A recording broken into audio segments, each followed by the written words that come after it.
perspective faced by the Trotskyist movement, elicited no comment from the leadership, until September 1951. At the very end of the Labor Day 1951 plenum of the NC, without previous warning or discussion, an amendment to the IS resolution was suddenly presented by Comrade Cannon and others, and then adopted by the majority of the committee. It was the position of the previous year developed just prior to the 1950 convention. The states of Eastern Europe could no longer be considered capitalist, and therefore they had to be defended from imperialist attack, but neither were they workers' states because they had already been absorbed into the USSR. No facts or political motivation were given to substantiate this position. What was involved was no simple factual dispute over the degree of Kremlin control in Eastern Europe, but continuing fears over the dangers of Stalinist conciliationism and a continuing crisis of perspective. This was revealed by the motley bloc that voted for the resolution, among them Comrades Wright and Stevens, Paul G., who still opposed the designation of Yugoslavia as a workers' state. The amendment was never to officially see the light of day in the party.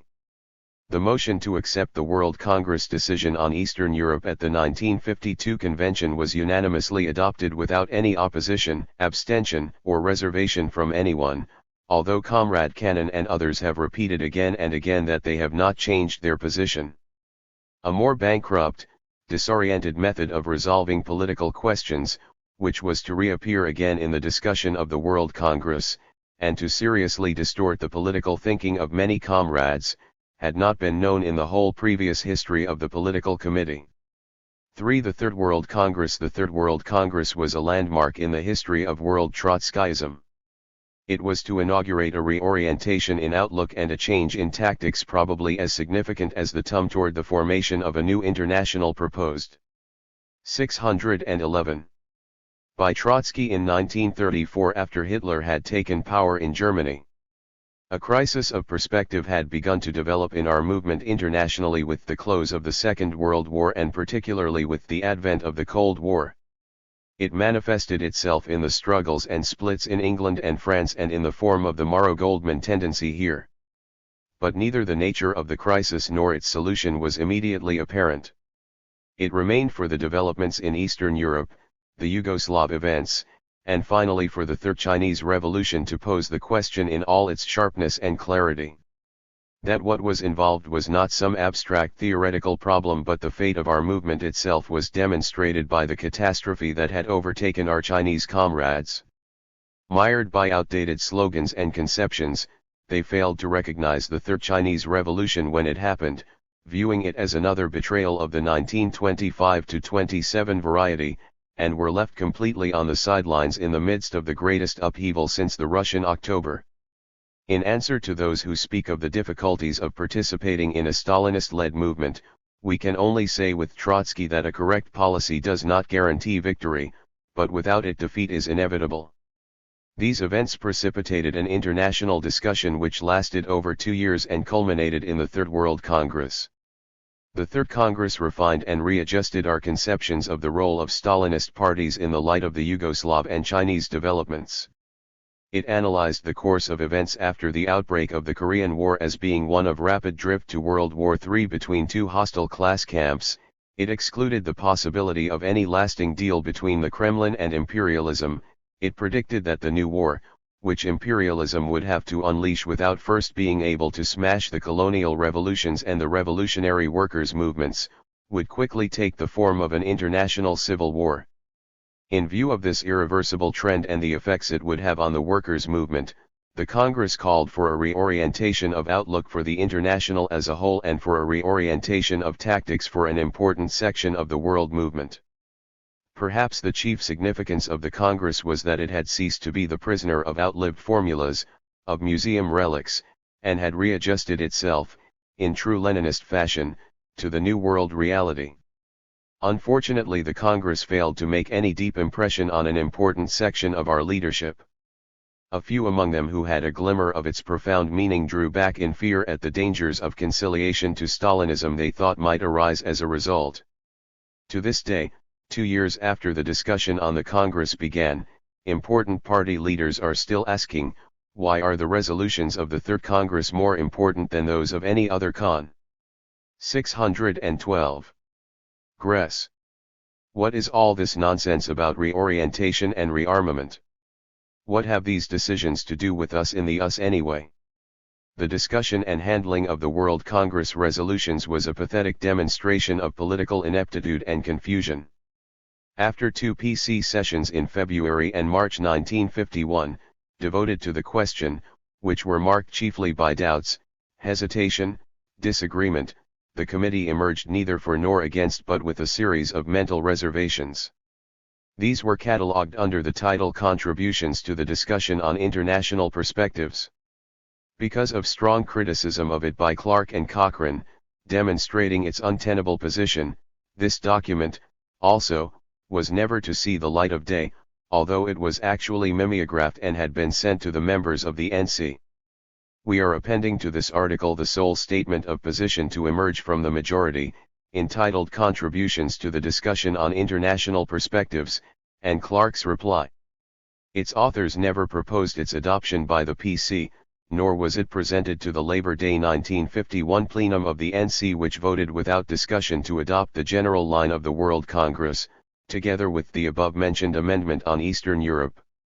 As in the discussion on Eastern Europe, the membership was again to suffer most from this fumbling, maneuverist method of the PC in handling big political questions.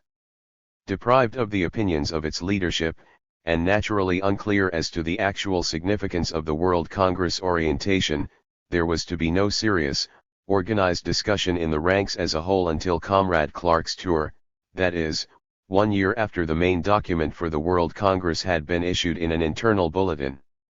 The confusion in the leadership was never to be cleared up in an organized way.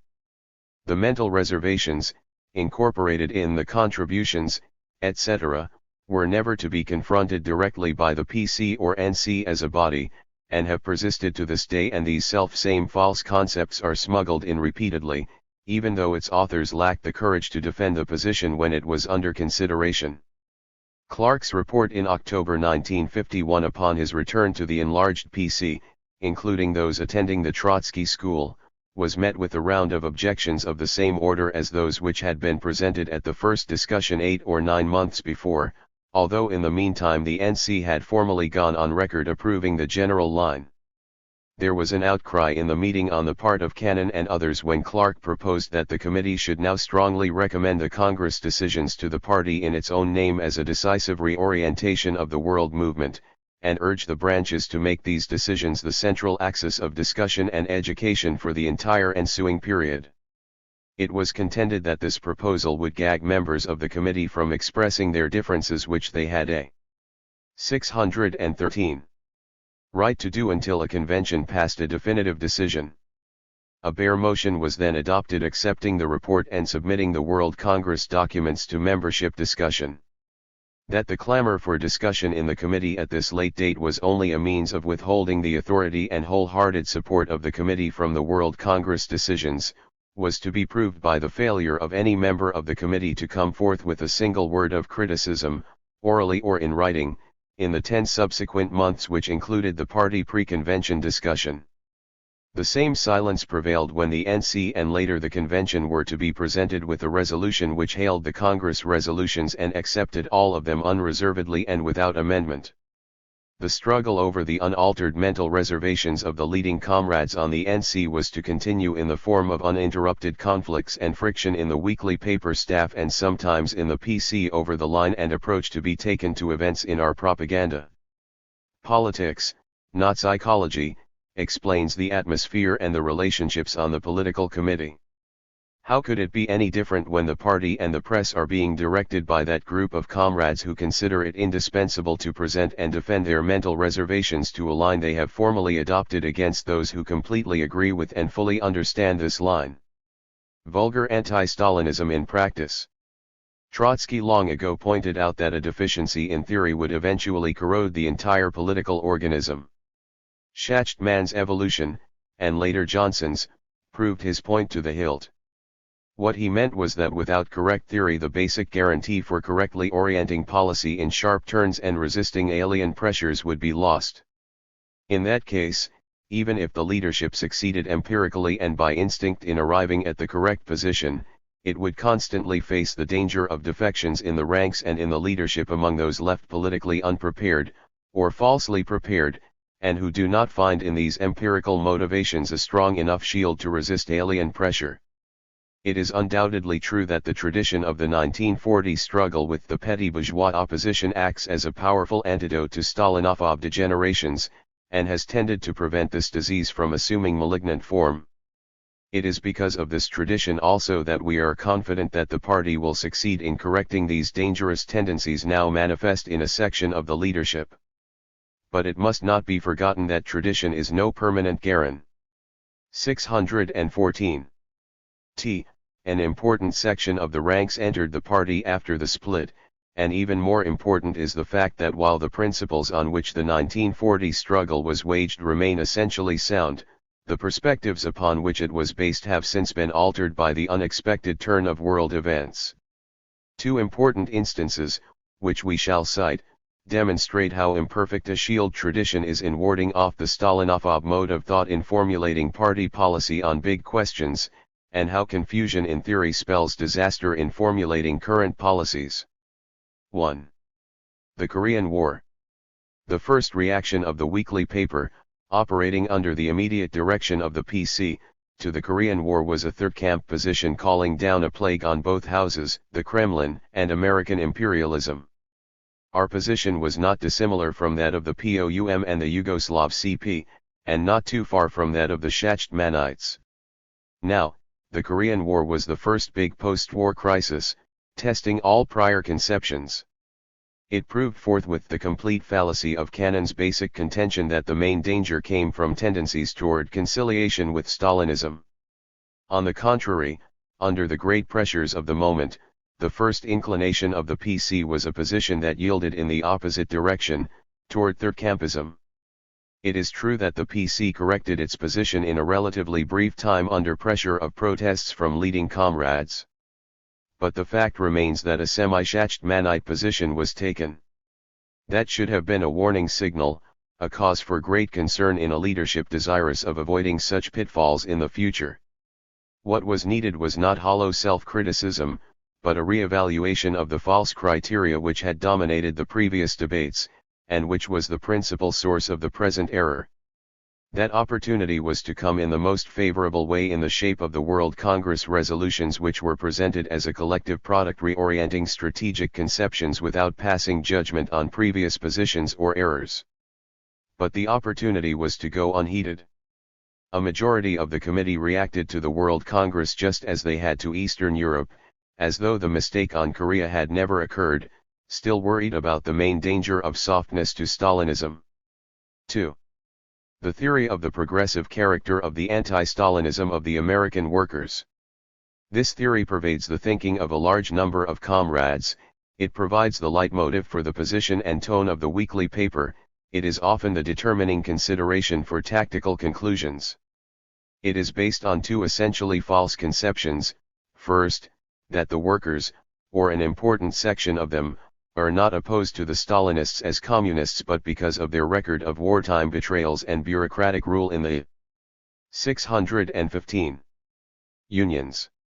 Second, that the opposition of the workers to the Soviet Union is not necessarily an opposition to communism or socialism but to forced labor, concentration camps, purges, frame-up trials, etc. We discount the opportunist notion as alien to all our conceptions that we should seek through anti-Stalinism to buy legality for ourselves. From these conceptions, there is derived the conclusion that if we are to maintain contact with the American worker, if we are to gain his ear for our propaganda, we must ever be preoccupied with avoiding being tarred with the brush of Stalinism, that we must go out of our way to differentiate ourselves from it, that we must even pass up opportunities in Stalinist circles if such a tactic could associate us in any way with Stalinism in the eyes of the so-called average militant worker. It would take almost as many pages as we have already written to detail the incidents in which this conception of anti-Stalinism has been the deciding factor. In fact, most of the disputes in the PC for the last year or more revolved around this disputed question. We shall limit ourselves here to a few of these incidents. We shall also publish the views of Comrade Trotsky on this question as he set them forth in his 1940 discussion on the question of granting critical support to Browder, then CP candidate for president. A. The prosecutions against the Stalinist leaders.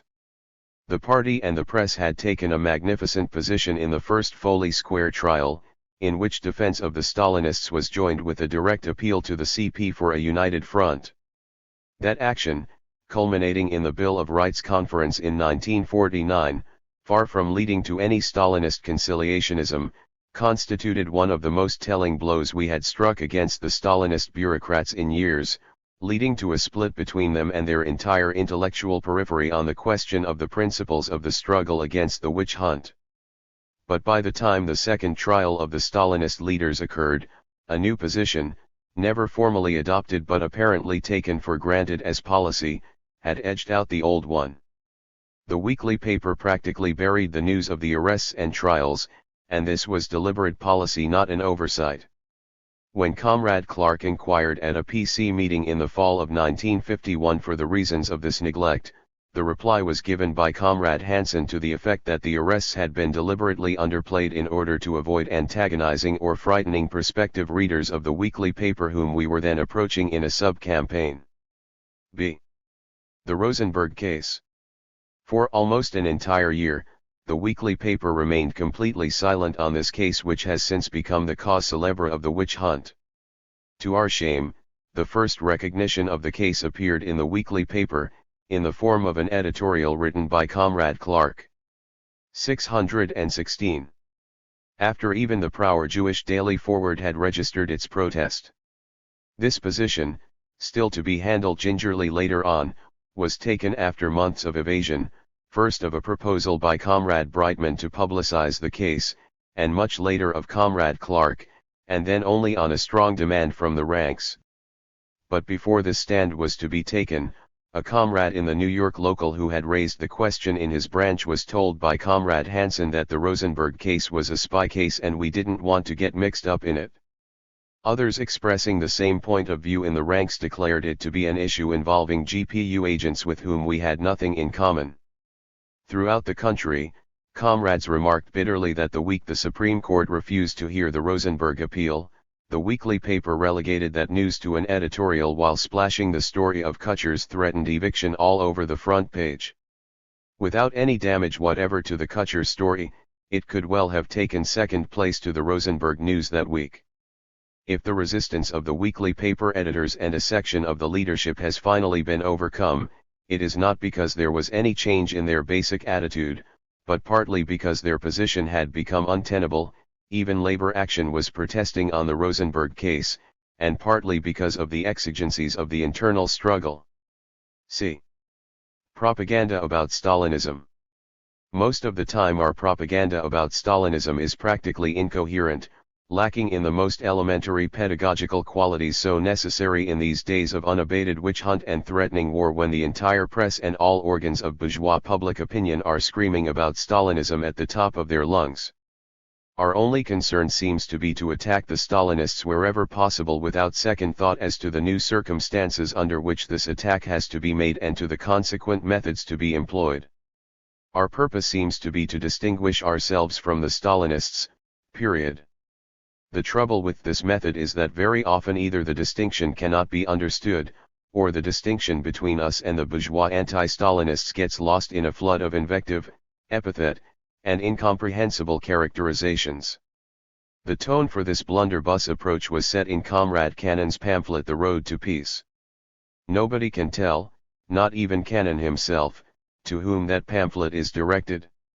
If its main direction is toward militant non-political workers, as he claims, that would require convincing them first of all that America's aims in the war are counter-revolutionary and imperialist, that us democracy can in no sense be considered the lesser evil to Stalinist totalitarianism.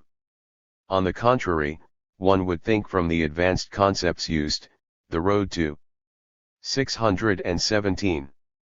Peace, according to Lenin and according to Stalin, that it is directed toward the rank-and-file Stalinists. If that were the case, it completely misses the mark. The attitude is so fierce and unfriendly to people who mistakenly consider their movement to be genuinely fighting imperialism, and being persecuted by it, as to cause them to drop the pamphlet before reading the second paragraph.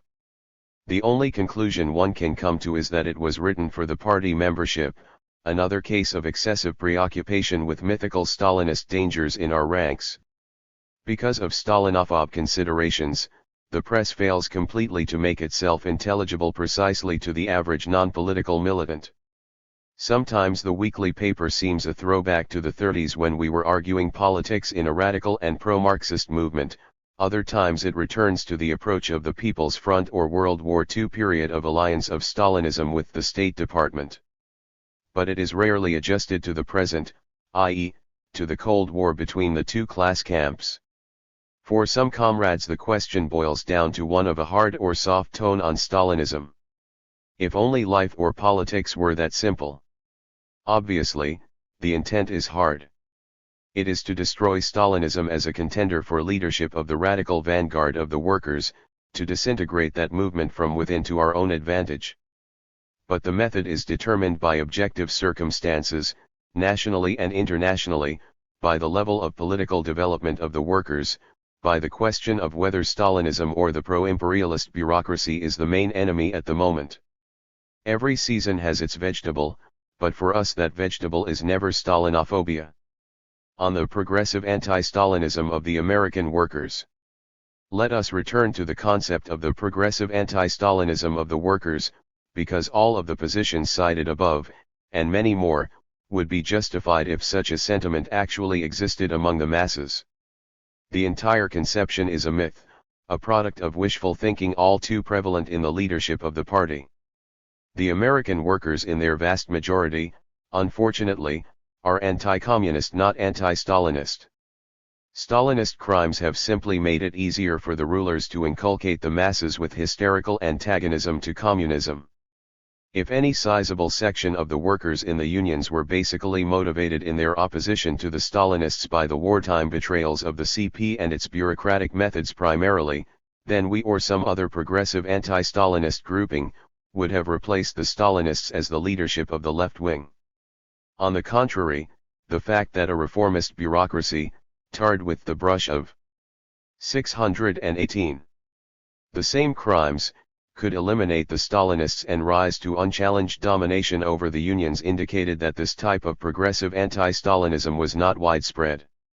Moreover, in left-wing unions, such as the UE, the mine, mill, and smelter workers, the ILWU, or left-wing locals, notably Ford Local 600, the progressives have continued to work with the Stalinists, and primarily because they consider the main danger coming from the side of the State Department lackeys, and not the American agency of the Kremlin, and they are correct. The existence of progressive anti-Stalinist sentiments among broad masses is revealed to be an even greater myth in the realm of decisive class questions. This should be obvious to anyone with even the most general understanding of the political history of the American working class. It is embarrassing to have to repeat elementary truths to those who should know better. The American workers, outside a tiny segment, have no experience whatever with the struggle of working class parties for leadership of the mass movement.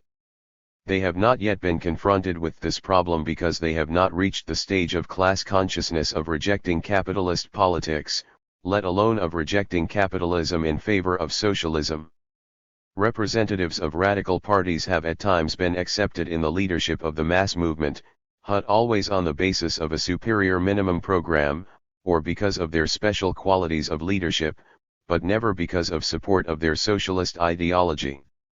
This was also seen in Minneapolis during the time of the heyday of our influence in the union movement there. Progressive anti-Stalinism does exist in England and is based on the anti-capitalist consciousness of the working class as a whole.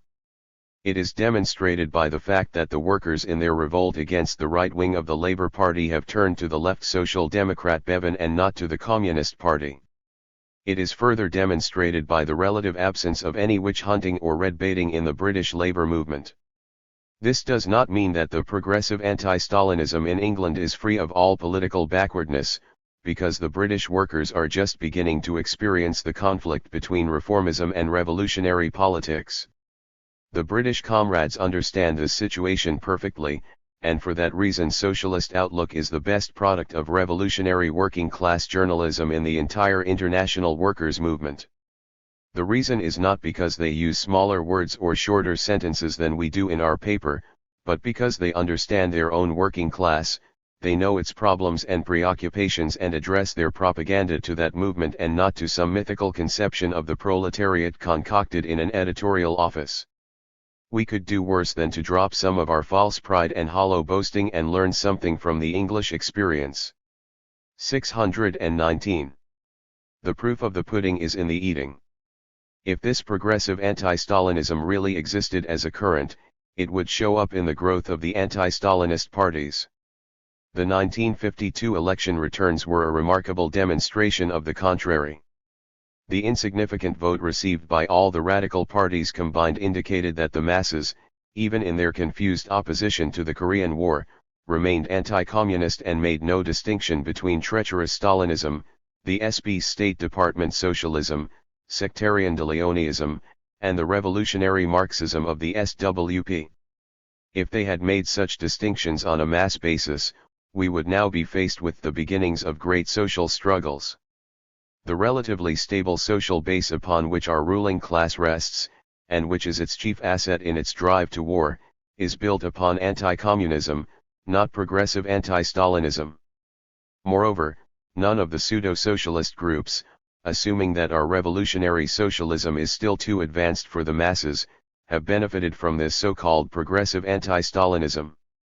The SP and the Schachtmanites, who made this conception the focal point of their political orientation, are now recording the results in their own virtual liquidation. Basing themselves upon progressive anti-Stalinism signified for these tendencies an adaptation to the most backward prejudices of the masses and to the logical next step, conciliation or capitulation to the imperialist camp in the US, which now encompasses virtually all of the anti-Stalinists outside of the radical movement. The evolution of these groups should be a warning signal to us of the terrible consequences of adaptation to the political backwardness of the masses based on wishful thinking about the prevalence of progressive anti-Stalinism. We have no magic protection that exempts us, when following a false course, from political degeneration, either in the direction of adaptation to imperialism or sectarian third-campism. Our only armor is our revolutionary program and strategy based upon a realistic Marxist conception of the world as it is, not as we would like it to be. Party or propaganda group. Stalinophobia has led the Schachtmanites and others to a conciliatory position toward imperialist public opinion. Our tradition and training against this type of conciliationism is still so powerful that it has effectively barred this path of development and produced instead an opposite tendency, the tendency to petrification in the sphere of Marxist thought and to turning one's back on the real world and its struggles and lineups, and finding refuge in a revolutionary ivory tower. That is why the question of the independence of the party was arty.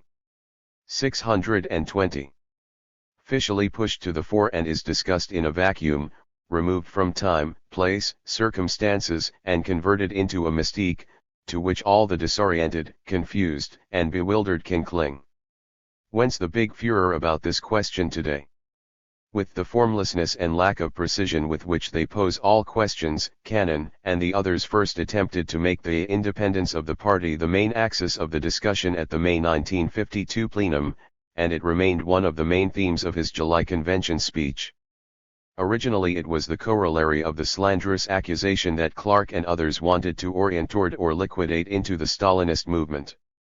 When this charge, made out of the whole cloth, wore itself pretty thin, it was discreetly shoved into the background. Today, Dobbs-Stein-Hansen trot out the second version of the independent party. It is the question of the hour, we are informed, not because we are trying to liquidate into the Stalinist movement, but because we have lost faith in the party, and we want to convert it into a propaganda group. We propose to leave the vagaries of faith to the medicine men, and to get down to politics. Let us address ourselves to the fundamental problem. At the risk of shocking some, Let us restate a few truths that have been generally accepted in our movement until recently. Are we a party? Yes and no. That is, we are not a party as Marxists have understood this term as a relationship to the two fundamental classes in society. Neither the bourgeoisie nor the proletariat recognizes us as such. Our positions on important political questions are either unknown or considered of little importance to either class. We are unable to mobilize or lead the class or any significant section of it except in accidental or isolated incidents, and then usually as one of the participants in a broader movement. In fact, despite our election campaigns, we still remain unknown to the class as a whole, and election campaigns alone are not the panacea to becoming a party, as 50 years of SLP election campaigning proves. It is still necessary when introducing the SWP to a new contact to distinguish it, at his request as a rule, from the CP and the SP, indicating that while they have made a certain impression on him as political parties, we have not. We have no nationally known trade union leader with the popularity of Bill Haywood or even Harry Bridges, no well-known political figure like a Debs or even a Norman Thomas, with whom the masses can easily identify the party. Like it or not, we are still the Trotskyists to that segment of the workers who know us, i.e., a political tendency distinguished from others primarily by our ideas. Through no fault of our own we are a party in the nature of our program, and our intentions and hopes, but not yet in fact. Are we then a propaganda group? Yes and no. We are a propaganda group in that we must still recruit a sizable section of the vanguard of the class without 621. Which we cannot become a party. Above all, we are still engaged in a struggle with other tendencies for influence over the workers' vanguard. It is pure self-deception to believe that the struggle has already been won. The chief factor in the decline or disappearance of this or that rival organization has been the impact of reaction prosperity, not the triumph of our ideas in the workers' movement. The struggle of tendencies has not been settled in our favor or anyone else's, but merely postponed to the next onset of social crisis. We are not a propaganda group because where possible, in accordance with the opportunities provided by the objective situation, and in keeping with the realistic appraisal and proper disposal of our own forces, we attempt and should attempt to act as a party. We are not a propaganda group in that we assert our right and our qualifications from the point of view of record, program, and cadres to fulfilling the role of a party. This contradiction between our political aims and our physical and historical limitations, between our will to be a party and the reality of our present forces, is best demonstrated by the tactic of caution we are obliged to follow in the unions. Were we a full-fledged party, we would today follow a carefully planned course of defensive combat in the unions which would lead undoubtedly to certain victimizations but would at the same time be compensated by the class education of certain sections of the workers' vanguard, many of whom would be probably won over to the party.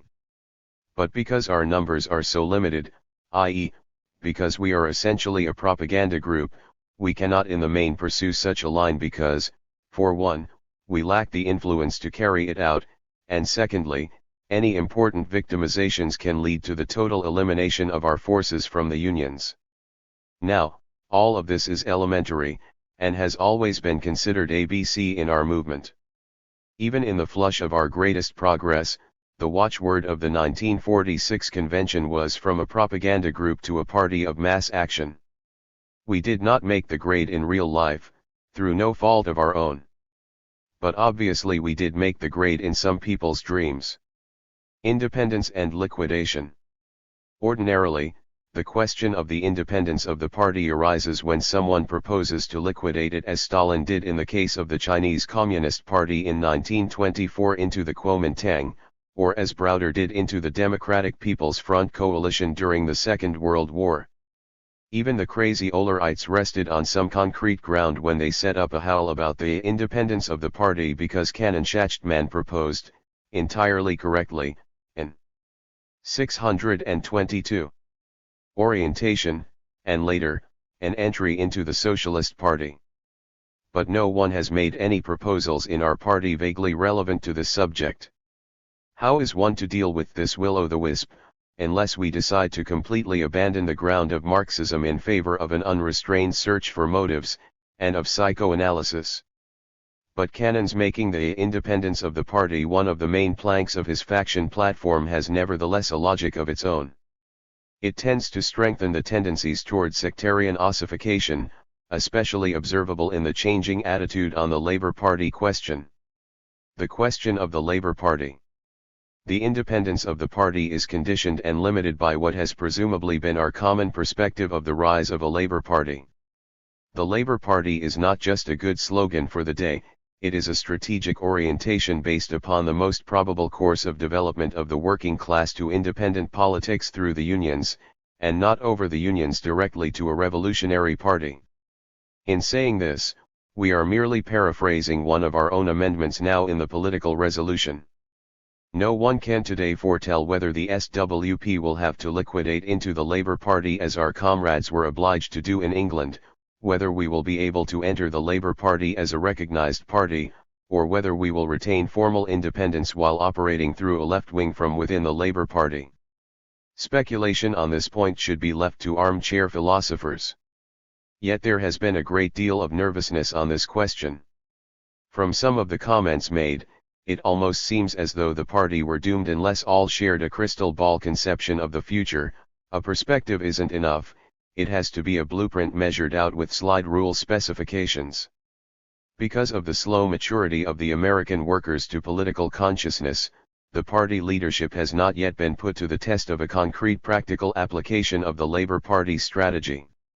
Different approaches to this question have remained mostly in embryonic form. The Labour Party has been the main emphasis for the trade unionists, for that part of the ranks and leadership most clearly linked to the working class. But for Comrade Cannon and others, the Labour Party has in recent years been a minor theme, a temporary expedient, perhaps a good slogan for the moment but strictly subordinate to the doctrinaire pronouncement of the SWP as the coming leadership of the masses and of the revolution. The years of reaction have demonstrated how false and sectarian this approach was, as it would have been equally demonstrated had the period of 623 upsurge in labor struggles continued. The defensive actions of the labor movement against the Taft-Hartley Act put the question of independent labor politics back on the agenda. A split between the unions and the Democratic Party was narrowly averted by Truman turning the helm of his party sharply in the direction of laborism. In that situation the PC correctly oriented its strategy and tactics not according to the conception of the coming primacy of the SWP in the workers' movement, but rather in line with its Labour Party position and on the slogan of the Congress of Labour as its vehicle.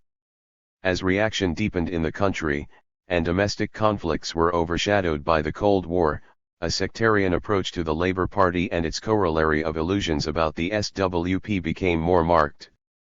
It remained for Comrade Dobbs, in a letter to the PC from Chicago on November 29, 1951, to elaborate an election campaign strategy based upon a perspective which practically excluded the Labour Party from our program. I believe such wrong thinking arises in part from our one-sided treatment of the Labour Party question. We confine ourselves too exclusively to agitation for a Labour Party.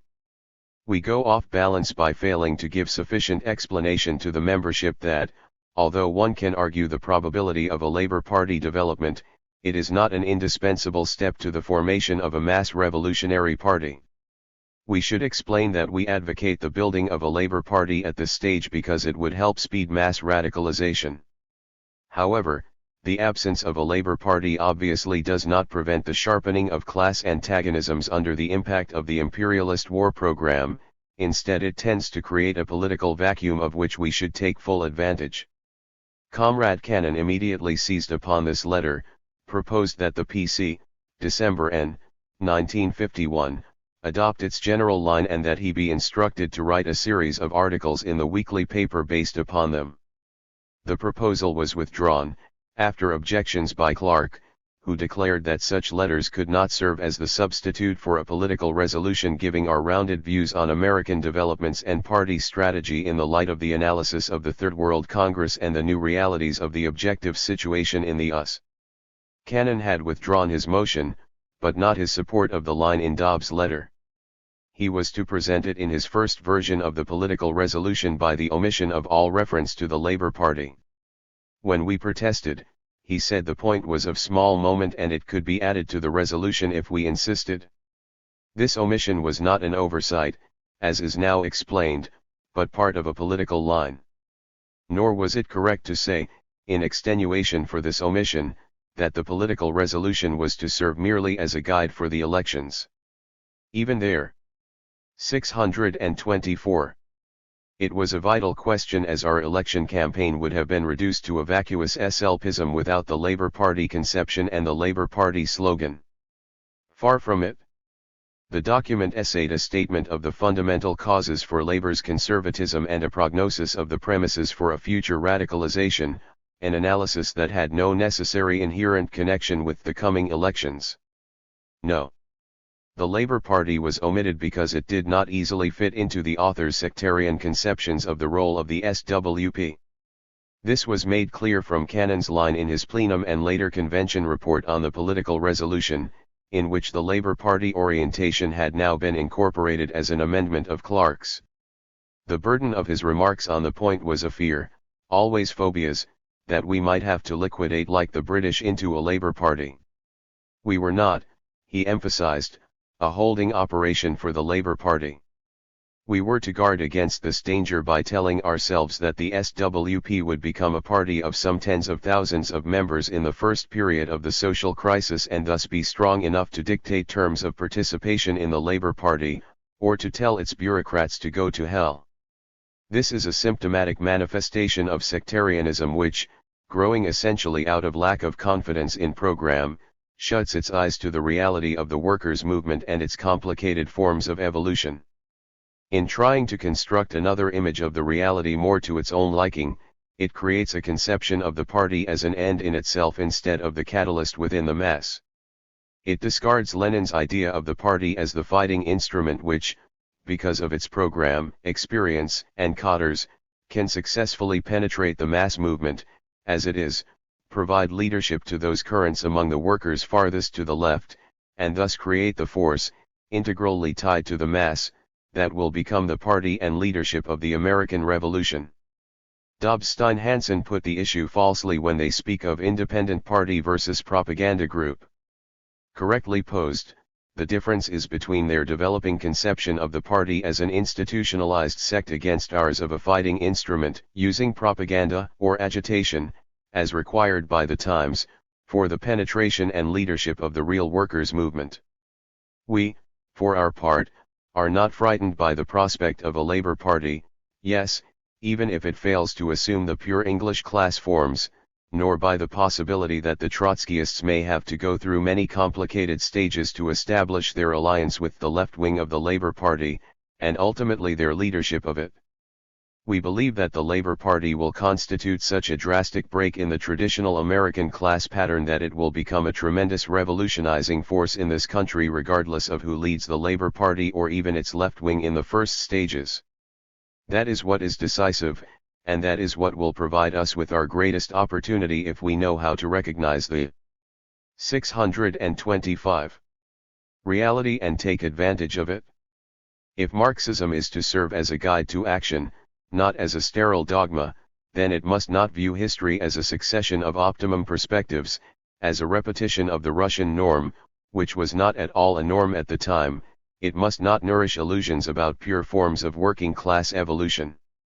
Otherwise, we might as well throw dialectics out the window and write a copybook of perfect formulas and maxims. At the bottom of this tendency, already sprouting like bad weeds in the much advertised Los Angeles sunshine, and being transplanted elsewhere, is a terrible pessimism about the future, and a lack of confidence that the Marxist program can sustain the party cadres in a period of reaction. Alongside the fear that the Fourth International will not survive its tactic of entry into Stalinist and social democratic movements, is the fear that the SWP will succumb if it takes the Labour Party perspective too seriously. The movement, according to this conception, has to be kidded. Important truths have to be left unsaid or sweetened to make them palatable, illusions have to be encouraged while the analysis of the reality is discouraged or labeled pessimism lest the party membership becomes demoralized or falls by the wayside. We leave aside the fact that Carlson, Charles, Mills, were not saved by this magic formula. We come instead to Leon Trotsky for an accurate description of the method. It is difficult, he wrote, to plumb the depths of the theoretical debacle of those who seek in a program not for a scientific basis for their class orientation but for moral consolation. Consoling theories which contradict facts pertain to the sphere of religion and not science, and religion is opium for the people. Trotsky was writing in Third Internationale für Lenin about Comintern leaders who considered the theory of socialism in one country unfounded but thought it provides the Russian workers with a perspective in the difficult conditions under which they labor and thus gives them courage. What would he have thought of leaders who advance a perspective based on wishful thinking to maintain morale, not even among the working class as a whole, but among the vanguard of the vanguard which, for almost a quarter of a century, has been undauntedly cultivating the ideas of Marxism in the most inhospitable political soil in the entire world? Seeing the record, some may say, Dobbs and Cannon made a mistake, but they adopted your proposal and corrected it. Your Labour Party amendment was incorporated into the resolution and accepted. The Labour Party slogan was one of the main propaganda themes of the election campaign, and the question as such was treated at length in one of Comrade Cannon's speeches in Los Angeles. The problem is therefore already resolved. Unfortunately, this does not exhaust the question. What this thinking fails to note, is that those who 626 attempted to correct the Labour Party position were first roundly abused as pessimists and liquidators. And after the correction was made, those who had been wrong have redoubled their attacks against those whose position they accepted. A line is guaranteed not merely by what is written down on paper, but by how the differences over it are resolved and by the relationships established among those who had been in disagreement. As an illustration, the Troika, Stalin, Zinoviev, Kamina, accepted Trotsky's line on party democracy in 1924. But then they redoubled the offensive against him for other reasons, i.e., the defense of the old guard and Bolshevism against Trotsky's Menshevism, etc. In the end there was no party democracy. Stalinophob sectarianism in practice. The independence of the party school has succeeded as its first accomplishment in blurring, if not actually disfiguring, our broad political perspective as it relates to the Labour Party question. Their sectarian achievements in the field of practical day-to-day tactics have been even more immediate. According to the Dobbs-Stein-Hansen Manifesto, we are guilty of an exaggerated estimate of the possibilities of opponents' work. Naturally, they disdain to demonstrate their accusation. Behind this charge, however, there appears again the cloven hoof of sectarianism, as we will demonstrate from the record. As far back as December 1948, the political resolution adopted by the NC plenum predicted that the poor showing made by Wallace in the national elections would create a crisis in the Progressive Party. The NC decided to organize a planned campaign toward winning over the best elements in this movement. This campaign was to be specifically directed to the Stalinist workers and students who had hoped for a return by the CP to an independent class and revolutionary policy after the Browder Purge. Little was done to implement the resolution, partly because of Stalinophob inhibitions and partly because of plain political lethargy. By the fall of 1951, it became apparent that we had long been asleep while the crisis of Stalinism, predicted in 1948, had been steadily maturing all the time. The experiences of the 1951 elections in New York brought this development into bold relief. On January 8, 1952, Comrade Bartel proposed to the PC, therefore, that we direct special attention to this movement in New York, that a group of comrades be sent into the Alp to take advantage of the split between Marcantonio and the Stalinists, that our false characterization of the Progressive Party, the Alp in New York, as a capitalist party be changed, particularly now that Wallace 627 and the bourgeois wing had left the party, that under certain circumstances, where Alp candidates ran independently, we grant them critical support, that we propose united front actions against the war and the witch hunt. At the same time it had been noted that the Stalinoid grouping around the Huberman-Sweezy magazine, the monthly review, was showing clear signs of conflict with the CP leadership, and a tendency toward independence from them. There had been a public controversy between Biddleman, the CP leader, and the monthly review editors over Yugoslavia and over economic problems in this country. They had published a letter, written on their invitation, of Comrade V.R. done in memoriam to the writer Matheson. At a large open forum, attended by 300 to 400 persons, Comrade Clark took the floor to attack the coexistence theory and was well received. It was proposed in the PC that more attention be paid this grouping and that we attempt to contribute articles in discussions conducted in their magazine. All these attempts were met with suspicion, hostility, resistance. Bartel's proposals were flatly rejected in a subsequent PC meeting. But 3 months later, virtually all of the proposals made by Bartel were written as amendments by Comrade Clark to the political resolution and then accepted by Comrades Cannon and Stein. Their acceptance, however, was a mere formality as is revealed by the present Dobbs-Stein-Hansen document which returns now, despite the political resolution, to the suspicion, hostility, and resistance of the fall of 1951. Another example of what happens when the program of critics is adopted but the struggle against the critics is intensified. Meanwhile, life provided a test of the differing conceptions. The approach of the 1952 elections brought on a new crisis in the Stalinist ranks, this time over the lesser evil theory. Marcantonio, far from capitulating to imperialism as Cannon had predicted, led the fight in the Alp against the liberal protagonists of the lesser evil theory in the Alp and their secret allies in the CP leadership. We succeeded in participating in this controversy with articles stating our point of view and written by us as representatives of the SWP in the Compass and Monthly Review. Our comrades debated Stalinists and liberals in Compass clubs, etc. The results of the work were good, already attracting people from that milieu to a prospering forum of the New York local. However, we have a grand total of 2 people active in the Alp to utilize this opportunity. Because of the haggling, backbiting, and Stalinophobe accusations, the New York local cannot take proper advantage today of the split inside of the Alp in the interests of our program and recruitment work. That is the end result of all sectarianism, to declaim majestically about the masses in the abstract, but to put obstacles in the path of the movement in winning masses in practice, even if it be 1 or 2 dozen as a starter, in this case. 628. The aftermath of the 1952 elections, which had practically decimated the Progressive Party's electoral following, brought with it a deepening of the internal crisis in the Stalinist movement. On the one side, Foster proposed in the Daily Worker that the party be dissolved and its members enter the Democratic Party to lay the basis for a new third party formation.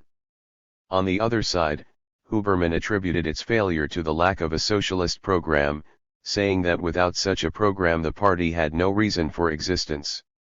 Marcantonio, on his side, began to rally the Alp against the Stalinist plans for dissolution, and a number of branches in New York and Chicago independently adopted resolutions to that effect.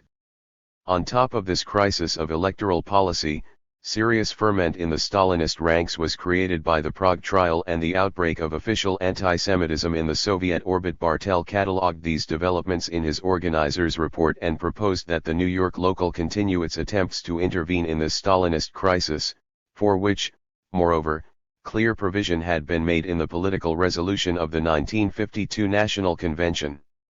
The comrades are now familiar, through reading the New York bulletins, with the infantile and sectarian opposition raised by Stevens' ring against Bartel's proposals. Theorized by Stevens with the vulgar Schachtmanesque formula that Stalinism is counter-revolutionary through and through, an opposition program was concocted to keep the party acting like the revolutionary leadership of the masses. When Stevens ran into trouble with his line in the New York membership, Dobbs-Stein-Hansen stepped into the picture to come to his aid.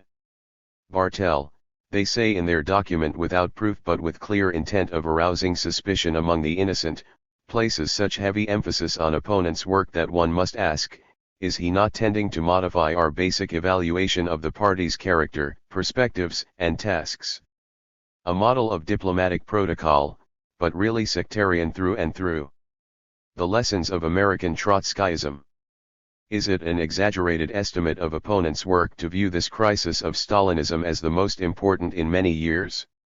Is there a modification of our basic evaluation of the party's character, perspectives, and tasks to desire to intervene in this crisis and to reap whatever harvest there is for our views and our party, and thus to strike a heavier blow against Stalinism than can be done by literary assaults from afar? No, the exaggeration is all the other way, an exaggerated sectarianism. We recall the same type of arguments from Oehler and Ahem against our approach to the Musteades and later the SP. They too railed at exaggerated estimates, sneered at the size of these organizations in comparison to the mass movement in general, and predicted that there were no mass gains. 629. To be made, and from the point of view of numbers, they proved right.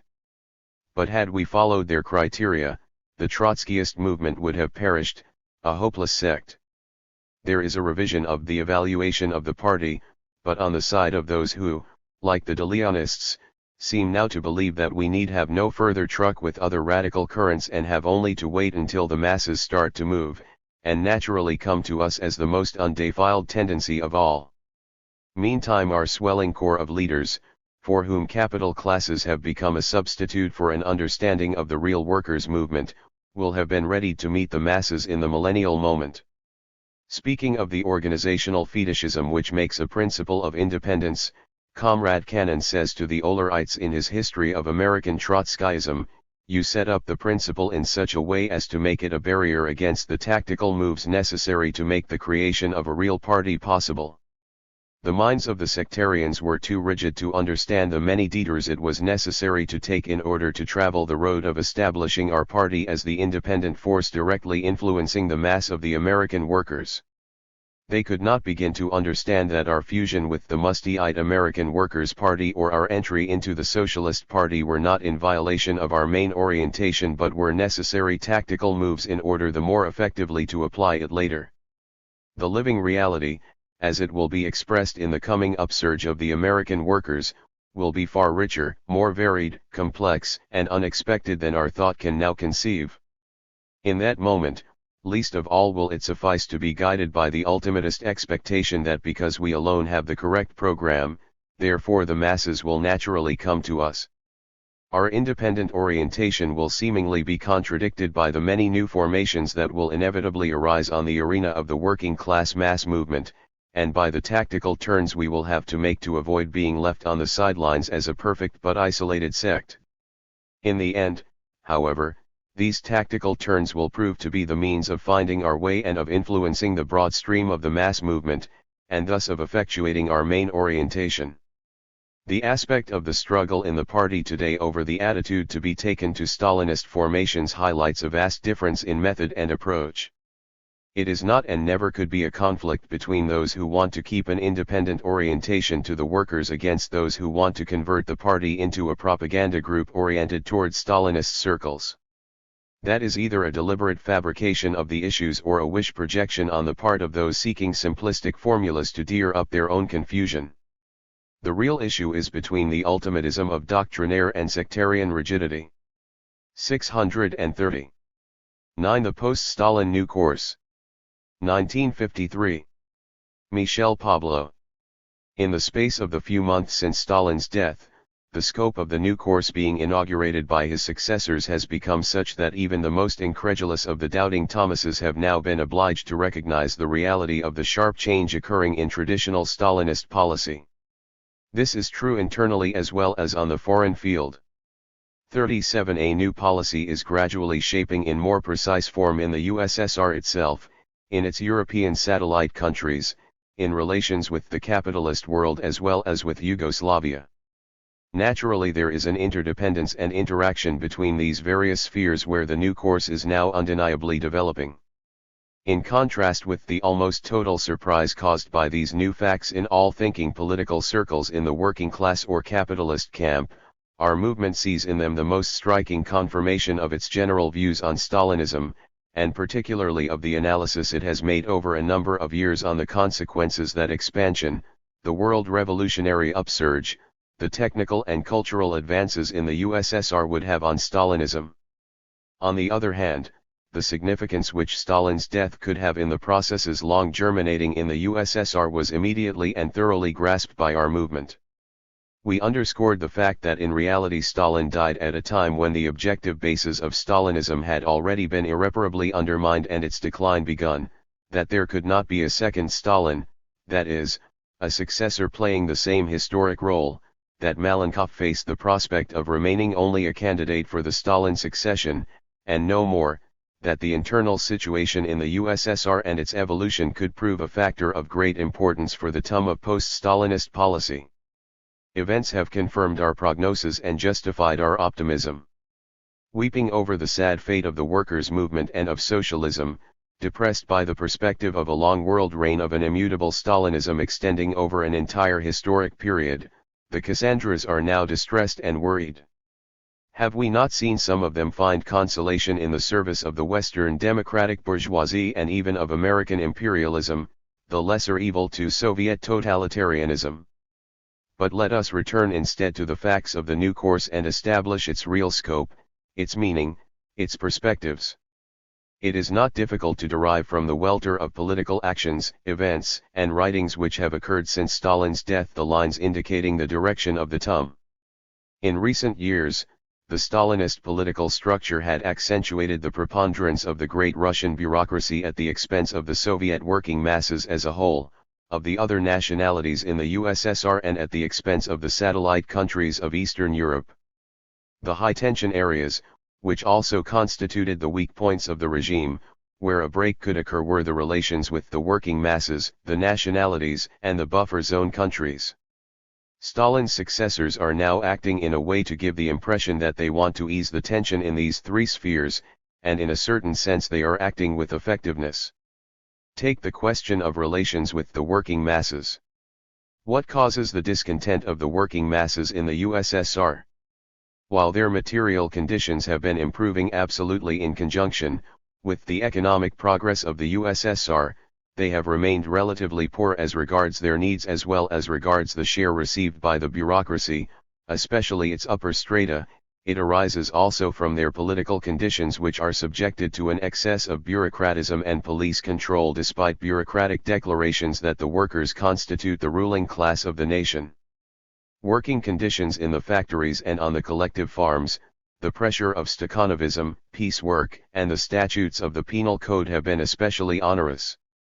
The contradictions between the social, proletarian, and socialist character of the USSR, its economic and social foundations, the economic and social progress attained on this foundation and the bureaucratic and police regime instituted by Stalin became more and more glaring and intolerable. Not less important was the tension which prevailed and still prevails between the various nationalities which make up the USSR and the great Russian bureaucracy which has been a particular bulwark of the Kremlin's power. Some of these national groupings, like the Ukrainians and those of the Baltic countries, still preserve old and powerful cultural and revolutionary traditions. They 632 have always constituted active arenas of propaganda and agitation against the central great Russian power which wanted to dominate them, denationalize and Russify them. Following the Second World War, a new element of disintegration entered the Stalinist regime, the step-by-step incorporation of the buffer zone into the Soviet orbit. Some of these countries, like Czechoslovakia, certain parts of Hungary, Eastern Germany, boast a high cultural level, and especially a very advanced proletariat politically and technologically. Others like Poland have been noted for their deep-rooted nationalism which conducted long revolutionary struggles against Tsarist rule. The Kremlin's attempt at the beginning to plunder these countries purely and simply so as to fill urgent and specifically Soviet needs, and then to impose on them its own methods of socialization and to Russify them has met with steadily growing resistance. Stalin's method less effective. Taken in the complex of all these difficulties, centrifugal forces, contradictions, tensions, the Kremlin apparatus directed by Stalin tried to cope with them until his death mainly by force, by the rigidity and monolithism of the system. Any relaxation, any faltering threatened to blow up the entire system. But at the same time the relationship of forces between the apparatus, ruling by sheer force, terror, monolithism, and the masses became more and more unfavorable to the apparatus. Two main reasons joined together here: the world revolutionary upsurge in process since the Second World War, the economic and cultural progress of the Soviet masses themselves. It became extraordinarily risky to attempt to persist with the same rigidity as in the past in the reign of terror and monolithism represented by Stalin's regime.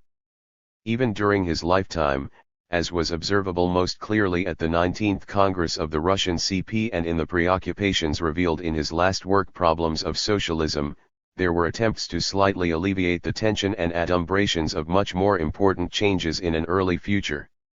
His death catalyzed the development. Those who say that everything that is now happening is in reality merely the execution of Stalin's testament by his successors are obviously wrong. For the general impression which emerges from the new course is that of the liquidation of Stalinist tradition in a number of important spheres, including, as we shall see, in that of his own cult and even his name. It is much more probable that long before his death his successors were conscious of the need of a whole range of radical measures, that they had exercised. 633. A certain pressure on Stalin so that he himself initiated some of these measures, and that when he died, naturally otherwise, they hastened to put them into effect. They are, afraid of being overtaken by an explosion of the masses who had been encouraged by the death of the man embodying the despotic and bureaucratic regime in their eyes. Concessions to the workers. The following measures have been taken to date by Stalin's successors for the purpose of improving the relations of the working masses and the regime: a new reduction of prices, the most important since 1947, in articles in common consumer goods merchandise. This price reduction was supplemented by placing essential goods for sale on the market for the first time, and by the speeding up of the production of the means of consumption as well as new and old housing construction. The theme of the welfare of the Soviet masses, as a permanent concern of the state and the plan, has assumed an importance in the Soviet papers it never had under the old Stalinist regime. The Soviet papers devote an important place to describing of difficulties Soviet families encounter in finding lodging, in comfortably furnishing their apartments, in obtaining cheap good quality utensils and other articles. They provide great detail on all these problems and conclude that this cannot go on. Litumaya Gazeta un 26, 1953. It's the tone and the theme of these feature stories which mark a break with the Stalinist era. In addition, the new state loan of 15 billion rubles, which under the conditions of the regime resembles forced taxation, was reduced by half this year and is supposed to contribute particularly to the development of consumers' goods industries. Other measures have been taken affecting the improvement of working conditions as well as the democratic rights of the masses. The amnesty along with the promise to liberalize the penal code which were announced simultaneously with the sensational exoneration of the doctors, the white-coated assassins, in reality is intended, to affect the victims of the coercive regime which prevails in the factories and on the collective farms and has been used to discipline labor and to extort the maximum work possible, that is, it covers the broad masses, of ordinary workers. The exact number of those released from concentration camps is not known, but even conservative bourgeois journals like The Economist, June 13, 1953, estimate it at several hundreds of thousands.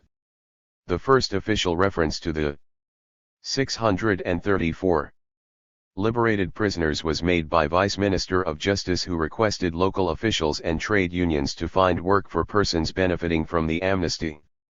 The theme of the constitutional rights of Soviet citizens now replaces in Soviet papers that of revolutionary vigilance of the Stalinist era.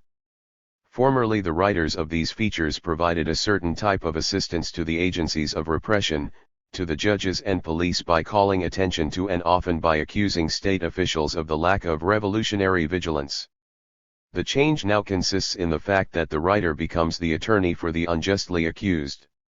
During the doctors' affair and later of the Georgian leaders, the party and the government openly attacked criminal activities of the judicial and police apparatus. Now there are frequent attacks in newspaper reporting and features directed against subordinate personnel of these agencies. New attitude on national question. In the sphere of relations with the national minorities, Stalin's successors, while adhering to the Leninist-Stalinist doctrine in this sphere, have already taken a series of measures which are squarely and palpably opposite to those applied during Stalin's lifetime. A first indication of this change was the vehement denunciation of all racist, chauvinist propaganda at the time of the exoneration of the Jewish doctors. The new leadership yielded to the pressure brought to bear by the various national minorities on the central Great Russian regime of the Kremlin so as to lessen the tension in this sphere and to avert serious explosions. It started a purge of the party and government apparatus in many of the federal republics, replacing Great Russian officials appointed by Stalin himself with native cadres. This is the general meaning of the measures taken in such sensitive spots as the Ukraine, the Baltic countries, the Far Eastern republics bordering on China, Georgia, and Byelorussia. The most significant of these measures were those involving the Ukraine and Lithuania. First, in the Ukraine, there was the sudden unexpected reappearance in the political scene of G. Petrovsky, Old Bolshevik, the first People's Commissar for Internal Affairs and former President of the Ukraine, who was disgraced during the Great Purge of 1936 to 1938. He had escaped death but was relieved of all functions and probably arrested. Stalin's death was necessary for Pravda to again mention his name in connection with the award of the Order of the Red Flag of Labor bestowed on him on his 75th anniversary. This event heralded other changes in the upper circles of the Ukrainian apparatus. Soon after, in fact, came the announcement of the replacement of 635 Gl. Melnikov, first secretary of the Central Committee of the Ukrainian Communist Party, and of his elimination from the Politburo of the party principally for his erroneous national policy. A very important figure in the Soviet hierarchy, Melnikov was accused of having tried to Russify the Ukraine and especially the western areas, belonging to Poland, for one thing, by the compulsory introduction of the Russian language into the schools. He was also censured for his excessive zeal in imposing collectivization of agriculture in these areas. To understand the full importance of this measure, both the rank of the censured person who had been appointed by Stalin himself should be kept in mind, as well as the policy followed in the Ukraine during Stalin's lifetime, when the emphasis was placed on the nationalist deviations of the Ukrainian intelligentsia. Similarly with the events in Lithuania, where the policy of the Central Committee of the Lithuanian Communist Party was criticized for like extremes of Russification, and where several great Russian officials were replaced by native cadres. Moreover, there now appears more and more frequently in the Soviet press articles which carry a refrain denouncing nationalism and chauvinism which is far different from that of Stalin's lifetime. The most striking example in this sphere was undoubtedly the article by P.N. Fedosiev, which appeared in the Communist, June 25, 1953, principal theoretical organ of the Russian ER. Fedosiev had been removed from his position as editor of the Communist last December after a bitter criticism by Mstislav, a Stalinist flunky, who had accused him of having at one time propagated the ideas of N. Voznesensky. Now rehabilitated, Fedosiev writes in his article that it is now necessary in the USSR to struggle against the survivals of chauvinism and nationalism which poison friendship between peoples. He denounces the way some Soviet historians attempt to prettify the reactionary policies of Tsarism. Further on, he protests against any attempt to fence off the Soviet people from the culture of foreign lands, and adds that the culture of any people, great or small, is viewed by us as a contribution to world culture. Contemptible adventurers have repeatedly attempted to touch off the flames of national hatred in the Soviet Union, which is thoroughly foreign to socialist ideology. Still, the time when Soviet culture and especially Great Russian culture outclassed all others, and when all the inventions of modern times were credited to the Russian genius, is not so far behind. 636. Relations with Eastern Europe. Finally, there is the sphere of relations with the satellite countries of Eastern and Central Europe. One after another, although undoubtedly lagging behind the tempo of events in the USSR itself, these countries are aligning themselves with the new course. In Czechoslovakia, Romania, Eastern Germany, an amnesty on the Russian model has just been granted. Little by little the press of all these countries is beginning to pick up the new emphasis of the Soviet press on the welfare of the people and on the rights of citizens, on the same laws and the same discipline for leaders and masses. The extremes of industrialization and collectivization are beginning to be recognized, and the term NEP, as a necessary policy of retreat in some cases, is now becoming fashionable with others besides Walter Ulbricht, German Stalinist leader. It is now clear that all the NEP measures taken in Eastern Germany last June 10, several days before the big events, were initiated by Semyonov, Soviet Commissioner for Germany, under the instructions of the Kremlin and contrary to the policy followed until then by the leadership of the said Stalinist Socialist Unity Party. There is no doubt also that the very substantial concessions given the Eastern German masses after the June 17 events were also initiated by the Russians, this time probably in agreement with the leadership of the said. The idea of revising the plans in the direction of expansion of the production of the means of consumption, which is apparent in the USSR itself, is also gaining ground in the satellite countries. The time has come everywhere for a reconsideration of the policies followed in the economic as well as in the political and cultural spheres. Attacks on the leader cult. Changes of such scope naturally cannot remain limited, and in reality they affect the very nature of the regime as it was shaped during Stalin's lifetime and personified by him. By entering on the new course, his successors could not avoid the need of calling into question the character as well as the personnel of the regime, the cult, and the name of the chief himself. And that is how it has happened also. Malenkov was obliged to relinquish the post of party secretary and to content himself with being president of the government so as not to monopolize positions and to emphasize the team and not the personal character of the new. 637. Leadership. Repeated articles in Pravda and the Communist have attacked the leader cult, the impossibility of infallibility, its consequences of servility and corruption, and praised the collective character of the leadership. The method of teaching history has also been called into question. It is no longer required that such teaching begin with or be based on the biography of great men but rather on an understanding of objective conditions and the role of the masses. Those who always refer to appropriate quotations and utilize them indiscriminately, even to explain the 5-year plan, are becoming the butt of ridicule. The spheres are numerous in which there are scarcely concealed attacks against the cult, against the extravagant praise and the ossified Byzantine mode of thought of Stalin and his era. But just his name alone is actually less and less mentioned in the public proclamations of the new leaders as well as in the press. It would be difficult to attribute such a plunge into oblivion to chance. It speaks too much of repudiation which for the moment, it is true, still remains an indirect one. Changes in foreign policy. The changes in Russian foreign policy have been in large measure determined by the TUM internally in a twofold sense, a.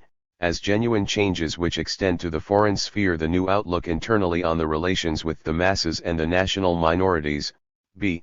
As a means of attenuating the tension with imperialism even if only temporarily, to avert an early war with imperialism so as to normalize the internal situation in the USSR and the buffer zone countries on the basis of the new course. The first meaning is indicated in the more democratic, more socialist way of viewing relations with countries like Turkey and Yugoslavia, by abandoning nationalist, annexationist demands toward the former, by normalizing diplomatic relations with the latter and by removing the quarantine placed upon it.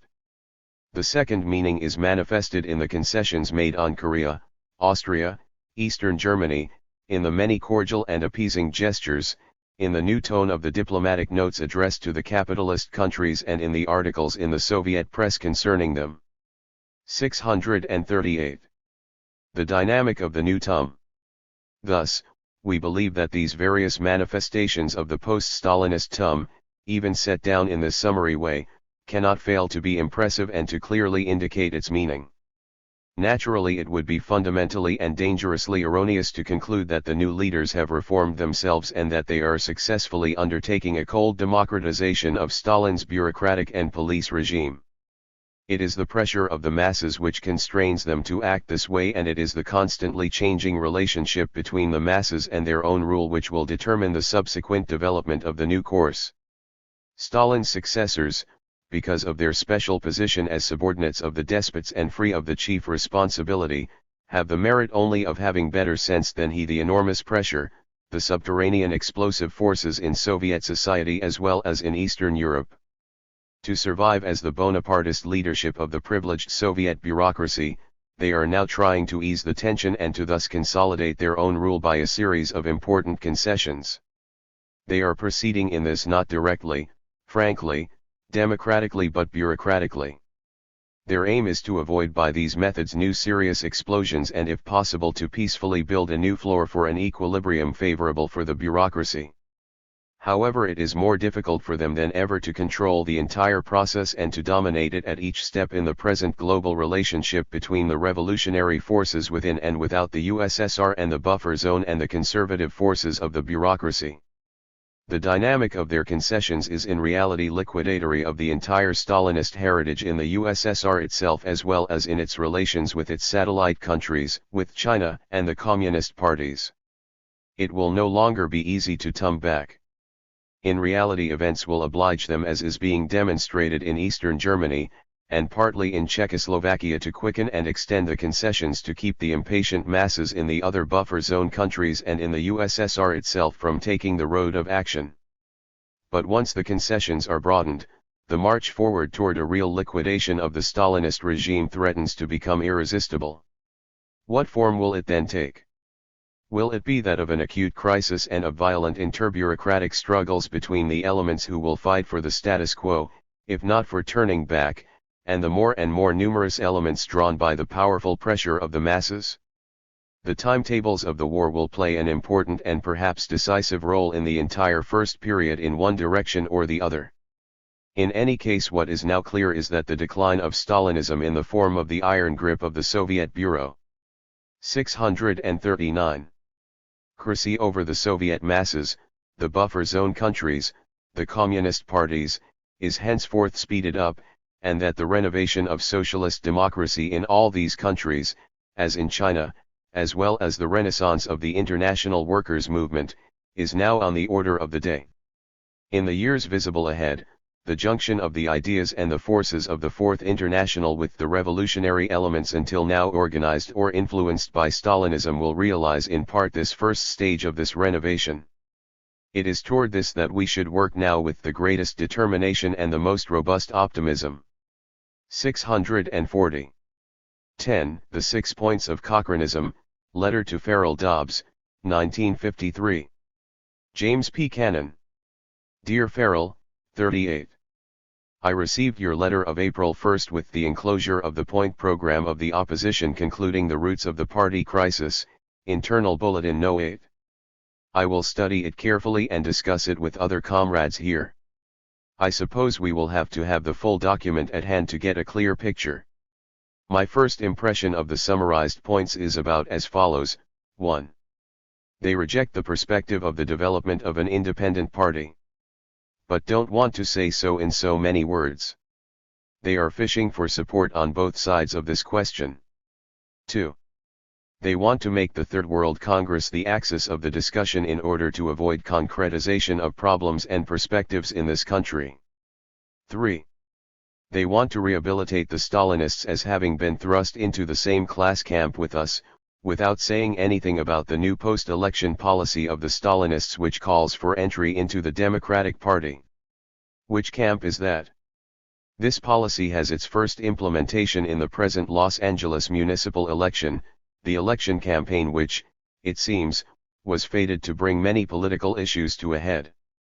The CP here has just issued a statement declaring that socialism is not the issue and calling for the support of those candidates who are endorsed by the labor movement. This turns out to be Mayor Boran, who just by an unfortunate coincidence, received an endorsement on the same day from the board chairman of the Southern California Edison Co., which is currently waging a vicious strike-breaking fight against the union, refusing even to negotiate unless the strike is called off. The Cochranites can call that policy in the same class camp with us, but Murray Weiss, in his first campaign speech tonight, is going to say the election. 38 Canon 1953. 641. Policy of the Stalinists today, just like their strike-breaking policy during the war, is that of traitors to the working class. 4.4 puts the propaganda group orientation as forthrightly as they can put anything, without being specific enough to alienate support from those who have doubts on the question. Real cute are the qualifications tacked onto the end or their point 4. As a sort of afterthought, they allow us to continue agitation about the Korean War and our defense activities, and even permit election campaigns on a rational basis and where genuine gains can be expected. This is tongue-in-cheek ridicule of the party. They voted against our mayoralty election campaign in Los Angeles, where we have a tradition of such campaigns since 1945, where we have a strong local with a lot of experience in election campaigns and a good many election-minded activists to do the work, where we have an experienced, skilled and rather widely known candidate who has ready access to popular radio and TV programs, and to all kinds or unions and other organizations, where our candidate for mayor is the only working-class anti-war candidate, the Communist Party, the Socialist Party and the Progressive Party all abstaining, and where all hands agree the local has had the most successful campaign ever, which is already yielding numerous contacts and some recruits. We have to say flatly that when the Cochranites disapprove an election campaign under such favorable circumstances, they are against election campaigns in general. Even the qualified and hypocritical concession permitting election campaigns on a rational basis is taken away by the last sentence of their point 4, which assigns to the so-called propagandist activity the main orientation and order of priority. As you say, we have to meet this head-on, as that is probably the central issue. In doing so, however, we must be careful to state our own view correctly and not allow ourselves to be pushed by the factional situation into a one-sided and indefensible position. As long as we are not in a position to lead mass actions, much of our work necessarily has a propagandist character. But we insist on combining it with agitation around the burning issues of the day, such as the Korean War, and so on. And instead of putting such agitation at the bottom of the order of priority, we put it at the top. And even our propaganda directed toward advanced and thinking workers and students, etc., takes as its point of departure our fighting position on the Korean War and the other burning issues of the day. In other words, we are a fighting party, not a wretched circle of commentators. We find here in LA, where a modest amount of recruiting goes on steadily all the time, that very few if any of the new recruits consist of this remark. 642. Able selected breed known as advanced elements who are supposedly best equipped to understand our world program. On the contrary, they are contacts flushed out and attracted by our activity in the election campaigns, by our agitational fight on the issue of the Korean War, and in general by our rounded program of activities suitable to an organization which calls itself a party. This week, for example, the local here took in a new member who first heard of us through one of your broadcasts. Another was first contacted on the picket line of a strike in which some of our members were active. Others were first attracted by my lectures on socialism. The point is, nobody gave us a list of especially qualified hotshots to canvass. The contacts and recruits were attracted by our activities. We never heard of them before. They heard about us, because we were out in the open trying to attract attention by all kinds of activities. That, I have no doubt, is the experience of active branches everywhere. The trouble with propaganda groups which retire to the cloister, take no part in public activity, never get their names in the paper in connection with action of one kind or another, shrink from the microphone and TV cameras in election campaigns. The trouble with them is that they soon run out of contacts because nobody seems to know their address. 5.5 of their 6-point program is the sleeper that ought to be studied under a microscope. After condemning the whole line and tradition of the party, and condemning the leadership and offering themselves as a substitute, they suddenly stop short and remark that the differences are still in the embryonic stage. This looks to me like preliminary preparation for a soft talking peace proposal at the plenum. This would be designed to stop the open struggle and discussion and give them another year to work underground, on the condition, of course, that both sides have equal rights in the leadership and in the writing of articles on disputed questions. They may catch a few suckers with this bait, but our answer should be absolutely clear and unambiguous. We don't consider the disputes embryonic but deadly serious, and some of them even fundamental, which have to be discussed to the end throughout the party and then decided by the democratic action of the membership. As far as consultation between both sides is concerned, the Cochranites are represented on the political committee and have free speech there, as well as in the internal bulletin. But we are not interested in any compromises in the writing of articles on disputed questions. We are interested in putting forward the line of the majority and rejecting the line of the minority. 6. I see, by point 6, that the Cochranites are red hot for party unity.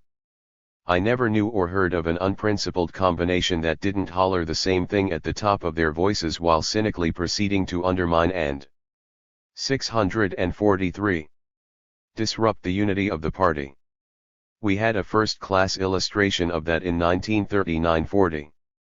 We can hope that the present experience will be an exception to the general rule. Meantime we'll watch and see, and promise anybody who is interested that we won't be caught napping. Their final statement that the decision on unity, etc., rests with the majority is almost years old in the Marxist movement. Up till now it has always been translated to mean, if we make a split it's the fault of the other side. Fraternally. J.P. Cannon. 644. 11 American Tasks, abridged, speech in debate with Farrell Dobbs before New York membership 1953. Bert Cochran.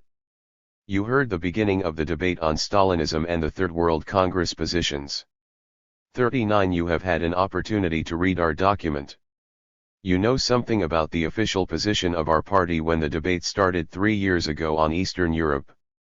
The facts are incontestable that the majority of our leaders in New York were unnerved by the cataclysmic events that were taking place all over the world, were overwhelmed by them, did not understand them, and their sole contribution was to malign the people whose understanding was greater than theirs, to organize a witch hunt around the party against non-existent dangers, and to inoculate people against the wrong diseases.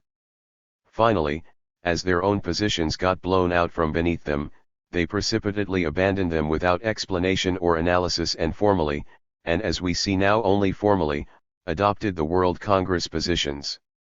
No sooner was the vote recorded, however, than they tried to turn their backs on all this, to learn nothing from the experience, and to construct for themselves a new world here in the United States out of the whole cloth.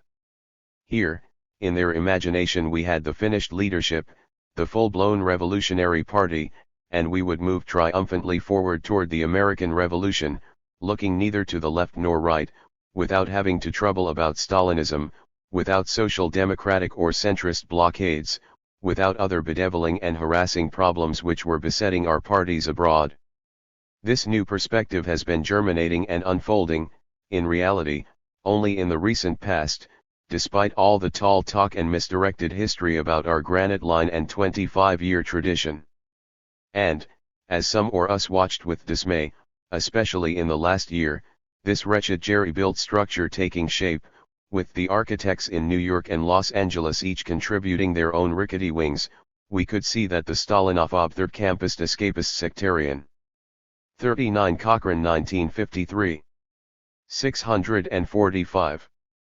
Traits, displayed so pronouncedly and unmistakably in the debates over Eastern Europe and the World Congress resolutions had come back to haunt and plague the party on the American question as well.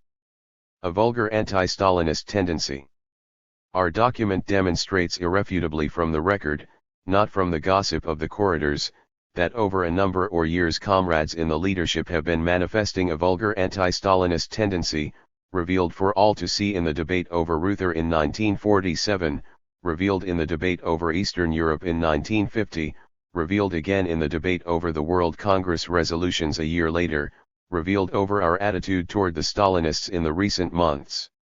Now, Stalinophobia led the Schachtmanites to conciliate with imperialist public opinion. Occasionally, some of our own leading comrades took a half a step in this direction, as in the case of Ruther and again over the Korean War. But our tradition and training against this type or conciliationism is so powerful, our stand on the Soviet Union so firmly implanted in the thinking of the membership, that the road is still effectively barred toward this path of development. Instead, we saw people infected with this same type of Stalinophobia attempt to find succor and refuge in a revolutionary ivory tower by a tendency to petrifaction in the sphere of Marxist thought. They were turning their backs on the real world, its struggles and line UPS, in favor of third campist declamations, lofty pronouncements, and an almost mystical faith in the elemental process. I will begin first with the September 1951 plenum of our National Committee. The meeting took place when all the documents of the World Congress were in, when the major positions were all established, and when our new world outlook had presumably been perfected.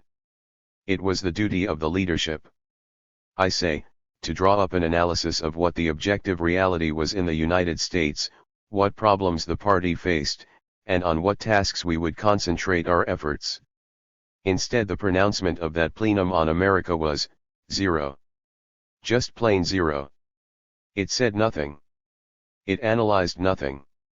The party membership was waiting for an answer, for a lead. It didn't get it. Some perfunctory memorandum was submitted, and it was such a canned, worthless product that it was withdrawn by common consent all around. The only proposal for that plenum was to have a presidential campaign in 1952, and even that was not motivated and fitted into an overall perspective. In his article, I notice Comrade Dobbs criticizes a tendency toward local autonomy that has developed in main lines of branch orientation. His pre. 646. Scription for the trouble is laughable. If you want to know the reason for this developing so-called autonomy, it is because the branches got no proper lead from the National Committee and had to depend on their own intellectual resources to answer the problems of political life. To hold a group together in times of reaction and repression, you need an ideology, a clear and correct perspective, a political tactic. If you don't provide that, centrifugal tendencies and even worse will set in, and all your coordinating commissions, and mimeographed exhortations will not halt the process. I know what I'm talking about on this matter. The party in 1951 was thirsting for a political perspective and integrated line, not for some new administrative gimmicks. Only on the basis of a correct line does administrative coordination have sense and worth. Without it, it is the most barren of barren pursuits. Third campist manifestations. My next exhibit in outlining the evolution of this sectarian tendency is the letter of Farrell Dobbs to the Political Committee on November 29, 1951. Here was the perspective he sketched out for the movement: we confine ourselves too exclusively to agitation for a Labour Party. We go off balance by failing to give sufficient explanation to the membership that, although one can argue the probability of a Labour Party development, it is not an indispensable step to the formation of a mass revolutionary party. Class antagonisms are bound to grow sharper and sharper. The longer the union bureaucrats block the formation of a Labour Party, the greater the political vacuum will become, and the more opportunity we will have to recruit workers directly into our party. If the rise of a Labour Party should be long delayed, it is not excluded that the American workers might leap over, very quickly if not entirely, that intermediate stage of their radicalization. What is wrong with this? Only that it misunderstands the most important fact of the American labor reality, the fact that the American working class is strongly, superbly organized today, that it is dominated by an entrenched and politically conscious labor bureaucracy, and that when this working class becomes radicalized, it will move in its first stages, and probably for a whole period hereafter, as a mass, through its organizations, and not jump over the head of its organizations. Whoever does not understand this does not understand the American labor movement. Our considerable discussions and writings in 1947 and 1948 on the emergence of a new socially conscious bureaucracy and its meaning was all in vain so far as Comrade Dobbs was concerned. 647. His talk of a vacuum existing is similarly inept.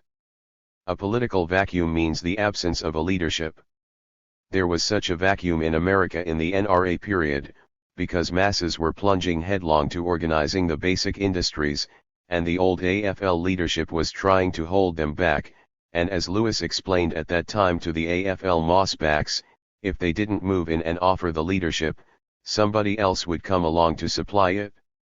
A vacuum can appear, theoretically anyhow, if a mass movement develops for a labor party and the official union leadership resolves to block it. But how was a vacuum appearing in 1951 with reaction deepening, with living standards maintained, and the unions on the defensive and in the grip of the witch hunt? Definitely, nothing of this is comprehensible. Well, Dobbs and his co-worker Swaybeck had a thesis accounting for all these developments, which they submitted to the political committee a little earlier. I can give it to you in a nutshell. War preparations and mounting inflation would slash the workers' living standards and lead to the eruption of great class battles, and thus, to a change, in the whole objective situation. As a matter of fact, Swaybeck sent in a memorandum to the political committee as far back as January 1951, where he saw even then all hell busting loose.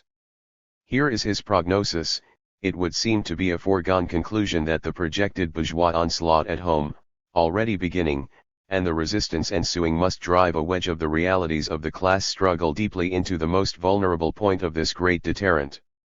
As the working class presses forward in its resistance against the onslaught on its standard of living and the democratic rights, the labor bureaucracy faces the alternative of which road, toward breaking its reliance upon and support to the bourgeois state, or toward rupturing relations with its own rank and file membership.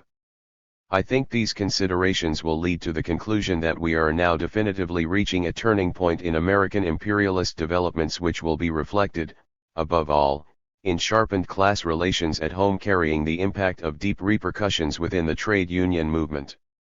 We are reaching the point at which the quantitative changes of this movement will begin to take on new qualitative characteristics. Now, this is an analysis, it's a perspective, even if unreal and fanciful. You know what they're talking about, anyhow. Workers' living standards are being slashed, great class battles loom on the horizon, a vacuum of leadership will arise, we can move ahead as a revolutionary party whether a labor party is or is not formed, and probably preferably without one.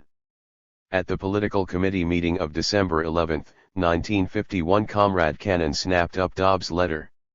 He made a motion to adopt its general line and that he be empowered to write a series of articles in the paper based upon it. Luckily. 648.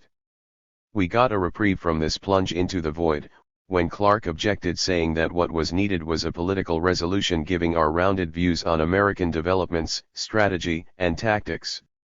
The first draft. I now proceed to March 1952, when the Secretariat Subcommittee brought in the first draft of the political resolution. And what did we discover? The Dobbs-Swaybeck letters were no individual aberration. The theme was written into the resolution draft: the raging inflation, the slashing of living standards. About the Labor Party, as a perspective, or even as a slogan, not a word, not a mumbling word. The resolution contented itself with the thundering proclamation that we intend to challenge and engage in direct combat all rivals, and that we intend to proceed from the maximum, not the minimum possibilities. I don't say this first draft contains a clear-cut policy to jump over the head of the existing labor movement and march in a straight line to the socialist emancipation. I say it simply lends itself to that kind of a sectarian concept, and it is in that spirit that its authors and supporters apparently understood it, and understand it. Well, Clark and Frankel drew up a whole series of amendments, and rewrote the resolution pretty much from top to bottom. And it is the second, rewritten draft that was adopted by the political committee, the National Committee, and the Convention. That draft, and only that one, is the position of the party. The raging inflation, crisis around the Comer, early big upsurge theory was tossed out the window. It was replaced, not by a blueprint, a surefire prediction of just what would take place on what day or month, but by a realistic Marxist appraisal of what lies ahead and how to orient oneself with some degree of coherence and reality in an uncertain and fast-moving world. Here are a few key sentences. The equilibrium of American capitalism at the present time, based as it is upon a breakneck race between crisis and war economy, is an equilibrium of dynamic components. The unprecedented growth of production in a narrowing world and domestic market is counterbalanced by the unprecedented growth of the peacetime war budget. It is clear that the slightest relaxation of the war drive conjures up the immediate specter of depression and collapse in the sole remaining bastion of world capitalism. This depression, the capitalist class well knows, would be all the more explosive for having been artificially repressed over a period of years by means which only aggravate the crisis. 649. In Cs. It is quite obvious therefore that the capitalist class will move heaven and earth to plunge the nation into war before the explosion of the American economy. It must be kept in mind, however, that the present equilibrium of US economy, loaded with explosives though its basis may be, is an equilibrium nevertheless. It provides full employment for the American workers on an unprecedented scale, and has continued to provide a large outpouring of consumers' goods for the people, even though this flow is beginning to diminish. Since the workers will be impelled on the road to struggle only by important changes in their material status, it is clear that the American social crisis waits upon the destruction of the present explosive equilibrium by either war or crisis. Next, a section was written in on the Labor Party question, straightening out the previous lopsided perspective. Thus, on these two crucial matters of analysis and perspective, we, it would appear, carried the day, and that is the party policy. Now, make a mental note of this fact. No. 1. Our approach toward the Stalinists. My next set of exhibits begins with the Political Committee meeting of January 8, 1952. For months, you know, there had been debates, frictions and wrangling over our attitude toward the Stalinist front, or Stalinist-influenced organizations.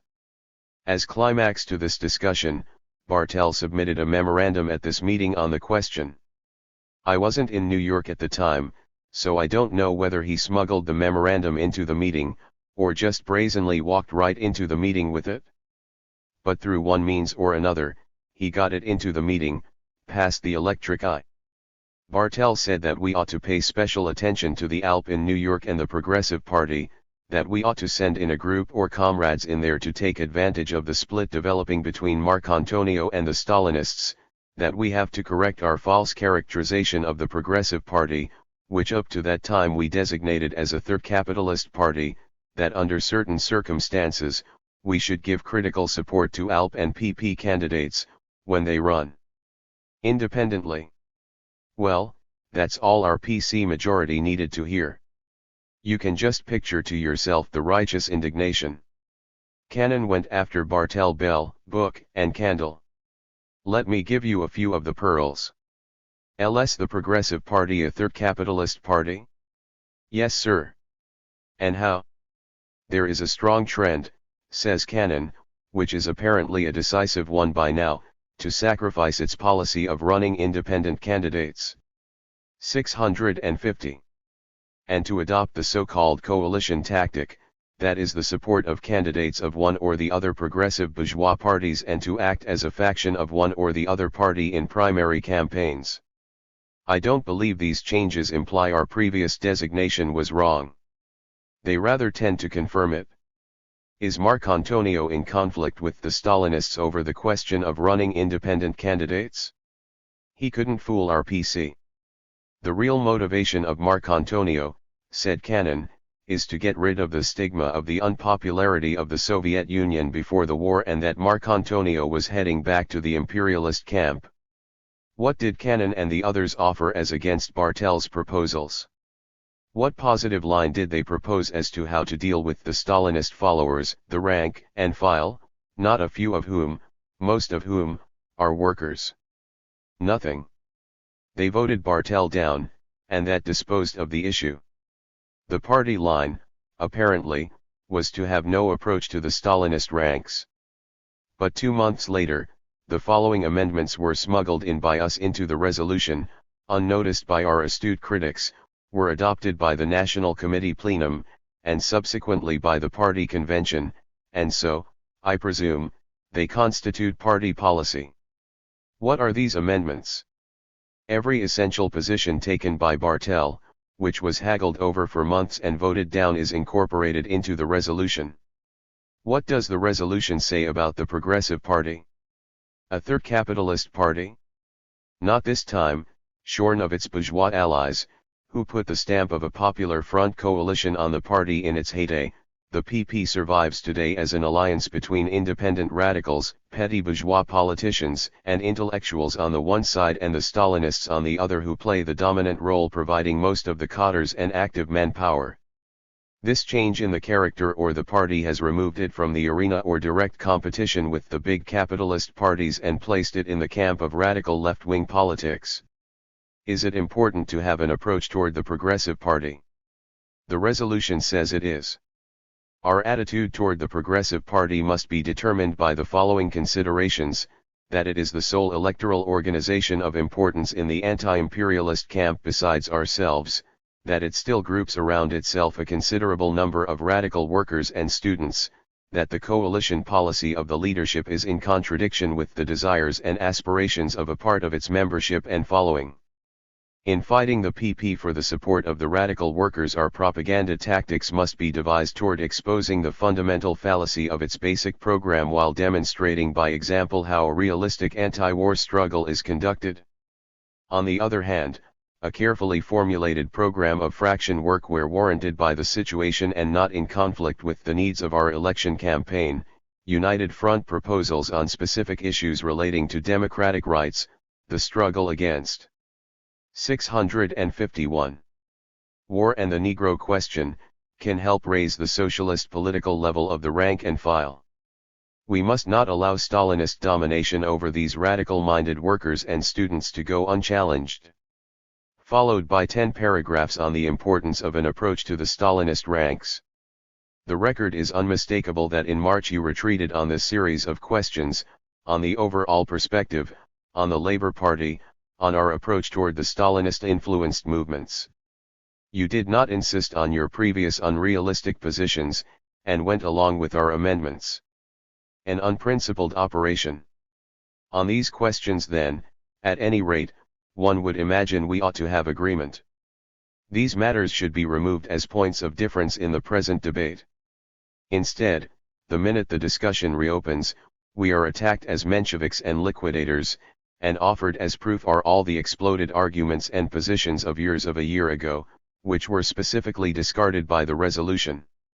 We are confronted with the identical love-stonistic operation that we witnessed on the international questions, of adopting promiscuously, and with indifference, the positions of your opponents only to immediately thereafter launch a ferocious onslaught against the very same people whose position you have accepted. This unprincipled operation can be demonstrated from the record. Dobbs voted for the resolution. He claims to be a proponent of it. Yet listen to his present document. Some within the movement, who draw pessimistic conclusions from the present ascendancy of reaction and the ebb in the class struggle here, seem ready to concede in advance that US imperialism can go a long way with its program. They seem to foresee imperialism carrying through its war program for a prolonged period with a favorable relation of class forces for it here at home. What do you mean, some within the movement? Leaving aside your invention about the prolonged period, that's what the resolution says, and I read it to you. Dobbs states further, they seem to hold a dark view of the prospects of any serious class struggle manifestation before the workers have experienced extremely harsh blows. Again, you're paraphrasing the resolution. And what are you trying to prove anyhow? Do you think there are going to be major class battles before a thoroughgoing shake-up occurs? This is phrase-mongering, childish prattle, without a pretense of analysis, without a glimmer of thought or maturity.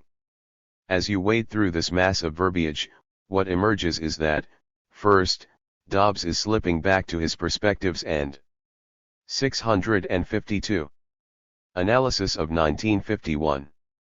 And secondly, that he is polemicizing against positions of the resolution under cover of attacking us. The Labour Party question. Let me proceed next to the position on the Labour Party which Dobbs thought we were overemphasizing terribly much in 1951, and which his co-thinkers didn't even bother to mention in their draft of the party resolution, so determined were they not to have anything detract from the independence of the party. Here he can say like the great Dante, though somewhat tardy, I perchance arrive. But he's not only arrived. He's arrived in a cloud of dust. He not only has comprehended the Labour Party perspective, but he is seeing big Labour Party movements under every bedstead. He refers to us scornfully because he claims we see no evidence to indicate a serious trend in the direction of a Labour Party at present. I take this to mean that he does see evidence to indicate a serious trend in the direction of a Labour Party at present. Well, this must have taken place very recently. The party resolution adopted in July 1952 states, Labour Party sentiment is now at low ebb. Has anything of special importance occurred in this field since that time? I don't know of it. I know the UAW convention 5 years ago had a considerable debate on the Labour Party. I know the recent one had nothing of the kind. Dobbs in all seriousness offers as evidence to indicate a serious trend in the direction of a Labour Party at present the fact that a Labour Party resolution was discussed at a meeting of the Chevrolet local in Flint, and that the local chairman favoured it. I must confess on this point you surprised me. Don't you know they've been discussing the Labour Party for years in Flint? Several years ago, the Chevrolet One was on record officially for the Labour Party. They set up a committee to work for the establishment of a Labour Party. They issued a pamphlet under the auspices or the Union advocating a Labour Party, and circulated the pamphlet throughout the country. What we are witnessing at the present juncture is the ebb of a stronger movement of the recent past. And please don't muddle everything by telling us about objective necessity. A trend means that the objective necessity has found subjective expression. Before it does, you don't have a trend. You have objective necessity, and subjective inadequacy and lag. There have been only 2 periods in Dobbs and my time in the labor movement when there was a serious trend for a Labour Party that I am acquainted with. The first was in 1936-37 when a virgin movement at the flood tide of its 653 militancy instinctively sought to hurl itself beyond the confines of capitalist politics. You didn't have to drill a hole in somebody's head in order to discover the trend. It was there, palpable and observable. In New York State, Hillman, Dubinsky, and the Stalinists were forced to organize an ostensibly independent labor party, the ALP, as the only method by which they could snare a whole sector or radicalized workers to vote for Roosevelt.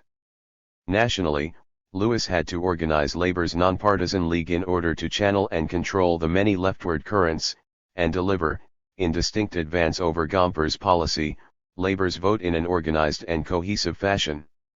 The second time a trend was developing for a Labour Party was in late 1943 and early 1944, when at the height of the agitation against the no-strike pledges segment of the Michigan labor movement led by Emil Mazie and other left trutherites began a serious fight for the Labour Party. This was climaxed with the formation of the Michigan Commonwealth Federation, which for a short period had the support of a small section of the Michigan unions, and was, behind the scenes, supported for a while even by Walter Reuther. The 1945-46 strike wave refurbished the authority of the CIO officialdom. The continued prosperity made the conservative mood dominant. The witch hunt and reaction hurled the labor movement onto the defensive. That's the spot on the map at which we are standing at this moment. After all, we must exhibit some capacity to assess and evaluate the various wisps and incidents, some capacity to see a movement in its dynamic flow and ebb, and to understand whether it is advancing or receding. Else, all analysis becomes impossible, and politics is reduced to an uncorrelated and unintegrated mass of undigested details, incidents, and fugitive impressions, with the loudest bawlers and the biggest boasters enthroned as the best Marxists. A new edition of Mustism. I have tried to demonstrate, and I believe I have demonstrated from the documents that Dobbs is cavalier with the party positions on our analysis of the objective trend, and on the Labour Party developments. On the Stalinists, they're back to where they were a year and a half ago, and pages N, 12, 13, 14 and part of 15 of the party resolution might just as well not be in existence, so far as they are concerned. Every attempt, every suggestion, no matter how modest, to find an approach to the Stalinist or Stalinist-influenced ranks is construed as showing a conciliatory attitude toward the Stalinists, going soft on Stalinism, abandoning the independence of the party, etc. You can ignore the history of their tendency on 654. A whole series of major questions. You can take this by itself, and there is no question but that it constitutes proof of Stalinophobia, an adaptation to the present prejudices of the American working class. And to justify their highly unreasonable, highly unrealistic tactic, a new version of the theory of A.J. Must is being constructed, and offered to us as the last word on the subject of building the party in the United States. Must, as you know, had the idea that we don't have to bother or occupy ourselves with the Stalinists or the Socialist Party, that the majority of the workers in America had no interest in either organization. The way to build the party, therefore, was to go straight to the factories, the mines, the mills, and talk socialism, to the unaffiliated masses. This theory sounds very appealing, especially in this country. It has a little flaw, however. The very militants that you approach for your party are also approached by your rivals, and if they are larger and stronger, their attractive power is greater than yours. You cannot, in life, therefore, ignore a big rival, without reducing yourself to a sect of wishful thinkers, and often, smug braggarts. But the Stalinists, you say, are weak in this country. That is true. That's why we don't need an orientation toward the Stalinist movement. But they are still far stronger, far more influential, above all, in the labor movement, than we are, and that is why we need an approach, a tactic toward their ranks. And we cannot tum our hacks on them, under penalty of having this cotter far bigger ours, block off our path to the politically unorganized workers in the mass movement when they become radicalized. But I ran across somewhere that you're not really against opponents' work if it is handled right. On page 16 of Dobbs' article I read, "We do not minimize the importance of opponents' work against the Stalinists. We are fully in favor of opponents' work in Stalinist organizations. They don't minimize the importance of opponents' work. Then what did you start a war against Bartel for? Oh, I forgot, he was overemphasizing this work. He went overboard by opening all the sluice gates and flooding the Alp in New York with 2 people. How many people in your opinion should be sent in to properly keep this work in a subordinate position? They don't minimize. We have a memorandum from Dobbs' faction associates in Chicago on opponents' work. Listen to it. We have recently recruited a young member from the Progressive Party. He was impelled to the SWP by the Stalinist move to scuttle the PP.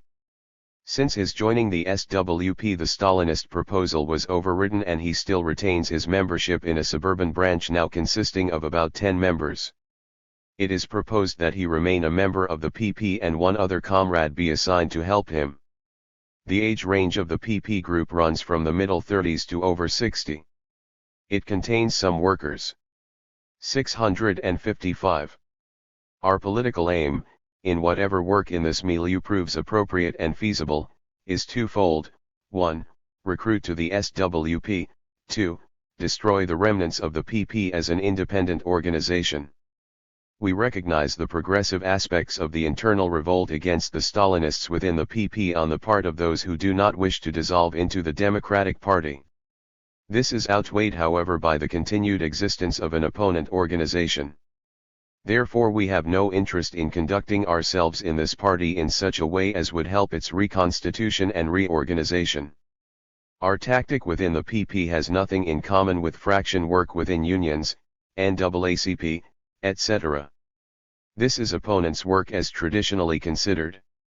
In making personnel assignments for opponents' work in the PP, we consider that the following activities take priority in the next period, not necessarily in order of importance. 1. The paper campaign. 2. May Day banquet. 3.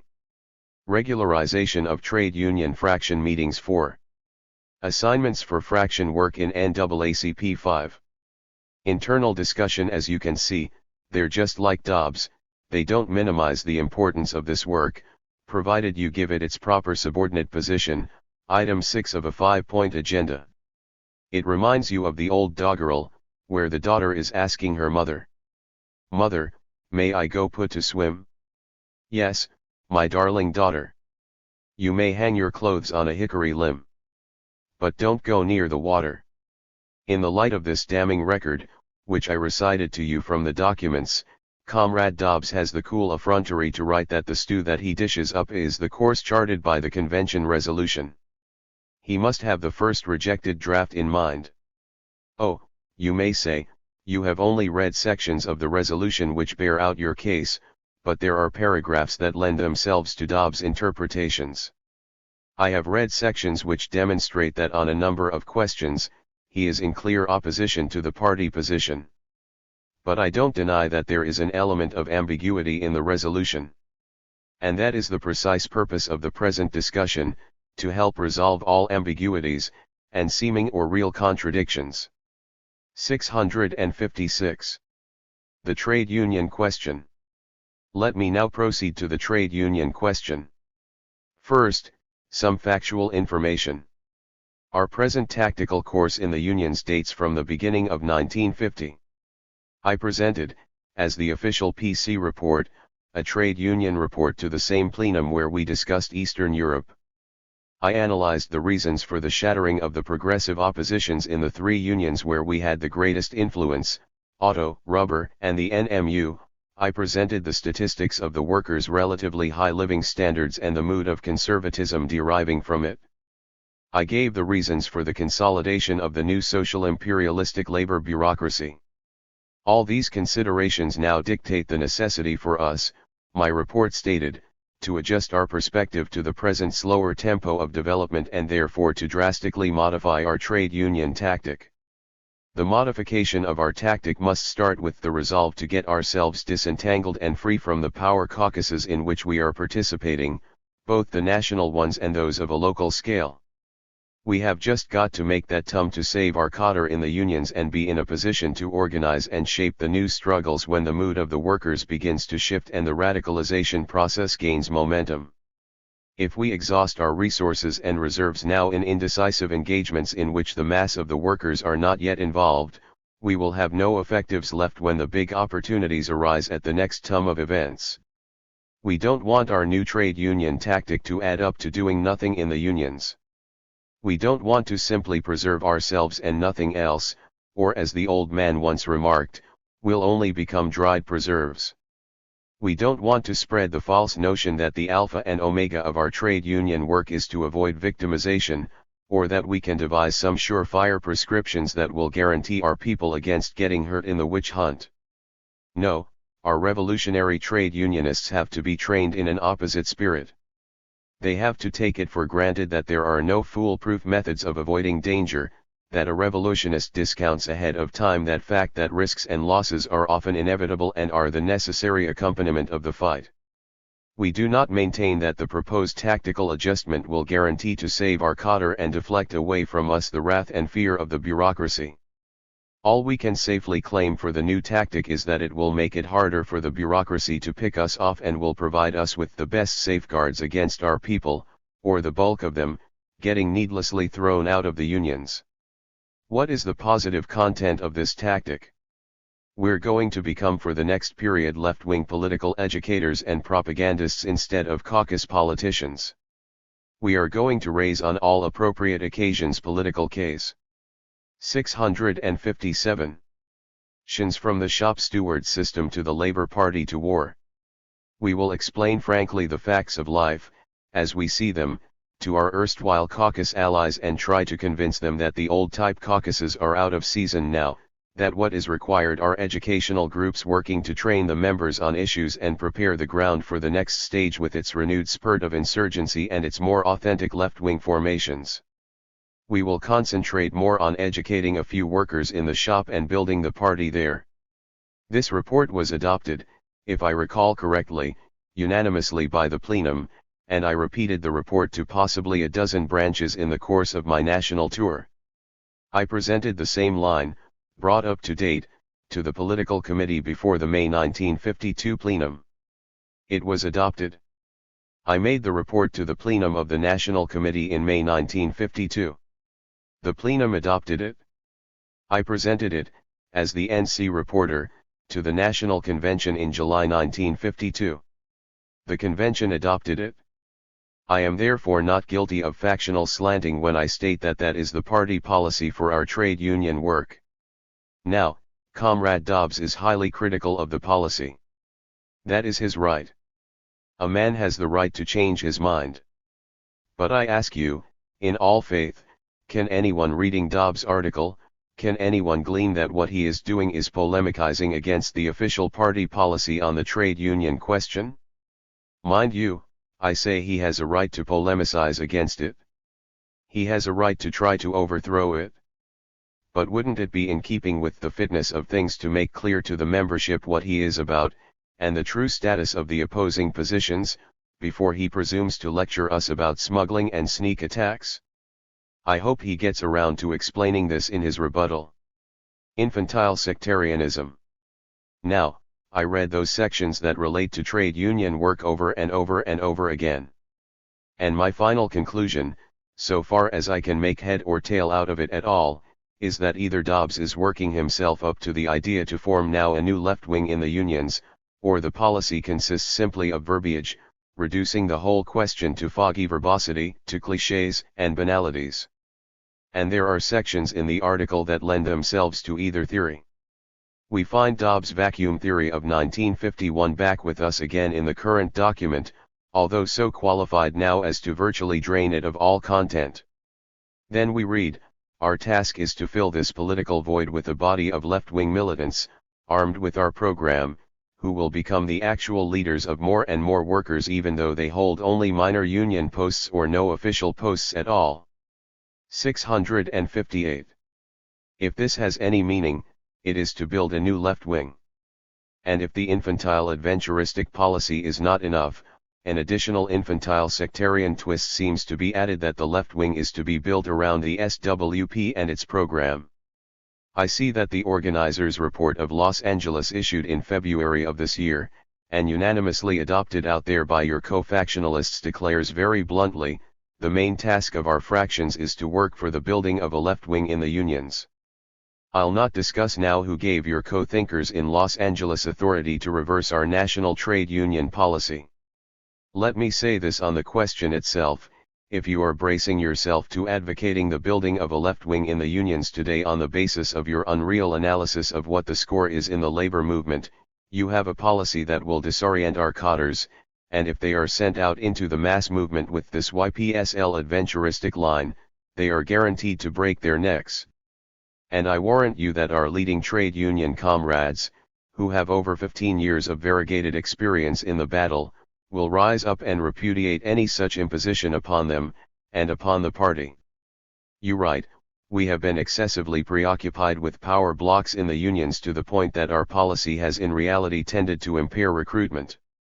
You can't make a sweeping assertion like that without attempting to prove it. Do you think Marxist analysis simply consists of pompous proclamations? As an overall proposition, I question the correctness of the criticism. The criticism leaves me with the feeling that the problem of party recruitment is torn away from the context of the complex of our activity in the class struggle and viewed too exclusively from its administrative side. Let us take a cursory glance, for a moment, of our leading trade union fraction, the auto fraction. After our break with Homer Martin in 1938, for a variety of reasons, we were not involved, nor did we support either of the major blocks in the UAW for a period of 5 years. We concentrated instead on trying to create local left-wing groupings, pushing our programmatic demands, distributing literature, analyzing the broad trends in the Union, and recruiting workers. We did yeoman's work along these lines for 5 years, but our successes in recruiting were quite modest. Only in the latter part of 1943 did we begin to cooperate with the left Rutherites, which developed into our cooperation with the No Strike Pledge Caucus the following year, and then the support of the Ruther Bloc during and following the GM strike of 1945-46. Contrary to Dobbs' impressions, it was precisely in this latter period that recruiting into the Michigan organization reached its highest point. We recruited more workers from the unions in the 1943 to 1945 period than we had 659 at any time before or since. I could relate a similar story by describing the work of our leading fractions in the other unions. This was the period, as everybody knows, that recruitment nationally was at its zenith. Dynamics of the labor movement. There is no mystery about the reasons if you understand the ups and downs and flow of the labor movement. The trade union has a life of its own. The most virile, the most intelligent members of the union inevitably get caught up in the activity and the political life of the organization. They become the local activists, the shop stewards, the chairmen of various union committees and bodies, the officers, the strike leaders, and in a period of inter-union struggle, the leading forces of the factions. At a time such as the present, when the unions are stagnant, these elements often become conservatized and corrupted, and are least susceptible to our message, least inclined to join our type of organization. In a period of upsurge and struggle, it is these activists who form the secondary leadership, and sometimes even the prime leadership and expression of the workers' struggles and aspirations. These struggles inevitably produce different and opposing organized tendencies inside the unions. It has been our invariable experience that the periods when we are able to participate on a good basis with the militant activists in union political struggles are the very periods when the branches involved are blooming, find the greatest milieu for their efforts, when we have more workers coming around to our headquarters and affairs, and when we register the biggest successes in recruitment. Because periods of inter-union struggles represent only one aspect of rising militancy and activity of the organized workers. I am not speaking now of the wisdom of this or that tactical block, or relationship. That can only be discussed in the concrete. But to counterpose, in a sweeping generalization, recruitment to participation in the political struggles of the trade union movement reveals lack of understanding of the dynamics of building a party, at best, an oversimplified socialist agitator's approach to the problem of recruitment, rather than that of a Marxist mass leader. In his resolve to draw every possible construction against us, Comrade Dobbs erupts with this in his concluding statements on the unions. He quotes the following remarks from my convention trade union report: "In the present period our trade union forces are often augmented by mere mechanical effort. But to really maintain and integrate trade union groups in these difficult days, the mechanical aspect is the least of the problem." 660. Then Dobbs goes on to say, what Comrade Cochrane dismisses by his reference to mechanical effort is obviously the daily activity in the unions, which is the essence of all mass work. He seems to think that the most important need for our work in the unions is to rush through his project to organize a committee of high-powered thinkers and writers. However, the comrades who canyon the foot-slogging day-to-day work in the unions know their work is important. They like to have their leaders think it is important too.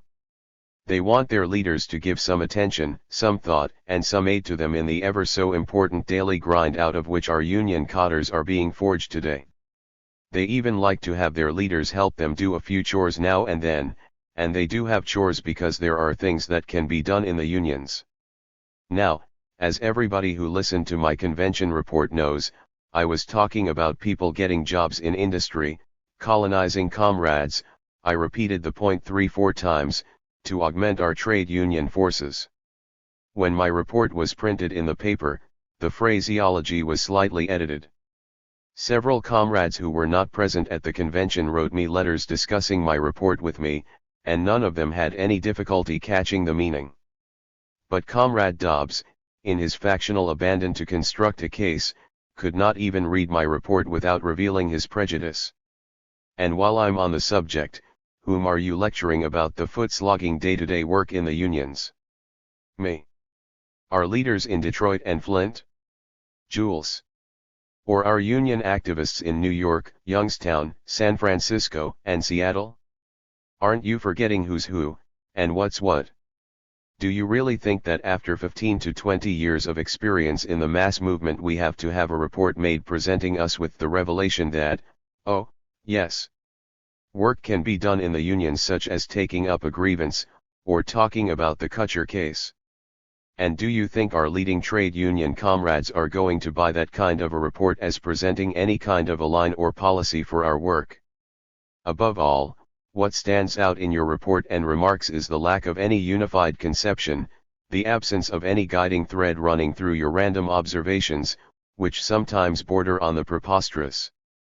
And this final outburst will impress itself least favorably on our trade union leaders, who may conclude that beneath the solemn exterior is concealed a woeful lack of grasp of the dynamics of the labor movement, and an attempt to reduce all big questions to schoolmasterish exhortations and homilies.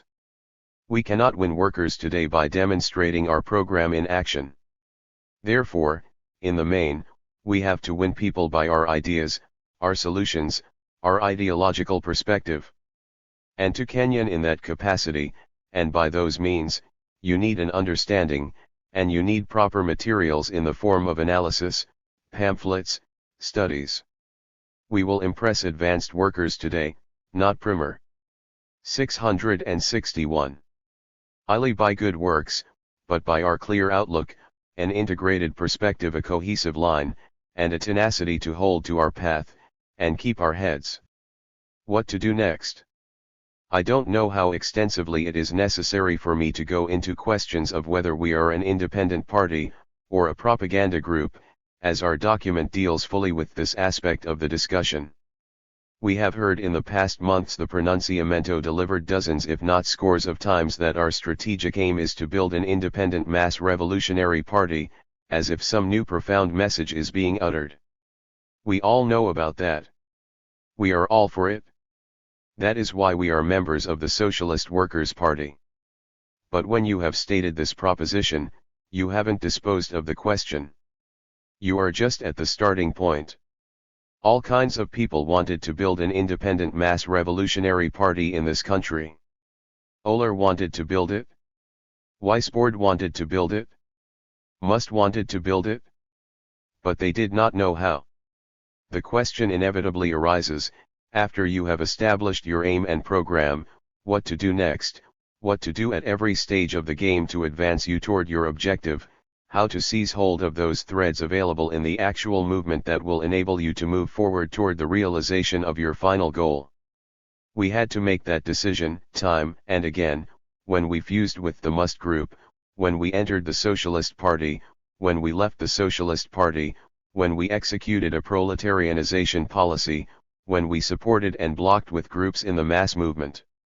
If we contented ourselves with simply proclaiming the independence of the party, and agitating the broad masses in favor of socialism, that would have netted us very meager results, and very possibly we would not have even survived. Now, we are up against this very problem today: what to do next, what to do now. The country is in the grip of reaction and the witch hunt. We are isolated from the masses. And despite all the revolutionary chattering in our midst, no one knows exactly how long reaction will persist. Our strategic orientation is toward the mass trade union movement, because it is in that movement that the big struggles will find expression, and out of those ranks that the effectives for the Revolutionary Party must come. But that does not dispose of the question. Today this movement is quiescent. Today we are unable to recruit those workers, except for isolated individuals. We cannot, we do not, approach the general mass, or sizable sections of the mass in the unions. We approach individuals. If all the factors that go to make up the present situation do not cry out. 662. Allowed for a thoroughgoing propagandistic approach to build in this period a significant cadre in the mass movement, then just what is the proper approach to the labor movement today? The United States is the country par excellence of capitalist ideology and mode of thinking. Marxism has no standing in any sector of the population. The working class is hostile to it and views it as an alien philosophy. The youth in the colleges are brought up today in the spirit of militant anti-Marxism. A combination of circumstances, into which enter the treacheries of Stalinism, have conspired to bring Marxism to the lowest state in its American history. To organize a mass party in a vast and advanced country such as this one is a big and complicated work. It will never be done by simple socialist agitation and good works alone. Other tendencies, with a more realistic grasp of the dynamism of the mass movement, will inevitably overwhelm the simple Simon socialist do-gooders. To talk seriously about organizing a mass revolutionary party in the United States means that you have to establish a definite political physiognomy for yourself. You have to conquer your enemies in ideological struggle. You have to win intellectually the most advanced elements of the working class and of the radical intelligentsia, especially the youth. The task is still ahead of us, not behind us. Those who do not understand this had better stop talking about our tradition and Trotsky's teachings. A propaganda campaign. Well, it is in line with this approach that we proposed that the party organize a propaganda campaign, and devote sufficient thought, effort, and finances to ensure its proper execution and success.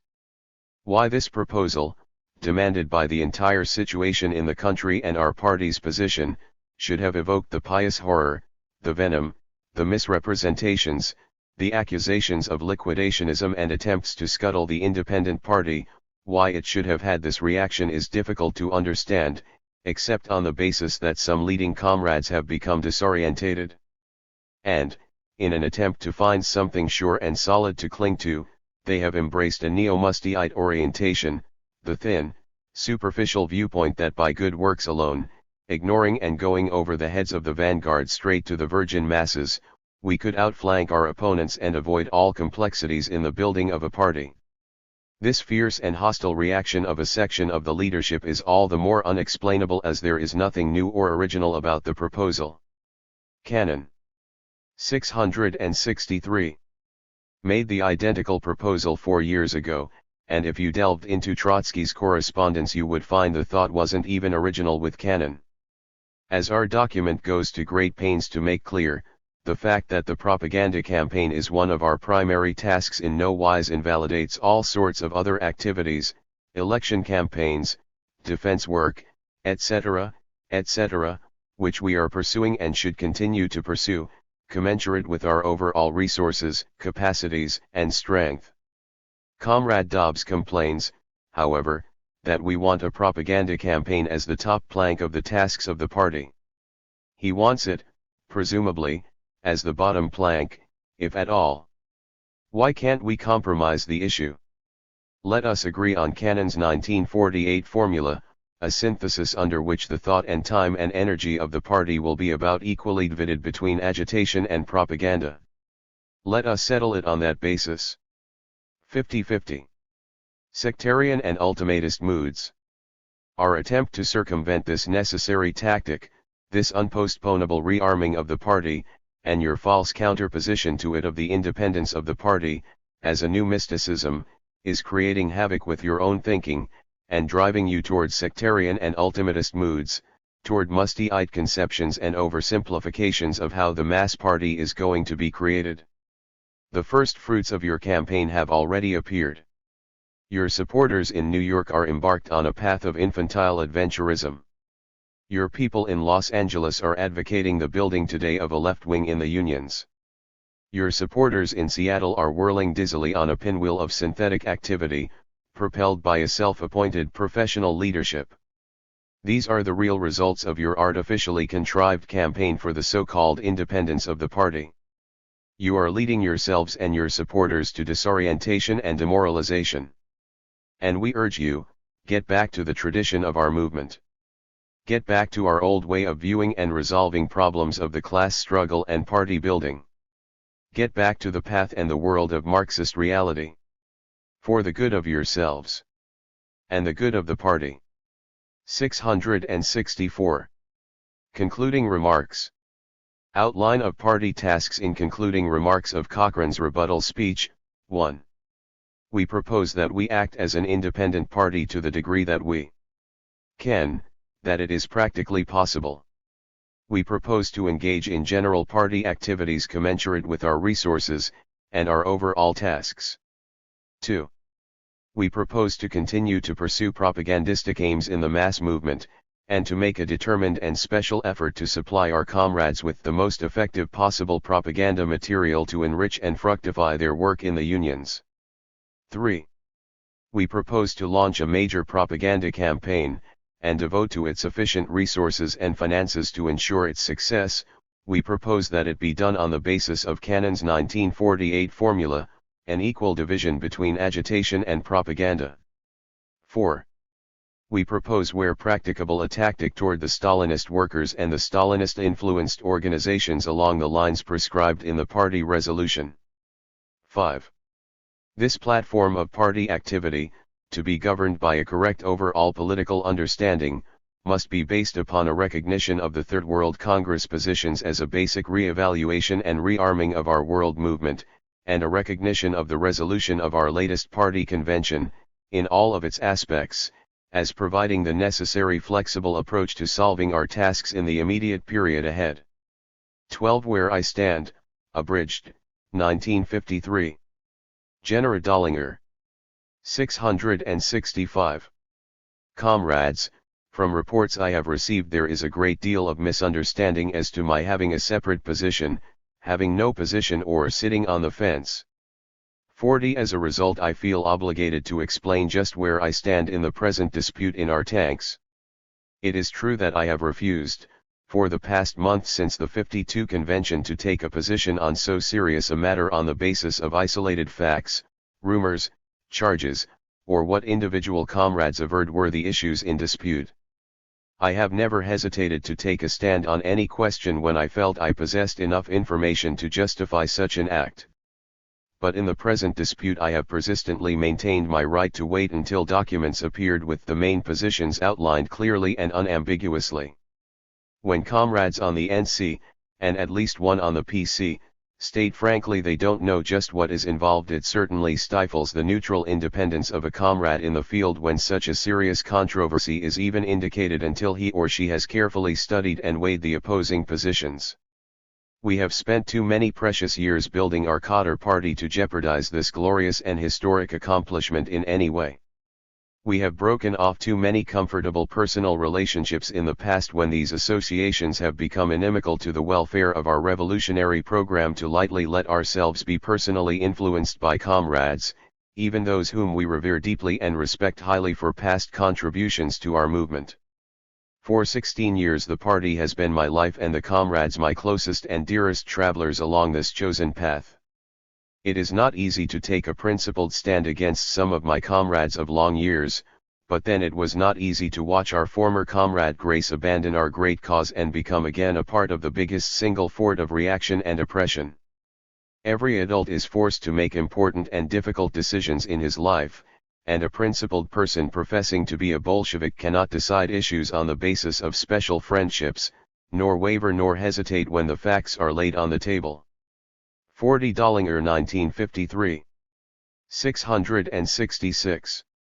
For these reasons I refused adamantly to take a position until I had in black and white the fundamental facts and the statements of the opposing sides on something more than possible embryonic differences. This, I can assure you, is not a popular position to take either, but it is the only honest one.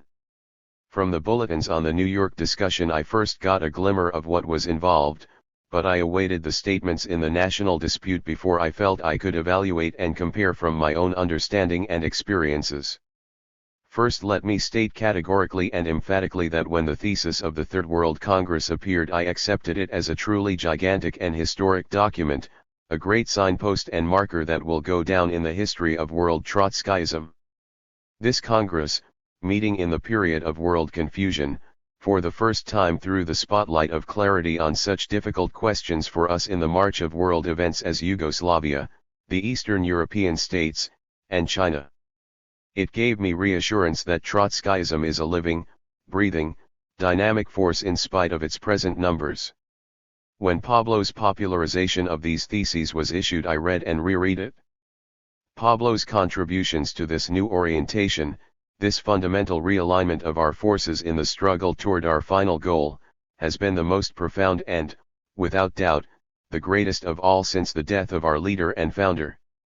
It never occurred to me once that the magnificent achievements of the Third World Congress could be otherwise considered than just that, by the world movement or any part of it. Admitting my optimism and naivete in this respect, I refuse to believe that differences in the American Party could have its roots in acceptance or non-acceptance of the essence and method of this big contribution to our thinking and our revolutionary reorientation in general. I was convinced that the factional differences arose from an incorrect appraisal of the stage of development on the home scene. Realizing that a faction fight is often the price we must pay to obtain theoretical clarity and rejecting all verbal reports, I awaited with great eagerness and expectations for the discussion bulletin summarizing the disagreements. As one of our many comrades in the movement who has been ever ready and willing to carry the revolutionary banner of our party in line of duty, regardless of personal consequences, I have had confidence in our collective leadership and in our collective decisions. Never having had any illusions about the infallibility of any individual leader of our party, I have watched while they, like I, have made mistakes.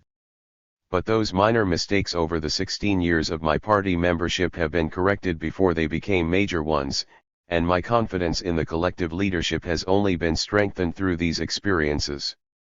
667. The World Congress and Comrade Hansen.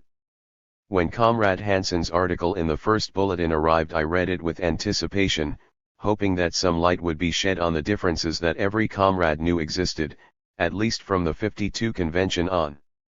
Leaving aside Hansen's synthesis of the opposing position, which one could not think of accepting as legitimate, the obvious lack of agreement with the Third World Congress thesis was most apparent.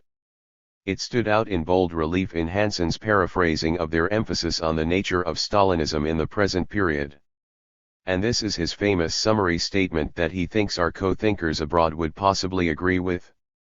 To quote from what the New York discussion has revealed on PG-13.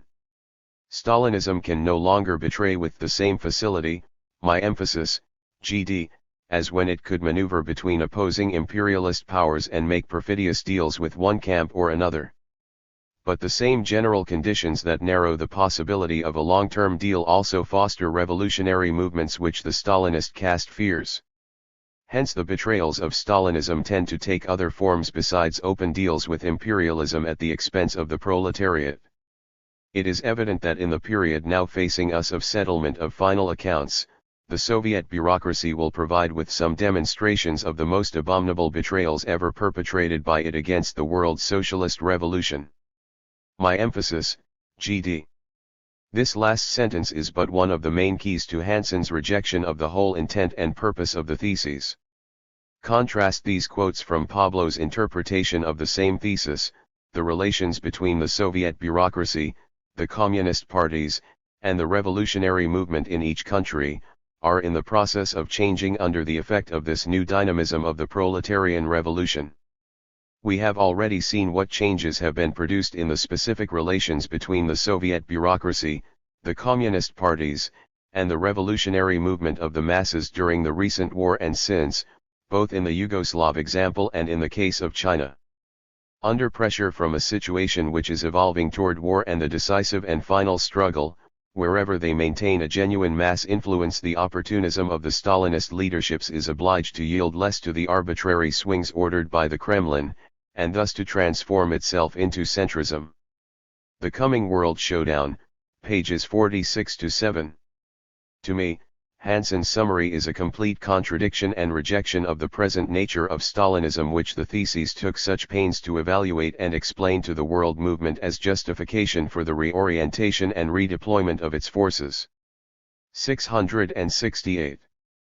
In this period, world events are not long in substantiating or refuting a position. Stop and reflect for a moment on the developments of extreme significance that have taken place in the Soviet Union and the Soviet bloc just since the death of that infallible leader Stalin.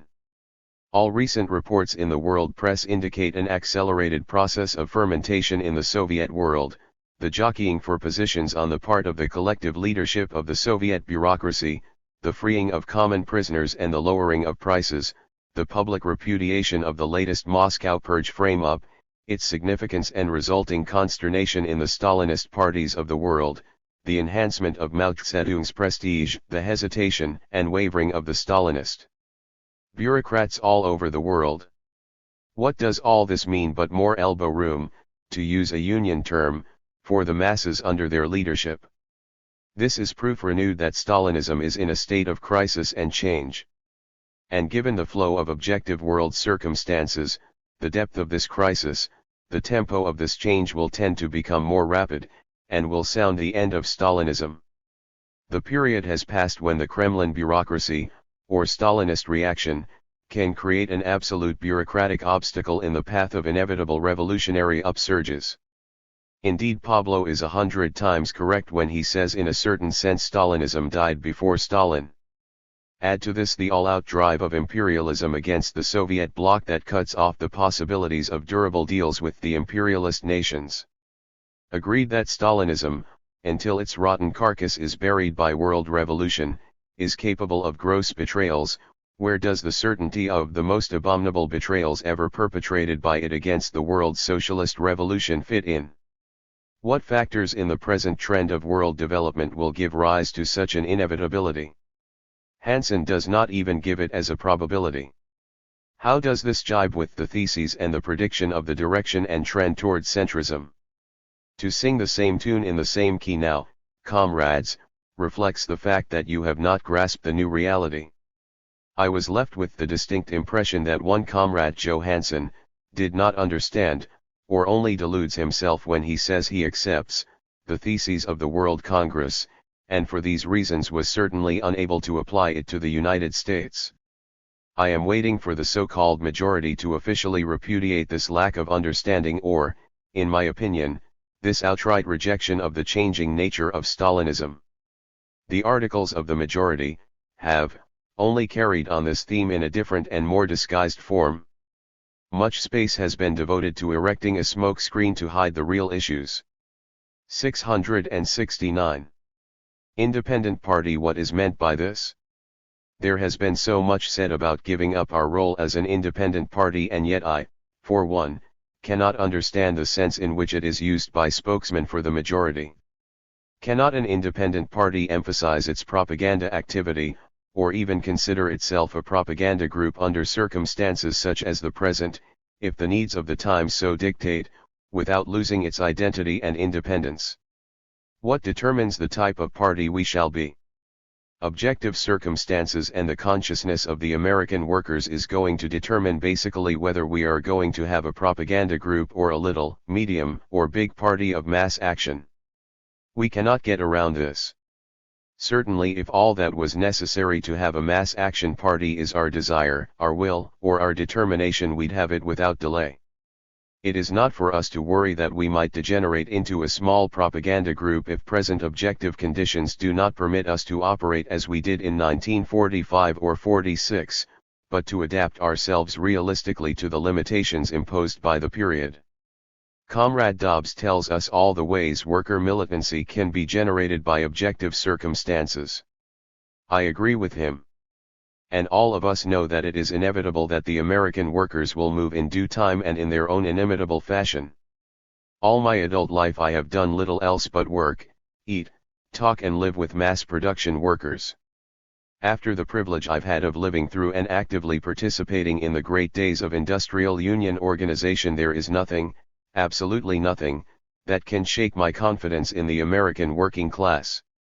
And if one needed any further optimism in this respect, my years active role in the NAACP and Negro work has only enhanced my confidence in the American working class and this particular section of it.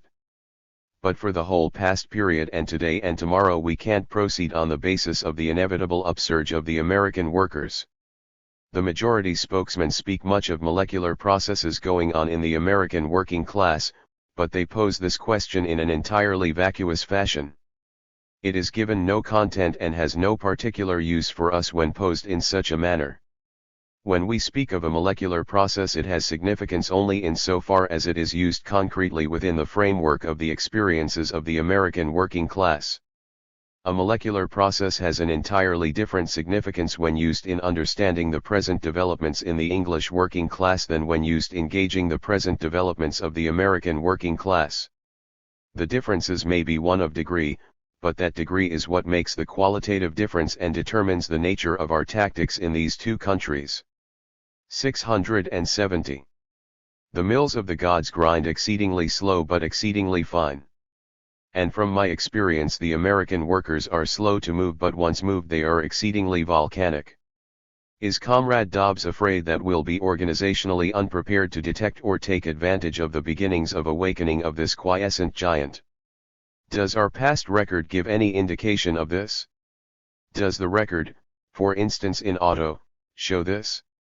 This section of the party, the auto fraction, has proven its ability to rush into the slightest possible opening in the union movement to put forward our transitional demands.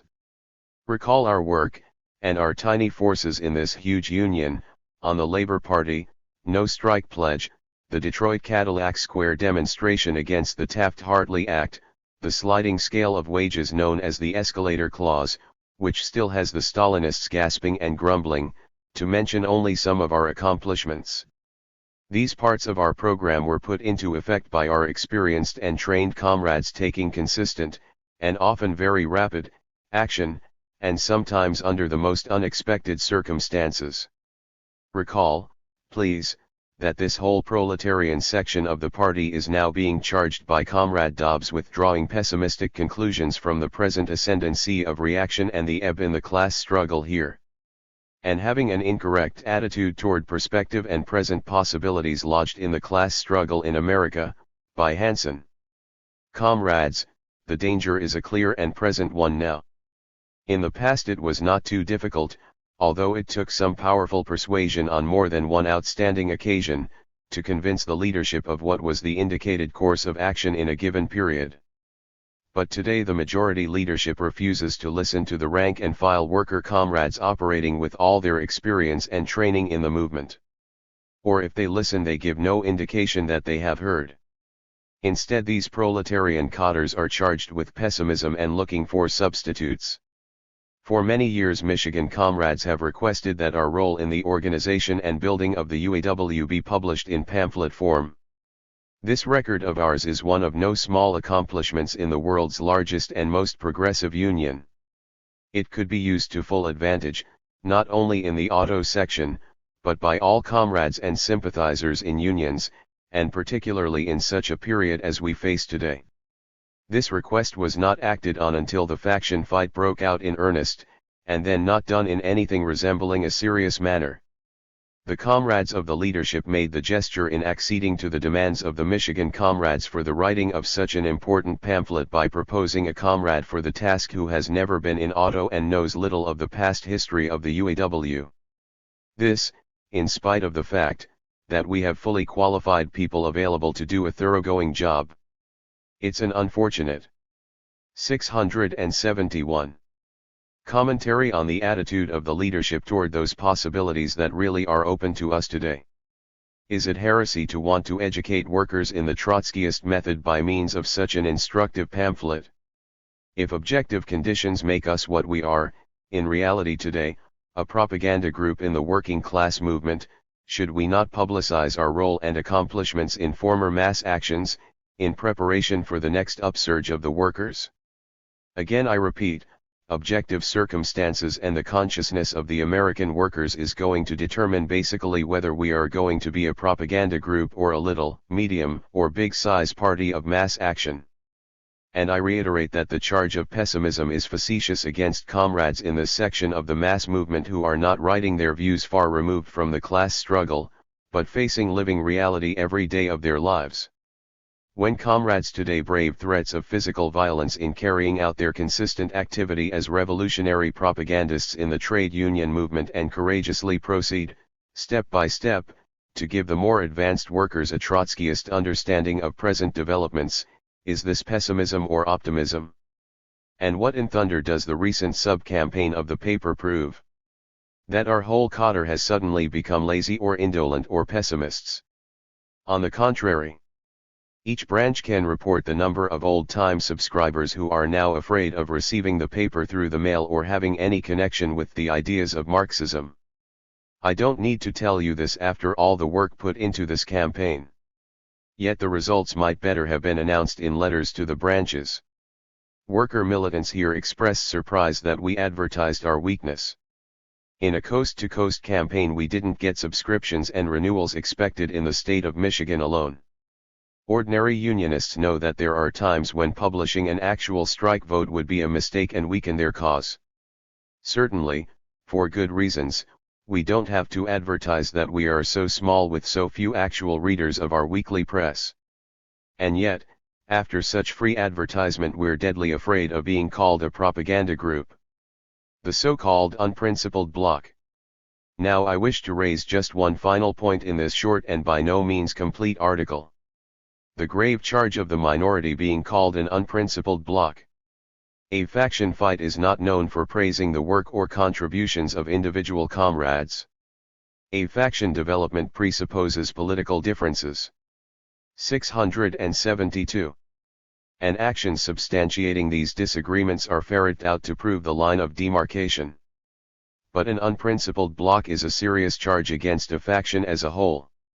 Certainly there will not be complete agreement on every question raised on either side.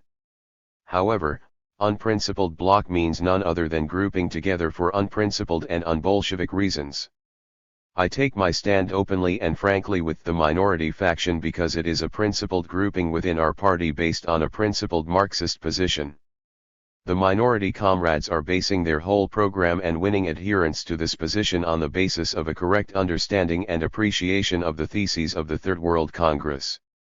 The comrades of the minority have demonstrated by their official position and their writings that they have a more thoroughgoing and penetrating understanding of the American working class and its present stage of development, the relationship between this stage of development and our world perspectives, and flowing from this understanding a more realistic program of action for our Trotskyist cadre here in the United States. This and this alone binds together the comrades of the minority tendency. I can assure you, comrades, that I was not won over by any means calculated to win friends and influence people. Quite the contrary. The statement of position signed by 10 leading members of our party titled The Roots of the Party Crisis, Its Causes and Solution is what decided my place in this dispute. It is the tendency that I endorse completely and wholeheartedly. And due to my revolutionary optimism, both in regards to the proletariat and its advance guard, the American Trotskyist Party, I firmly believe that this position will become the majority position of the party. I am firmly convinced that the worker comrades will cut through all the subterfuge and detective story drama and pre-swinchel reporting of comrades' reactions and facial expressions, the slanderous denigrations, and decide on the basis of the issues involved. And those of our top leadership who have grasped the essence of the theses of the Third World Congress and have consulted the vanguard ranks as to the American climate, will be with us. We all remember Lenin's remarks about major turns of the Revolutionary Party.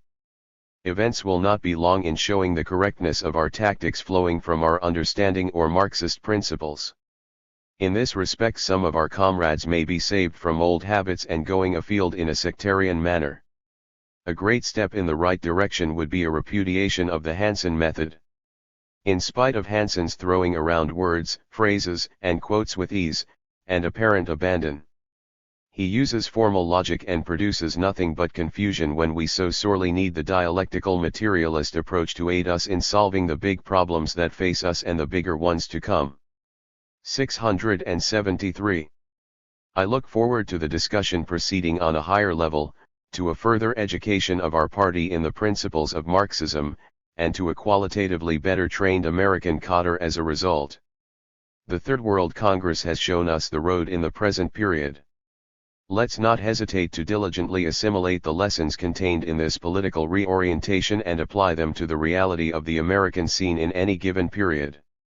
In this way and only this way will we be armed for the American Revolution, the decisive phase of the decisive coming world showdown. 674. 13. Internationalism and the SWP, Abridged, 1953. James P. Cannon. We have heard that the Cochranites are claiming in the party that they have the support of what they call the international movement. 41. Some comrades have asked, what about that? Now we are internationalists from way back. We started our movement 25 years ago under the banner of internationalism. The thing that brought us to Trotsky, and got us thrown out of the Communist Party, was our belief in Trotsky's program of international revolution against the Stalinist theory of socialism in one country. Our very first impulse, when we found ourselves out on the street in 1928, was to begin searching for international allies with whom we could collaborate. We couldn't find many of them, because the opposition had been completely smashed in the Soviet Union. Trotsky himself was in exile in Alma-Ata. And in America, as far as we knew for sure, we were about the only representatives on the international field of the banner of the exiled Trotsky. But eventually we established contacts with some German and some French groups, and in the spring of 1929 Trotsky was deported from the Soviet Union to Constantinople. We wrote to him there as soon as we heard about it, received an answer from him, and in cooperation with Trotsky began to tie together the first threads of the new, and what eventually became the fourth, International. On the record, I believe the American Trotskyists can be described, above all others, as internationalists, to take a phrase from Comrade Joseph Hansen, through and through. 41 Canon 2001. 675. International collaboration. The question of the attitude of the international movement toward us is an important one, with this understanding, that we are a part of the international movement, despite the fact that we have no formal affiliation, and we are going to have something to say about what the international movement decides on the American question, and every other. We don't consider ourselves an American branch office of an international business firm that receives orders from the boss. That's not us. That's what we got in the Comintern. That's what we wouldn't take. And that's why we got thrown out. We conceive of internationalism as international collaboration, in the process of which we get the benefit of the opinions of international comrades, and they get the benefit of ours, and through comradely discussion and collaboration we work out, if possible, a common line. Now it isn't possible that the international movement supports the minority in this fight, any more than it is possible that it supports the majority, because the international movement, as we understand it, that is, the membership in all comers of the world, hasn't yet heard about the fight, is only just beginning now to get the first bulletins, and cannot possibly have decided the question. The thing narrows down to the claim, if what we have heard is correct, that the International Secretariat, which consists of a few people in Paris, supports the minority. If that's so, we know nothing about it. We haven't been told that. And we don't like the very suggestion that the ones is taking a position on the American question behind the backs of the official leadership. The very suggestion that that is possible casts an insult upon the ones, upon its responsibility, and even upon its integrity. Because it is not possible to function as an international organization without proceeding through the official elected leadership in each and every party. As I said, we know nothing of any such decision there.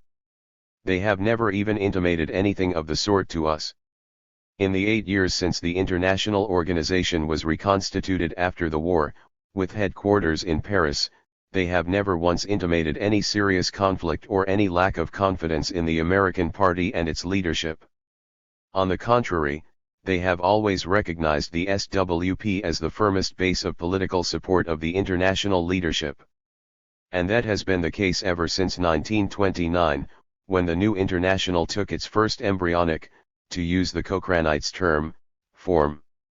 Ever since 1929, when the international leadership was a man named Trotsky in Constantinople and half of his troops in the whole world were those we had organized in the United States, the international has been, in the essence of 676. The matter, not just a mechanical combination of different parties and groups. There has been an axis in it, an axis of leadership. and in then years from 1929 to 1940, that axis was the collaboration of Trotsky and the American Trotskyist leadership. That's the essence of the matter. Trotsky made no secret of it. We were his firmest base of support. We weren't by any means hand-raisers, as Burnham said in The War and Bureaucratic Conservatism.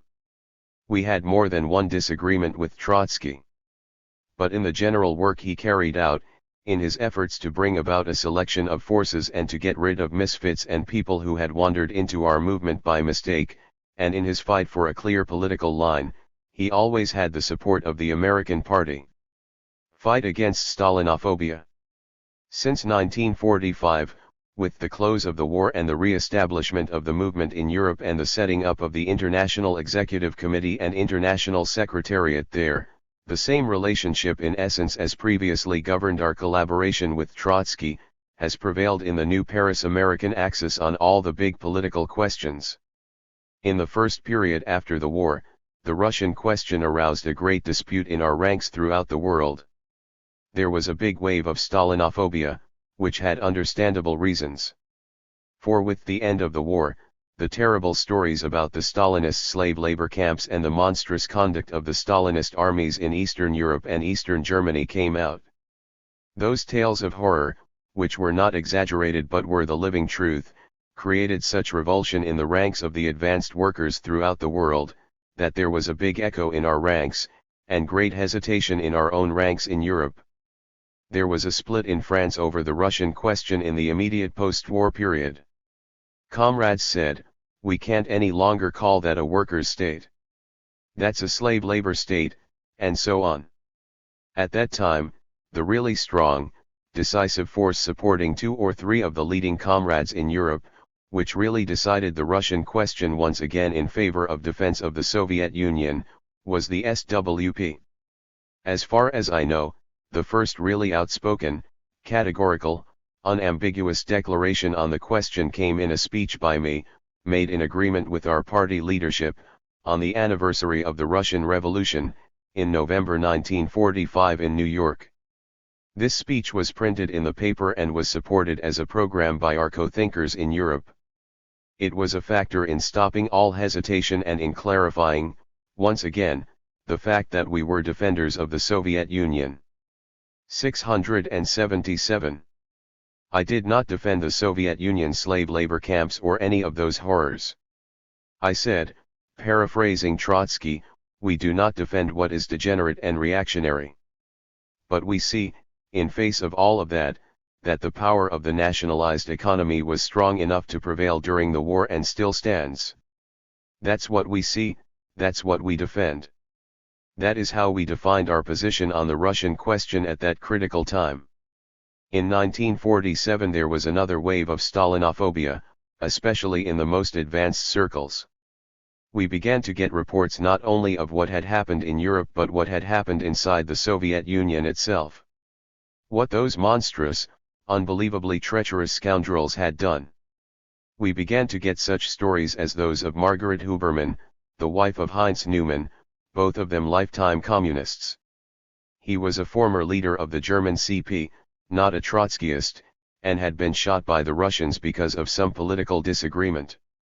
His poor wife was thrown into a concentration camp in Russia and kept there 3 years. And then, when the Soviet-Nazi pact was signed and the war started, she and a carload of other veteran German communists were put into a freight car, shipped to the border, and handed over to Hitler as a goodwill gesture from Stalin and his gang. And she then spent 5 more years in Hitler's concentration camps. Stories like that came out, one after another, and then began this new wave of Stalinophobia. Morrow and Goldman fell victim to it. They said, "This is too much. We can no longer defend the Soviet Union as a workers' state." There were new hesitations also in Europe. That is when I wrote the pamphlet American Stalinism Andante Stalinism, which these fools are now attacking in their document as some kind of evidence of Stalinophobia. But the whole thing was directed against the Stalinophobes, page after page, chapter after chapter. It was written in reply to Ruth Fisher, who had come out in Shachtman's paper denouncing us because of our position on the Soviet Union and calling for a united front of everybody against the Stalinists. I wrote that pamphlet to show that we would unite only with genuine socialists against Stalinism, not with red baiters and reactionaries. Our relations with the leadership in Europe at that time were relations of closest collaboration and support. There was general agreement between us. These were unknown men in our party. Nobody had ever heard of them. We helped to publicize the individual leaders, we commended them to our party members, and helped to build up their prestige. We did this, first because we had general agreement, and second because we realized they needed our support. They had yet to gain authority, not only here but throughout the world. And the fact that the SWP supported them up and down the line greatly reinforced their position and helped them to do their great work. 678. We went so far as to soft-pedal a lot of our differences with them, and I will mention here tonight some of the many differences, known for the most part only in our leading circles, that we have had in the course of the last 7 years. Differences with Pablo leadership. One difference was a tendency on their part toward Cominternism in organizational matters, a tendency to set up the International as a highly centralized body on the order of the early Comintern, which could make decisions, enforce orders, and so forth in the old Comintern fashion. We said to them all the time, you can't do that. The International is too weak, you are too weak. You can't have that kind of an international under present conditions.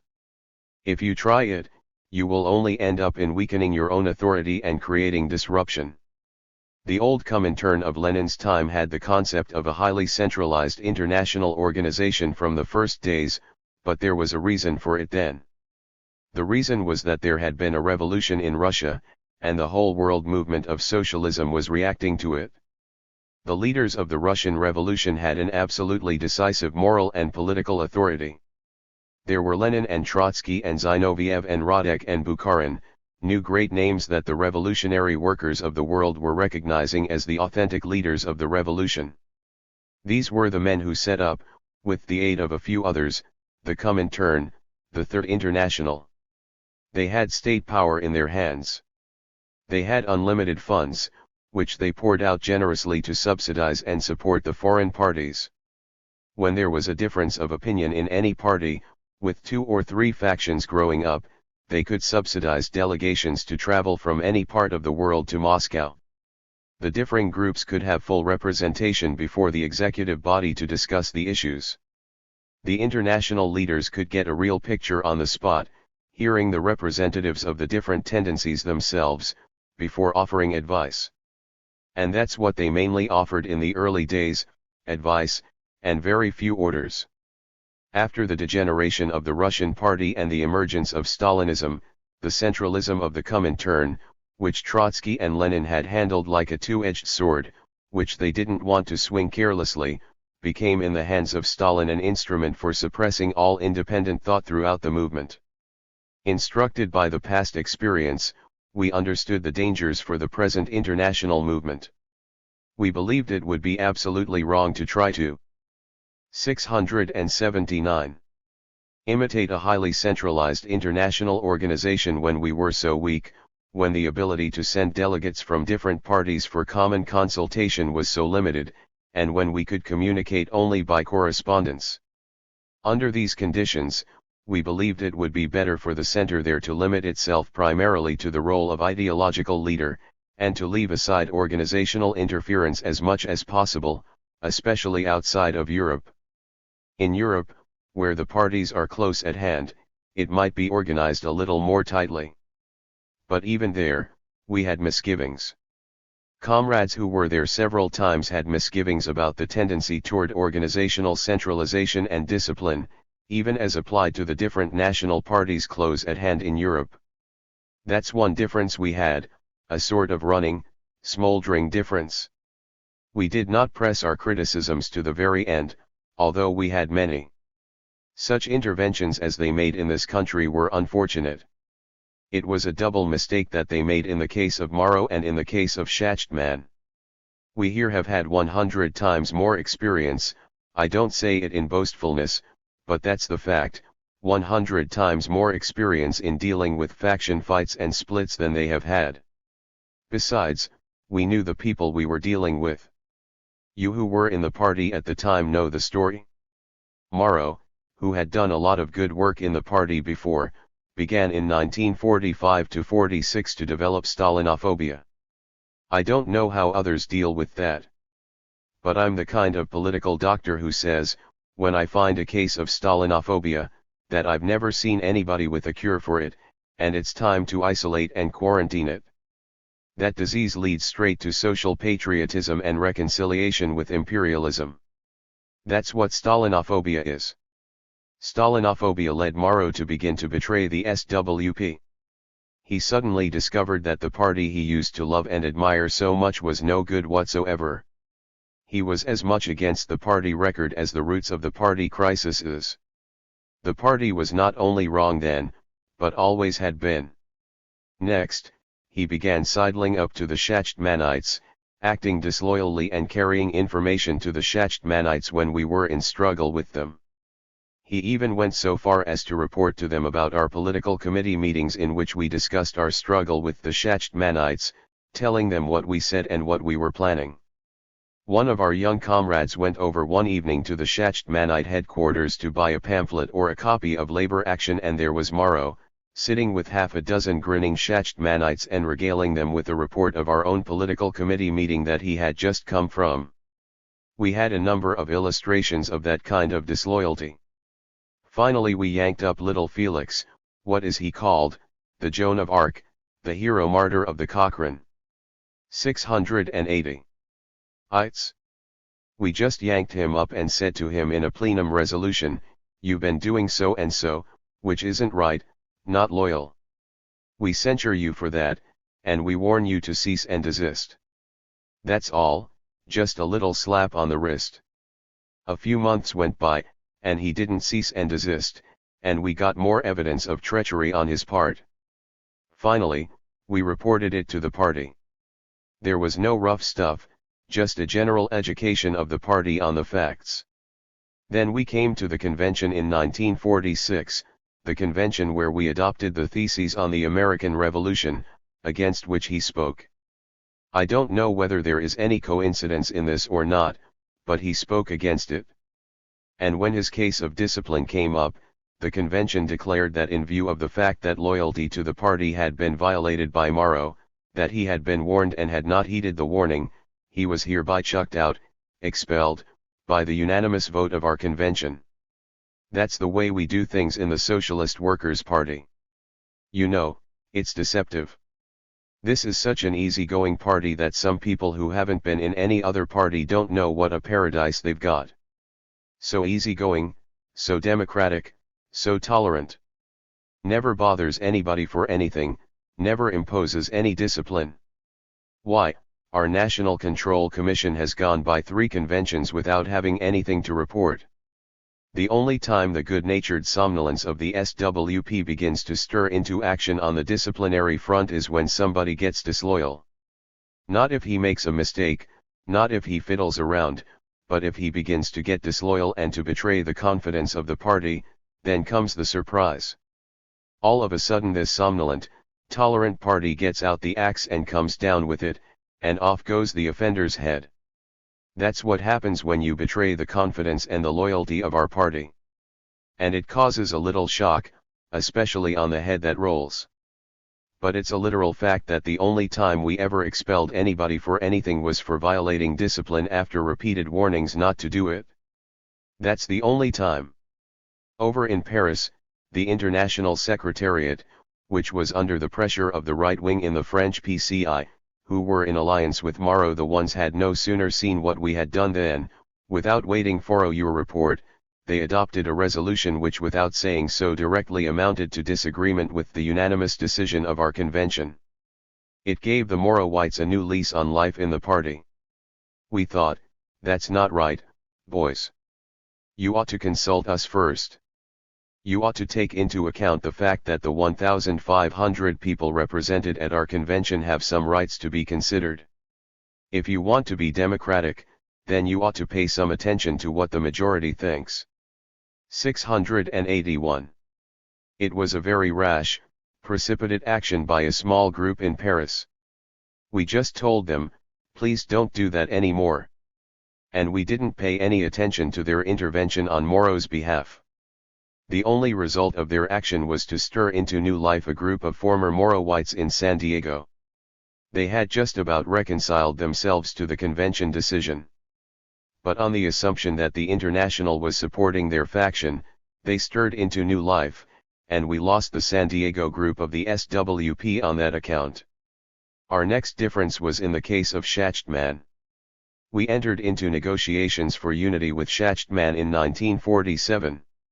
We laid down strict conditions, which the Schachtmanites signed on the line. First, during the period of the unity negotiations neither side would attack the other. Second, neither side would admit into its ranks any member of the other side. In other words, we weren't going to raid each other during the unity negotiations. Third, neither side would admit into its ranks anyone who had been expelled by the other side.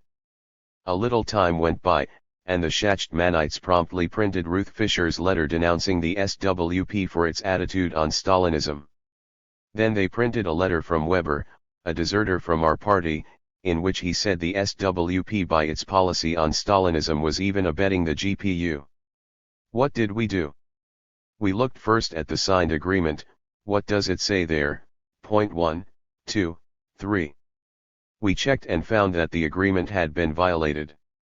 Decision, negotiations off, finished. And we just put a little notice in the paper, in view of the fact that the Schachtmanites have violated the agreement in this and that respect, negotiations are hereby discontinued, goodbye. That's all. It was settled by the unanimous vote of our committee. We knew exactly what we were doing. The Schachtmanites were not loyal in their unity negotiations, and we didn't propose to let them monkey with our party. We have learned how to handle these questions. It isn't a gift from any divine power. It isn't any great genius on our part. It's just that we have had so much experience with faction fights and splits, that we know what to do with them. It becomes a trade. Do you know what the comrades over in Europe did then? Germain, with the agreement of Pablo, and again without consulting our people and even without a majority of the people there knowing it, decided that they would be more clever than we were. Without consulting us, Germain addressed a letter to Schachtman saying that he was sorry negotiations were broken off but hoped they would be resumed, and that he personally would stand for unity and support the unity movement in the International. It was an open invitation to Schachtman to grab hold of this rope and make more trouble for us in the party and in the international movement. 682. As I said, that was done without consultation with us. Comrade Morris Stein heard about it only after the letter had been sent, and we didn't even get a copy of the letter. I don't attribute this to any malevolence on their part, just to their inexperience. They don't know how to deal in the formalities of organization as well as they should. Now, if Schachtman had known what the score was, he could have used this letter to advantage. But there he became a victim of his own cleverness. He thought he knew too much to be caught in another Cannon trick. He was convinced that Cannon had put Germain up to this letter in order to inveigle Schachtman again, but he was out of our clutches and he was going to stay out. He disregarded the letter with a sneer. So nothing happened. No harm came. But we noted it, all of this within the framework of our general agreement and collaboration. We noted it as an error on their part, and we let them know that that is not the right way to proceed. Another difference arose in connection with the developments in the French party. A few months after the World Congress, where the French party had supposedly accepted the Congress decision, we suddenly heard that there was a split, or a partial split, in the PCI. The International Secretariat had intervened, upset the majority of the Central Committee, and placed a representative of the Rs as impartial chairman over a parity committee. This meant, in effect, that they had removed the elected leadership of the French party. Did you know that that really happened? Well, when we heard that we hit the ceiling. We didn't sympathize at all politically with the French majority, which I believe was fooling around with the World Congress decisions. But we thought, how are you going to build an international if you think you can upset an elected leadership of a national party? Then there was another difference. When Pablo wrote his article about centuries of degenerated workers' states, we again had the most violent disagreement. We said, what in the world is he talking about, centuries of degenerated workers' states? In a world where capitalism is collapsing, revolution is on the order of the day, and revolution is going to be victorious. Is it going to take centuries to liquidate the bureaucratic excrescences? But we kept quiet about all this in the party. I did speak about it in the political committee at some length, when we were discussing the draft resolution of the Third World Congress. My remarks were incorporated in the minutes to be sent over there, so they would know what we thought about this and know that we would not support any implication in the Congress resolution of centuries of Stalinism after the revolution. That's as far as we went. I have spoken of all this to show that we have had differences, and fairly serious ones, but that we have considered them to be within the framework of an 683 overall agreement. We appreciate the great work the leaders in Paris have done, especially their important contributions to the analysis of the post-war world. We appreciate the fact that they are working with a narrow organizational base, and that they are entitled to loyal support and collaboration. These have been the general considerations. I cite them to show that if there is a Pablo cult in the party, we don't belong to it.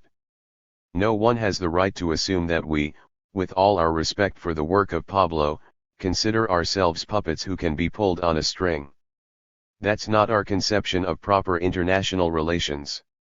When Comrade Ward Novak was traveling in Europe, while this fight was brewing in our party, he had definite instructions as to what we wanted. They asked him, "What shall we do?" His answer was, "It's up to you what you do, but my advice is, let it alone." The American Party is a living organism, there are very experienced people there, just let it alone and see how it develops. Wait till everything becomes clear and then, if you want, express your opinion. But don't jump in, and above all don't make any decisions, because you might make the wrong ones. That was our general attitude. The whole implication of their questions was, what can we do to help you deal with this new faction? Our answer was, nothing, we don't need any help. And if we needed help, it would be very bad, because if we can be elected and placed in leadership only with the help of outside forces, we are not the real leaders of the party. And we won't accept leadership on that basis. These were the reasons for our not wanting intervention on their part. First, we didn't need their support. Second, we don't want leadership that is not the natural and normal and voluntary selection of the rank and file. And third, if they should intervene with any kind of decision to support the Cochranites, we would have to tell them that we would pay no attention whatsoever. Internationalism vs. Cominternism. Now don't take that to indicate some kind of anti-international sentiment, that's just putting the cards on the table. Why wouldn't we pay any attention? Because we don't believe parties that will permit proconsuls to be imposed upon them as leaders are worth a damn. We don't think a revolutionary party anywhere amounts to much until it is able to throw up a cadre of indigenous leaders who have grown up out of its struggles, who are known to its members and trusted by them. You can't monkey with the question of leadership. We came out of the Comintern, as I said, and we remembered the crimes of the Comintern. Socialism in one country was not the only crime. One of 684. The greatest crimes was the destruction of the self-acting life of the individual communist parties. The Stalinist Comintern overthrew the indigenous leaders everywhere. Where they couldn't overthrow them directly, they would conspire against them, set factions on foot with secret backing to undermine and finally get rid of all the independent characters in the leadership. That is what they did in this country. They first got rid of the so-called canon group of leaders, the Trotskyists, then they got rid of the Lovestonite leaders, and then they tamed the Fosterite leaders and reduced them to the ignoble status of functionaries. When they had reduced the whole party to a docile herd, they said who should be the leader, Browder. It was only under those conditions that Browder could become the leader. He was a man of such weakness of decision, such lack of independent character, that he couldn't fight his way to leadership. He became an appointed leader and ruled the party all these years as nothing more than a proconsul of Moscow. That he had no power of his own was proved when they got ready to ditch him. They just snapped their fingers, and out went Browder. That's the kind of business we don't like. We didn't have anything like that with Trotsky. Not at all. Trotsky wrote about this question once. I am not quoting literally because I don't have the document before me, but I remember it almost word for word, about the Comintern practice of getting rid of leaders. He didn't mean only Trotskyist leaders, he referred also to Germany, for example, where the right wing, the Brandlerites, were thrown out by organizational machinations and a new set of puppets put in. Trotsky said, leadership is the natural outgrowth of a living party organism. It cannot be arbitrarily removed by outside forces without leaving a gaping wound that does not heal. Collaboration, not orders.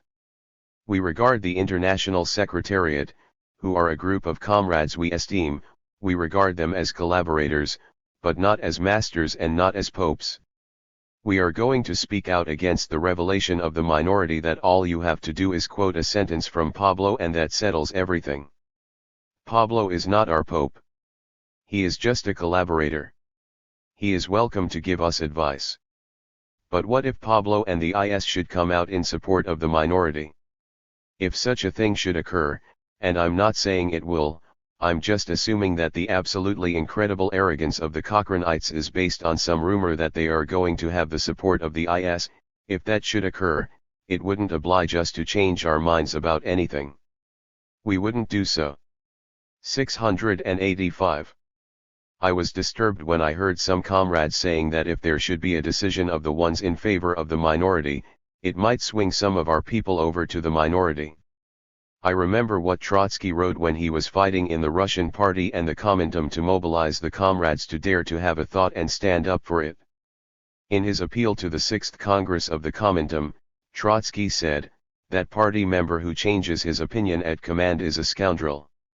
He meant by that such a member is disloyal to the party, because the least the party can expect from the most inexperienced, the newest rank and file member is that he be honest with the party, tell the party honestly what he thinks, and not change his opinion when he gets the command from this or that leader, or this or that committee. That is not to say that the party member doesn't have to obey discipline. But one's opinions should be sacred to himself. I hope it will be this way in our party, no matter where the instructions come from the political committee, from the plenum or from the convention. No one should change his mind because authority tells him to. That is not the mark of a revolutionist. You are obliged to submit to discipline, you are obliged to carry out the decisions of the majority.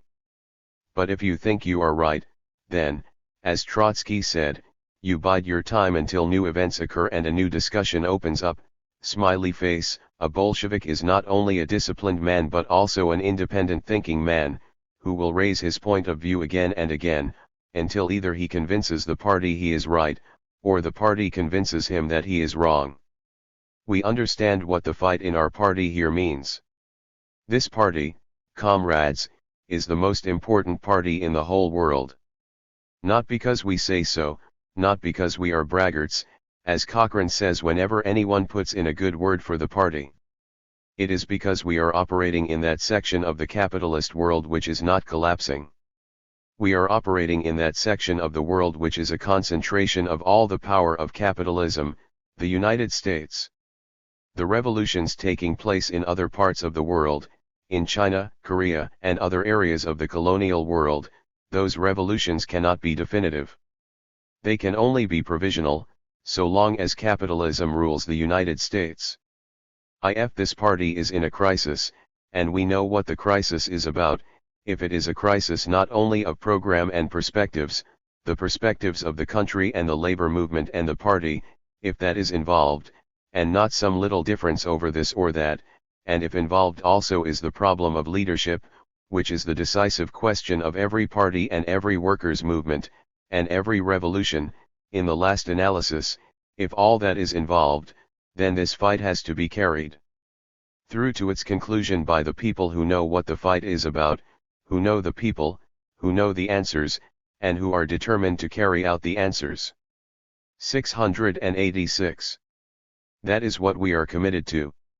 We hope to have the sympathy and support of the whole international movement. But if we don't have the sympathy and support of one individual here or there, or one group or another, that doesn't mean we give up our opinions and quit our fight. Not for one moment. That only means that the fight in the SWP becomes transferred to the international field. Then we take the field and look for allies to fight on our side against anyone who may be foolish enough to fight on the side of Cochrane. Then it would be a fight in the international movement. I am absolutely sure that we will be victorious here, and I don't see any reason why we wouldn't be victorious on the international field if it should come to a fight. We hope to avoid such a fight. We are not looking for it. We have no tangible evidence to prove that there is any conspiracy against us, or any actions against us, on the international field. But if a fight should come, we will be prepared for it. That is the way we size this thing up. 14 Against Pabloist Revisionism, abridged, 1953. Socialist Workers' Party National Committee. 687. The draft resolution of the International Secretariat of the Fourth International on the Rise and Decline of Stalinism sets out to bring up to date the Trotskyist appraisal of the Soviet Union, the Kremlin bureaucracy and the Stalinist world movement, especially in the light of the events following Stalin's death. 42 However, its method of analysis misrepresents the real state of affairs and leads to political conclusions diverging from traditional Trotskyist views. I3 Periods of the World Revolution. This can be seen, first of all, in its manner of breaking up world historical developments since 1917 into three main periods: the period of revolutionary rise from 1917 to 1923, the period of revolutionary ebb from 1923 to 43, and the period of revolutionary resurgence on a higher level since 1943. This division provides the fundamental framework for the resolution and serves as the starting point for a revision of our conceptions on the nature and role of the Stalinist bureaucracy. According to the resolution, the third period has created a relationship of class forces on a world scale and in the Soviet Union which requires a new appraisal and approach to Stalinism. In this period has already had two phases. The years from 1943 to 1947 represent a transition from the second to the third period, partaking of the features of both. This was the time when the Soviet bureaucracy appeared to reach the peak of its power. The world revolutionary rise was still not powerful enough to permit the bypassing and engulfing of Stalinism. The Kremlin and its agencies. 42 Socialist Workers' Party National Committee 1953. 688. Were able to restrict and control the revolution, except for Yugoslavia. The deals with imperialism, the right turns, the betrayals of the revolution continued the former era. The Yugoslav revolution prefigured the new. But since 194/7 the old equilibria have been definitively broken and cannot be regained. The new international revolutionary rise disrupted the equilibrium between the world working class and imperialism. The aggravation of the crisis of the capitalist system and the crushing supremacy of American imperialism has upset the equilibrium between the different imperialist powers. These international changes combined with the domestic changes have broken the equilibrium of social forces in the Soviet Union and undermined the objective foundations of the ruling caste. The victory of the Chinese Revolution marked the turning point in this world transformation and ushered in a new and higher stage, basically marked by a relation of international forces favorable to the revolution and evolving on a global scale more and more favorably for the revolution. The revolutionary wave spreads from country to country, from continent to continent. It has recently reached the Soviet Union itself and the buffer zone. This revolutionary wave of global dimensions and unlimited duration, will continue to mount higher, despite minor refluxes, up to the war. The war itself will coincide not with an ebb but with a new leap forward of the world revolution. This will continue until the end of the Third World War. Nothing can long withstand this all-engulfing revolutionary torrent. It will sweep all established forces into its vortex. Both imperialism and Stalinism will crack up and perish in the process. The victory of the world revolution is henceforth assured. Such is the line of development projected in the resolution. If this is really so, it will have to be recognized that we have entered upon a qualitatively different epoch in which all previous political values would have to be re-evaluated. The political ideas, revolutionary strategy, and organizational perspectives of the vanguard would have to be revised to bring them into line with the qualitatively transformed world reality and its main trends of development. 2. Changes in Stalinism. The resolution undertakes to do this in connection with Stalinism and draws some extremely far-reaching conclusions in respect to it. Let us summarize them. The fundamental historical, world and national conditions for Stalinism have disappeared. It has irretrievably entered upon its period of decline. 689.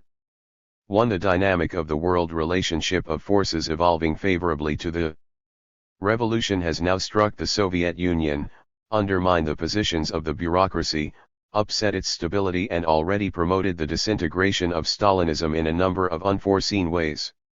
2. The objective foundations of the dictatorship are in the process of rapidly disappearing. The relationship of forces between the Bonapartist bureaucracy and the masses is shifting in favor of the latter. The pressures exerted by these changing conditions and by the demands of the masses is more and more determining the Kremlin's course and policies. 3. The post-Stalin regime is no longer able to rule as before. It is instead obliged to liberalize itself and make more and more concessions to save its rule. This tends toward the liquidation of the heritage of Stalinism. 4. These developments release centrifugal forces which differentiate and split up the ruling caste. 5. The changes in the Soviet Union since Stalin's death constitute the relaxation of the Kremlin's brake upon the communist parties. Its tight hold over the buffer countries and upon the communist parties in capitalist countries is being loosened. These are developing new relations with the Kremlin in the direction of greater independence from it, while oppositional ideas and anti-Stalinist tendencies more and more manifest themselves. 6. Caught between the imperialist threat and the colonial revolution, the Soviet bureaucracy found itself obliged to ally itself with the second against the first. This enforced alliance with the colonial revolution is mediated through Mao's regime, with whom it must share direction of Asian communism. 7. The Kremlin is less and less able to conclude deals with imperialism at the expense of the revolution.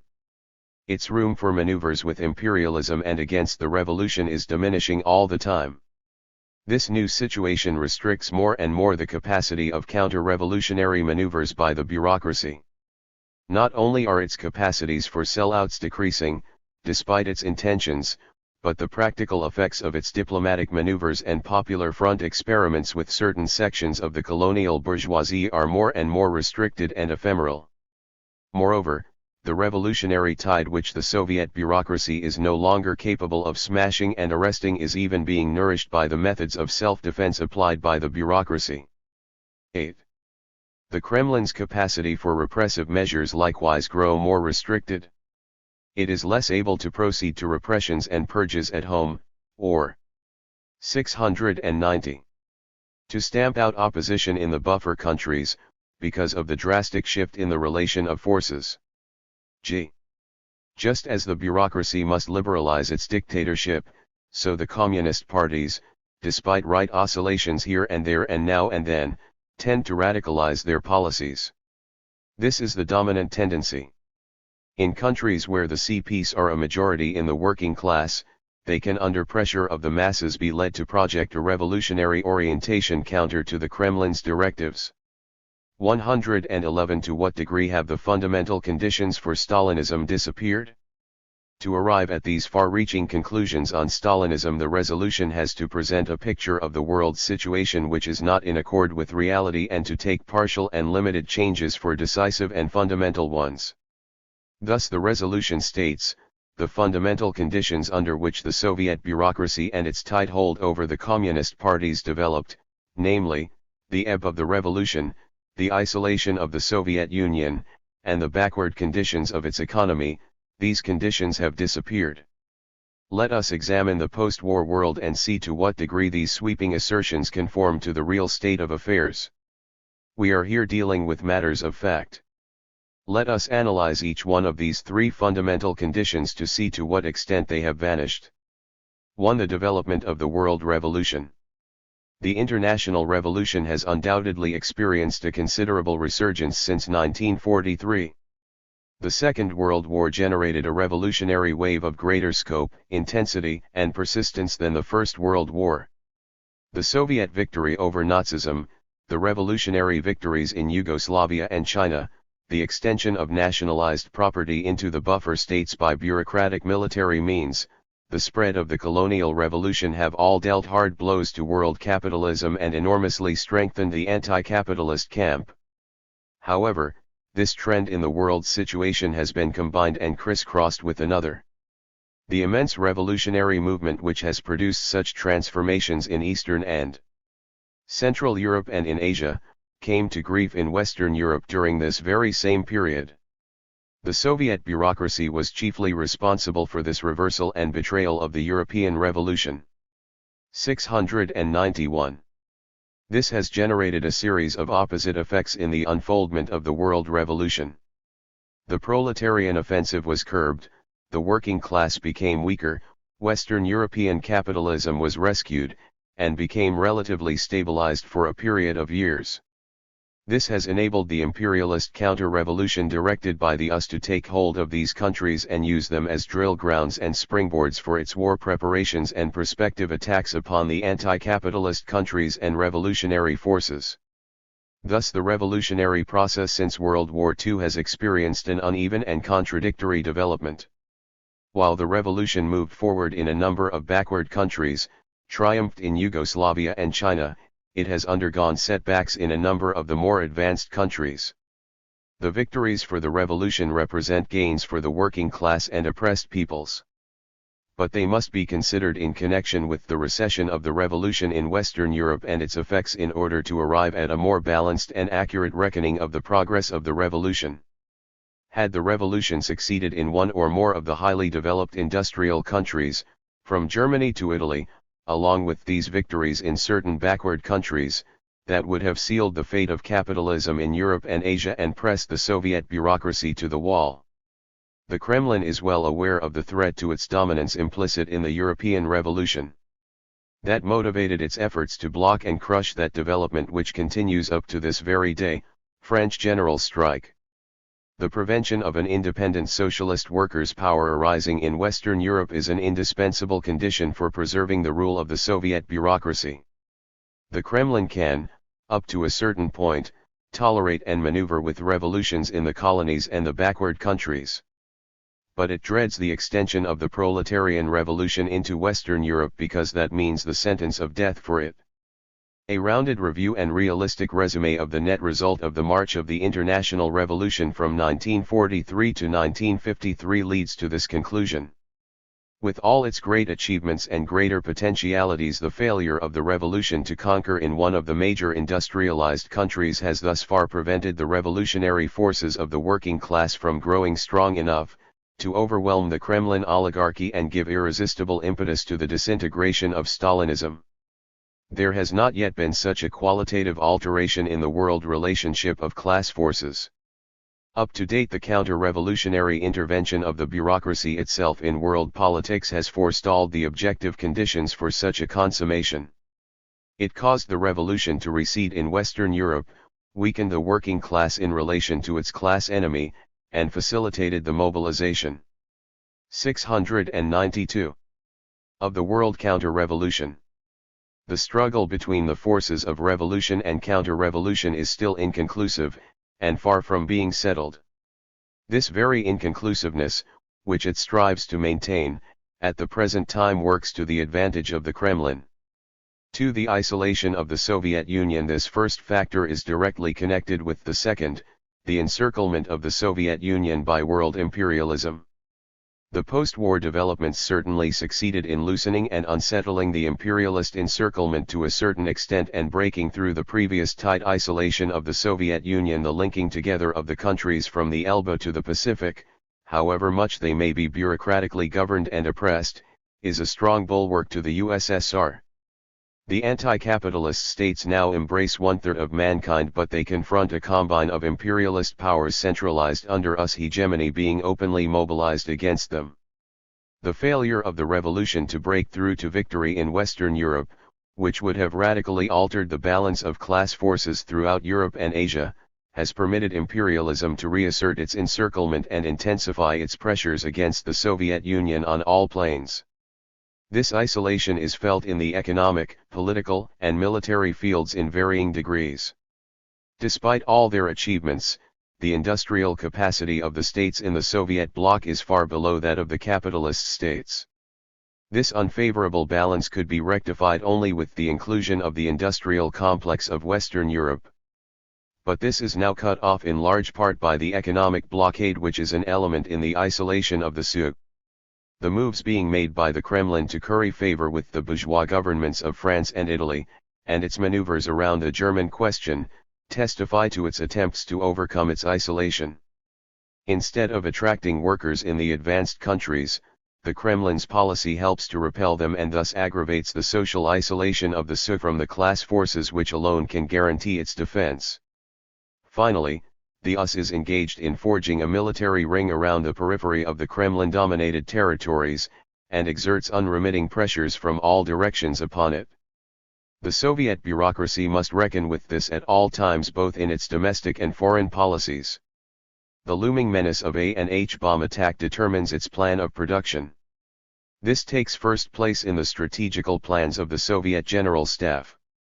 The menace of imperialist encirclement and aggression determines the policies of those communist parties under the Kremlin's control. 693. Before the last World War, the Soviet bureaucracy could and did maneuver between two opposing blocs of imperialist powers. Today its capacity to exploit the inter-imperialist contradictions is extremely restricted. The Soviet Union won in the Second World War through an alliance with the strongest sector of world imperialism. In a new war, the Soviet Union, its satellites, and China would have to fight against a coalition of all the imperialist states. How, then, can it be so unqualifiedly asserted in the resolution that the isolation of the SU has disappeared? The isolation has been modified and mitigated, but not at all removed. The pressures of the imperialist environment weigh upon the entire life of the Soviet peoples. The Soviet workers, with memories still fresh of the last war, fear the outbreak of a new one. This is still a potent factor in restraining them from open conflict with the bureaucracy for fear of aiding imperialism.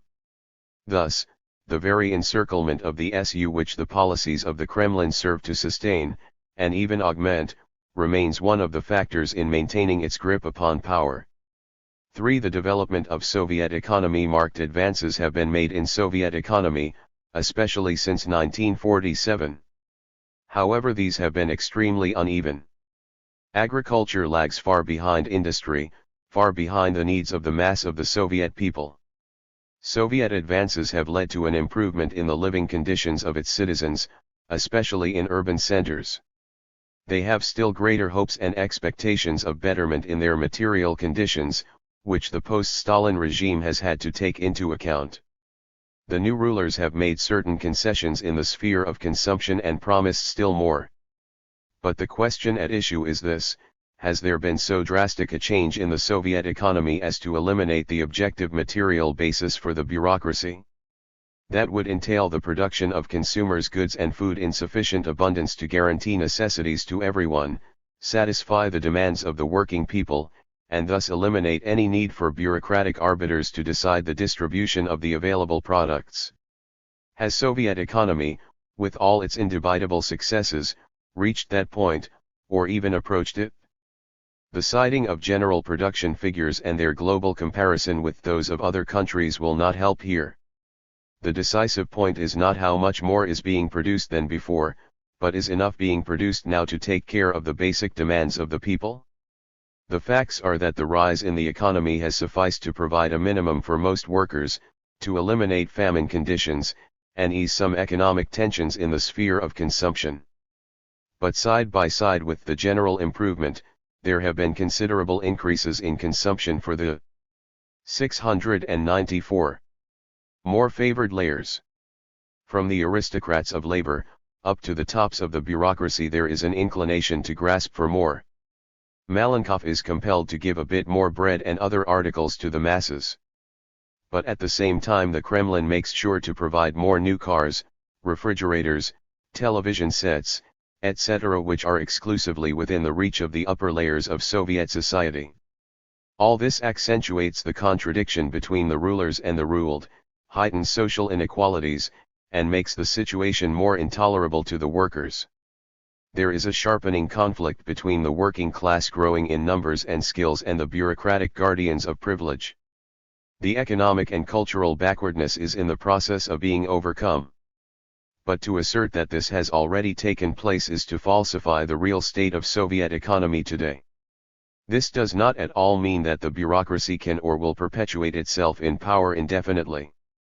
That depends upon further developments of the world revolution, which can definitively remove the hostile pressures of world imperialism, and not simply temporarily ease them, and overcome the scarcity of consumer goods by placing the industrial resources of more advanced countries at the disposal of the Soviet economy. It depends even more upon the development of the deepening conflict between the bureaucracy and the masses. The Soviet people will not wait for the elimination of the economic roots of the totalitarian bureaucracy in order to embark upon a mortal struggle against it. As Trotsky pointed out, the social conflict can explode into political revolution as a result of the intensification of antagonisms to the boiling point.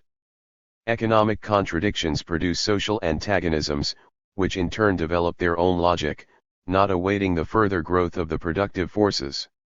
Revolution Betrayed, p. 48.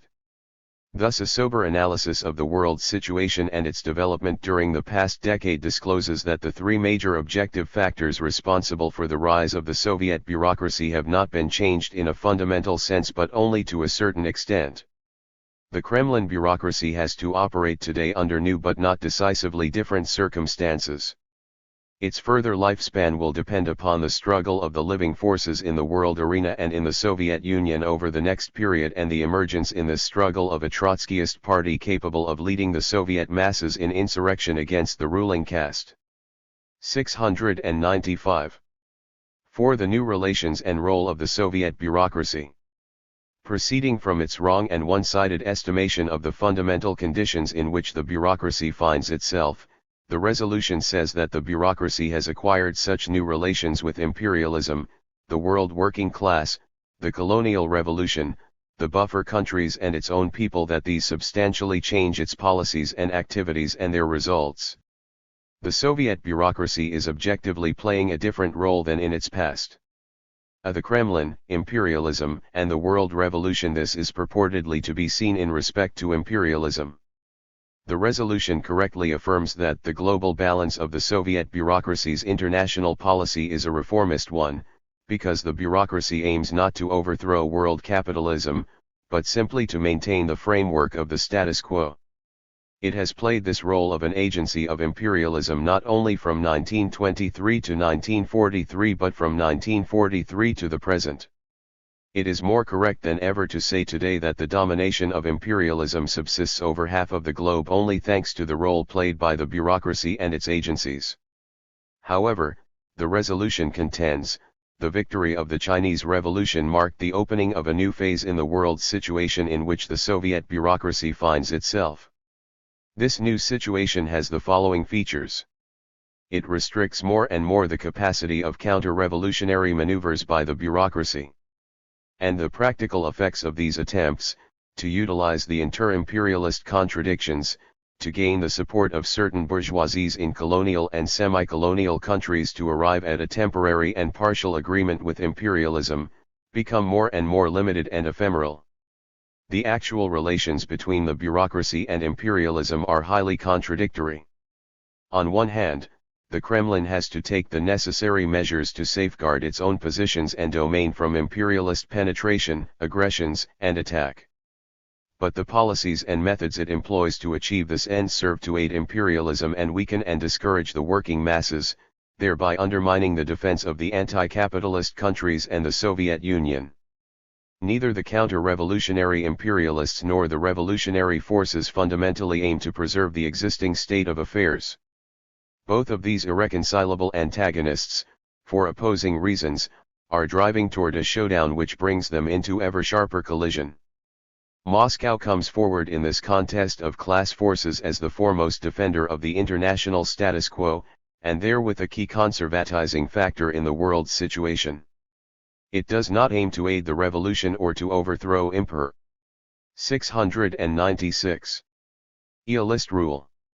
It is anxious to maintain the present division of the world between its own power and that of imperialism and to arrive at a new deal on that basis. This is consciously formulated in the conception of peaceful coexistence between socialism and capitalism repeated by the new Kremlin leaders and echoed by the Stalinist parties. This is more than a theory, it provides the main guiding line of an active policy which predominates the diplomacy of the Kremlin and the conduct of its agencies. The Kremlin exerts its utmost influence to preserve even the prevailing Cold War status quo as a lesser evil. It aims to uphold this by acting simultaneously on two fronts, against further aggressions by imperialists on the one side and against any disruption of the present equilibrium by eruptions and expansion of the revolutionary movement. For fear of provoking retaliation from imperialism and becoming involved directly in war, the bureaucracy will hamstring revolutions and permit them to bleed to death. The cases of North Korea, Iran, and Malaya are instructive in this respect. Moscow gave the North Koreans supplies enough to drag out the war but not enough to win, even when its armies were sweeping the invaders toward the sea. Whereas Washington did not hesitate to intervene with full force and openly in Korea, Moscow stayed discreetly within its own preserve. Then when MacArthur approached the Yalu, the Chinese were forced to enter the war even though they had just come out of a prolonged civil war. The narrow caste interests and protective fears of the Soviet rulers obliged the Asian revolutionists to bear the brunt of the anti-imperialist fight. As the pressures from imperialism mount, the Kremlin's disposition is to gain time for itself at the expense of the world working class and the struggles of the colonial peoples.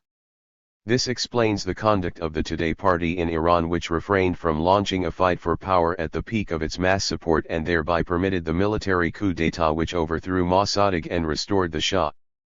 The Kremlin's anxiety to prevent the upsetting of the equilibrium in this sensitive spot and avert the risk of precipitating war accounted for this triumph of the counter-revolution in Iran. The supposition that the Cold War between Western imperialism and the Soviet Union plus the mounting pressures of the mass movement restrains or prevents the bureaucracy from committing deadly treachery is not confirmed by recent events. Quite the contrary. The French peace behavior in the August 1953 general strike shows how the Kremlin's agents will let a revolutionary opportunity pass by and ruin it. The Kremlin can stab the workers in the back, not only when it is in open alliance with the imperialists, but also when it is seeking an alliance with them. The treachery may be more devious but its effects are as real and disastrous. 697. The inevitable outcome of all this maneuvering with imperialism and against the revolution will be the same as before the Second World War. The maneuvers will not avert the war. But the imperialists will be helped to strengthen their positions and make advances while the revolution is crippled and the workers are thrust back and disoriented. Unless the workers in the advanced capitalist countries undertake a revolutionary offensive of powerful proportions, the imperialists will be enabled to unleash the war at a time and under conditions most advantageous for them. The bureaucracy hates and fears the world revolution and strives to head it off, restrict, control, subvert and strangle it. But it is not omnipotent. It cannot do what it wants, in the way it wants, when it wants. But this does not mean that the Kremlin has abated its hostility toward the world revolution or altered its treacherous attitude toward it. This can be seen even in the victories of the revolution in Yugoslavia and China. These occurred against the Kremlin's advice and in defiance of it. The Kremlin was obliged to accommodate itself to the accomplished fact. The limits to this accommodation depend upon how closely the development of the revolutions touches its most vital interests. The Kremlin went along with the Yugoslav revolution up to the point where Yugoslav influence over the Balkan countries threatened to create an alternative pole of attraction. Then the Kremlin turned mercilessly upon it. To what degree can it be maintained, as the resolution does, that the Kremlin is now obliged to ally itself with the colonial revolution against imperialism? It has had to back up China and North Korea up to a point. The victories for the revolution in Asia have so far been no direct threat to the Kremlin's domination, even though it has had to acquiesce in the co-direction of the Asian communist movement with Mao. On the whole, they have worked to the immediate advantage of the Kremlin. China has broken the imperialist encirclement in the Far East and kept the US forces tangled in the Korean War. This drained China and tied up the United States at minimum cost to Moscow. So long as the Kremlin can use this or that sector of the colonial movement for its own ends, it will do so. But it remains a very perfidious ally in the best circumstances. It has already been pointed out that it deliberately withheld military deliveries that could enable the North Koreans to win. The current 7-year civil war in Indochina stems back to the Stalinist coalition politics in 1945-46, which handed French imperialism the positions for fighting the national independence movement. Most recently, the Kremlin sabotaged the revolution in Iran. It is true that world conditions militate against the Kremlin's consummation of any lasting deals with imperialism or its bargains with the national hour. 698. Geoacy. But the objective consequences of its attempts to maintain the status quo or arrive at such agreements have much more than limited and ephemeral practical effects. Its maneuvers help block the advance of the revolutionary movement and adversely affect the world relationship of forces. The bureaucracy, together with its agencies, is not simply a passive reflector and acted upon object of the world relationship of forces. The bureaucracy acts and reacts on the international arena as a potent factor in shaping the latter. For example, the Kremlin's whole post-war policy toward Germany, the key country in Europe, its participation in the division, its regime over East Germany, its diplomatic maneuvers regarding West Germany, aid capitalist reaction and facilitate the imperialist objectives. Can the effects of its attitude toward this one country be classified as limited and ephemeral, whether these are assessed from the angle of the European Revolution, the German workers, the march toward war, or the defense of the anti-capitalist states? Not only is the vanguard miseducated by this minimizing of the pernicious results of the Kremlin's course, but it is disarmed in the struggle to dispel illusions about Stalinism among the workers in order to break them from Stalinist influence. The resolution says, the revolutionary tide which the Soviet bureaucracy is no longer capable of smashing and arresting is even being nourished by the methods of self-defense applied by the bureaucracy. Both parts of this statement are one-sided and misleading. The fact that the Soviet bureaucracy couldn't smash and arrest the Yugoslav and Chinese revolutions where the revolutionary tide broke through its dikes, doesn't wipe out the fact that elsewhere, by and large, the bureaucracy succeeded in turning the revolutionary tide in the opposite direction. This has influenced the relationship of forces for an entire period. Nor do its methods of self-defense necessarily nourish the revolutionary tide, even where the revolution has come to power. The Kremlin's methods of self-defense drove Yugoslavia into the embrace of imperialism and has made China more and more dependent economically upon it. It is not clear just what is specifically meant by methods of self-defense which can nourish the revolutionary tide. Does that refer to supplying arms to China and North Korea? Or to its action in defense of the Soviet Union in case of attack? But even in these instances, its methods of self-defense do not in all respects coincide with the self-defense of the workers' movement and can even go counter to it.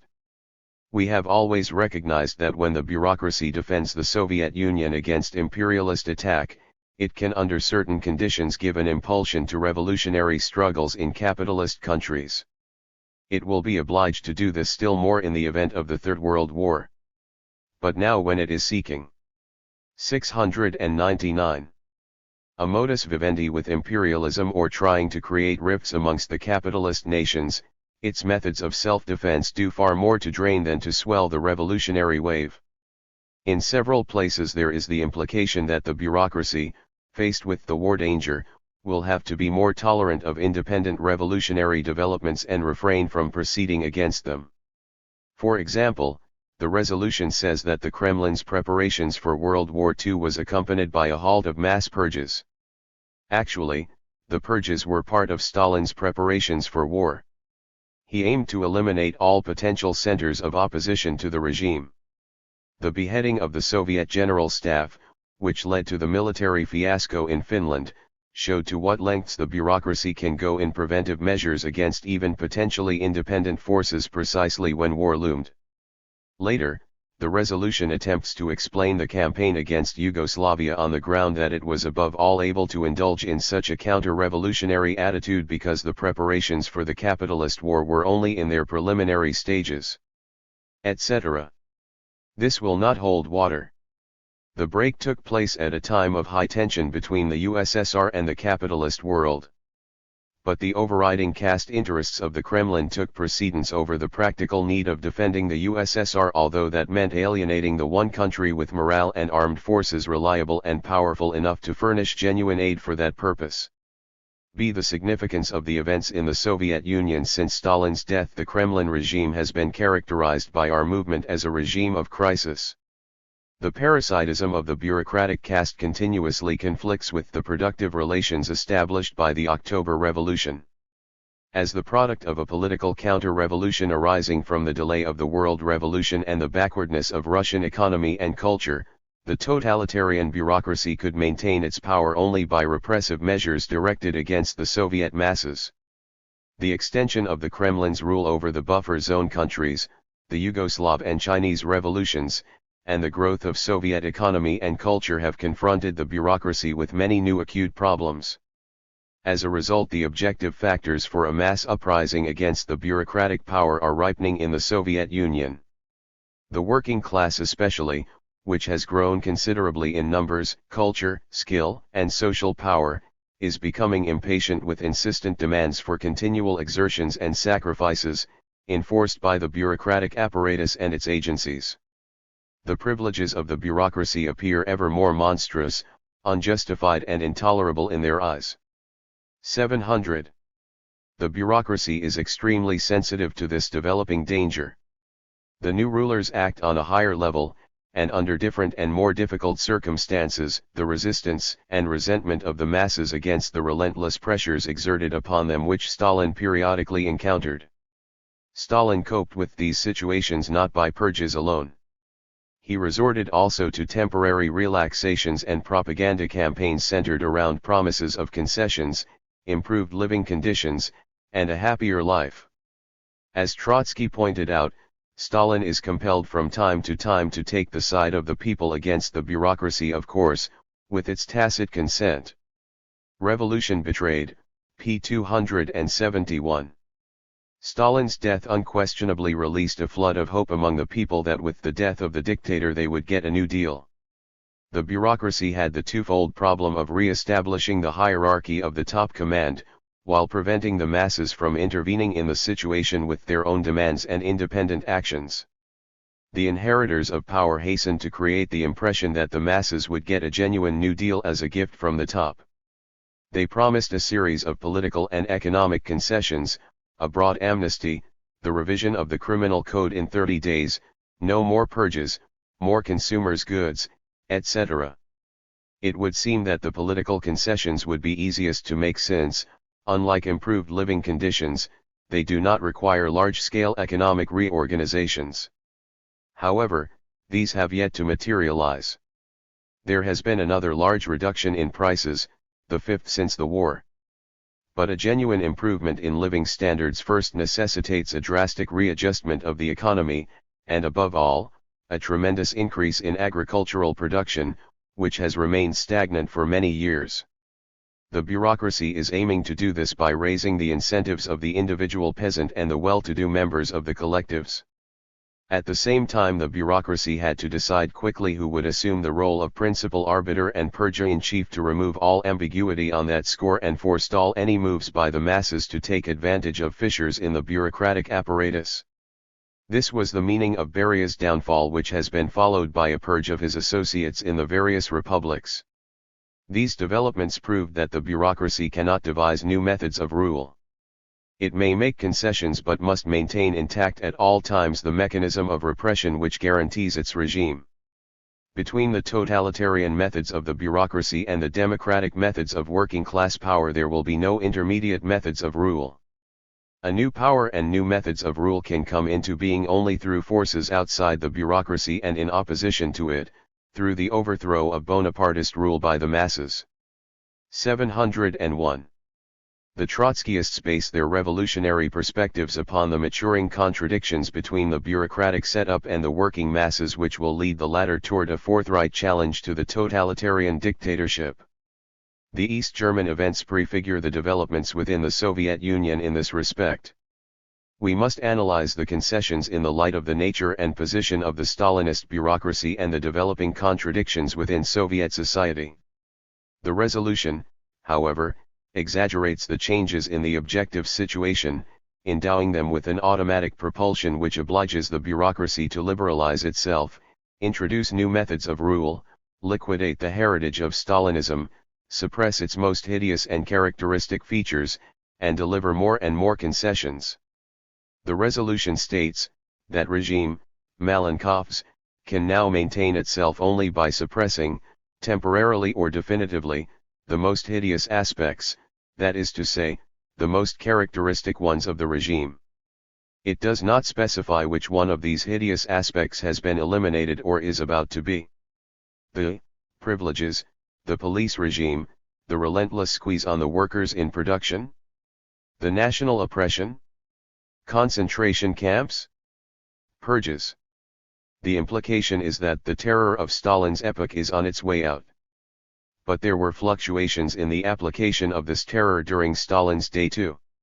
The difference now seems to be that the diminution of terror under the Malenkov era is a growing trend, the most distinctive feature of the decline of the Bonapartist dictatorship. The essential liberality of the new regime is only underscored by the next prognosis that it is not excluded that before falling, the Bonapartist dictatorship will suddenly once again have recourse to the bloodiest terror. This signifies that terror has become not an essential but an exceptional, episodic and incidental expression of the bureaucratic state. To reinforce its contention that the post-Stalin regime is compelled not only to do away with the most terrible traits of Stalinism, but to placate the masses to an ever-increasing degree, the resolution exaggerates the scope of the concessions.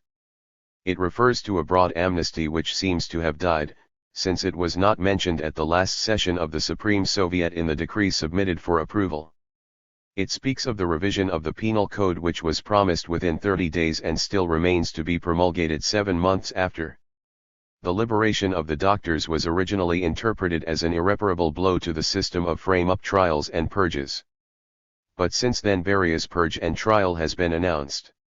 It takes the condemnations of police arbitrariness for good coin, setting aside the fact that verbal criticism of police excesses 702 were not unknown under Stalin.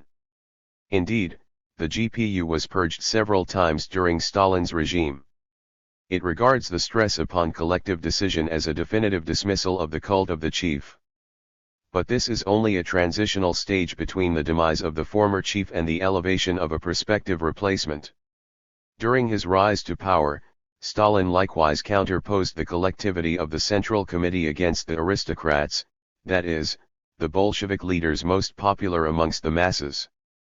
As we have pointed out, this does not mean that no concessions have been made or that they amount to nothing. They are largely economic in character. What Malenkov has done is to dramatize the gradual improvement in living standards since 1947 and even expedite them. But even in the sphere of consumption the Kremlin will be unable to satisfy the demands of the masses. It will give to one section of the population at the expense of another. While offering new incentives to the peasants, it does not increase the general level of workers' wages, and it takes care to increase the privileges of the bureaucracy itself. How should the concessions be judged? Concessions are of genuine value if they open opportunities to the masses for self-action which can then be used to further their own aims. The new regime has not yet offered the slightest opening of that kind, and it is not difficult to understand why. The totalitarian government cannot tolerate the least freedom of action for the workers which would weaken its stranglehold upon them. The resolution occupies itself with dubious speculations about the centrifugal forces which are cracking the monolithism of the ruling group and generating differentiations within the party and its leading circles. It says that the monolithism of the Bonapartist type is being ruptured beyond repair under pressure from other segments of the bureaucracy and the masses. The Beria purge is adduced as evidence of this growing disunity. There is no doubt that the death of Stalin upset the regime's stability, set a swarm of centrifugal forces into motion, and provoked a crisis which has still to be overcome. The transfer of power in a tyranny is always a delicate operation containing dangers. Having lost its old personal center, the bureaucracy as a whole is impelled to seek, create, and rally around a new one as the principal point of support to safeguard its privileges and regulate its internal conflicts. That is the principal reason for the elevation of Malenkov and the speedy removal of Beria. The resolution makes much of the heterogeneity of interests amongst the various layers of the bureaucracy as the material groundwork for its growing differentiation and conflicts.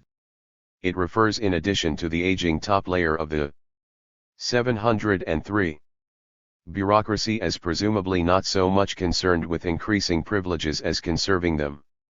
This overlooks the fact that even at the top the bureaucracy steadily renews its personnel, and at all levels its appetite for privileges grows with eating, especially in a country which has far from reached the living standards of the Western world. The bureaucracy as a social layer is stratified according to its conditions of life, its positions of power, scope of privileges, etc., which give rise to jealousies, rivalries, and clique contests of many kinds. But as the sole commanding and favored stratum, it is united against the bulk of the population by common bonds of material interest. It is the sole force in the Soviet Union and buffer countries which is armed and organized. The bureaucratic caste cannot tolerate any deep divisions of policy within its ruling circles for any length of time, or permit any crack in its repressive apparatus which the masses may utilize for their own purposes. It hides them and hastens to cement them as promptly as possible. Since it has no constitutional or democratic ways of resolving internal conflicts, it resorts to the method of purges. The purge is a weapon directed against the bureaucracy itself from on high as well as against the people. It is an indispensable mechanism of Bonapartist rule. Will the purge method be more and more shelved as the liquidation of Stalinism proceeds, as the resolution implies? Apart from a vague reference to the changing relationship of forces, the resolution brings forward no evidence for this. In fact, the opposite would be indicated. If antagonisms within the bureaucracy deepen, it would seem that purges to resolve them would be in order. If opposition is growing among the people, it would seem that the commanding caste would be obliged to resort to its time-honored methods of repression. Trotsky observed that the more the course of development goes against it, the more ruthless it becomes toward the advanced elements of the population. Revolution Betrayed, p. 277. Now it appears, according to the resolution, that the more the course of development goes against it, the more lenient and conciliatory the regime must become. The resolution revises Trotsky's basic concept of the Soviet thermometer, which viewed the Stalinist bureaucracy as representing the first stage of bourgeois restoration. The privileged caste, viewed qualitatively in the structure of Soviet society, is a bourgeois-minded formation still confined within the integument of the remaining conquests of the 1917 revolution, nationalized property, planned economy. By its position in Soviet society, the inherent tendency of the caste as such is anti-Soviet, restorationist. This orthodox Trotskyist view has been dumped by the authors of The Rise and Decline of Stalinism. 704. The concept of the counter-revolutionary stage of Soviet the Nieder has been liquidated, surviving in the document only as a vestigial phrase, a reduced number of the Niederians, old revolutionary militants of the pre-1917 vintage.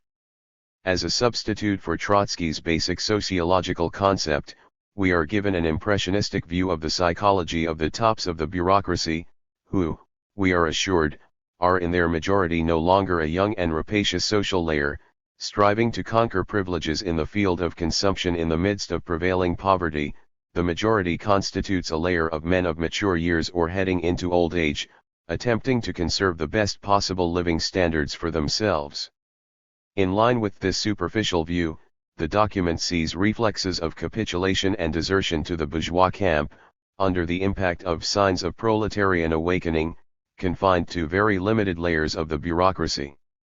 By dumping the orthodox Trotskyist concept of the caste as in essence representative of the tendency toward capitalist restoration, the development of which can be followed in a wealth of forms in Soviet life, the Pavlovites open the road to the completely revisionist concept that the bureaucracy can right itself. This is not explicitly stated, but certain conclusions in the resolution flow from this revisionist premise. For example, that in place of the reinforcement of restorationist tendencies within the peasantry and the bureaucracy, the opposite development is the more likely. The document emphasizes the new revisionist position, and also its confusion. The coming decisive battle within the Soviet Union will not be waged between the restorationist forces aiming to restore private property and the forces defending the conquests of October. It will be, on the contrary, waged between the forces defending the privileges and administration of the bureaucracy and the revolutionary working class forces fighting to restore Soviet democracy upon a higher level. In opposition to this view, which opens the road to capitulation to the bureaucracy, we emphasize the orthodox Trotskyist position. The coming decisive battle within the Soviet Union will be waged between the restorationist tendencies in the country represented by the Stalinist bureaucracy as such and the regenerative tendency represented by the revolutionary working class forces. On one side will appear the bulk of the bureaucracy, defending its privileges and police rule and thereby the tendency to restore private property. On the other, the proletarian vanguard leading a political revolution that will sweep out the usurping bureaucracy, restore Soviet democracy upon a higher level, and thereby directly align the Soviet regime once again with the world's socialist revolution. The proposition that no significant segment of the bureaucracy will align itself with the masses against its own material interests does not mean that the bureaucracy would not manifest deep cleavages under the impact of an upris. 705. Ing. Such disorganization, disintegration, and demoralization was observable in East Germany.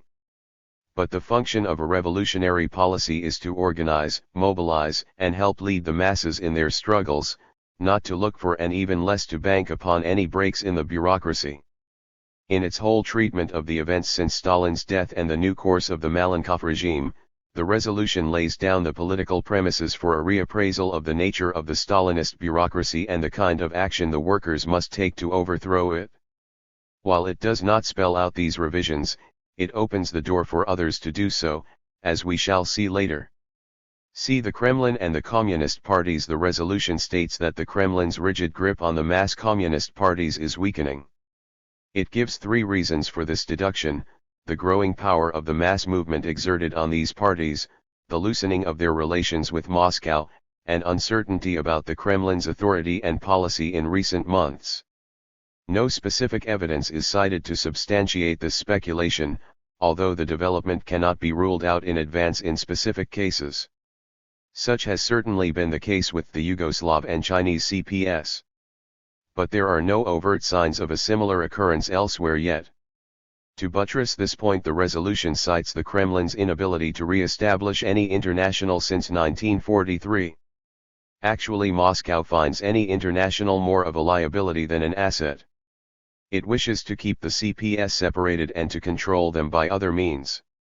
This alleged relaxation of Kremlin control is associated with the penetration of ideas opposed to the interests of the Kremlin bureaucracy within these organizations, and a process of modification in the hierarchical, bureaucratic relations previously established.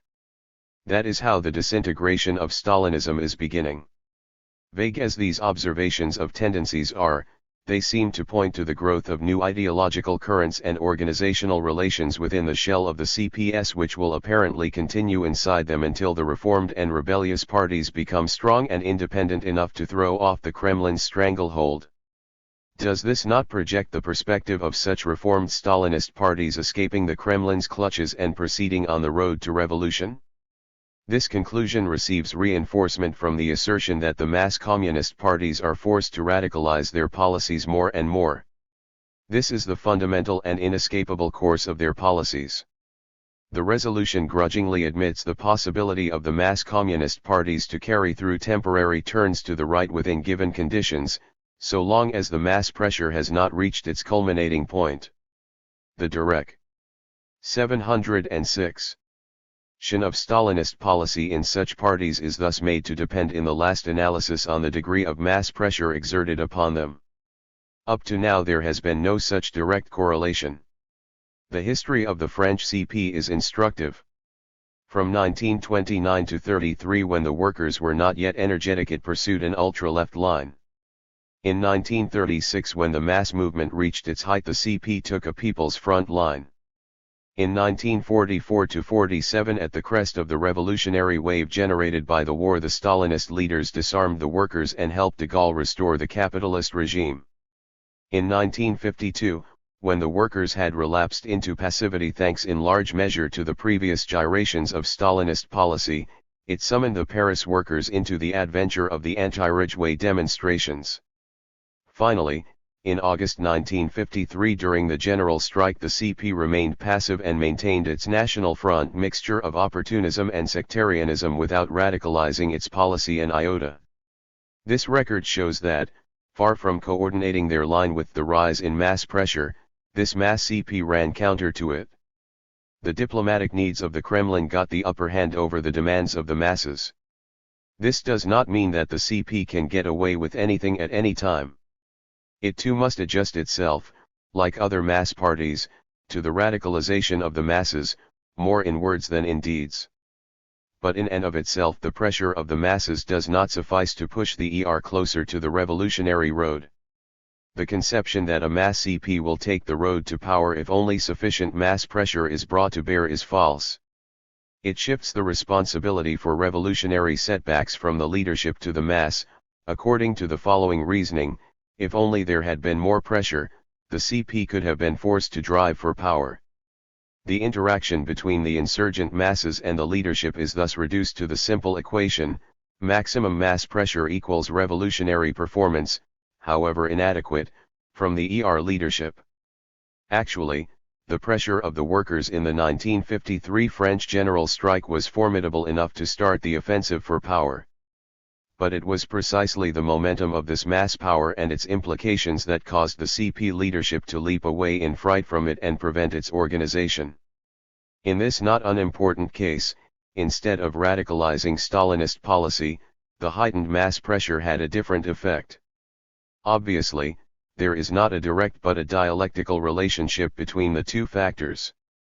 Yugoslavia and China show that under certain exceptional conditions the leadership of a Stalinist party, caught between extermination by the counter-revolution and an extremely powerful revolutionary offensive of the masses, can push forward to power. This can be repeated elsewhere under comparable conditions, especially in the event of a new world war. 707. But it would be unwarranted to generalize too broadly and hastily on this point. It should be remembered that while the Yugoslavs marched to power, the CPs in other countries remained subordinate to the Kremlin and facilitated the work of the counter-revolution. Two communist parties, the Yugoslav and Chinese, met the test in one way, the others in a directly opposite manner. The specific conditions which forced the Yugoslav and Chinese CPS onto the revolutionary road must be analyzed and understood. Both parties had been in conflict with the existing regimes and operated illegally for long years. Both fought prolonged civil wars during which the leadership and cadres were selected, tested, and hardened and their forces organized. The Chinese CP had armed forces of its own for years before launching the struggle for power. The domestic capitalist regimes were exceptionally weak and imperialism was unable to intervene with any effectiveness. In any case, As the manifesto issued by the Third World Congress declared, the transformations which the Stalinist parties might undergo in the course of the most acute revolutionary crises may oblige the Leninist vanguard to readjust its tactics toward these parties. But this in no way relieves the proletariat from the task of building a new revolutionary leadership. What is on the agenda today is not so much the question of a projection of a struggle for power under exceptional conditions in this or that isolated country, but the overthrow of imperialism in all countries as rapidly as possible. Stalinism remains obstacle number one, within the international labor movement, to the successful conclusion of that task. The Kremlin and the buffer zone. The exposition of the contradictions inherent in the post-war expansion of Stalinist domination over the buffer zone countries, the resistance of the native CPS which have acquired their own state interests and material base against the dictates of the Kremlin, the clash between the regime and the peasants, the conflict between the regime and the workers is in general correctly delineated. There are, however, three main points of difference to be noted. 1. The national question. First is the neglect of any treatment of the national question in the resolution, although this is one of the most explosive issues in the Kremlin subjugated domains. There has long been bitter resistance to the autocratic Russification of the Ukrainians and other minorities. The extension of Moscow's rule, its plundering, overlordship and Russification has provoked no less intense national feelings in the buffer zone. 708. The political revolution against the Moscow despotism cannot be visualized without the rekindling of the national independence movement in these areas. This demand will be one of the keenest weapons against the Kremlin overlords. Yugoslavia has already shown how powerful a factor of rebellion this resistance to national oppression can be. The program for the political revolution must therefore include slogans for a free and independent socialist Poland, Czechoslovakia, Hungary, etc., just as we continue to call for an independent socialist Ukraine. In East Germany, split by joint agreement of the Big Three, this demand takes the form of the reunification of the German nation on a socialist basis. The unity of the German people, and above all its working class, is indispensable for the promotion of the European Revolution. Even though this demand was raised by the demonstrators themselves and was called for by the entire situation, it was missing from the IS declaration on the East German events. The omission of such a slogan in both the resolution and the IS statement requires explanation. Is the present bloc of anti-capitalist states under Kremlin dictatorship to be regarded as a solid and untouchable entity which the demand for independence disintegrates? Actually, the struggle for socialist independence undermines the grip of the Kremlin, helps unify the revolutionary forces, increasing their striking power against imperialism. This omission is all the more glaring in the light of its inclusion in the Third World Congress Manifesto. Long live the independent socialist republics of Poland, of Czechoslovakia, of Hungary, of Romania, of Bulgaria, and of the Ukraine. Down with the Stalinist dictatorship. 2. The East German events. Second, in place of the dubious hypotheses advanced in the resolution on possible variants of development, the revolutionary perspectives for the buffer zone countries should be based upon concrete events from which lessons can be drawn and applied. This means that the treatment of the overthrow of the Kremlin autocracy and the disintegration of Stalinism must take the East German uprising as its point of departure. This uprising demonstrated in life how the political revolution against Stalinism originates and unfolds. A correct appraisal of the East German events has the utmost importance for our movement because it provides the opportunity to check our program with the actual events and see whether and in what respects it was verified and wherein it requires correction and amplification. Important divergences in appraisal are equally significant. Briefly, what did the East German uprising reveal? 1. It showed that the working class was the initiating and decisive force in leading the people to revolt. 709. 2. It disclosed the colossal power and potentialities of the workers' movement which united all currents of labor opinion in massive protest. Virtually the entire working class opposed itself to the regime and all its agencies, beginning with the CIA. 3. The unpopular government was sprung into mid-air without any support amongst the people. Its main props, the party, the police, and the top bureaucracy, crumbled and collapsed under the impact of the uprising. 4. The advanced workers broke in action with the government party, the CO. 5. They evinced determination to overthrow the regime, not to reform it. This repudiation and rejection was implicit in the demand for a metal workers' government.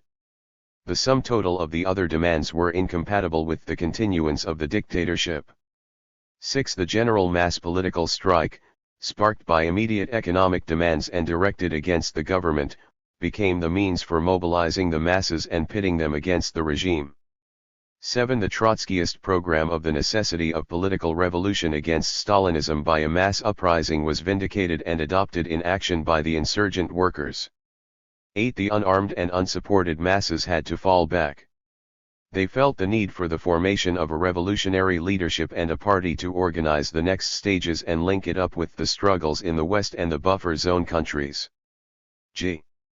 The events exposed and underscored the utterly counter-revolutionary nature of Stalinism. A.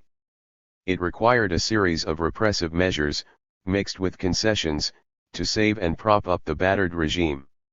Armed force and police actions against the most militant and conscious elements had to be used to subdue the insurgents. B. The occupying Soviet troops rescued the regime and pushed back the revolution. C. The Stalinists launched a despicable slander campaign against the workers as fascists. D. The CO undertook a purge of its personnel who proved weak and conciliatory. Contrast the above appraisal with the aspects stressed in the IS resolution written after the East German uprising. The resolution singles out 3 points. A. Special economic conditions caused the resistance of the masses to culminate in open revolt. Actually, they touched off the rebellion which had profounder causes. 710. B. This revolt accentuated the new course which includes an improvement in economic conditions for all layers of the people and a softening of the atmosphere of extreme tension in the mass organizations. C. This new course is designed to strengthen the grip of the Stalinist parties by making them more flexible, less rigid. This is the sum total of the principal lessons drawn by the resolution from the East German uprising. 3. Entreism into the camp in the buffer zone countries. 3rd, the resolution recommends an application of the entryst tactic toward the communist parties in the buffer zone countries. In these countries, our forces must seek to realize their tasks, which are in general similar to those we have in the Soviet Union, through an entryst tactic toward the CP, while remaining prepared to join quickly any other mass organization which may appear at the beginning of the upsurge. The question naturally arises why the resolution does not make a specific entryst proposal for the CP of the Soviet Union, if the tasks are in general similar. This becomes still more puzzling when we are given as one of the motivations for entreism in the buffer zone countries, that the more the outbreak the revolutionary rise is retarded, the more will the young generation awaken to political life. This generation will have known no form of political organization other than the CP, and the latter will tend to become the natural arena in which the leadership of the new revolutionary rise will develop. Several young generations have already awakened to political life in the SU, knowing no other party than the CP. If this becomes a decisive criterion, the entryst tactic should be applied there above all places. Why doesn't the resolution call for it? Why is such a glaring contradiction permitted? Can it be because the transitional program opens no door for an entryst tactic toward the CPUSR? It insists on the contrary that the Soviet masses must be mobilized to rise up against the bureaucracy under the leadership of the Soviet section of the Fourth International. But the way is being paved to get around this in stages. In quoting the transitional program, the resolution drops out the above clearly stated programmatic conclusions. It substitutes the vaguer proposition that the conditions are being created for the reconstitution and the upsurge of the Bolshevik-Leninist Party. There is no explicit reference to entry, but it is not excluded. In addition, the resolution prescribes an entryst tactic for the buffer zone countries which is so motivated as to apply with greater force to the USSR. Such an entryst proposal is fundamentally different from any other adopted by our movement in the past. 711. Up to now the Trotskyist movement has practiced three types of entry. The first involved reformist or centrist parties which, under the impact of events, gave rise to a significant leftward moving tendency. A Trotskyist grouping or party may temporarily give up its organizational independence to enter such a movement to promote the crystallization of a principled revolutionary tendency and augment its own forces in the process. The size of the party is not of decisive consideration in an entry of this kind, which is a temporary detour on the road to the construction of the revolutionary party. It serves the twofold purpose of gathering forces and, if possible, disposing of a centrist rival in the arena of the class struggle. This was the sort of entry the Trotskyists carried through in the Socialist Party of the United States in 1936. The second type of entreism involves parties enjoying the allegiance of the working class in its entirety, like the British Labour Party. Trotskyists enter such a movement because within it is concentrated the political life and development of the decisive elements of the class. Basing themselves in their activity on the contradiction between the socialist aspirations of the working class and the capitalist-minded party bureaucracy, the Trotskyists articulate the fundamental interests of the ranks, give them leadership and programmatic expression, and collect the forces for the revolutionary party in subsequent stages of struggle for socialism. The third type of entreism has been developed since the Third World Congress. It essentially represents an extension of the second type to the Stalinist parties enjoying a considerable mass base in the capitalist countries, such as France or Italy, or fighting a civil war for power as in Indochina. Here the Trotskyists base themselves upon the contradiction between the urge of the masses for the conquest of power and a fundamental social change and the policies of the CP bureaucracy subservient to the Kremlin, with the aim of directing the movement into revolutionary channels. Because of the monolithic character and bureaucratic regime of these parties which does not permit opposition tendencies to operate, this entreism encounters great difficulties and complications and must be of a special kind.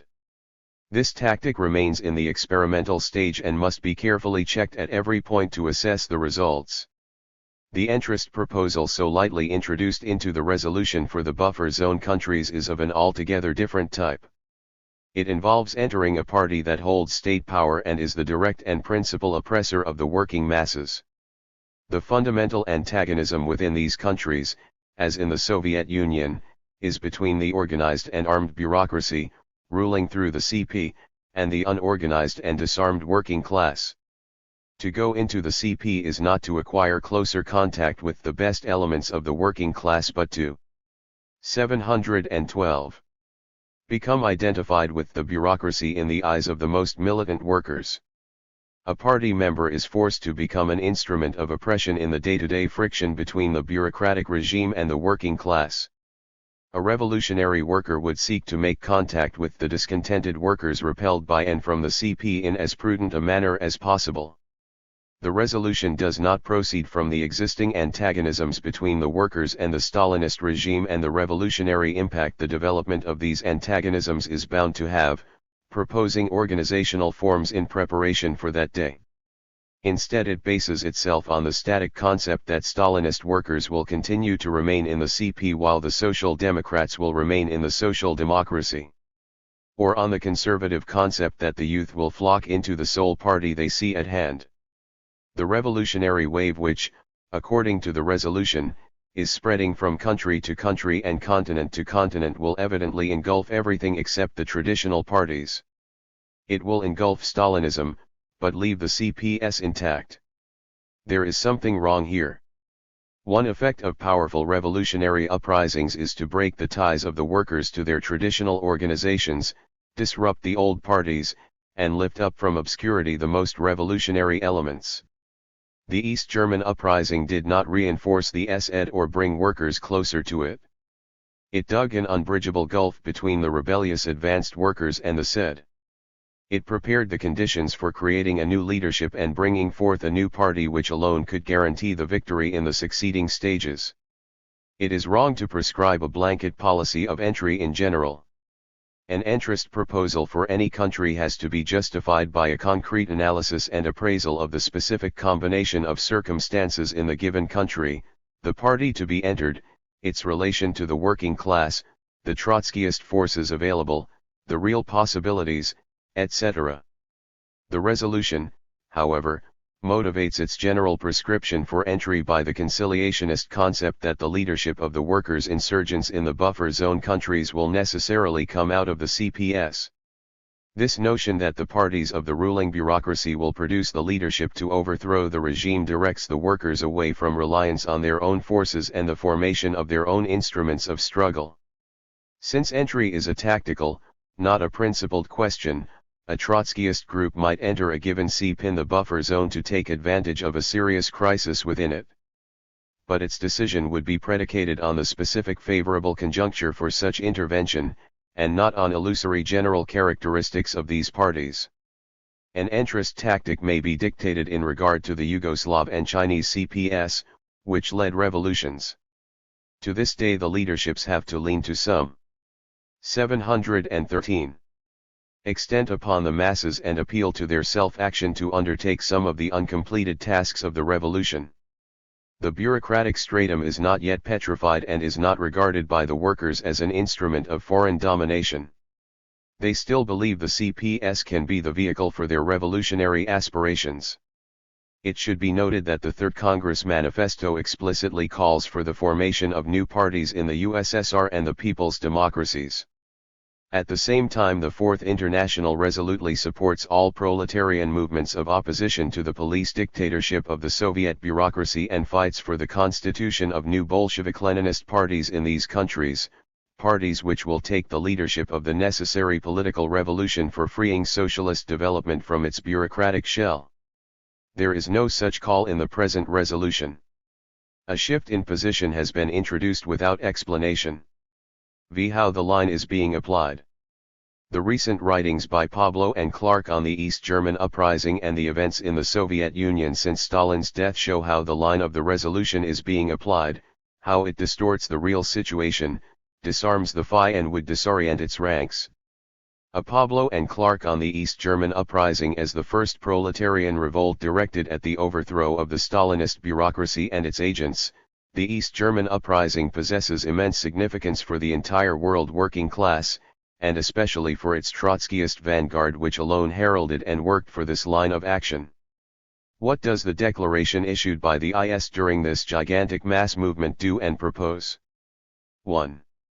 Instead of exposing and denouncing the Kremlin and East German Stalinist leaders as mortal foes of the workers and heads of the counter-revolution, the one statement plays up their concessions and assures that these will continue. They have been obliged to continue along the road of still more ample and genuine concessions to avoid risking alienating themselves forever from support by the masses and from provoking still stronger explosions. From now on they will not be able to stop halfway.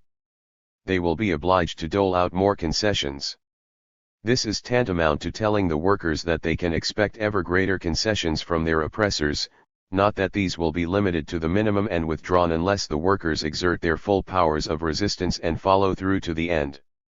714.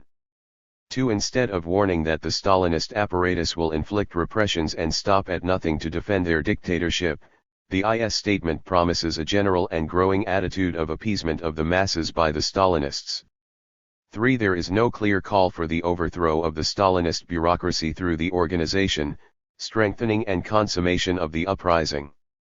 4. Instead of a program specifically adapted to the conditions and needs of the East German workers, a general program for the political revolution in the Soviet Union and all the people's democracies is put forward.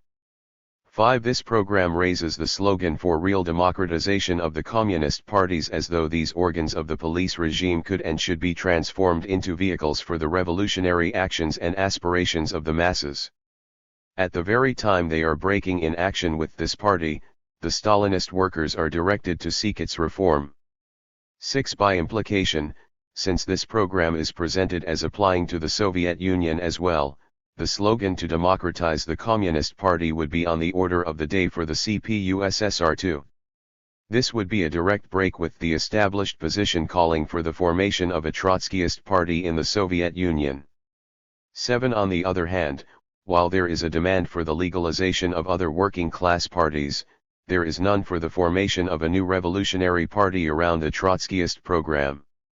8. There is no call for the withdrawal of the Soviet occupying troops which shot down workers and served as the ultimate prop of the shattered regime. G. Although demonstrators themselves put forward the demand, there is no slogan for the reunification of Germany on a socialist basis. The need for unity is concentrated instead upon the solidarity of the Soviet Union and the people's democracies as a bloc. The resolution concludes with acclamation for the socialist rebirth of the Soviet Union, the people's democracies and the international working class movement. Wouldn't the German workers also care to hear acclamation for the socialist reunification of their own divided country? 10. While the Stalinists slander the workers as fascist hirelings, the statement cavalierly observes, the Soviet leaders and those of the various people's democracies and the CP could no longer falsify or ignore the profound meaning of these events. Where is the revolutionary spirit of irreconcilable combat to topple a powerful and perfidious enemy in such a line? It is not designed to focus the attention. 715. Of the masses upon the need for a new revolutionary leadership. At the very time when the workers are in revolt, it is permeated with a conciliatory attitude toward the bureaucracy. Clark's article on the East German events in the March-April magazine displays equally conciliatory features. He plays down the counter-revolutionary intervention of the Kremlin as well as of its puppet regime. He takes careful note of the moderate conduct of the occupying forces but fails to point out their counter-revolutionary function in rescuing the regime and blocking the workers' bid for power. He does not bring forward the inescapable necessity for the mass uprising to get rid of the Stalinist bureaucracy. Nor does he assert the need of a revolutionary party in order to lead such a mass uprising to victory. Much is made of the split in the bureaucracy, although no definite conclusions are drawn from this development. It is clear that the CO bureaucracy became panic-stricken and differences set in on how best to handle the situation and that the movement found sympathy and support among certain elements in its lower ranks. This happens in every revolutionary uprising and it would be wrong to deny or ignore such developments. But the question is, what place and significance do they have in the process of the revolution? They are not and cannot be the decisive factor or the central line of the struggle. The R's preoccupation with these subordinate aspects of the struggle tends to shift the axis of revolutionary strategy from the mobilization of the workers as an independent class force relying on their own strength and organs toward reliance for leadership from elements within the bureaucracy. The excessive attention given to the differentiations and splits within the bureaucracy, the embellishment of their concessions, the failure to stress their repressive and counter-revolutionary role, can be explained only by illusions that, under pressure from below, a section of the Stalinist leadership will head the movement for the liquidation of Stalinism, at least in its earlier stages. There is a sharp break with the traditional Trotskyist concept of the decisive role of the independent mass movement under its own revolutionary leadership.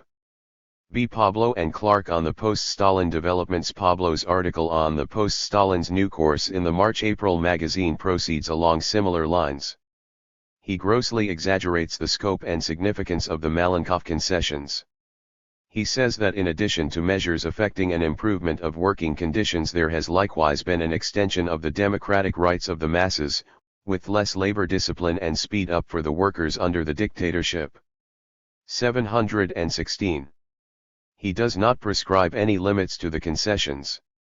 On the contrary, the bureaucracy will have to quicken and extend them. In reality, events will oblige them, as is being demonstrated in Eastern Germany, and partly in Czechoslovakia, to quicken and extend the concessions to keep the impatient masses in the other buffer zone countries and in the USSR itself, from taking the road of action. This is leading to the liquidation of the entire Stalinist heritage. The dynamic of their concessions is in reality liquidatory of the entire Stalinist heritage in the USSR itself, as well as in its relations with the satellite countries, with China and the communist parties. It will no longer be easy to turn back.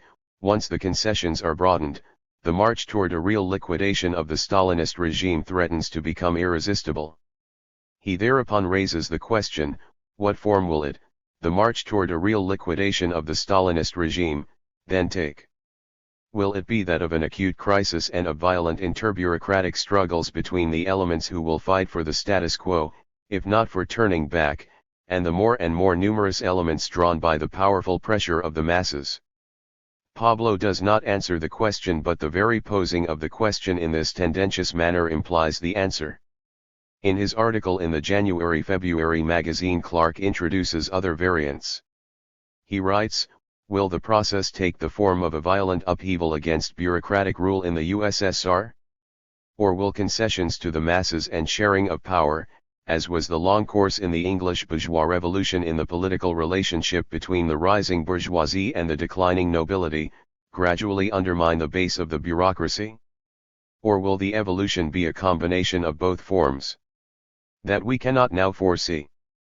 The inherent and unavoidable need for the mass uprising against the Kremlin bureaucracy, he offers simply as one of several variants of development of a political revolution. That is not all. He then counterposes the diametrically opposite variant of the progressive reform of the bureaucracy. These are two mutually exclusive variants of political revolution. The one insists upon the political expropriation of the bureaucratic rulers by the Soviet masses, the other, as Clark tells us, envisages the sharing of power.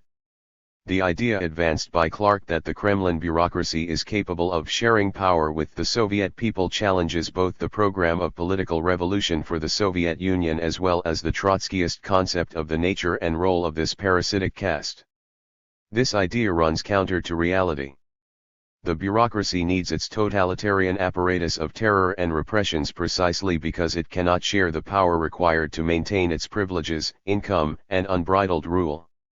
Its police regime acts to oppress the masses, keep 717 them politically expropriated, and deprive them of the slightest chance or intervening in political life. It leaves the masses no alternative but to take the road pointed out by the transition program. Clark does not say by what ways and means the Kremlin despots will share power with the masses. Through what existing governmental and party institutions can the bureaucrats share power? Through the completely bureaucratized party? Through the secret police or the army? The masses will gain a say in the country again only through the revival of their own mass organizations, which will signalize, not the sharing of power with the Kremlin gang, but the inception of the political uprising against it. Pablo and Clark see in both the German uprising and the post-Stalin developments the emergence of a deepening conflict between the Standpatters and a leftward-moving wing within the bureaucracy which tends to tear it apart into contending factions. In the showdown the reform elements appeal to and lean upon the masses in turn, it is implied, should back them up and look to them for leadership. This is presumably the beginning of the path to socialist regeneration, which is already discernible in the new course. This shifts the axis of the development of the political revolution away from the self-action of the masses and focuses it upon the rifts inside the bureaucracy. Thereby the Trotskyist concept that the extension of the world revolution will inspire the Russian workers to rise up on their own account and overthrow the Stalinist bureaucracy gives way to a different concept. The changed international and internal situation coupled with mounting pressure from the masses, unlooses forces within the bureaucracy itself which work toward the liquidation of Stalinism. The transformations emanate from on top as an outcome of the mass pressures from below. The working class is transformed into a pressure group, and the Trotskyists into a pressure grouping along with it which pushes a section of the bureaucracy leftward toward the revolution. In this way, the bureaucracy is transformed from a block and a betrayer of the revolution into an auxiliary motor force of it. See what must such conclusions point to? Such sweeping conclusions on the changing characteristics of the Kremlin dictatorship and the dissolution of world Stalinism have a logic which is bound to assert itself. If the objective processes are marching along so fast and so far, then an equivalent reorientation must be effected by the revolutionary vanguard if it is to be on top of the unfolding events. A general tum would have to be made toward the communist parties and into the communist parties too. 718. Help along the disintegration already proceeding at an accelerated rate and take full advantage of the transformation and impending breakup of Stalinism. The conclusion of Pablo's article on the post-Stalin new course envisages such a perspective for the immediate future.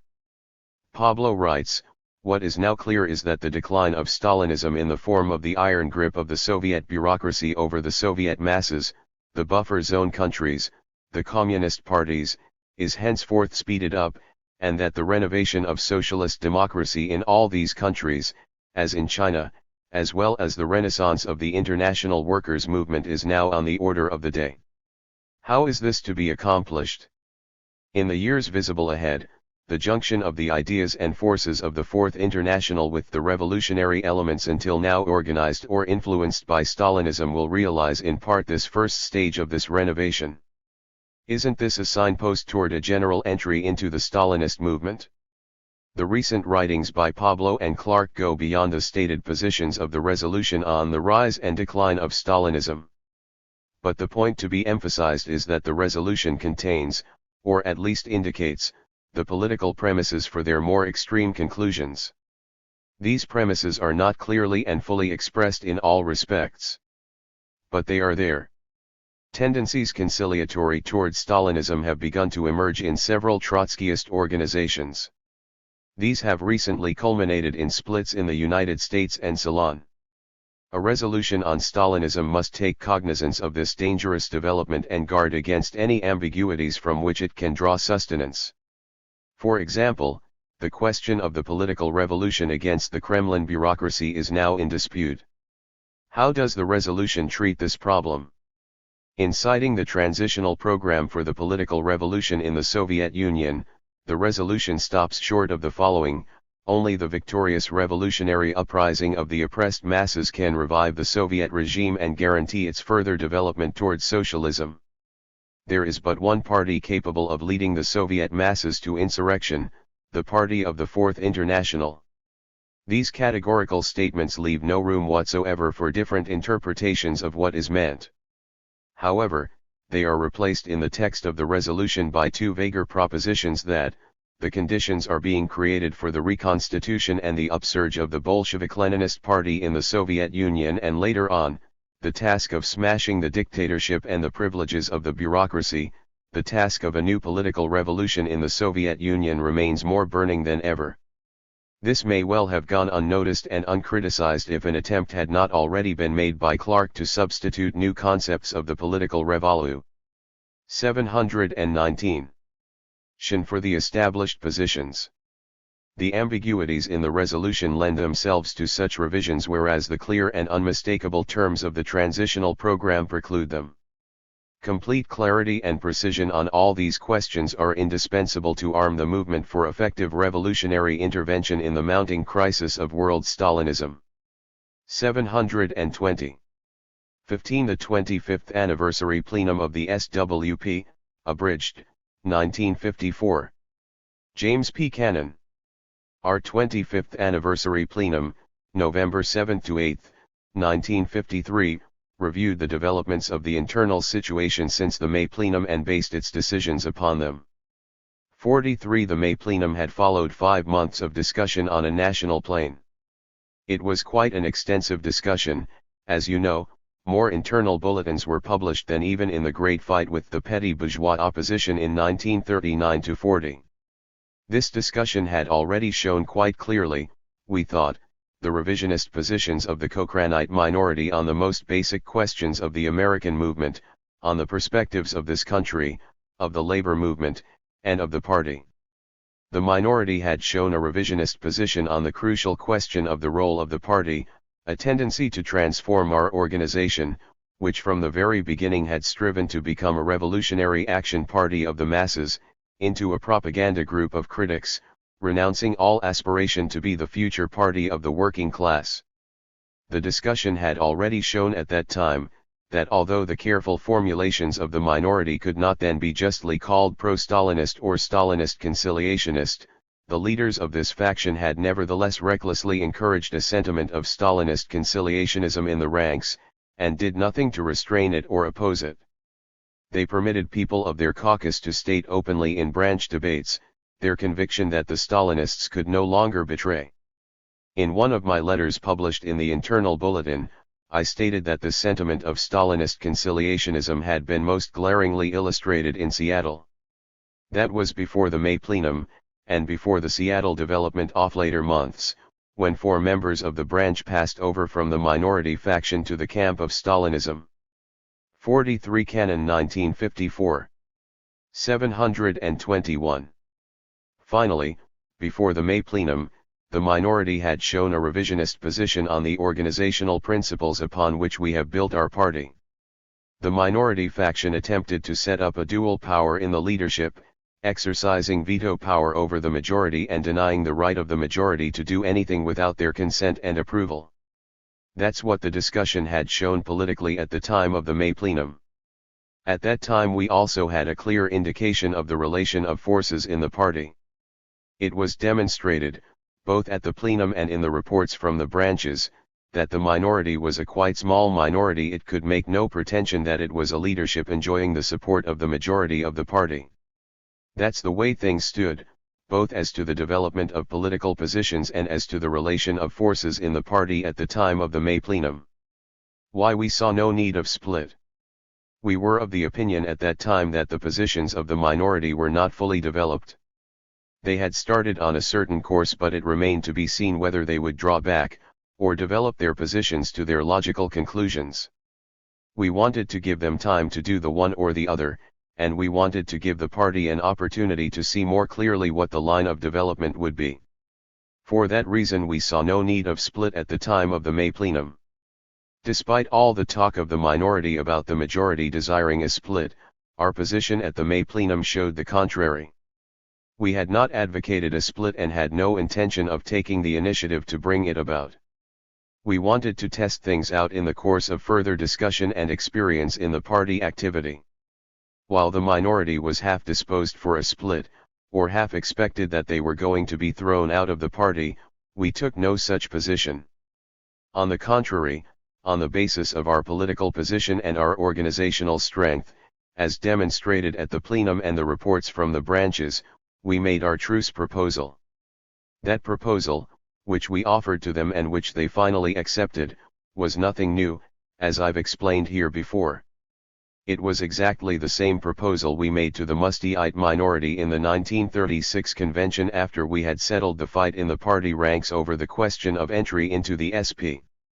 This proposal, accepted by the Mustaites at the time, secured the unity of our organization during the entire period of our work in the Socialist Party. 722.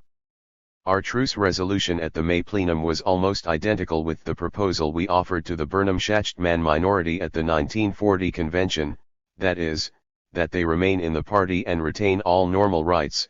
They could have a limited discussion after the convention in the magazine, they could have representation on the leading bodies, according to their strength, on the condition that they accept the decisions of the convention and remain loyal. The resolution adopted at the plenum in May was even broader than that, because it placed no restrictions on further discussion. The internal bulletin would be open, and they could write anything they pleased. We have a peculiar bureaucracy in the party. I don't know whether anyone ever encountered such a bureaucracy in any other movement, which does not suppress discussion, but on the contrary extends it and insists upon it, so that everything will become clear in the minds of the party members before the final decision is taken. Was it correct? Was the plenum resolution, which embodied these proposals, correct? It can be answered in 2 ways. I would say, the plenum resolution was absolutely correct and would have secured peace in the party, as I predicted in my concluding speech, under certain conditions which could not be judged in advance. I might say, in parenthesis, that the prediction I made at the plenum was also intended as a suggestion to the minority. I predicted that they would work loyally, that they would conduct a friendly struggle of rivalry to show that they were better party builders than we were, and that we would have a free, calm and objective discussion. It was not merely a prophecy, it was also a suggestion to the minority as to what the best course would be. The resolution would have worked out on the following conditions, as we see it now in retrospect. First, that the issues in dispute between the majority and the minority were only national issues, and that the factions were only national factions. We had discussed, up till then, only on a national plane. We, for our part, had not raised any international questions. We tried, for 5 months, to confine the discussion to the problems of the American SWP, which are fairly important in themselves and well worth a discussion. The second condition for the resolution to work out successfully was that the minority was, as we urged them to be, and predicted that they would be, a loyal minority. That is, that they would be content with their democratic rights of discussion and their representation in the leading bodies, and that they would 723. Do their share of the party work and conduct themselves in general as a loyal minority. I believe it was correct for us to assume that that would be the case and to give the minority the benefit of the doubt. We never considered ourselves merely as the leaders of a faction.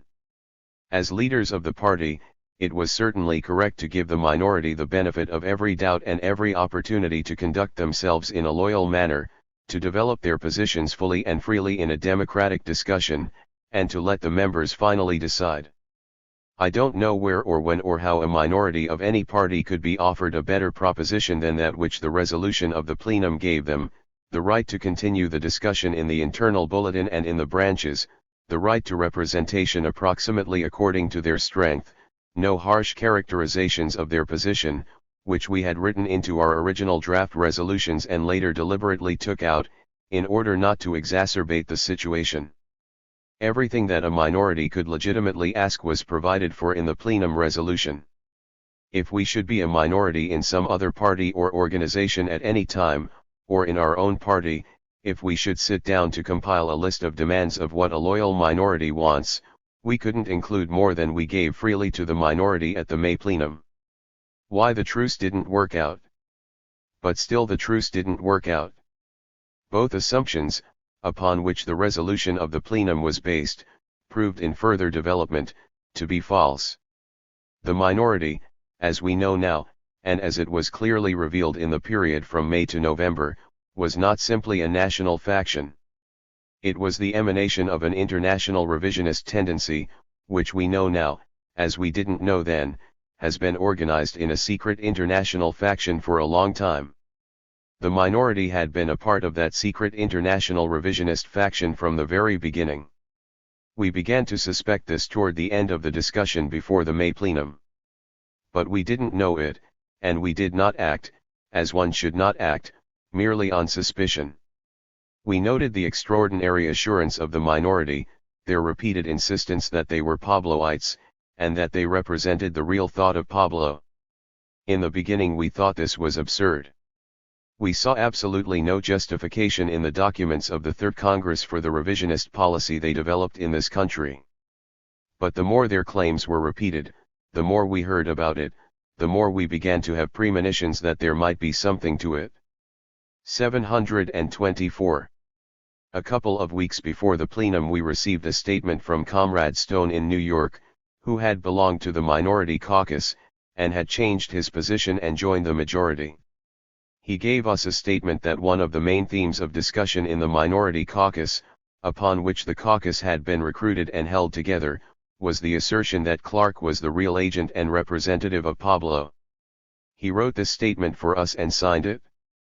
I sent a letter to Pablo under the date of May 22, a week before the plenum, in which I quoted the statement of Comrade Stone, a statement that the minority in our party, fighting to overthrow the leadership, was claiming to represent him. At the plenum I took the floor after Clark had spoken and asked him a number of questions, whether he had received any instructions in Paris to begin a factional struggle against the majority of our party, whether he had been told that if he organized a faction against the leadership he would receive the support of the International Secretariat. I asked him a half a dozen questions on this theme from various angles. And what do you think Clark answered? He stood on his constitutional rights and said, I decline to answer. I didn't press him. I said, that's your privilege. But we took his evasiveness into account, that, confronted with this frank interrogation as to whether he was acting independently or whether he was an agent of an international faction, he declined to answer. At this same plenum, Clark in the course of his speech, admitted that a series of amendments which our National Committee had sent to him prior to the Third World Congress, never reached their intended destination. He said he did not bring them to the attention of the Congress, but on the contrary, had burned them. That was admitted by Clark at the plenum. Right after the plenum, on June 4, I wrote a letter to Comrade Tom in England, which has been widely commented on. In the course of this letter I told him our conviction in putting all things together, that the SWP had been the guinea pig for some experiments in duplicity and intrigue, that the minority faction in our party was receiving clandestine support, and that we didn't like that. In that letter I referred to the answer of Pablo to my letter of May 22, which we received a day after the plenum. The answer evaded the question raised by the statement of Comrade Stone. That put the finishing touch on the mysterious business.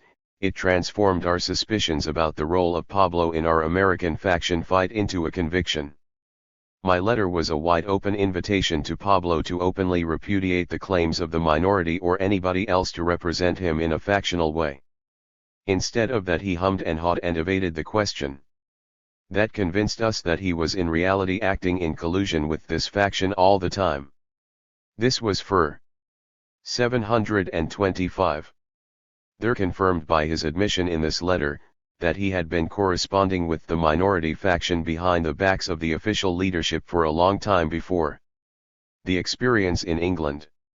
Then, after the plenum, the majority of the National Committee began to feel that it was accumulating overwhelming proof that our revisionist minority in the SWP, which we had tried to debate on national grounds, and prevent it spreading into the international, was in reality the American extension of an international revisionist faction.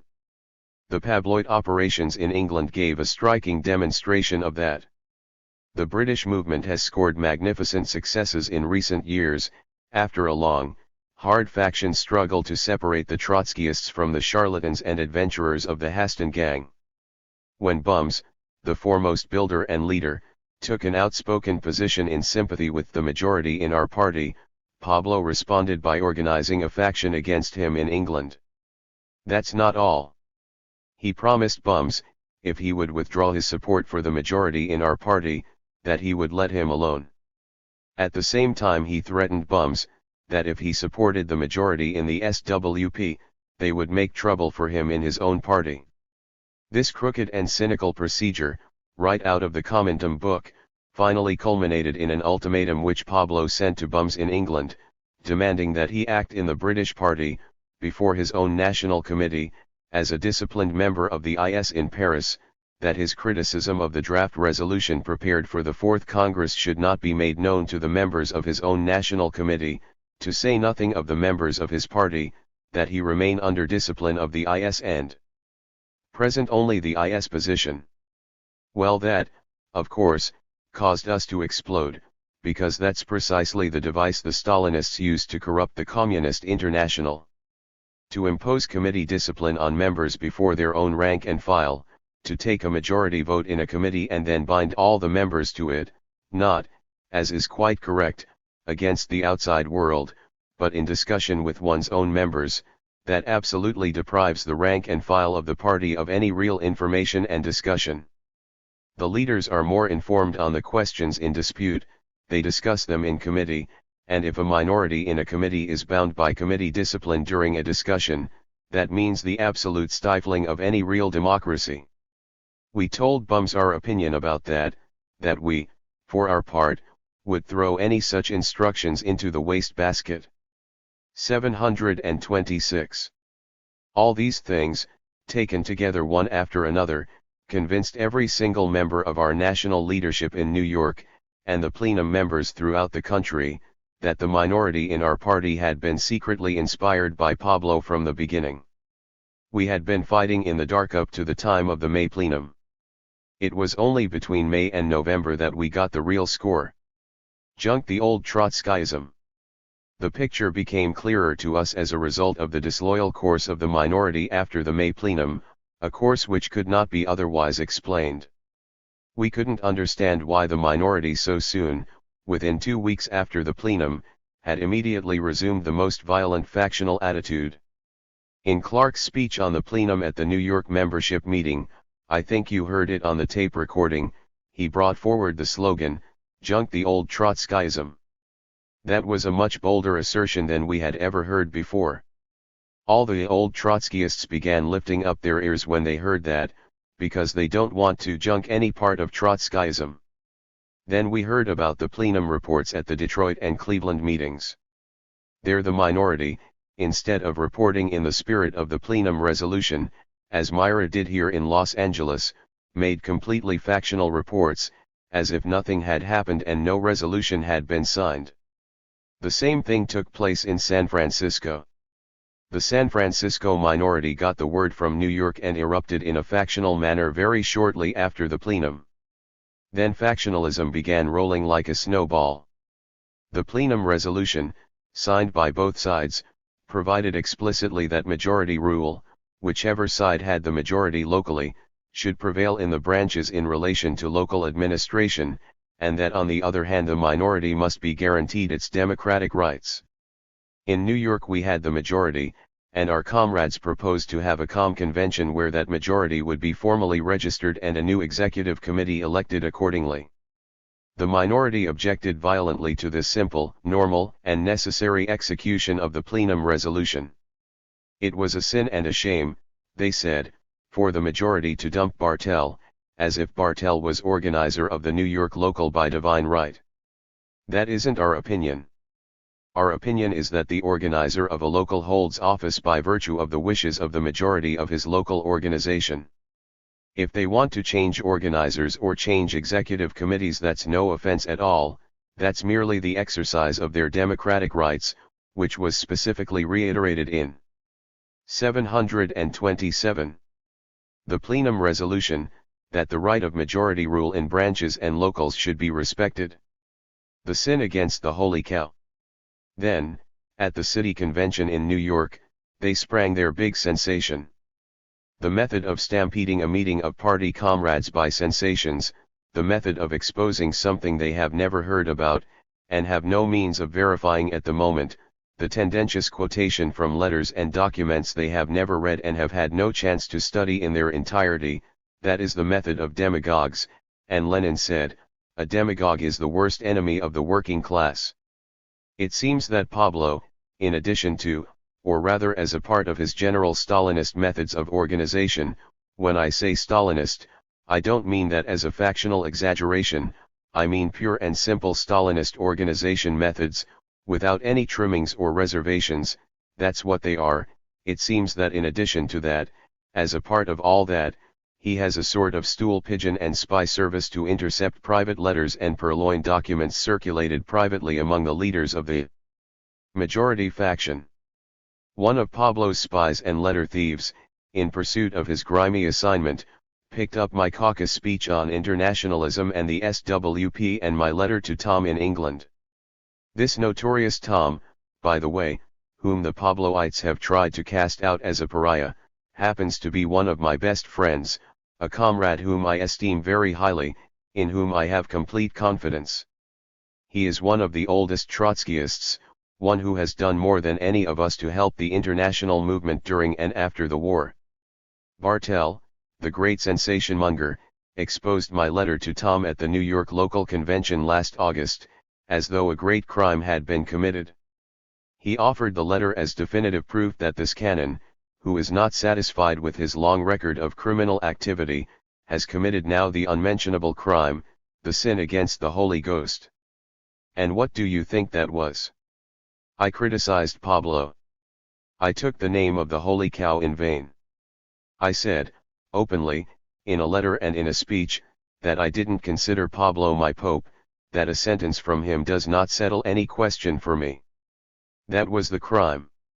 The significant thing about the big exposure that Bartell waved before the New York City Convention was not the merit of my particular criticism that could be debated, but that I had criticized. And everybody began to wonder, what kind of eerie world have we wandered into? It's as though we have a cult. 728. And a Messiah here, and the question is not whether the criticism is just or unjust but the fact of the criticism itself. They expected to stampede the whole party organization around the slogan of defending Pablo's untouchability. Of course, they got a big surprise there. Instead of stampeding the party, they simply aroused the anger of the party members in New York, who don't want to be put in the category of cult followers of anybody. Moreover, when they got a chance to read the whole text, they didn't see anything wrong in the criticisms I had made, nor in the fact that I had made them. Our faction comes first. Coincident with this development of a Pablo cultist attitude in the party, you heard repeated reports that the minority began an almost total abstention from party activity, and that they were defaulting in a body on their financial pledges. The Cochranites did something that I personally had never seen in the movement before, never, that is, a minority faction going on a sit-down strike against the party. In my time I've seen all kinds of factions and faction fights, but I never saw a minority undertake to sabotage party work, and not only that, party finances too. Their participation in the activities of the New York local dwindled down to token participation. Right after the plenum they had made pledges to our party building fund, similar to the pledges they had made in the past. This showed that at the moment they had accepted the truce and were going along as a loyal minority. They never paid their pledges. When they were called to account for that, they answered brazenly, "Our faction comes first." In the New York Bureau of the Executive Committee, the great Bartell was taxed with the conduct of the minority. "Your people are not paying their pledges and that looks like factional sabotage. Can't you do something about it?" He answered, "We don't tell them not to pay their pledges to the party. All we tell them is that their pledges to the faction come first." That's the kind of cynical answers that were given. In the branch meetings when it came to finances and the roll was called, each member would come forward with his payment on his pledge, according to the established custom. The minority members would come up with token payments. If they were due to give $10 they would give 50 cents or something like that, to add insult to injury. And if they were asked, "What does this mean?" they would say, "We have to support our faction." 729. Every minority that has any sense knows that if you sabotage party work and party funds you only antagonize the loyal party members and destroy all chance to get a hearing from them. The Pabloid minority didn't seem to care about that. They acted for months as people who were already outside our ranks. A cold split. The comrades kept writing to me from New York, as they wrote to the other NC members in the field, and they called it a cold split. Even Brightman, who is the most restrained and moderate of all our people, referred to it in a personal letter as a de facto semi-split.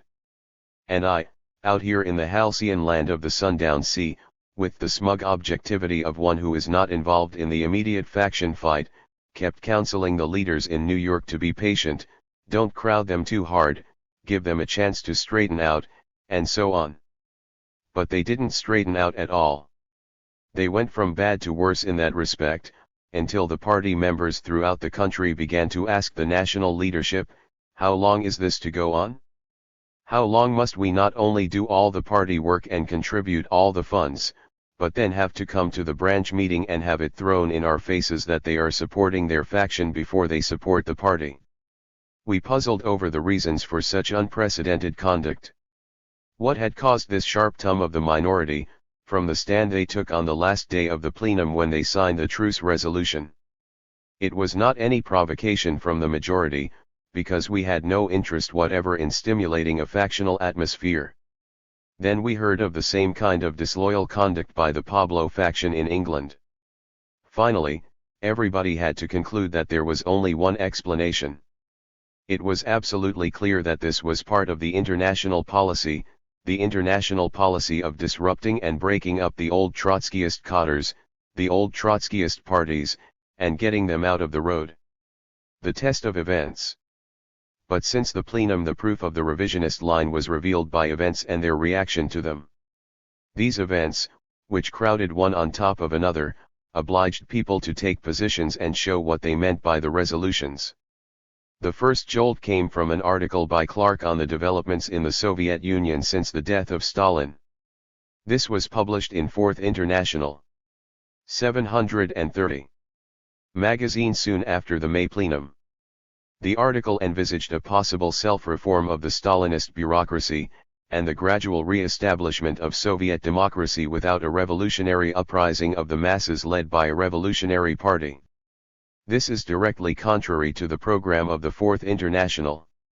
This article, which raised great alarm here and throughout the world, because it appeared in such an authoritative magazine, was sneaked into print without the knowledge of the other two editors who were supposed to edit everything published in the magazine and control the policy. The real Pabloites combine treacherous policy with a certain treacherous method of working. The other two editors, and all the rest of the party leaders, found out about the article only after it appeared in print in the magazine. You should recall that when you hear accusations that we started the controversy in public. Fourth International magazine, which is sold on the newsstands, is as public as the post office. Next came the attempt to cover up the counter-revolutionary course of the Stalinists in East Germany. Then the whitewash of the Stalinist betrayal in the French general strike. All this is documented in our letter to all Trotskyists issued by our 25th anniversary plenum. It was on the basis of these three concrete events and the line taken by them, that our national committee made up its mind definitively about the real policy of the Pablo faction. We didn't try to read something into a resolution which might not possibly be there. We didn't interpret doubtful paragraphs out of proportion. We judged the Pabloites by the way they conducted themselves in action, on the events in Russia, in East Germany, and in France. And on that basis we say the Pabloites revealed an anti-Trotskyist position in the most important questions of external politics. Cotter-wrecking expedition. Parallel with that, we saw them speeding up their internal program of disrupting the Trotskyist Cotter formations in the different countries one by one. That may seem like an utterly fantastic accusation to make, that people in the central leadership of the International would set out deliberately to break up the historically created Cotters who are the living carriers of the doctrine, our sole link to the past and the sole forces capable of leading us into the future. But that's exactly the way it looks to us. It is now clear that the Cotter-wrecking expedition of the Pablo faction began, not in our party, but more than 2 years ago in the French party. It appeared to us then, that the fight in France was merely a fight over tactics, as to what extent. 731. And how deeply the Trotskyists should penetrate into the workers' movement controlled by the Stalinists, including the Stalinist party. Now, as you know, we have no sectarianism in our bones at all. We may be convicted of other faults but never of that. We are mass workers by instinct, experience, and training, as well as by theory. We're in favor of getting into the mass movement no matter who leads it, or what country it is. It appeared to us, taking it merely as a tactical question, that the majority of the French party was a little hesitant in this respect, and we stated so in the letter I wrote to Comrade Renard. It is clear to us now, as it was clear to the French already then, that what was involved was far more than tactics. The majority of the French party was stubbornly resisting the liquidationist course, and for that reason there was a deliberate, sustained, factional campaign to break up that Cotter. We became convinced of that later, especially after the French general strike, in which the expelled majority showed themselves to be revolutionists in action, and the Pabloid faction acted as apologists for the Stalinists. That's why we changed our position on the French question, and did it openly, unambiguously, and straightforwardly. Tactical questions are important only after questions of principle are settled. We will not even discuss tactics with anybody until we first come to agreement on principles. In England, a real Trotskyist Cotter was finally consolidated in a long internal struggle. After long stagnation of the movement there, a Cotter organized by bums finally broke out of the Haston jungle of unprincipled clique politics. They got into the Labour Party in England and began doing mass work on a scale never done by any Trotskyist party in the world, possibly outside of Ceylon. Great progress has been made there. England has been the pride of the Fourth International now, 4 years. We in America have never even approximated what the Trotskyists have been able to do in England in recent years. We never had so favorable an opportunity. They got into the mass movement just when the left swing was taking place, and found opportunities opening up on every side. They soon became an effective part of a big left-wing movement of semi-revolutionists and centrist elements turning to the left. Right in the midst of this tremendous work, Pablo hurled a destructive faction against the leadership, for the crime of sympathizing with the American majority. All of a sudden, without previous notice or warning, Bums was confronted with a hostile faction. This faction, pronouncing themselves 100% Pabloites, demanded that Bums obey the discipline of the ones in internal party discussion, and keep his mouth shut when the draft resolutions for the Fourth Congress were up for consideration. 732. The majority of the National Committee in England told them, "We don't like this business at all. We don't like the fact that you coming up here all of a sudden with a secret faction, have an accidental majority in the editorial board. We are going to reorganize that board." That's something, I think, they may have learned from the history of the SWP. The minute the plenum of our National Committee finds that the political committee, or the editorial board or any other subcommittee is not reflecting its will, it simply reorganizes it. That's the invariable rule recorded in the history of our party. That's what we did at the October plenum in 1939, at the beginning of the fight with the petty bourgeois opposition. They had a majority in the political committee, but at the plenum they were a minority. The plenum said, "That won't work very well, will it? If the majority in the political committee is against the majority in the plenum, the conflict of authority has to be resolved one way or another. And since the political committee has no authority to reorganize the plenum, then the plenum has to reorganize the political committee. So some of you boys are out." "Oh," they hollered, "blue murder. Bureaucracy." But we said, "No, that's democratic centralism. You'll have to get used to that. The majority has to rule. That's democracy, isn't it? At least, that's the first principle of it." The British majority seemed to have the same idea. So they reorganized the editorial board and made a few shifts to bring subcommittees into line with the NC majority. Then, what do you think happened there? A comrade, who had been dropped from the subcommittee, as we dropped several of the Burnhamite minority from our political committee in 1939, challenged the right of the elected majority of the National Committee to remove him. He said, "I am going over to Paris and see what my position is." And he wasn't laughing. So he goes to Paris, and comes back, and announces that he can't be removed, that the IS says he should stay. This monstrosity was justified on the ground that the Fourth International is a world party with international discipline, and IS discipline is higher than national discipline. This great principle of international organization is prostituted in the present faction fight to mean, in practice, that Pablo's factional agents have special rights in the national sections, that they can run wild and the National Committee can't discipline them. The National Committee, which is elected by a conference and is responsible to the rank and file, is deprived of all power and might as well resign. And then came Pablo's ultimatum to Bums that he himself had to obey the higher discipline of the IS and that he defend the line of its majority until the Fourth Congresses. Simultaneously with that, within recent weeks, the Pabloid minority in the British section began to openly violate the discipline of their National Committee in the mass movement. Now, if there's one unpardonable 733 crime, it's that. I surely don't have to explain that to a Trotskyist trade unionist. Open violation of discipline in the mass movement creates an absolutely impossible situation. It is the most disruptive thing imaginable. It can blow up all your mass work in a short time. That's precisely what the British Pabloites undertook to do, and this brought the struggle in the British section to a head very quickly.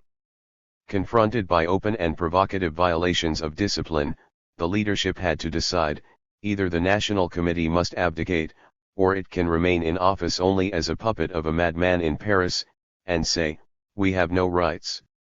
Or, as a third alternate, it can throw the disruptors out of the organization for violation of discipline. That's what was done in England, and we heartily applaud the action of the British majority. The split, made unavoidable by these provocations, was consummated in England in about 2 weeks from the time of the first violation. A large majority of the party rose up in arms against the disruption in England, as they did in the United States, and supported the majority of the National Committee. The Pabloid formula. You knew that for months the Cochranites were violating discipline, in the essence of the matter, that is, by neglecting to participate in party activity and by sabotaging party funds. They have not done this simply out of stupidity. It has been a deliberate program, carried out on the theory, assiduously cultivated by the Pablo faction, that international discipline is higher than national discipline. Now, formally, that's right, if the ones is a really representative body, and there is some control over it, some way of checking it. But as the Pabloites employ it, it is the perfect formula to disrupt any section of the Fourth International before the discussion gets a good start. Under that formula, as the Pabloites invoke it, no matter how big a majority you have in the National Committee, elected by your membership, under observation of the membership, subject to control and recall by the membership, its authority is cancelled out immediately. The Pabloid cultists are under no obligation to obey the political committee, or the plenum, in New York or London, because they have received a special license from Paris. They can do as they please. At least they thought they could. And they did until they finally came to the high point of our 25-year struggle, not only the high point of this year's work, the point to which we were building for 6 months, but the 25th anniversary of our struggle in this country, against all obstacles and difficulties. 734. The celebration of our 25th anniversary coincided in New York with the wind-up rally in our election campaign, the best we ever had. The Cochranites organized a boycott of this anniversary celebration and campaign meeting. They deliberately organized it. They put their supporters under discipline to boycott the meeting. They even tried to induce sympathizers to remain away. When that happened, we said, this is a public demonstration against the party's 25-year struggle. In effect, if not in actual design, it is a demonstration of solidarity with the Stalinists who expelled us 25 years ago. That's what we were celebrating, among other things. We were celebrating the action of the original nucleus of American Trotskyism, which raised the banner in the Central Committee of the Communist Party and were expelled 25 years ago, almost to the day of the meeting. We took that boycott as a demonstration against the party, and a demonstration against our candidates in the election campaign. And we said, this is enough, these people are no longer comrades of ours. They are a gang of strike breakers. By walking out and boycotting our 25th anniversary celebration, they have consummated a definitive split in our party. That was the opinion all the National Committee members expressed as they assembled for the 25th anniversary plenum. We said that the task of the plenum was simply to recognize the fact, and to act accordingly, to recognize that the internal debate was ended and that no more compromises are possible. You can compromise with people in a union in a discussion and debate as to whether to go out on strike or not. But you can't compromise with anybody who walks through the picket line after the strike has started.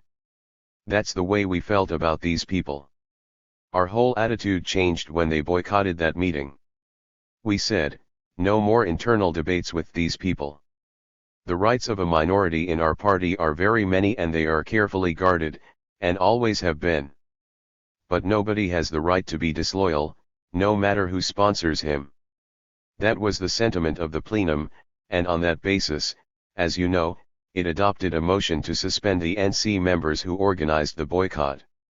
A constitutional provision gives the National Committee the right to suspend members of the National Committee, for cause, by a 2/3 vote. And that's what we did. We didn't expel them, we suspended them. They have the right of appeal under the party constitution. They, and others who solidarized with their strike-breaking action, have the right to ask for reinstatement. The plenum attached only one condition, the boycott of our 25th anniversary celebration must be disavowed. Anyone, anywhere, who objects to this condition brands himself thereby as an enemy of our party and has no right to remain in our party. 735. One may ask, why such a drastic sweeping action? Why not merely warn them? The answer is, they were warned. We warned them at the May plenum. And we gave them another chance, a wide-open chance, after the August plenum. They were warned at every meeting in New York, you are not doing your party duty, you are sabotaging party funds, you know the party cannot tolerate that. They paid no attention, the warnings were all disregarded. Our tradition.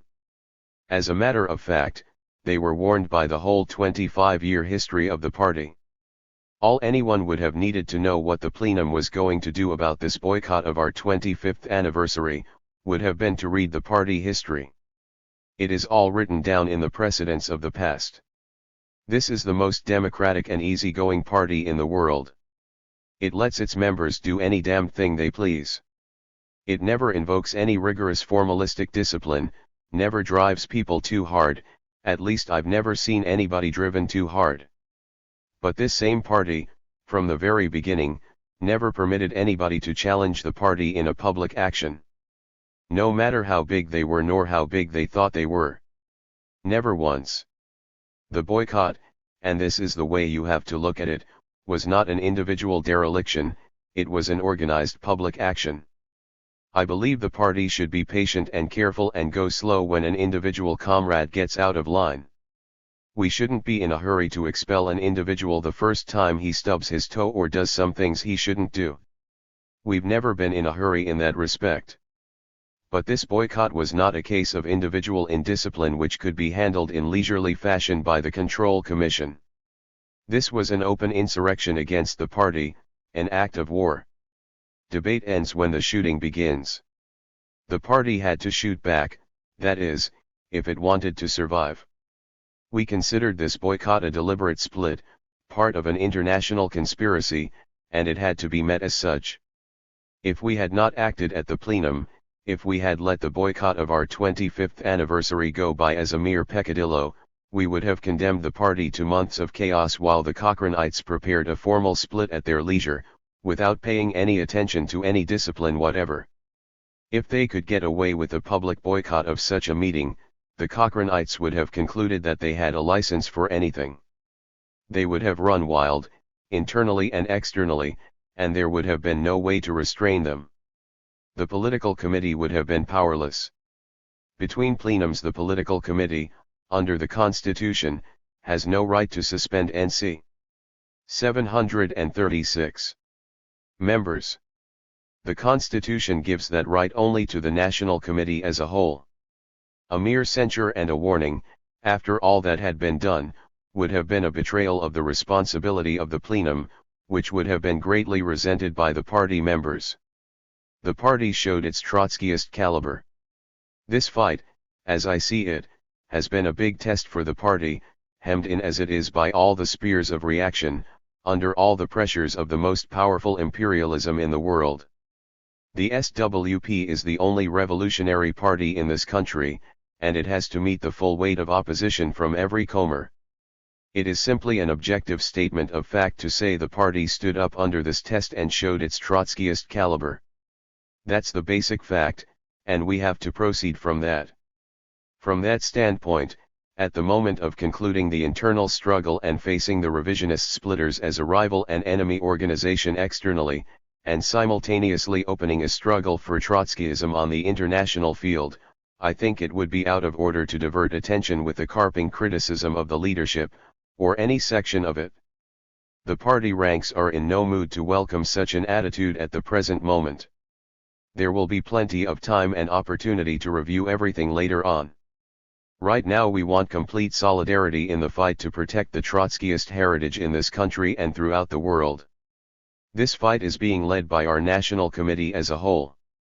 It would be a disservice to the party to divert attention from that main fact, and seize the opportunity to pick a flaw here and there in the way things were done by one individual or another. The important thing to remember now is that the overwhelming majority of the leading cadre of the party saw the situation before it was too late. It doesn't matter if some were a little too fast or others were a little too slow. Now as to how the split left the party. This split, like others we have gone through in the past, was thoroughly prepared and motivated. For that reason, like the other splits in the past, it caused no demoralization whatever, as far as I know.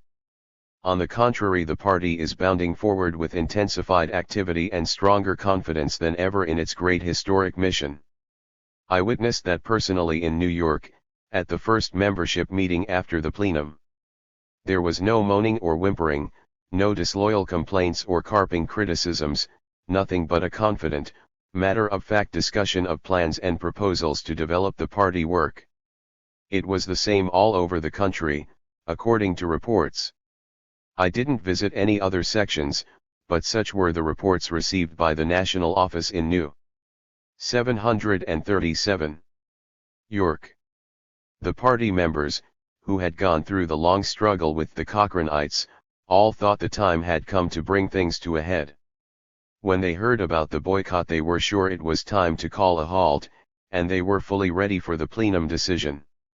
There was no opposition, no trace of complaint, from one end of the country to another, when the plenum decision came out. On the contrary, there was immediate approval from the rank and file of the party. They had had enough of the cold split and the sit-down strike. The formal split in all the branches was carried through with precision, without the slightest hesitation, within 1 week after the plenum. That wouldn't have been possible without thorough preparation, because our party members, like any other rank and file, are not anxious to have splits. Our hands are now free to help the orthodox Trotskyists in the other parties, in the struggle against revisionism on the international field. The National Committee is now turning its attention to this responsibility. The open letter of our 25th anniversary plenum, addressed to all Trotskyists throughout the world, presents our indictment of Pabloism for its pro-Stalinist policy, as revealed in action in great events since the May plenum. The plenum's letter also indicts the Stalinist organizational methods of Pabloism. This letter signifies a definitive break with Pabloism, and there will be no turning back. The rebirth of Trotskyism. It may be charged against us that we were late in discerning the revisionist character of Pabloism. That is only partly true. We characterized and fought the American manifestations of revisionism from the very beginning. We were late, it must be admitted, in tracing the revisionist faction in our party to its fountainhead in Paris. We were late also, a quarter of a century ago, in getting a clear picture of Stalinist revisionism in the Comintern. We didn't catch up with the real meaning of Stalinism until 1928, 5 years after the fight first broke out in the Russian party. But even at that, we were earlier than some others. The fight of 1928, out of which our party was created, evolved in about the same way as the present one, from the national field to the international. And in my opinion, the plenum's letter has no less historic significance than our declaration against Stalinism on October 27, 1928. The reason for our delay in joining the international fight this time, as I have said before, was the deceptive, two-faced methods, the treacherous double talk, by which the Pablo cult, like all other revisionists in the past, concealed its real program. The Third Congress resolutions, as written, gave no sanction for 738. The policy actually carried out in recent months on events in the Soviet Union, East Germany, and France. They gave no sanction to disrupt and split all the old cadres. In my opinion, the most that can be said against the Third Congress resolutions is that they contain some ambiguous formulations which can be interpreted in different ways. That was the trick. The ambiguous formulations were put in the resolutions on purpose. The Pabloites showed us what they meant by them in their policy on the Soviet Union, East Germany, and France in the past 6 months, and by their attempts to split and break up the old Trotskyist cadres. It certainly must be admitted that we did not see what was really going on too soon. We were a bit late, as in 1928. But not too late. We are caught up now and we are going to stay caught up, as we did after 1928. It is our duty to help the international struggle because we have the strongest organization, the strongest cadres, which have had the most benefit of direct collaboration with Trotsky, and probably the most collective experience. The revisionists have turned out to be a small minority in every party where the fight has come to a showdown.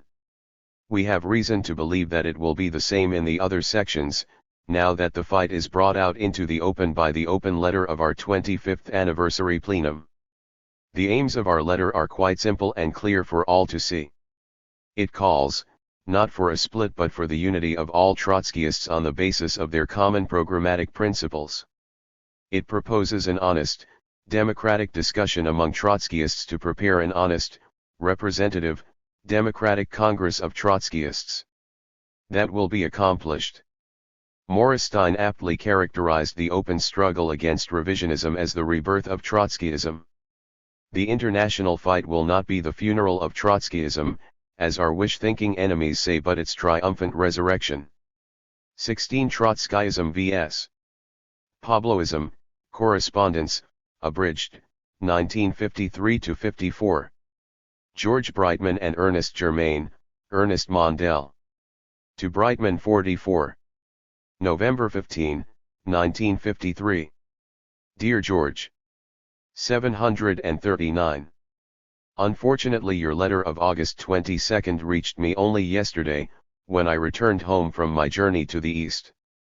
Unfortunately so many sad and unbelievable developments have taken place in the meantime that it may look odd to answer now this letter of yours.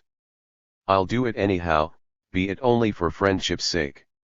Nobody was happier than I and all of us in the center about what happened at the one but last plenum.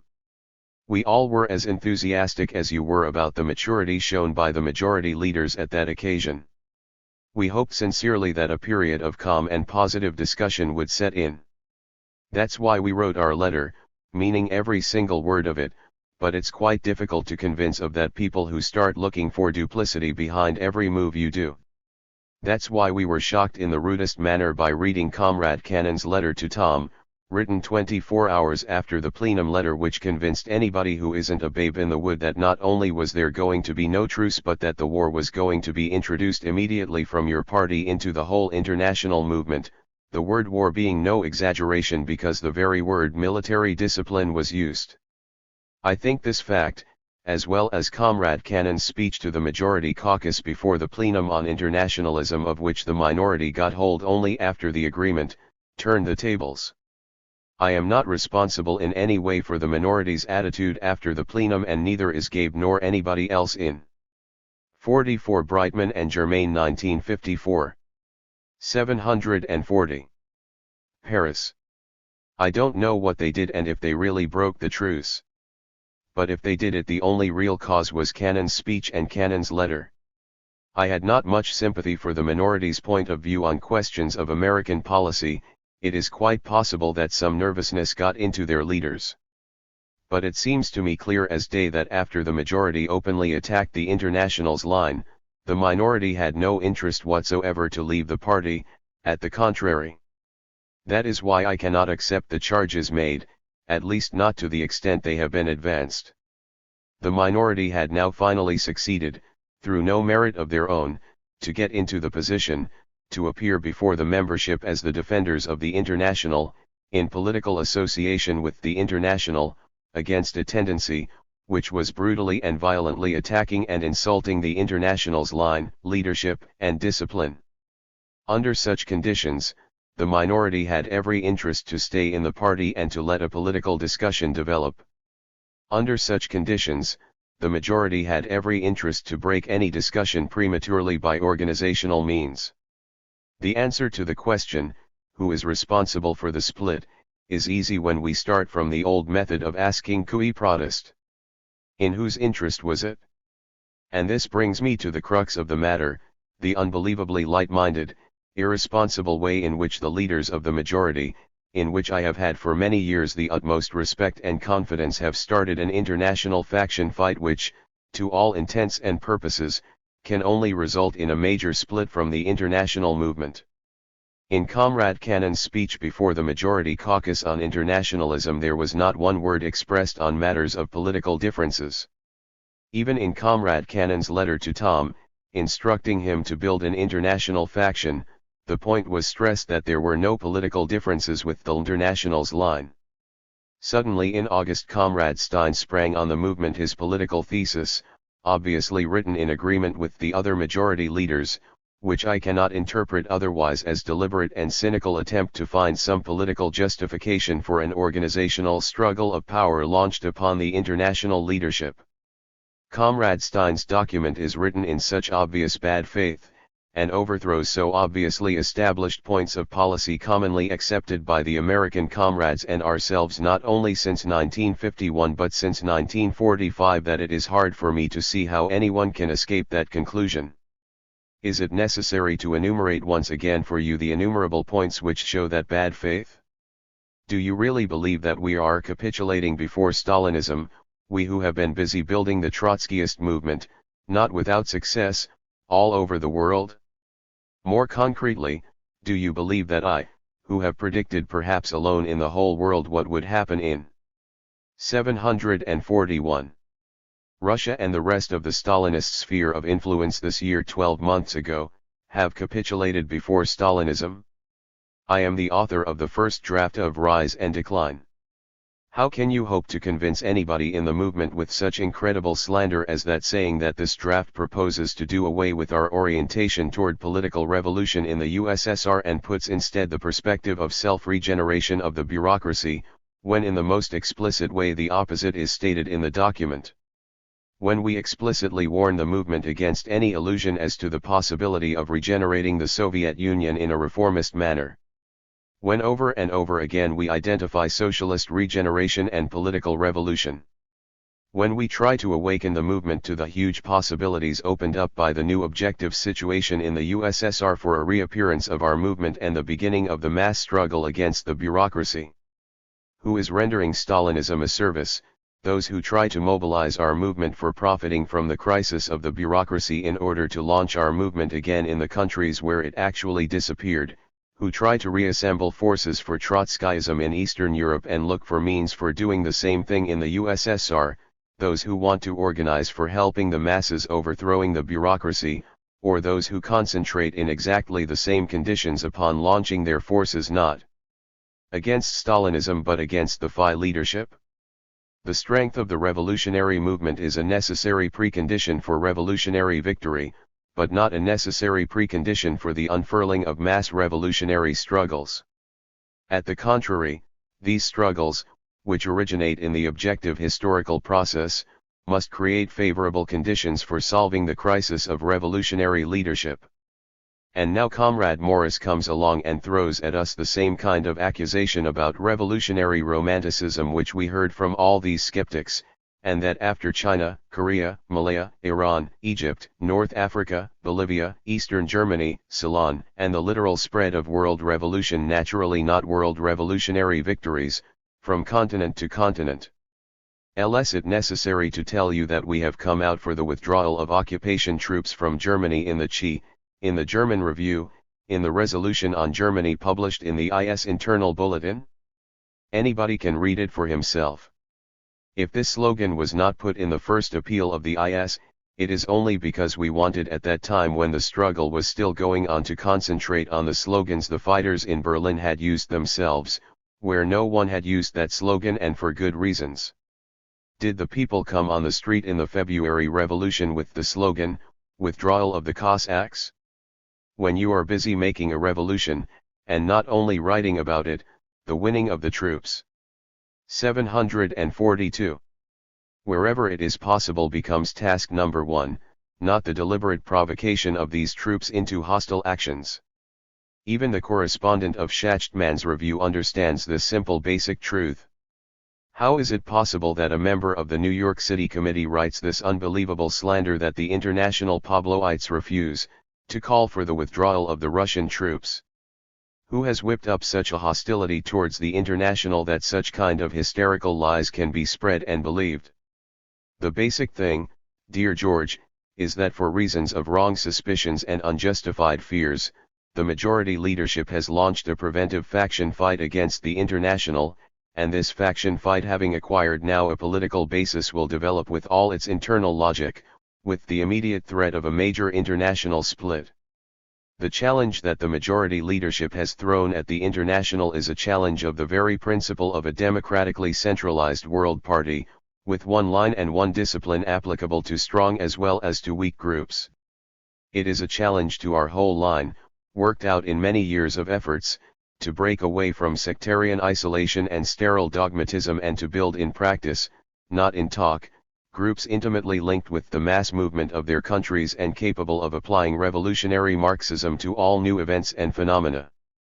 All the successes we have obtained, in Britain, in Bolivia, in Ceylon, in Germany and elsewhere, are exclusively due to this new course of Trotskyism which was unanimously adopted at the Third We. To try and turn back the will of history, and re-establish a kind of movement as that which existed in 1939 is suicide for the fight. We shall never tolerate such an attempt to destroy our movement. We shall oppose it with all means at our disposal. And we shall gather the overwhelming majority of the International in this fight. Make no mistake about it, dear George. Our movement is now passing through its worst crisis since its inception. We were proud of the SWP, its achievements, its regime, whatever it stood for. I was proud to be called a Cannonite by all the hostile elements and deserters of our movement. I have been traveling up and down Europe for 7 years defending Cannon and Cannonism without any feeling of bad conscience. I knew, as all of us knew, that Cannonism stood for principled politics.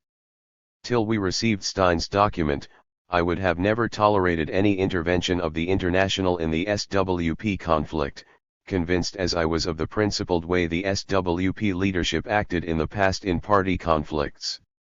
But our confidence is now completely shattered.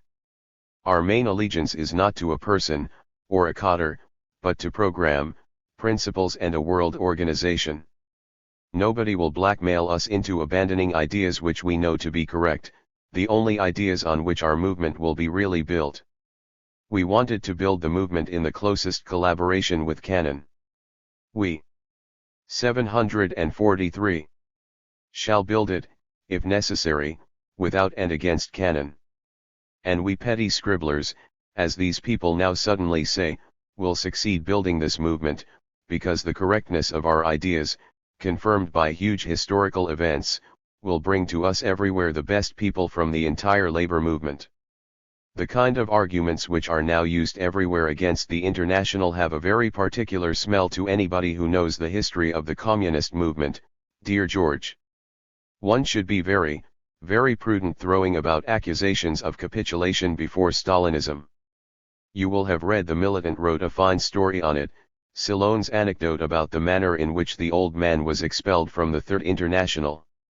When Stalin wanted the EKKI to condemn the old man's letter about China, the members were asked to vote without having read the document. The Italians refused. The meeting was adjourned and old Kolarov came to see Togliatti and Ceylon, telling them, "What do you want to see that document for? What's going on here is in reality a fight for power between Stalin and Trotsky in the Russian party. You have to line up with Stalin, who is winning that fight, because without the support of the Russian party it is impossible to build the International, etc." In the last weeks I have heard many people repeat this kind of argument. As much as we understand the importance of cadre and leadership, we can have nothing but contempt for such arguments.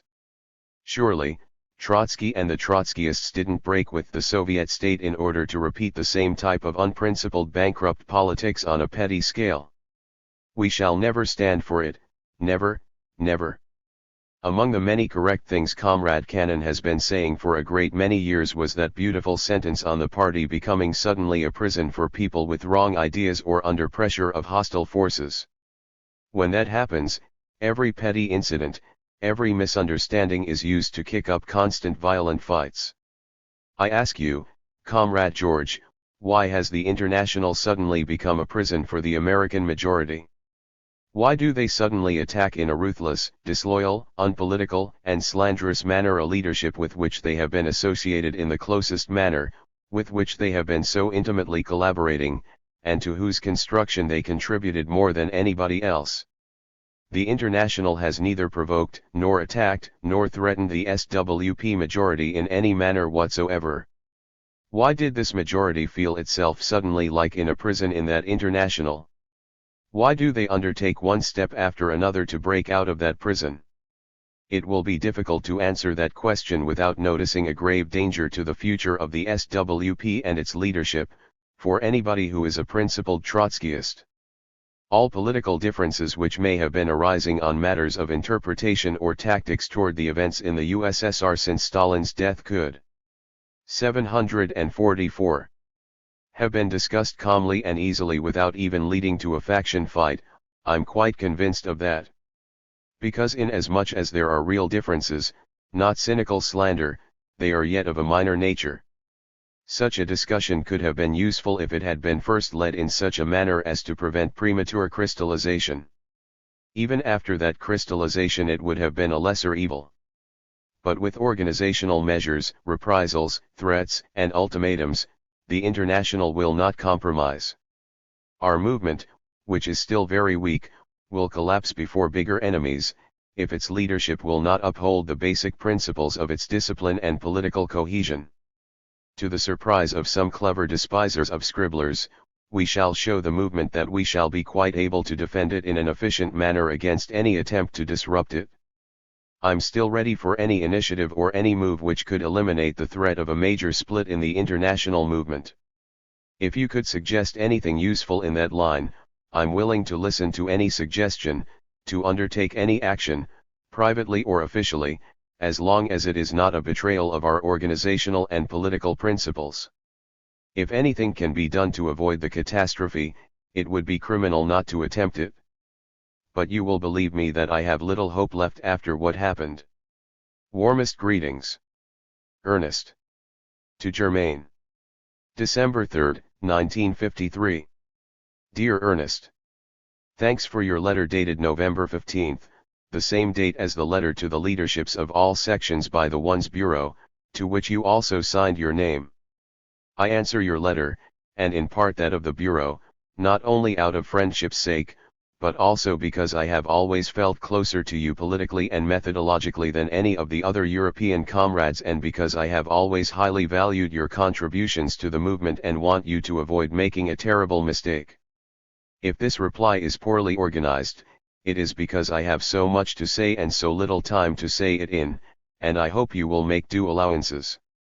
If what I say is offensive to you, you will know that is not my intention. If you do not care. 745. To answer me, I still believe that you will ponder what I write here, and I hope that you will do so objectively. The first differences we had with Clark, and the first signs we had of an unhealthy development in the IS, appeared at the beginning of 1951, at the start of the 3WC discussion, when Clark wrote to us that it would be necessary to crush and maybe even expel the majority of the French party, Frank and you, because of the incipient differences around the discussion. You then were the Stalinophobes. Knowing Clark, and knowing his close affinity with Pablo, we realized that he was not expressing a personal opinion. We were alarmed by the ultimatist, bureaucratic conception that it expressed about the international leadership, and Stein, on our behalf, wrote him a sharp letter, warning him that the view he expressed was ruinous and would destroy all possibilities of collective leadership. This marked the beginning of Clark's break with us.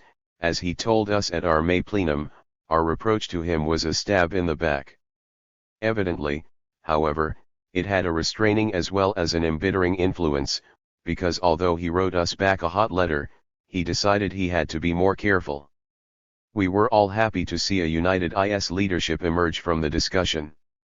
But we could not help wondering what was going on in Pablo's mind that would enable him to even tolerate the course that Clark had projected. Then, after the 3WC, came the fight in the French party, ending in the intervention that removed the leadership from direction and the split. Before the split occurred, we heard a report from Ward. We were appalled by what the IS had done. No one denies the right of the international leadership to suspend or even expel the leadership of a party, or even the party itself. But this is a power that must be used with the greatest care and discretion, when a leadership is betraying or muffing a revolutionary situation, for example, and not over tactical questions. Lightly used, or abused, as it seemed to us was done in this case, the movement can degenerate grotesquely. We told Ward of our view, and urged correction. We went along with the IS on the particular issue involved, because we agreed with it on that issue as we understood it. But we were against the organizational measures that had been so light-mindedly applied, and disturbed by the split. We saw no evidence that the French majority was Stalinophobic, and the year and a half since then, in which time and experience have had opportunity to confirm or refute this charge, has certainly not demonstrated it to us. On the contrary. Pablo's periodic boasts about how the International is growing bigger and better all the time struck us as rather hollow after the loss of the majority of the French party and of the workers in the party. When Clark returned, it was not to collaborate with us on the line of the 3WC, which we welcomed and accepted although the Congress had never acted. 746.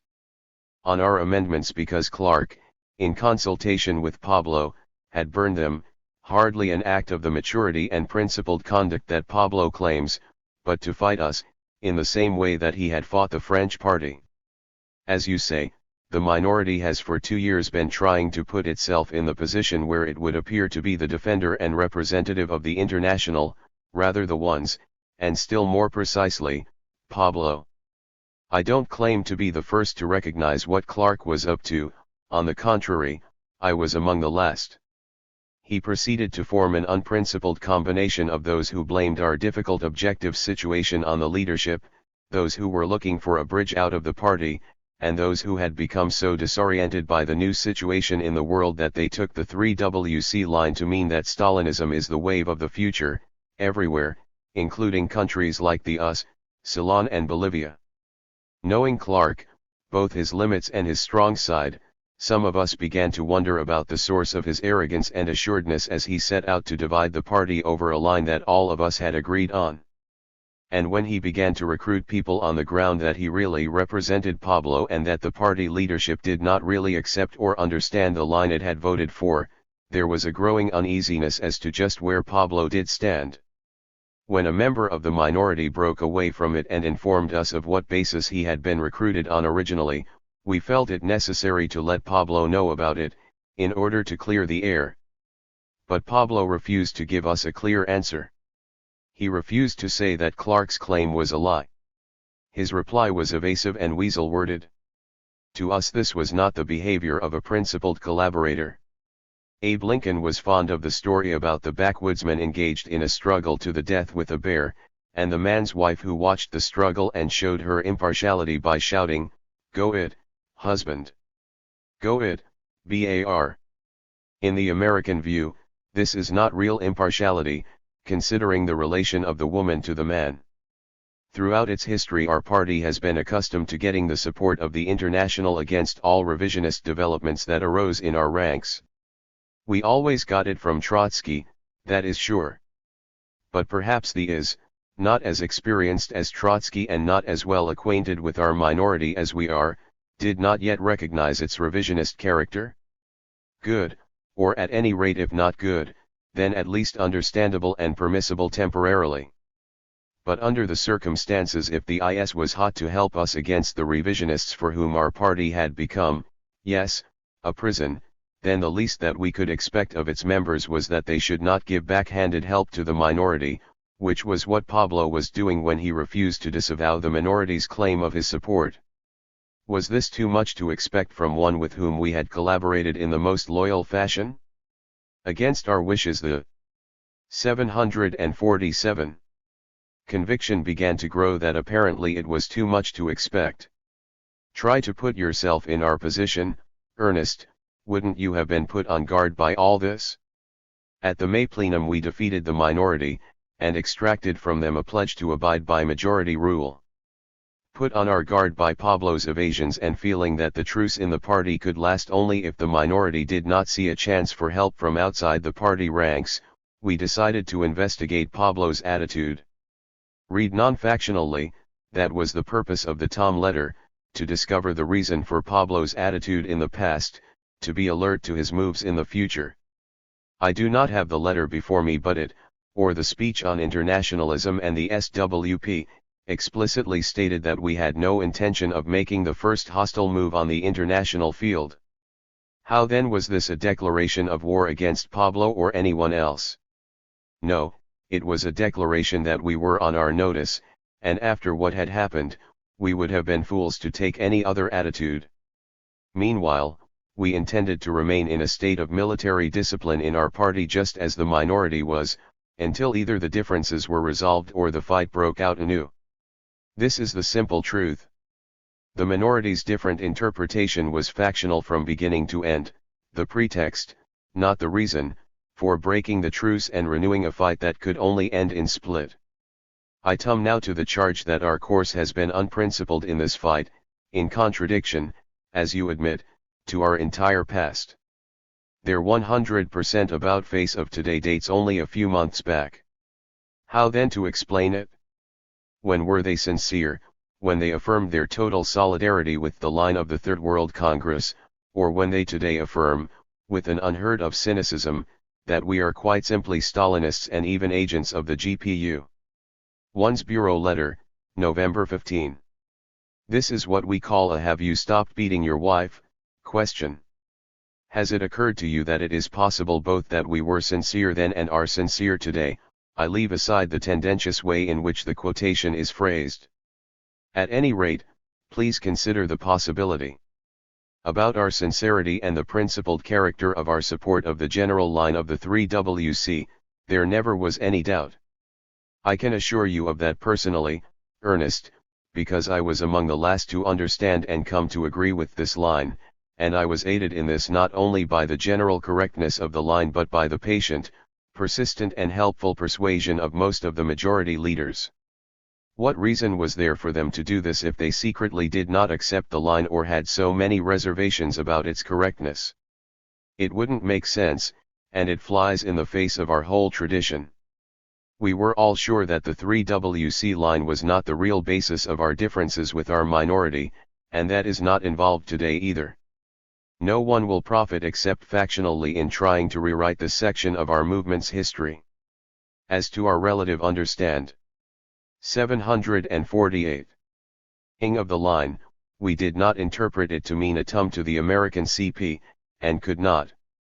The minority did, despite their protestations to the contrary, because it was so flagrantly in conflict with the text of the documents, and that will be proved now in action, and already has been proved by their first independent activity, an influx into the Alp as their major point of concentration in New York. At the same time, we could not help realizing that there were some important deficiencies in the 3WC documents when it could be interpreted so differently by groups which both claimed adherence to it. At best, therefore, it suffered from some ambiguity. This was not a mere suspicion, real life in our party demonstrated it. This was the first time in the history of our movement that such a thing had happened. It pointed to the possibility that the documents straddled two different conceptions. In that case, two different views had converged around the line of the 3WC, and it was going to take time to determine how different they were. As our fight here developed, it became evident that our common line meant different things to different people. Yet we were extremely careful not to leap to conclusions of a drastic character about the IS, and Pablo especially, because we know that not every difference becomes basic and develops all the way to the point of irreconcilability. This responsible approach guided us in our attitude to Pablo. We refused to declare differences that we were not sure existed in reality. We moved slowly, extremely slowly, not light-mindedly suspicious, but ready to give Pablo the benefit of every doubt, despite his peculiar attitude toward us. The fact that we now see vital differences is cited against us as a sign of lack of principle, since only a few months back we didn't or weren't prepared to declare them. Does that really make sense to you? Would we be principled to suppress differences now because we did not see them, or because they did not exist, a few months back? Great events took place in these few months, and they tested the differences and showed that they were not minor. I refer to the events in East Germany, France, and the conceptions about the political revolution in the Sud. Could this have been foreseen a year or two ago? I don't think so. At any rate, we didn't foresee them. But it was foreseen. So says Schachtman. So too now say the Cochranites. But Schachtman's premise was all wrong, the premise that defense of the Sud leads to Stalinist conciliation, and the Cochranite premise was no more correct. Anyhow, we know that even a correct conclusion or prediction is no proof that the reasoning employed to reach it was necessarily correct. We still hold to the main line of the 3WC, but new events have shown that we have different conceptions of the analysis to be made today. To us, the entrist conception of the 3WC is only that, a method for building our own movement. 749. To the minority and Pablo it is a bridge to liquidationism. Maybe that's what the 3WC was to them 2 years ago too, but that's not certain. Maybe it wasn't that to them then, but anyhow it is a secondary question. And there is a third tendency, which I am not sure but I think you represent, which has failed to understand what the real issue in the International is today, and makes the mistake of accepting the Cochranite interpretation of the relation between the 3WC and the present struggle.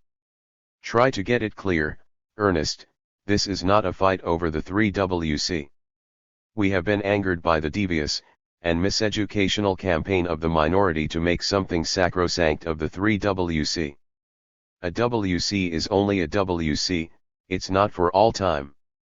That's our attitude to all the congresses of our movement, the first, the second, and the third. Time tests all the predictions and prognoses they contain. We must retain what is still usable, and replace what is not. We hold to what is good in it, but we're not bound by every word for all time, any more than Lenin felt bound by last year's resolutions. Otherwise, we become truly sectarians and fossils. We must review everything in the 3WC documents, and we will, the imminence of war, the effects of revolutionary upsurge in Europe on war, the possibilities of an American depression before a war, despite Washington's wish to have it otherwise, etc.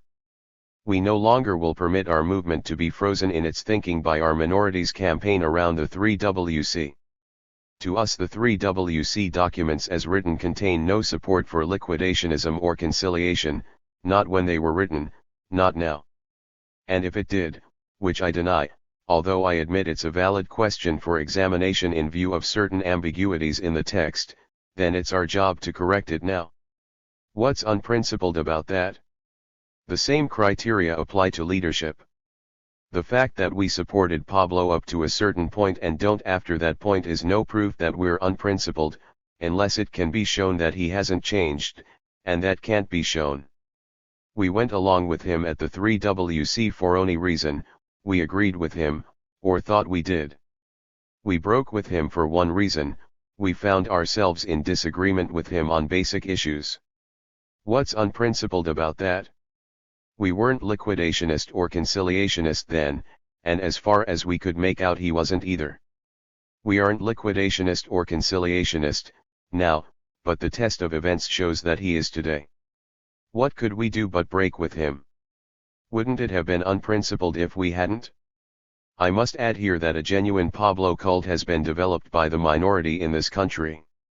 The mere idea that we would dare to differ from Pablo on any question brought a scream of anguish and even astonishment from the minority, sincerely from the Clark wing, and for factional purposes from the Cochrane wing. We're not cultists, and I hope never will be. No one is immune from criticism in our movement, Pablo, or Cannon, or anyone else. Our attitude to leaders is based on what they are and do as well as 750. What they were and did.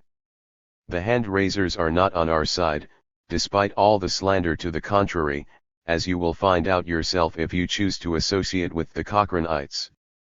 We have different ideas over who launched the fight. You think we did, we think Pablo and Clark did. But who launched it is really secondary if the issues are fundamental. Far more important and revealing is the relationship between politics and organization struggle, and I'd like to go into that a little in connection with this fight. I think you're making a mistake in the way you view the relationship in this concrete case. Let me put it another way. Suppose yourself in our position. You have just endorsed the 3WC line, and a most vicious campaign is opened up on you by a faction in which you recognize all the earmarks of revisionism and which attacks you as an opponent of the line you have voted for. This faction derives its strength not from its own views but from its claim that it represents the international leadership with which you have worked in honest collaboration. You present the claim to the IS secretary, and he refuses to disavow it. The party heads for a split. You prevent it for the time being and create conditions of truce in which party work can go forward, a test for the minority. They accept, and then break the truce at the first pretext. You become convinced then that the minority no longer wants to be in the party, it feels stifled, it wants to break out. Then you begin to detect signs that the IS secretary is not only continuing, but deepening his collaboration with this minority, all the while, to use the phrase used against us, that there are no apparent political differences between you and him, for the truth is that he has never up to this point expressed a single difference with the policy you follow. What do you do then? If I are a responsible leader, then you ask yourself, why is he behaving in this fashion? Why does he ally himself with the revisionist faction in our party, though he does not yet do so openly? Is it merely that he finds Clark's character more charming than Cannon's? And you are forced to a different conclusion. No, it must be more fundamental than that, it must be that he has an affinity for Clark's politics and a distaste for ours. If action fights have any meaning, and they generally do, there must be a political basis for his behavior. And unless you are something other than a Bolshevik politician, you begin to search to find the answer to the puzzle. What's unprincipled about that? Isn't that what the November 15 IS Bureau letter also purports to do? Yes, faction fights, if they are deep-going, have a political basis, even though it may not be fully clear to everyone involved at the start. An organizational practice has a meaning in such a context, a political meaning, and one can go very far astray if he overlooks this fact. When a faction begins by challenging 751. Organizational tradition, by departing from democratic centralism, by resorting to intrigue and deception, then you can be sure, if the history of the Bolshevik movement means anything at all, that behind it or at the bottom of it revisionist politics is also being hatched.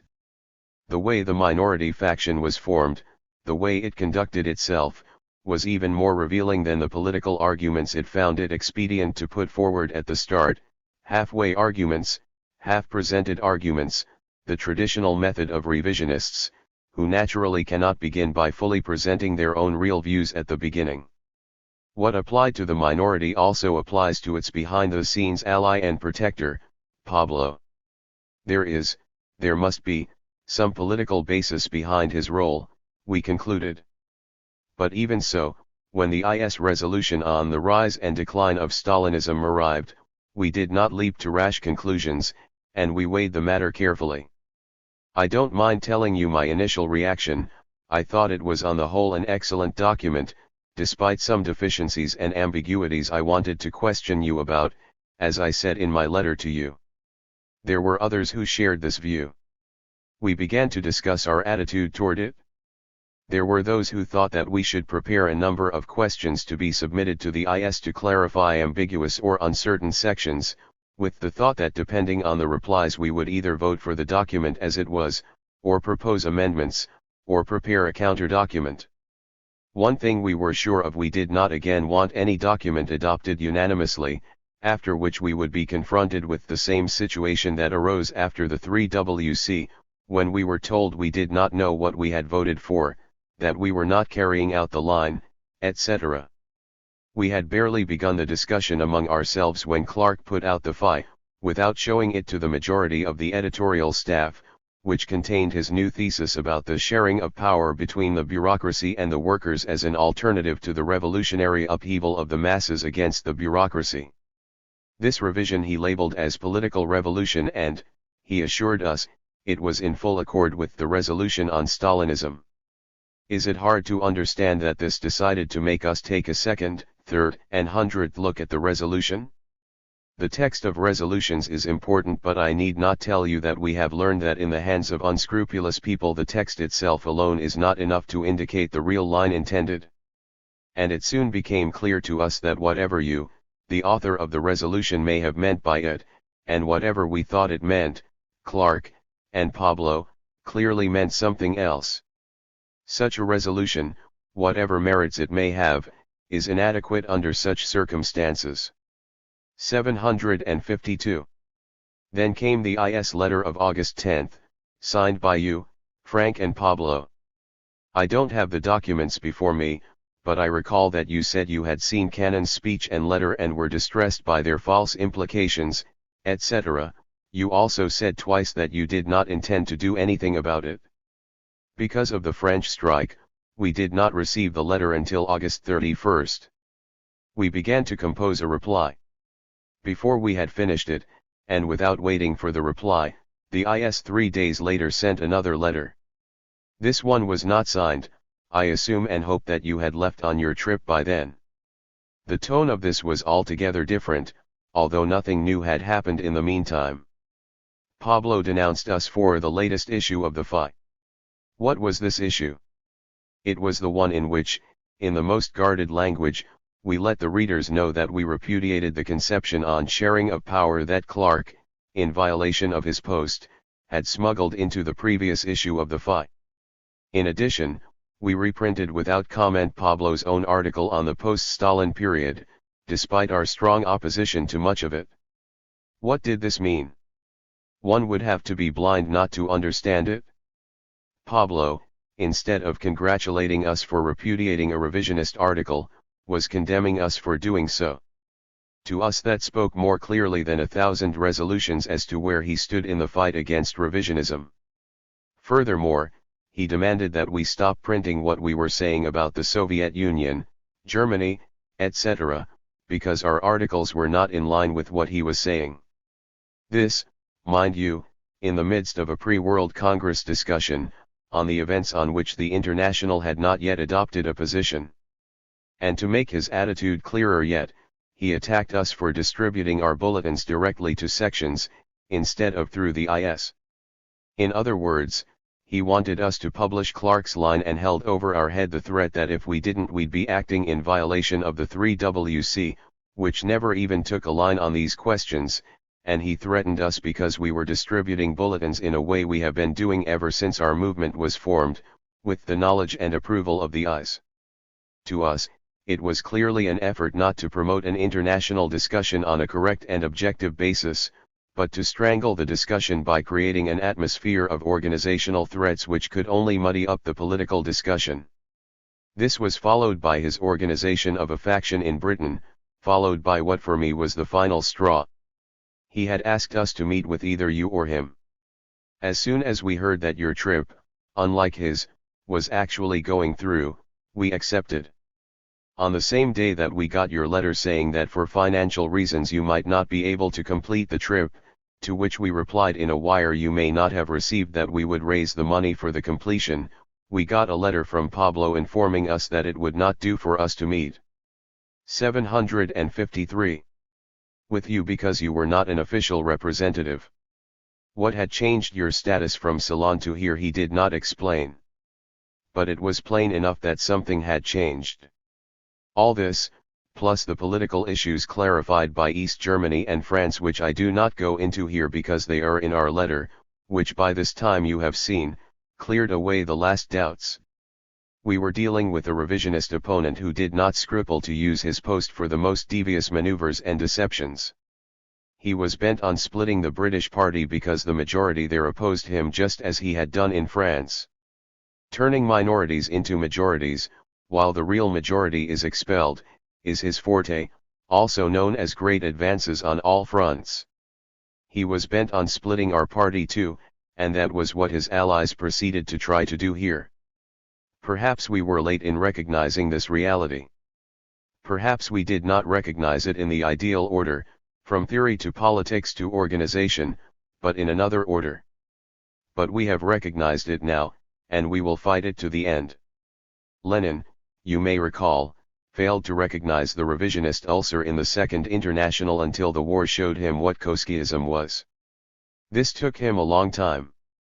But it did not take him long to recognize revisionism in his own party, and he fought it from the beginning. We too recognized Pabloism in our party fairly soon, although we did not know its full name at the start, and it was only as the fight developed that we recognized its kinship with the international revisionist leadership. But our slowness, if that's what it was, does not overshadow the fact that we did catch on before it was too late. We hope you'll do the same. Your method of determining who is responsible for the split, find out qui protest, is interesting, but rather limited. In some splits, politically unmotivated, it's in no one's interest. In others it can be shown, and I think this is the case most of the time, that it's in the interest of both sides. You say, under such conditions, where the minority appeared to be the defenders of the international politically and organizationally, the minority had every interest to stay in the party and to let a political discussion develop. That sounds reasonable, I admit.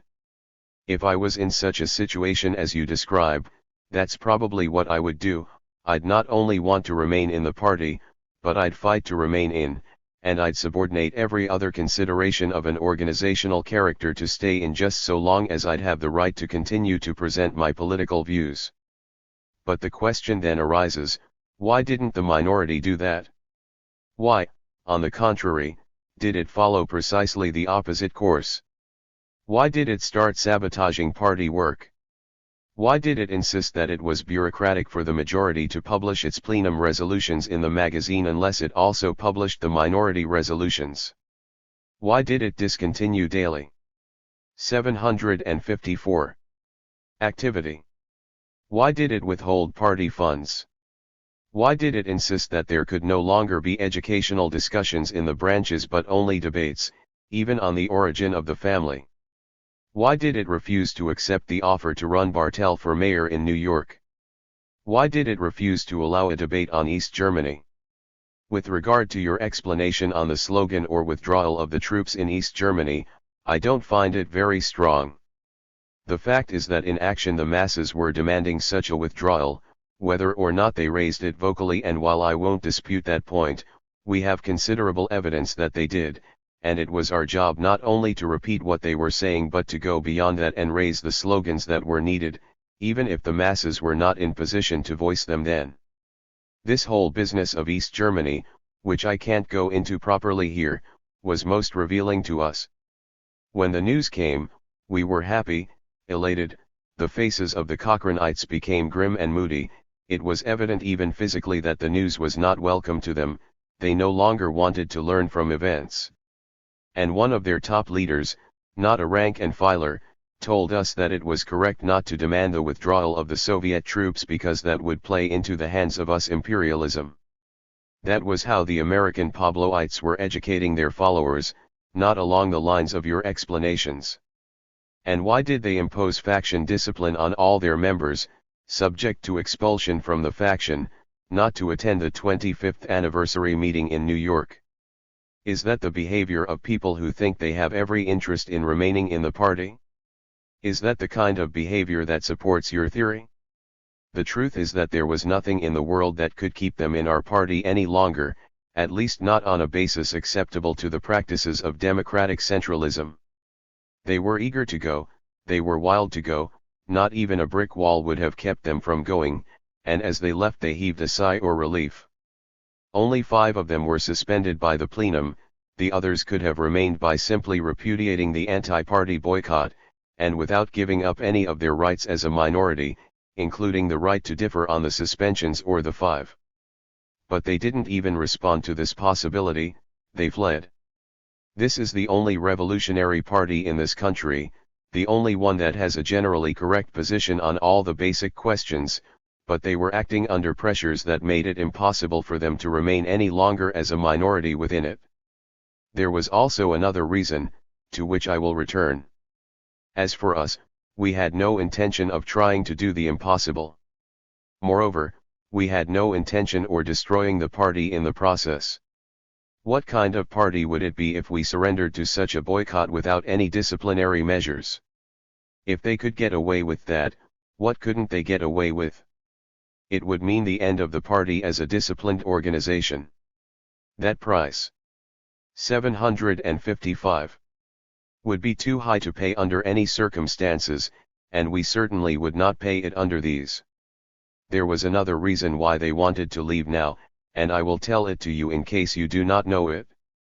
Shortly after Clark left, the minority began to take stock of the international situation and, under pressure of questioning of its members, began to tell them that although it had Pablo, that is, a majority of the ideological leadership in the International, it unfortunately did not have the support of a majority of the International itself, which tended to give the majority tendency a mechanical majority in the International.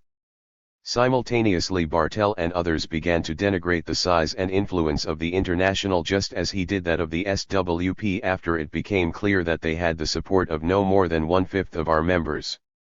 We took stock too, and came to the conclusion that in an honest 4WC our view would be able to win the support of a decisive majority of the International. Note, I said honest, that is, unrigged, on the basis of the real relationship of forces in the International.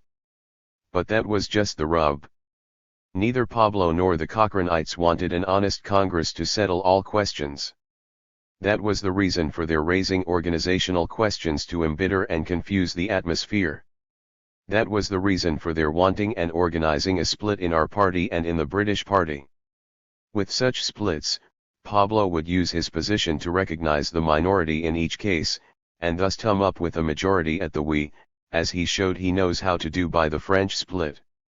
And that, Ernest, is another reason why there was nothing we could do to prevent the split of the minorities either here or in Britain, or elsewhere if necessary.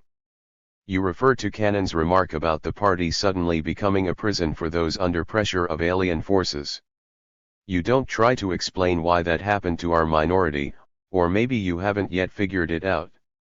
But you tum it around and ask why has the world movement become such a prison to us? The answer is that it hasn't. This is our ideological movement and we have no reason or wish to break out of it. On the contrary, we intend to live in and build it, and we are quite confident that we will succeed. But Pablo's regime has become a prison to genuine Trotskyists, for the reasons given above. We do not trust it any longer, we have no confidence in it politically or any other way.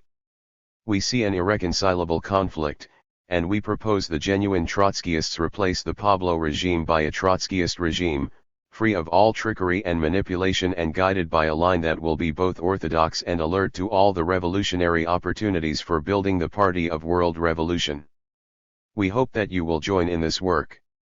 I know that such a step will not be easy for you, but I hope that you too can reconsider and review the past and not hesitate out of such subjective factors as the fact that you wrote the resolution which means 756 thing to you and another to the Pabloites who will have the power to enforce it, to take this course if it seems the correct one to you on further reflection. I haven't touched on everything I'd like to, but my time is running out, and I want to finish by posing a few questions to you. 1. Why should the SWP leadership, which you acknowledge has always practiced principled politics in the past, suddenly change so radically? The explanation in the IS Bureau letter is hardly worth discussion and I cannot believe you take it very seriously. Why should it be assumed that the SWP majority rather than the minority has succumbed to the difficult objective conditions here? One must do more than make arbitrary statements. 2. Sweeping aside the Pabloit bombast, why is it that the International has suffered so many losses and splits since the 3WC? LS Cannonism to carry the brunt for this too, and is Pabloism free of the responsibility? 3. Why is it in your letter to me you say you have always considered us to be principled up to now, while on the same date you allow your name to be signed to an IS Bureau letter which repeats every calumny that has ever been directed against us and applies them not only to the present but to the past? With warmest greetings. George Brightman. To Brightman. December 9, 1953. Dear George. Thank you for your letter of December 3rd. Frankly, I was quite a bit astonished by it. If I am to follow your representation of events knowing persons, facts, and thoughts on this side of the ocean as I do, I should arrive at the conclusion that the most serious and deep-going crisis in the history of our movement is nothing but a tragi-comedy of errors and misunderstandings.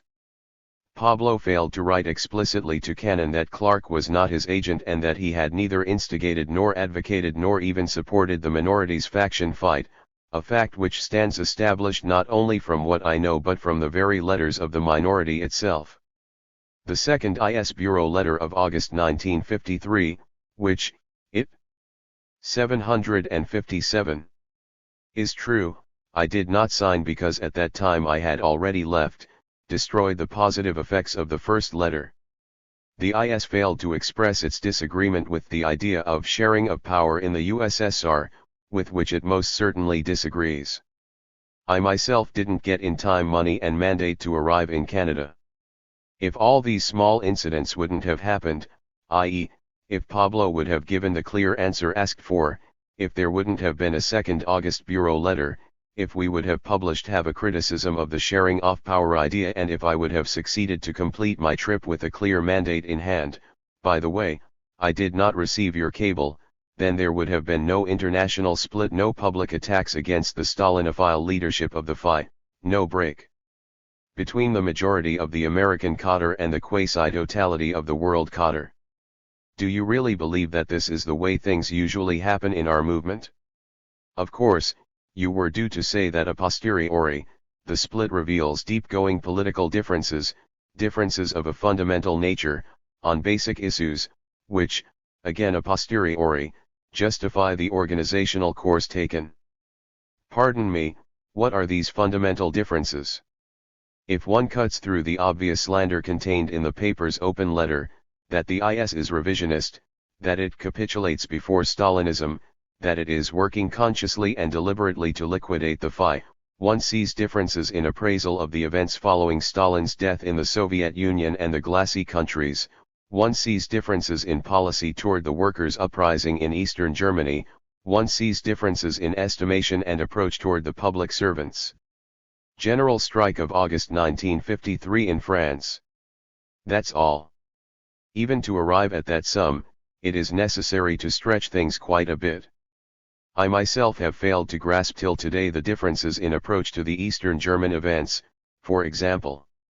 Surely, by repeating 1,000 times that the IS capitulates before Stalinism, is in reality opposed to a political revolution in the Soviet Union or is revisionist through and through, what part of our program we are charged with revising nobody yet bothered to tell us, you will not change the fact that these charges are untrue and slanderous, which is proved not only by resolutions, articles, speeches, appeals, but also by practical action.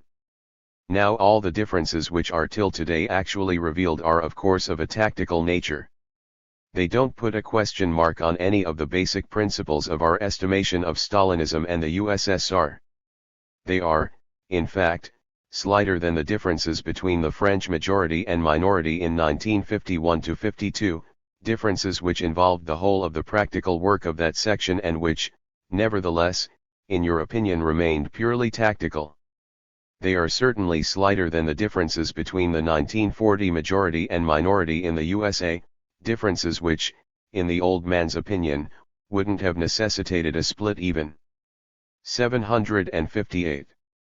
If the Schachtmanites happened to find themselves momentarily in a majority at the convention, yet on the basis of such tactical differences you go ahead and break publicly with the International, attack publicly its leadership, call publicly for a worldwide extension of the split, in short disregard completely all established organizational rules and behavior of discipline and act like our movement acted not even in 1928 but in 1933 toward the Comintern, like Lenin acted not in 1903 but in 1914.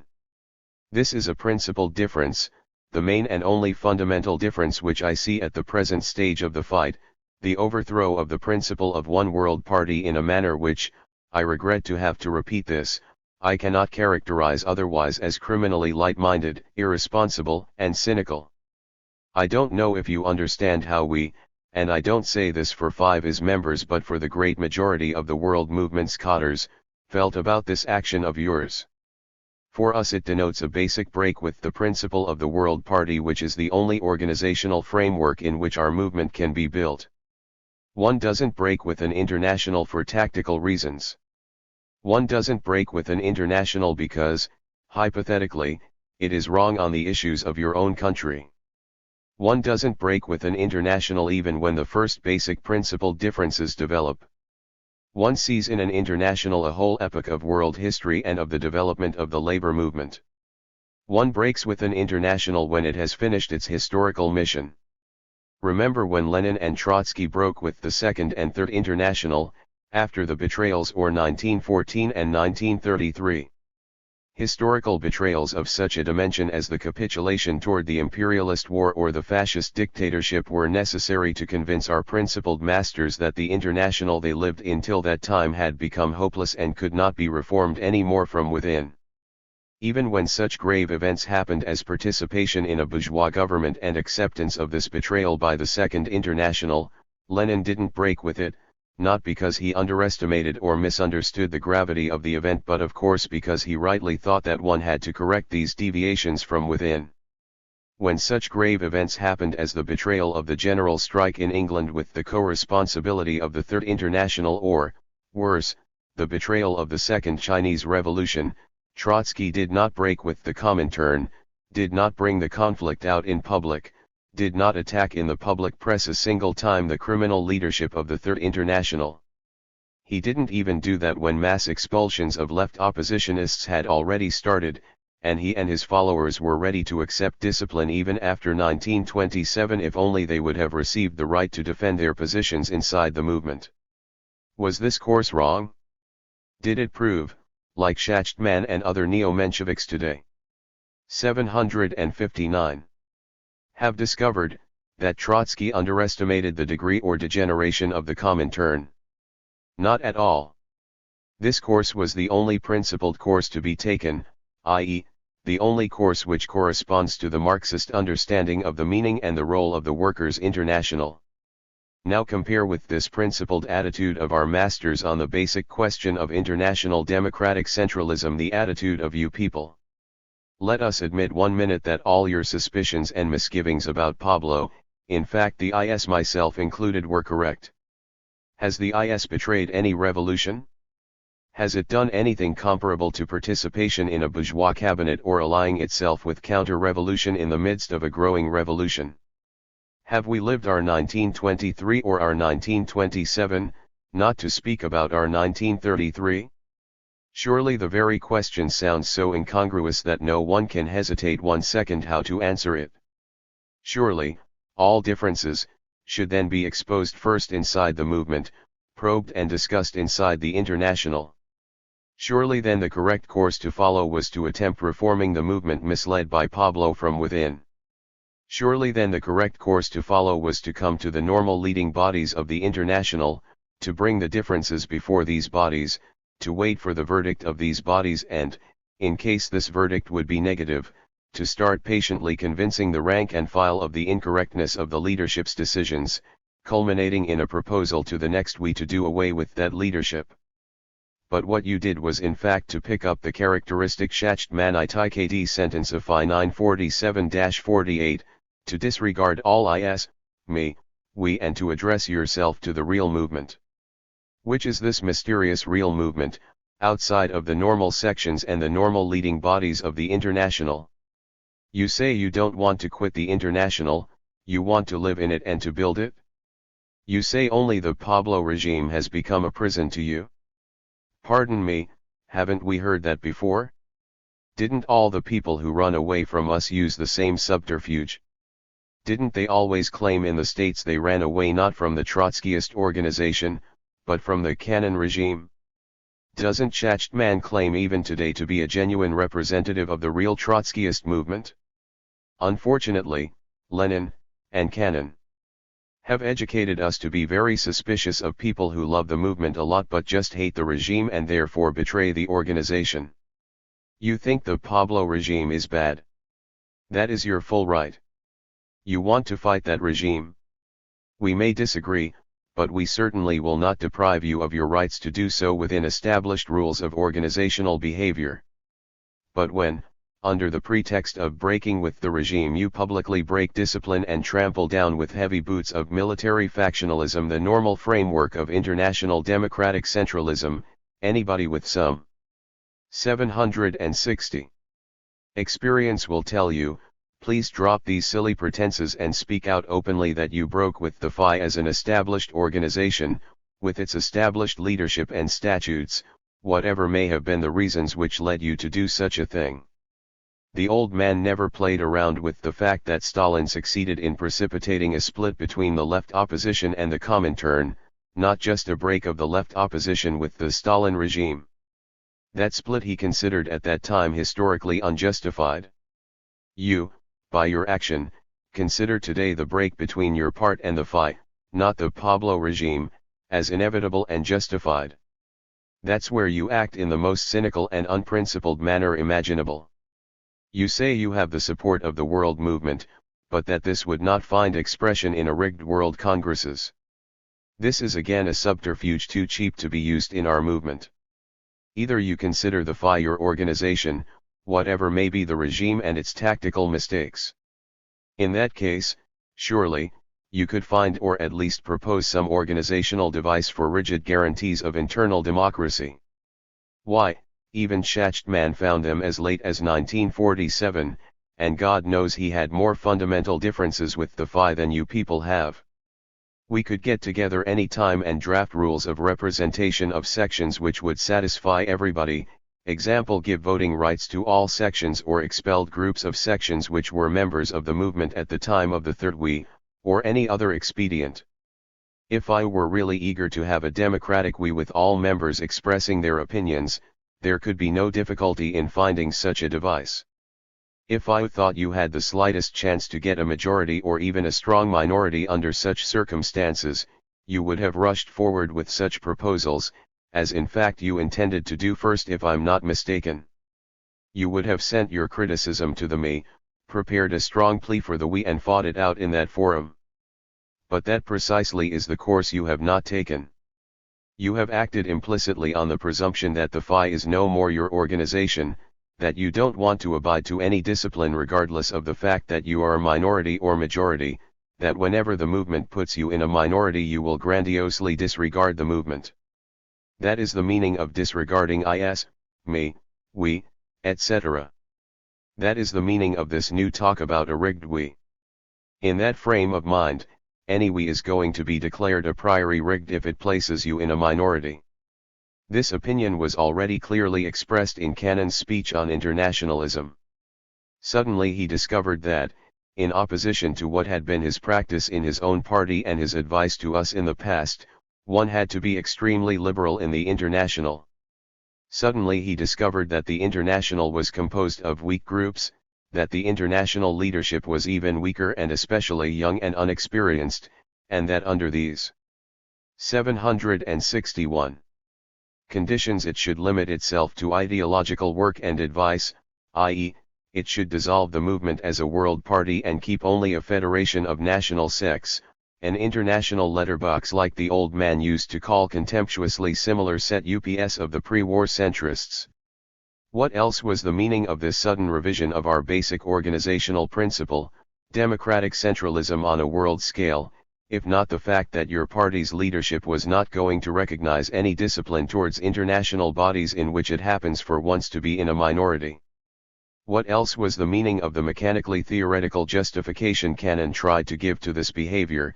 The American Revolution will decide world revolution, the SWP will decide the American Revolution, the present leadership will have to lead the SWP if it has to fulfill its role.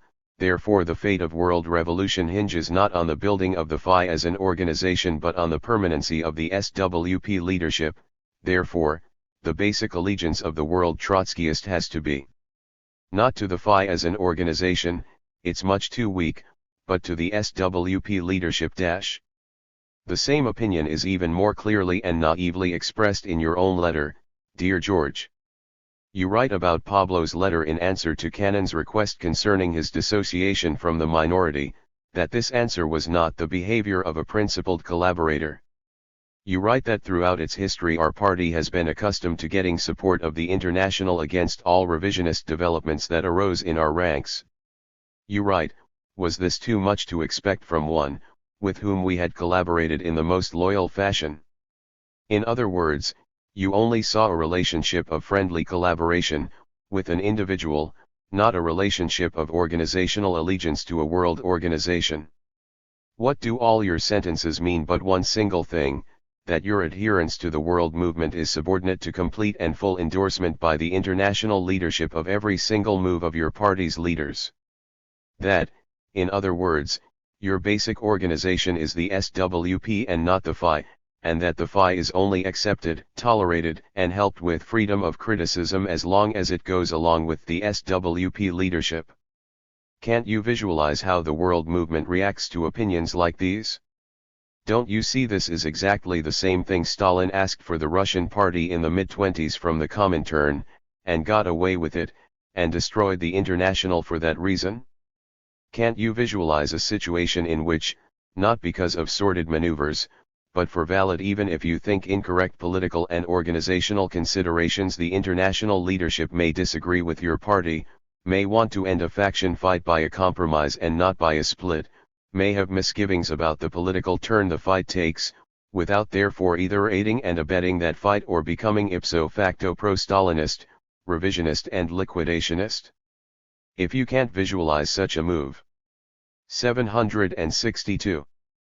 Meant, in which its leadership takes a principled stand on matters in dispute following its own convictions and not always and automatically supporting the SWP leader's actions, then really the building of the FI was a big misunderstanding on your behalf right from the start.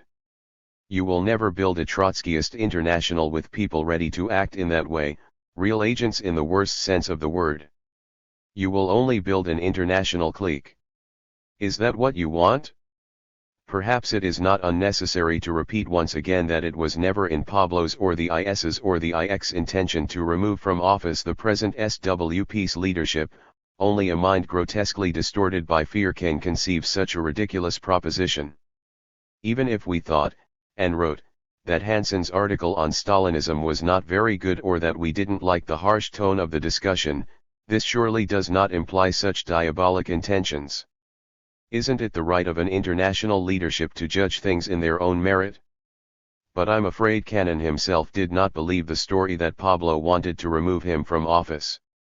What he feared, with some reason indeed, was that the 1S was not ready to accept passively any form of bureaucratic expulsion of the minority. You may think this wrong. But frankly, is it a principled and justified reason to split the international?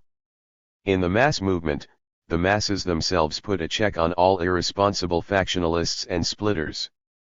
These drift away or are driven out, and when they represent no historical necessity of any kind, just wither away. In any case, nobody cares. In our movement, unfortunately, the check of a strong mass basis does not yet exist. Irresponsible people can start all kinds of fights and splits and think, at least temporarily, they can get away with it. Given a minimum material basis, they can put up quite a show for a certain period. Even today the Shachtmanites continue to exist on a level which is not qualitatively different from ours, and so do even the DeLeonists.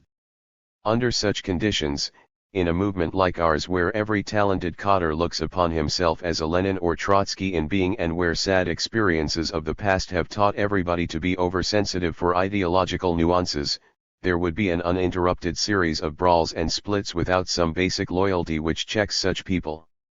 This basic loyalty cannot be only the one to the program, although, of course, this is a fundamental one.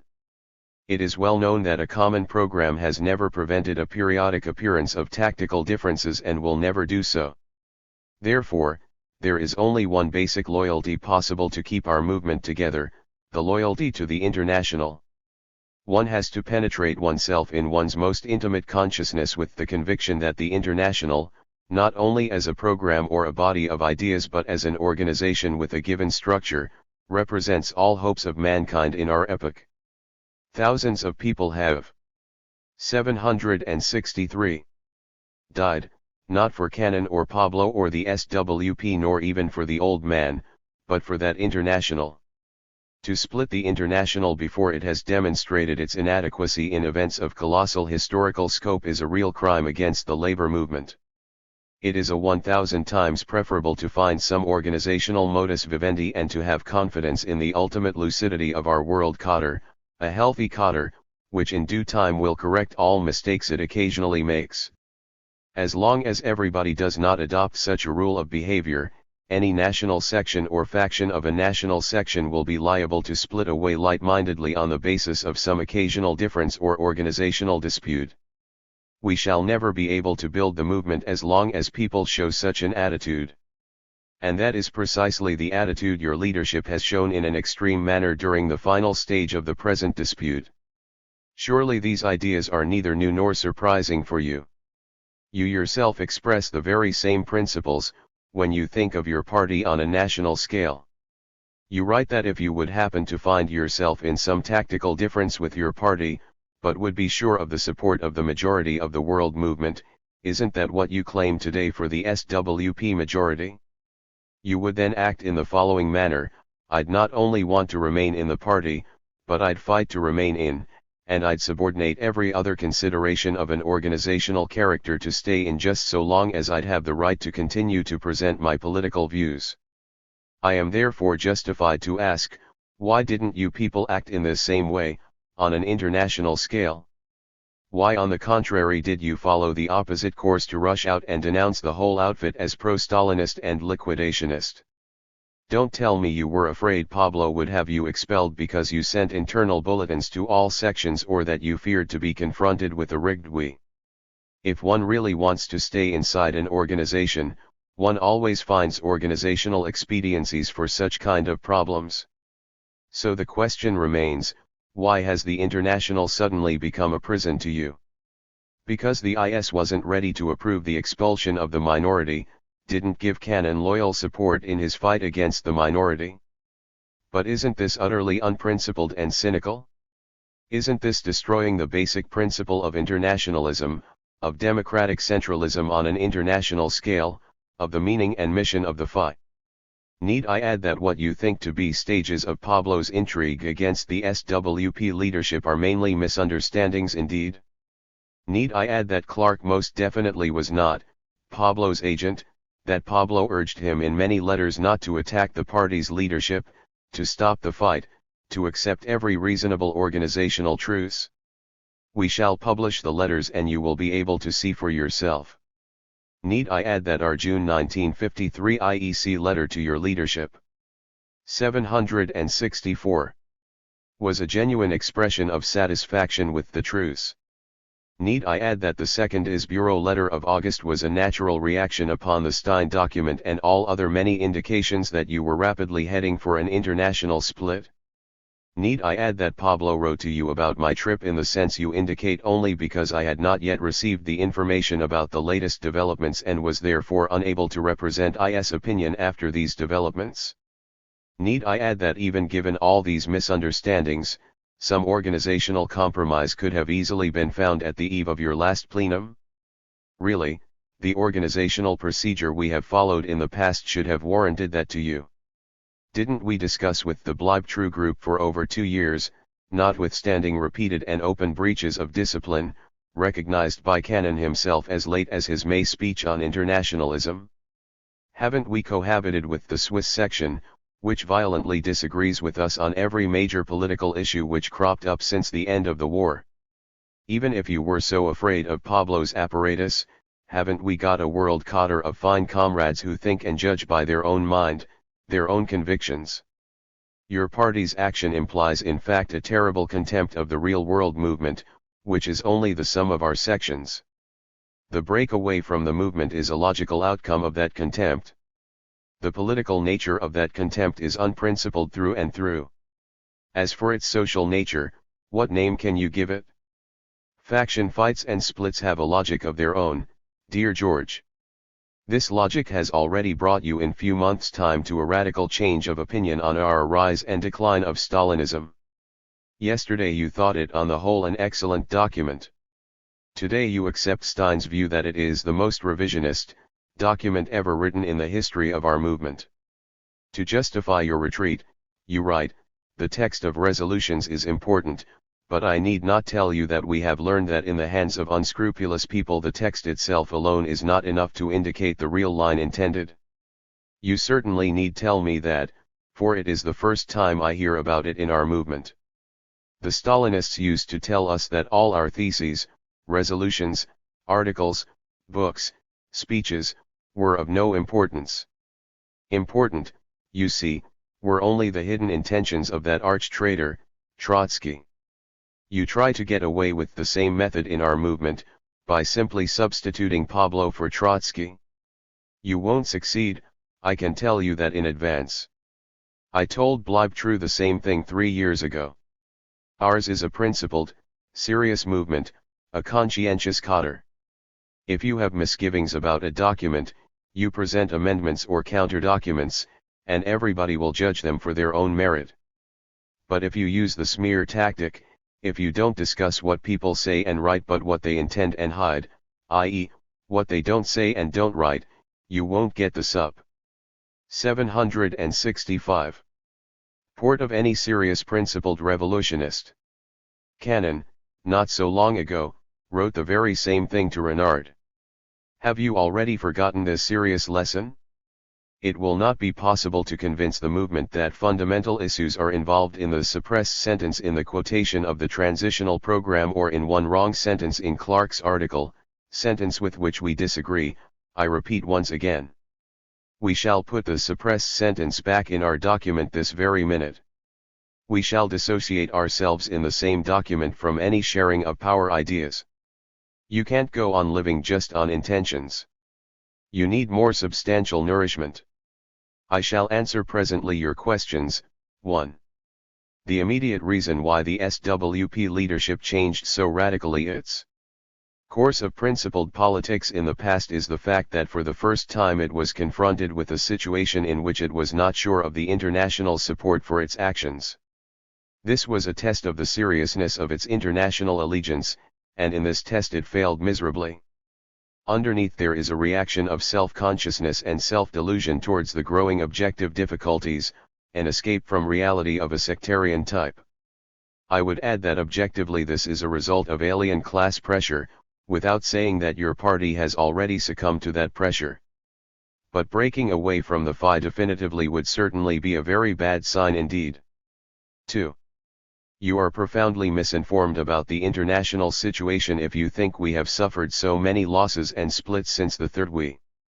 Until the crisis your party started in the international, I know only of 2 splits, the one in France and the one in the Indochinese group, where we lost 1/4 of the membership in France but gained important forces in Indochina itself, much less than in the period between the Second and Third We when there was no question of the Pablo regime. In Ceylon we didn't have a split but an expurgation of the party which was due for a long time given the character of that party. In most cases, as in Ceylon itself, there have not been losses but big organizational gains, as in South America, in Germany, in Britain, in Italy, etc. The only serious crisis that existed at the time of the Third We, the split in Austria, has been healed in the meantime. And the one important section which had been much weakened, the Indian section, has greatly recovered since. 3. I consider the FI the only organization I owe allegiance to. When my organization is attacked in the most unprincipled and slanderous manner, I'm not going to squabble about words with my comrades who defend my organization. Isn't that the way you also act, on a national scale? 766. It is now my turn to ask some questions. 1. Why should Pablo, Frank, Germain, and the other N followers of Pablo, i.e., 17 or 18 of the 23 members of the ME unanimously elected by the Third We, comrades in whom you always had the fullest confidence, after having faithfully built the movement for many years, suddenly transform themselves into criminals who are working consciously and deliberately to liquidate the FI, i.e., into Stalinist agents and spies, for what else can be the meaning of that formula? 2. Is it true or isn't it true that the basic reason why your plenum wrote the open letter, i.e., called publicly for a split of the FI, was the fact that you had become convinced that IS and me wouldn't approve the expulsion of the minority? Is it tolerable from a principled point of view to break with the international on such an issue? 3. If you really don't want to break with the FI, but only want to fight the Pablo regime, are you ready, A, to participate in a we of our movement representing all the sections at the stand of the third we, on the basis of the representation modus adopted at the second and third we or any other basis usual in the revolutionary movement and acceptable to both sides? B, to declare at the beginning of that we, like we ourselves would do without hesitation, that you would abide by its decisions, regardless of the fact that your proposals would be adopted or not. C, to accept an organizational compromise for re-establishing the unity of the world movement, example the reunification of the British section and the recognition, both in France and the USA, of both groups as affiliated to the FI with certain forms of non-aggression agreements, based on a functional division of labor. D, to call publicly, in forms adapted to security, on the basis of an agreement with points, A, B, and C, upon all sections of the FI to participate in the fourth we regularly convened by the regularly elected leading bodies of the movement, in which, if you wished, you could of course occupy the position you always occupied in the past, while keeping all your rights to defend your political views in the pre-Congress discussion, with the clear understanding that any public attack on the international leadership would be answered publicly by that body. To accept such proposals would have been of course normal procedure for all groups, tendencies, parties, or individuals who recognize the principle of democratic centralism not only on a national but also on the international field. Allow me to repeat what I already wrote in my last letter on the basis of your 767 friends' actions of the last months. I do not have much hope left as to your and their answer to these questions. Fraternally yours. E. Germain. To Germain. January 15, 1954. Dear Ernest. Your letter of December G was painful to read. I had hoped that a meeting of minds was possible. Instead, you have so far chosen to misunderstand, employ debaters' tricks and ignore most of what I wrote you. You evidently feel you must defend the international against us, and this has led you to indefensible statements. I asked why you had signed your name to the November 15 IS Bureau letter containing numerous gross slanders against us, applied to our past as well as present course, when in your letter to me you said you did not consider our past course ever to have been unprincipled. In the December issue of the French tabloid paper, which I had not seen when I wrote you, you claimed among other things that our minority represented more than a third of the members and that they committed no public act of indiscipline. Do you know how ridiculous this makes you appear here, where everyone knows they represented only 18%? Do you see why no one can give the slightest credence to your equally inflated figures about the British Pabloites? And don't you feel silly, writing there was no public act of indiscipline at the very same time that Cochrane, weeping on Shachtman's shoulder, publicly refutes you by explaining that his faction deliberately organized the boycott of our 25th anniversary celebration? By the way, what do you think of this boycott? Why do you evade all mention of it? Are you, like the real Pabloites, an enemy of our 25-year struggle and all that it represents? If you had been in New York, would you have joined the boycott? Your answer to the question I asked you last time is, I'm not going to squabble about words with my comrades who defend my organization. Does this mean that you will sign or write anything, no matter how far from the truth, just so long as it is conceived as a defense of the IS? What kind of defense is it, and what is being defended, that requires lies? How can I have confidence in what you write when you tell me in advance that you will not squabble about? 768. Words with slanderers because they are on your side, or because you are on theirs. How can I tell what part of what you write is actually your opinion of the facts, and what part is concession to your slanderous allies? Nevertheless, I want to try again to reach through to you, for your sake, for ours, for the sake of the International. You make a joke of my letter when you ask if I think the present situation is the result of nothing but a tragi-comedy of errors and misunderstandings. No, what my letter tried to do in good faith was answer the charge that our course was unprincipled by reciting the events and the evolution of our thinking under their impact. What we reached was not a misunderstanding, but an understanding. An understanding, 1, of the profound political differences that separate us from the Pablo faction, which are set forth in our letter and to which I shall return.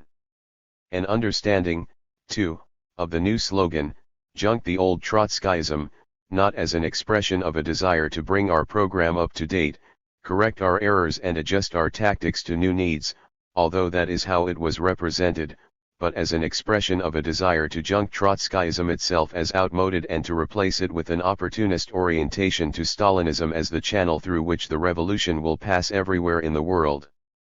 And an understanding, 3, of the necessity to determine who the real Trotskyists in this international are. You condemn us for openly publishing our letter in which we broke politically with the Pablo faction, an act which you claim represents a break with the international. The reasons why we published the letter have already been stated by Cannon in the December 28 paper. What do you mean when you accuse us of a break with the international by publishing a defense of orthodox Trotskyism against deliberate public attacks on it? Didn't Clark publicly violate our program by forecasting the possible self-reform of the Soviet bureaucracy in the magazine behind the backs of its editorial board? Haven't the new Pabloid conceptions about Soviet development, to which we object, been published? Didn't the French Pabloites publicly defend the Stalinists against the criticism of the French Trotskyists of the majority in a public leaflet? Is it loyalty to the international to defile its program and tradition in public, but a break with the international to defend this program and this tradition in public? The members of the SWP don't think so, and no pontifical pronouncements, factional expulsions, excommunications, or removals will change our opinion. I agree that, as a general rule, internal disputes in our movement would perhaps better be discussed internally, although a public discussion is nothing new. We conducted a limited public discussion before the 1940 split in the SWP, and Trotsky did not hesitate to attack in the public press the capitulationist position of Roman Weil and others in the German section in 1932. Trotsky's polemic against 769 Urbans, in the formative stage of the international left opposition, was also published in the Militant. In any case, we will never agree to a one-sided rule whereby revisionists enjoy the right to attack the program in public and the orthodox have no right to defend it in public. And I urge you, please don't pretend that the publication of the letter marked a qualitative change in the relations between the IS and us.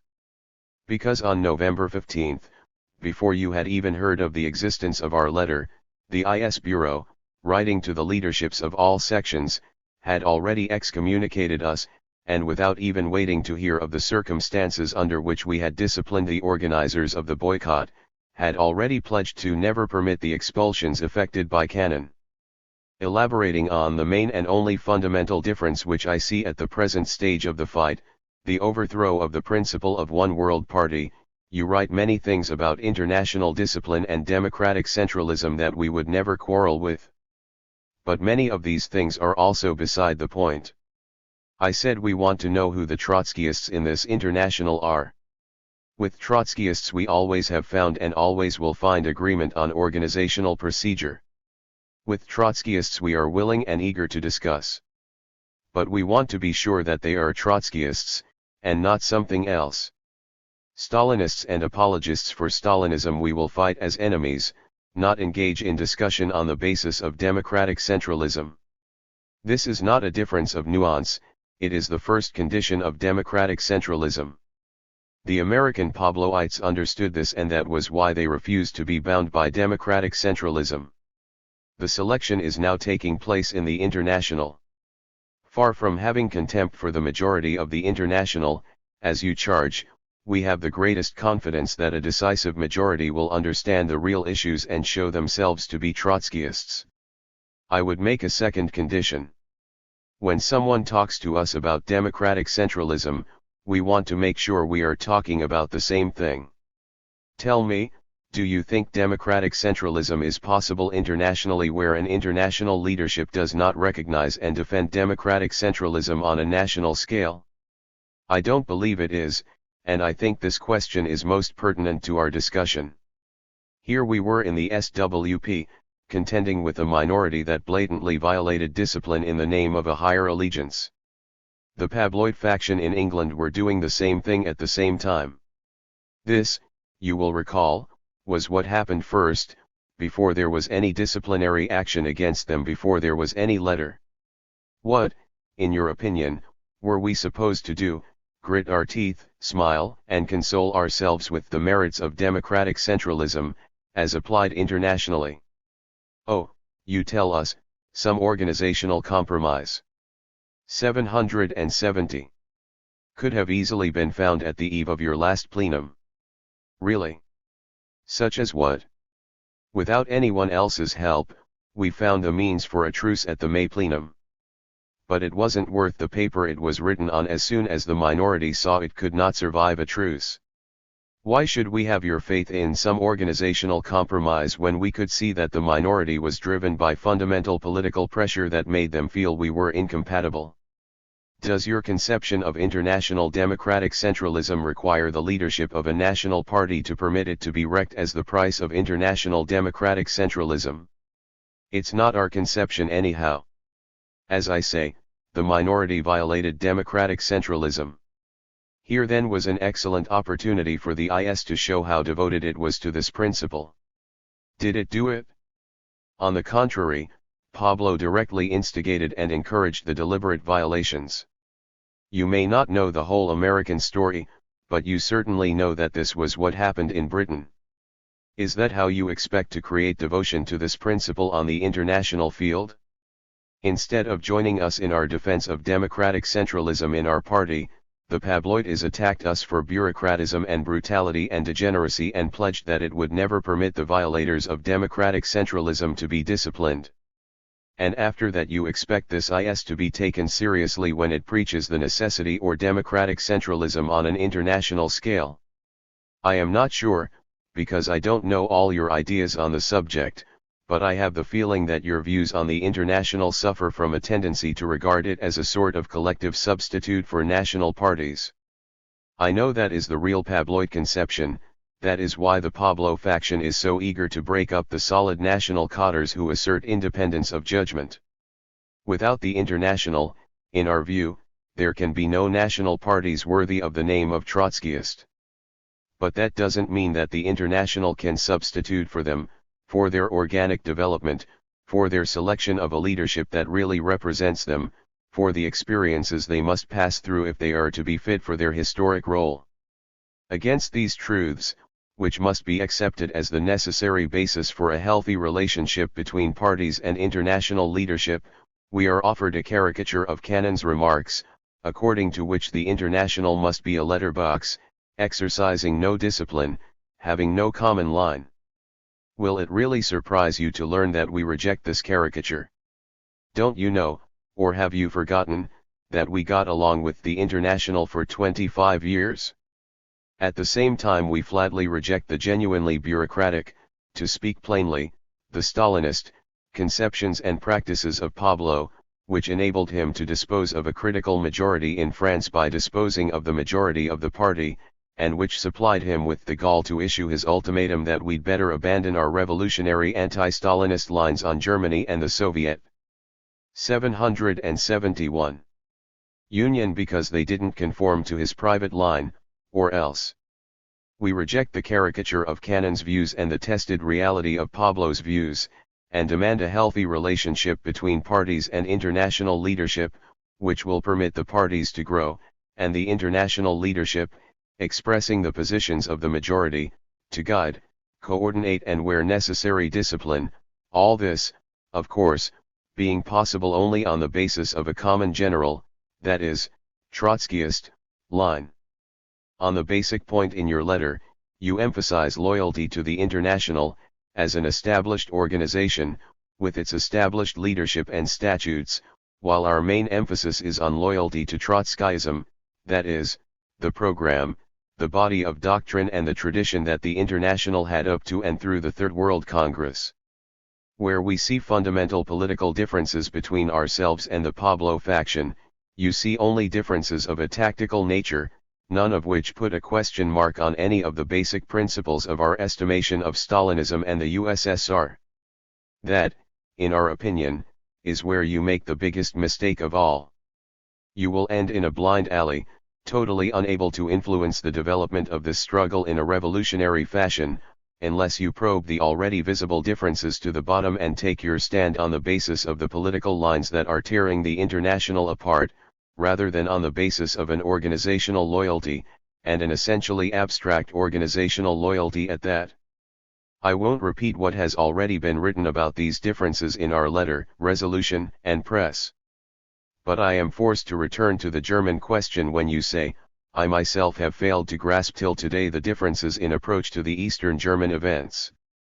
I believe you when you say this, but that amazes me all the more.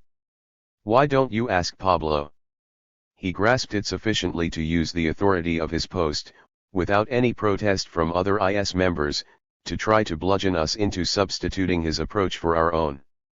Instead of accusing us of inventing differences, why don't you find out from Pablo why he regarded our differences on this issue so important that he felt he had to resort to the heavy hand to try to stifle our views? I don't know what Pablo would tell you, but here is what we think. There was a fundamental difference between him and us on the omission from the IS manifesto of our demand for the withdrawal of the Soviet troops from East Germany in June. I know what you wrote me on November 15, that it was omitted only because we wanted at that time to concentrate on the slogans the fighters in Berlin had used themselves, where no one had used that slogan and for good reasons. Did the people come out on the street in the February Revolution with the slogan, "Withdrawal of the Cossacks"? When you are busy making a revolution, and not only writing about it, the winning of the troops wherever. 772. It is possible becomes task number 1, not the deliberate provocation of these troops into hostile actions. Fundamentally this explanation strikes me as a lawyer's argument. 1. As I told you before, the evidence we have collected shows that the demand for the withdrawal of the troops was raised, but let that go. I will agree that it probably was not raised as widely as other demands. 2. But must the raising of such a demand necessarily constitute a provocation of the troops into hostile actions? Not necessarily. In fact, such demand, linked with appeals and acts of fraternization, etc., could have just the opposite effect and win the troops to friendly actions. It all depends on the way it's done. 3. Let's distinguish a little. There well might be situations in which the masses in the street could not raise such a demand, no matter how much they wanted to. But the IS statement was not written in the street. If it is true that the masses didn't raise this demand because they couldn't, then it all the more became the duty of a Trotskyist IS to express the demand for them, to voice it in their behalf, to use the occasion to drive home the lesson that the withdrawal of the occupation troops is an indispensable necessity for the successful completion of the revolution they had begun. I don't think your comparison of invading, occupying troops with Cossacks is a helpful one in this situation. 4. Don't say that the IS wanted to concentrate on the demands that the Berlin fighters had used themselves, say why it wanted to do only that. Since when are we constrained to limit ourselves only to those demands already raised by the masses? Isn't that called tail ending? 5. And finally, in support of my opinion that you have given us a lawyer's argument, I want to remind you that the IS statement was dated June 25, more than a week after the Soviet troops had already engaged in hostile actions, that is, had saved the regime from almost certain overthrow by shooting down and jailing revolutionary workers. How could the omission of the demand in the IS statement on June 25 have had any effect in warding off the counter-revolutionary actions of the Soviet troops? But, you can say, even if this was a mistake, couldn't it be a mistake in tactics? It could, and that was why we were slow to draw conclusions, and why I wrote to ask you about it last summer. But when we began to hear the arguments of the American Pabloites, we saw that it went far beyond tactical differences. For their basic point in support of the IS omission was that to demand withdrawal of the Soviet troops from East Germany while imperialist troops remained in West Germany would be to play into the hands of imperialism. Ask yourself, is that an expression of a mere tactical difference? Since the Soviet troops are the chief obstacle to the political revolution in East Germany, doesn't such a line of reasoning itself become an obstacle to that revolution? Doesn't it raise at least a question mark over our attitude to Stalinism, Perdic? 773. Similarly to our traditional positions that the way to defend the Soviet Union is by extending the revolution and that the defense of the Soviet Union is subordinate to the extension of the world revolution. Those who refuse to recognize such a line as a danger signal pointing to the growth of sentiments conciliatory to Stalinism will probably never recognize as a danger signal anything short of a proposal to dissolve the International. Now the rotten thing and the infuriating thing is that those who hold these ideas refuse to express them openly, confining them for the present to verbal discussion and private correspondence while they build a faction around them. And when we see what is reality at the bottom of their tactical proposals and how much damage it is causing in terms of morale, and when we want to bring the thing out into the open, we are met with evasion and duplicity and denial, and you reproach us as users of the smear tactic for wanting to discuss what people don't write. The procedure they follow is the infallible hallmark of revisionists, unable to present their full position at the start because then they could make no headway. They nibble away at things, putting out a feeler here and a feeler there, retreating when they have gone too far and exposed their real hand, refusing to discuss the real orientation behind their tactical proposals, furiously denying any intention of abandoning principles, and vilifying those who want to come to grips with them as sectarian, ossified, helpless in the face of changing reality, etc. You are wrong if you think the troops withdrawal issue is the only important one involved in the dispute over Germany. The conception in the one statement that the bureaucracy can't stop halfway on the road of concessions is a wide open bridge to the theory of Deutscher. You are wrong when you say there is only one wrong sentence in Clark's article on Stalin's death.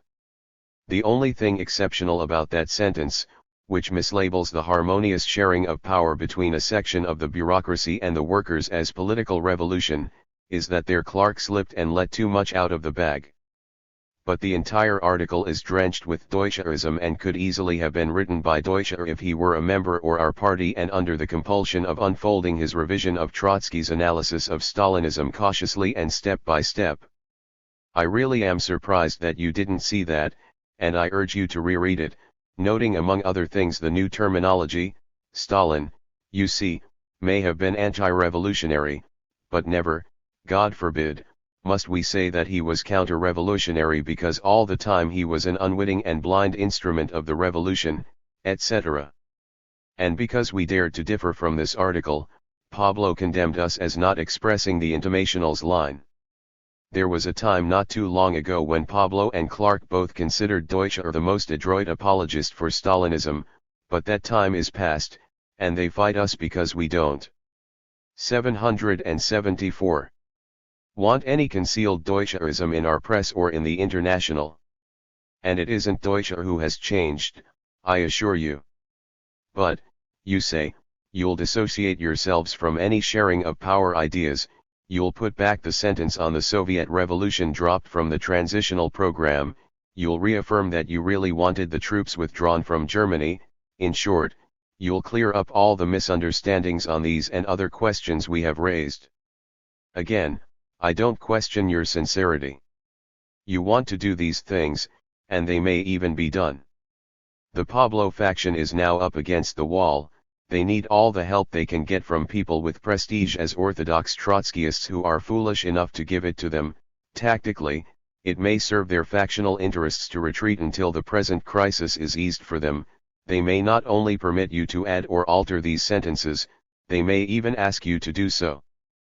But it won't solve anything because it will be at the expense of blurring actual differences, of covering up their real orientation. The Pabloites won't mind such a thing happening if it will help them to maintain their control over the international apparatus, because with that control they will be able to interpret as they see fit whatever resolutions are passed. But you would regret contributing to such an evasion as long as you lived. To lend yourself to such an operation would be shameful because it would obscure differences which you know exist even if you think them tactical, and when has the revolutionary movement ever been helped by the suppression of differences? That was the role played by Schachtman in 1939–40. Burnham was breaking with Marxism, but Schachtman covered up for him, softened his sentences, helped him to conceal his departure in the interest of their factional alignment, at least until the factional fight was over in our party, and that was the beginning of Schachtman's ruin as a revolutionist. We called Schachtman Burnham's advocate. I hope you won't serve as Pablo's advocate. On a few other matters handled in your letter, I asked why you think the SWP leadership, whose principled conduct in the past you voluntarily affirmed, has now become unprincipled. The One's Bureau letter in the French tabloid paper of December, which I presume you endorsed, talks about our complete degeneration, resulting from our prolonged isolation from the masses and from the terrible pressure exerted on all social milieu in the United States by American imperialism preparing its counter-revolutionary war, and says our leaders are really adapting themselves to the atmosphere prevailing in the citadel of imperialism and camouflaging under extreme left. 775. Language their own buckling under this reactionary pressure. You yourself, in the same paper, write that our leadership has lost its principles under the pressure of the reactionary atmosphere imperialism imposes on its country. In your letter to me, in slightly more restrained fashion, you say that objectively this is a result of alien class pressure, without saying that your party has already succumbed to that pressure. As I said last time, you must do more than make statements, you must support them concretely. The only concrete attempt you make goes like this: the SWP has broken with the International, to use your words, ipso facto, it is and must be buckling to the reactionary pressure of imperialism. But I repeat, we have not broken with the International, we have no intention of letting anyone drive us away from the International. We are fighting its anti-Trotskyist faction precisely because we don't want to break with the International. There is a terrible pressure exerted on the Revolutionary Party in this country, and its results are extremely harmful. But you don't understand its results because you don't see how they manifest themselves, you have the thing upside down. How is the pressure manifested concretely? By a desire, an instinct, a hysterical drive to get out of the line of fire. That is, by a movement to get out of our party, which is branded subversive, hounded, persecuted, threatened with legal prosecution. Those who are buckling under the pressure feel uncomfortable in our party. They want the party to stop resisting the pressure, to discontinue activities that can result in casualties. In Michigan, the Pabloites were bitter about our election campaign in 1952 because, according to their reasoning, they might not have gone after us under the Trucks Act if we had not been running an election campaign that forced us to their attention. The last thing in the world they wanted was the line of the Third World Congress that in this country we should act as an independent revolutionary party. And when they see that they can't persuade our party to try to escape persecution by playing dead, that's their concept of propaganda activity, then they want to get out of the party. Leaving our party also has certain attractions for opportunist elements. In the unions, it is dangerous for party members to run for union office today because if elected they run the risk of being indicted and jailed for perjury under the Taft-Hartley Act, which requires an oath that you do not belong to any subversive organizations. Those who leave the party and thus can swear that they don't belong to any group on the subversive list can run freely for union office, regain a position of respectability in the eyes of the union bureaucracy, etc. In other words, the way in which buckling under the pressure manifests itself is by a tendency to find pretexts to get out of this party, membership in which entails serious risks. But what about the International? Since we are not Form 776 ally affiliated to it anyhow, our relation to the International does not and cannot play the same kind of role in this process I have described. Whether or not we actually do break with the International, and not merely with the Pablo faction, does not affect the status of the SWP on the subversive list because the SWP remains on it and the International does not. That is why I say your easy little formula stands everything on its head. It is the Pabloites here who have buckled under the pressure and are driven by a desire to duck, not we. Your abstract explanation about us applies to them perfectly in the concrete. If you really believe what you have written, you must think it over again in the light of the Pabloites' uncontrollable frenzy to get out of our party as soon as possible and under any pretext. Surely their sigh of relief as they left us must have been audible over the Atlantic. Determined to shut your eyes to the political differences that motivate our conduct, you seek another explanation. Only one has suggested itself to you, and you recur to it at least 9 times in your letter. Here is how I would summarize your explanation: we never would recognize any discipline in the international when we happened to be in a minority, we denied the IS the right to reach its own conclusions on matters concerning the SWP, what we wanted was a clique in the IS that would obediently raise its hands whenever Cannon gave the signal. These are hypotheses, and nothing else. You know very well that nothing ever happened in the past 25 years to give them the slightest shred of confirmation. Now, however, you contend that they are supported and even proved by one thing: we resolved to put through a brutal and bureaucratic expulsion of the minority and demanded that the IS passively accept it, and when we saw that that was not forthcoming, we decided to break with the FI, wrote the letter in order to justify the break politically, etc. According to this conception, everything would have remained harmonious if only the IS had acquiesced in the alleged bureaucratic expulsion. But first we must ask, why should the SWP leadership want to expel the minority, bureaucratically or otherwise? What reason could they have? Merely because the minority expressed differences? But that had never happened before in our party. How could the leaders justify a bureaucratic expulsion to the members, who you admit have not been trained in such a school? What would the leaders have to gain from such an expulsion when everyone understood that the 18% minority could not hope to win the party leadership for a long, long time, if ever? Your entire explanation, you see, rests on one assumption, that a bureaucratic expulsion, or an expulsion of any kind, was wanted and needed by the leadership so badly that everything else must be subordinated to it. But this assumption had no validity. 777. The SWP leadership had neither the need nor the desire to expel the minority. It had contained them so successfully that the minority began to disintegrate right after the May plenum and would have disintegrated further if the minority leaders had not resumed all-out factional warfare in order to whip up and hold together their followers. You say the May truce could not work, your proof there was already information from Cannon. This is not true. He had no such information, and neither did anyone else. We regarded the May truce as workable, and expected it to work if the minority wanted it to work and if Pablo did not encourage it to wreck the truce. We told the party we expected it to work. We wrote it in the press. Do you think the members of our party are so blind that such a double game can be played on them? No, you've got it all wrong, as I explained at some length in my last letter. We didn't want to expel them, we did everything we could to keep them in the party on the basis of democratic centralism. If they had wanted to remain in the party, nothing could have removed them. They wanted to get out and away, and there was nothing we could do to prevent them from going except to make an unconditional surrender and a shambles of our party. So your simple explanation falls to the ground. It explains nothing because it evades the question of why the minority left our party, of what pressure was driving them. It substitutes psychological speculation for political and organizational analysis. It answers no questions and raises many. Either your previous estimate of our party was completely wrong, or your present one is wrong.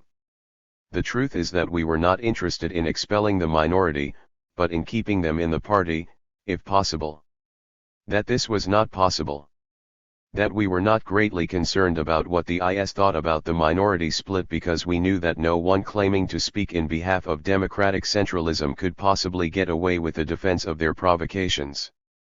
That our opposition to the Pablo line, expressed in the letter and resolution, had crystallized before the minority's boycott action and before our decision to take disciplinary steps against them. That we were determined to break with Pablo and go to the International with our appeal for his removal even if the minority had remained in the party. Believe this or not, as you please. But don't deceive yourself into thinking that your explanation rests on anything but thin air. It has no more foundation in reality than the American minority's charge that the SWP leadership has suddenly become mad, irrational, and senile, which they offered in our fight to explain so many otherwise unexplainable things. But the charges against Pablo that I outlined to you last time are based on solid fact.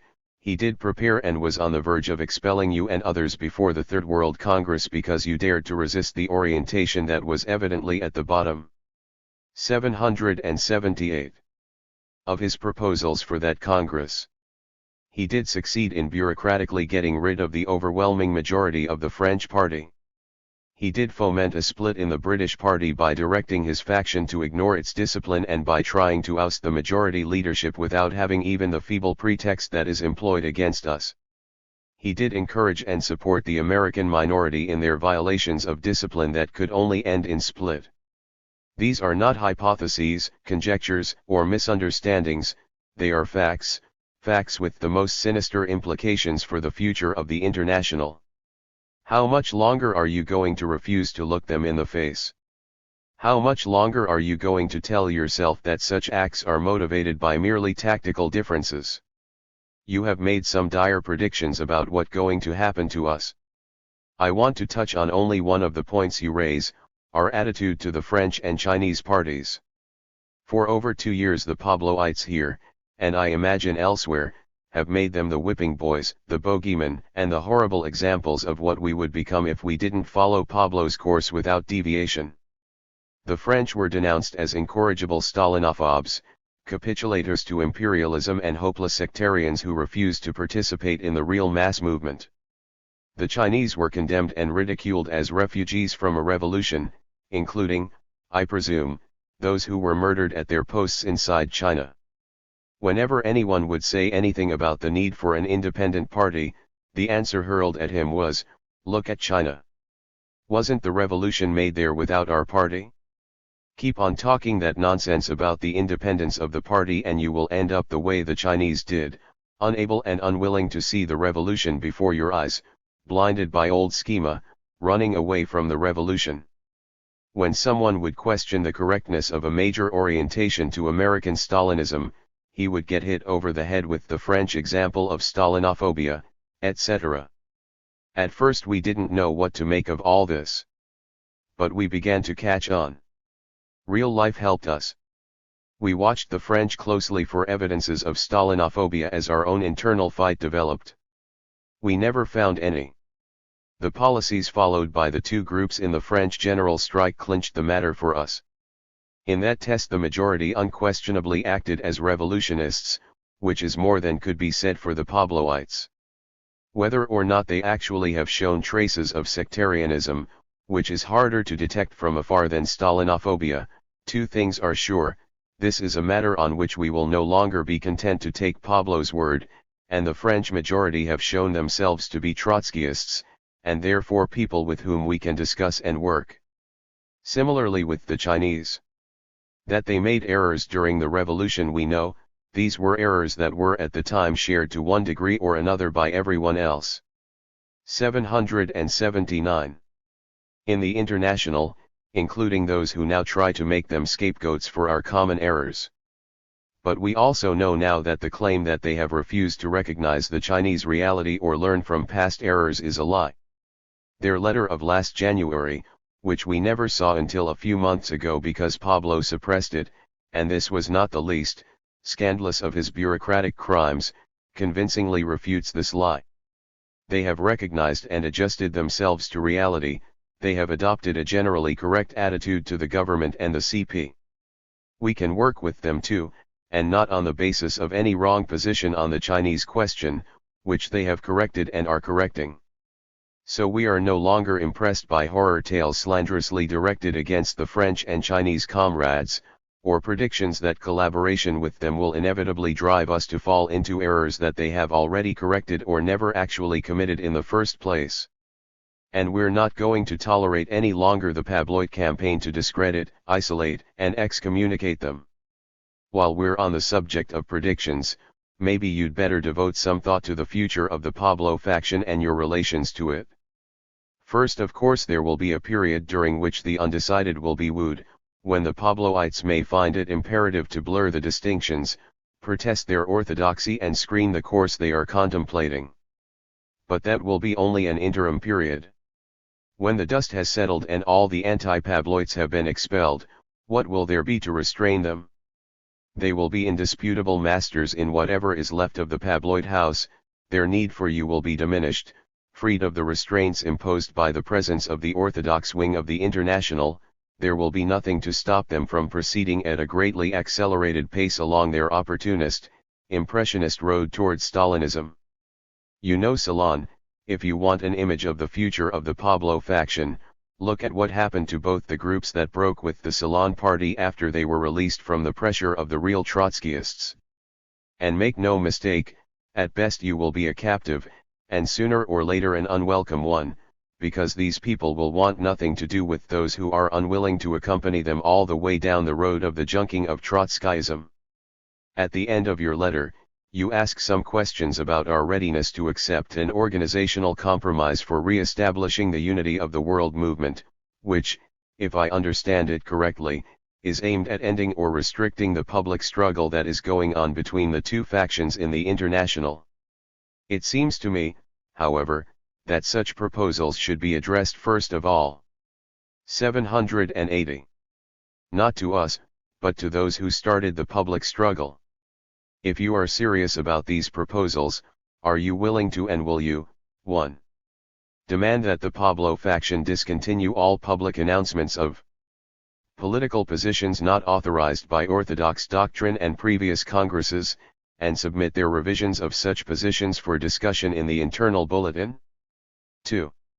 Demand that they cancel all summary expulsions and removals of elected leaders of the national sections.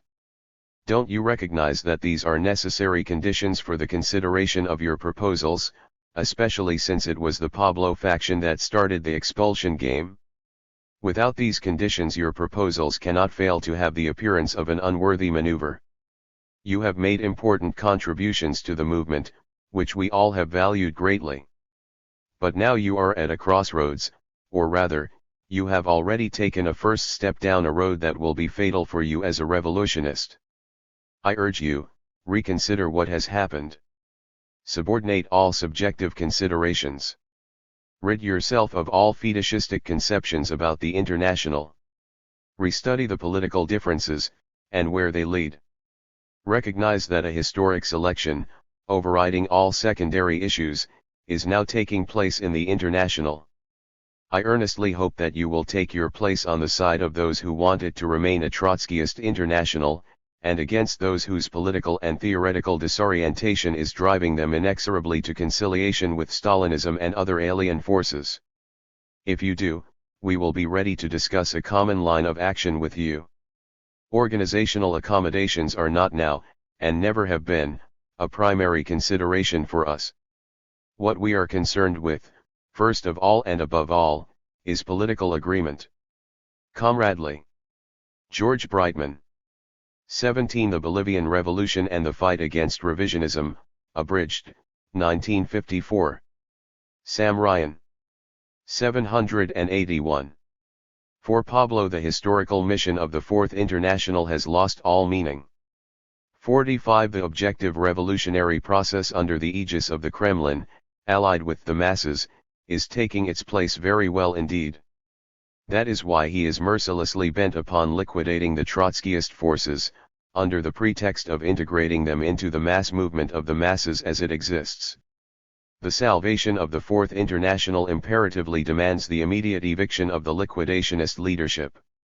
A democratic discussion must then be opened within the worldwide Trotskyist movement on all the problems left suspended, befogged, or falsified by the Pablist leadership during 3 years.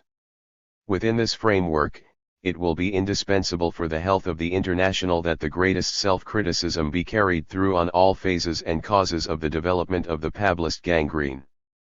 These ideas and this liquidationist tactic were subsequently extended to the reformist parties and to all mass organizations under petty bourgeois leadership, the Bolivian MNR, the Peronist movement in Argentina, the Ibinist in Chile, etc., from International Committee Bulletin No. 1. This article is intended as a contribution to the discussion on the development of the Pablist gangrene. At the same time it is also intended as a contribution. 45 Ryan 1954. 782. To the struggle against Pabloism.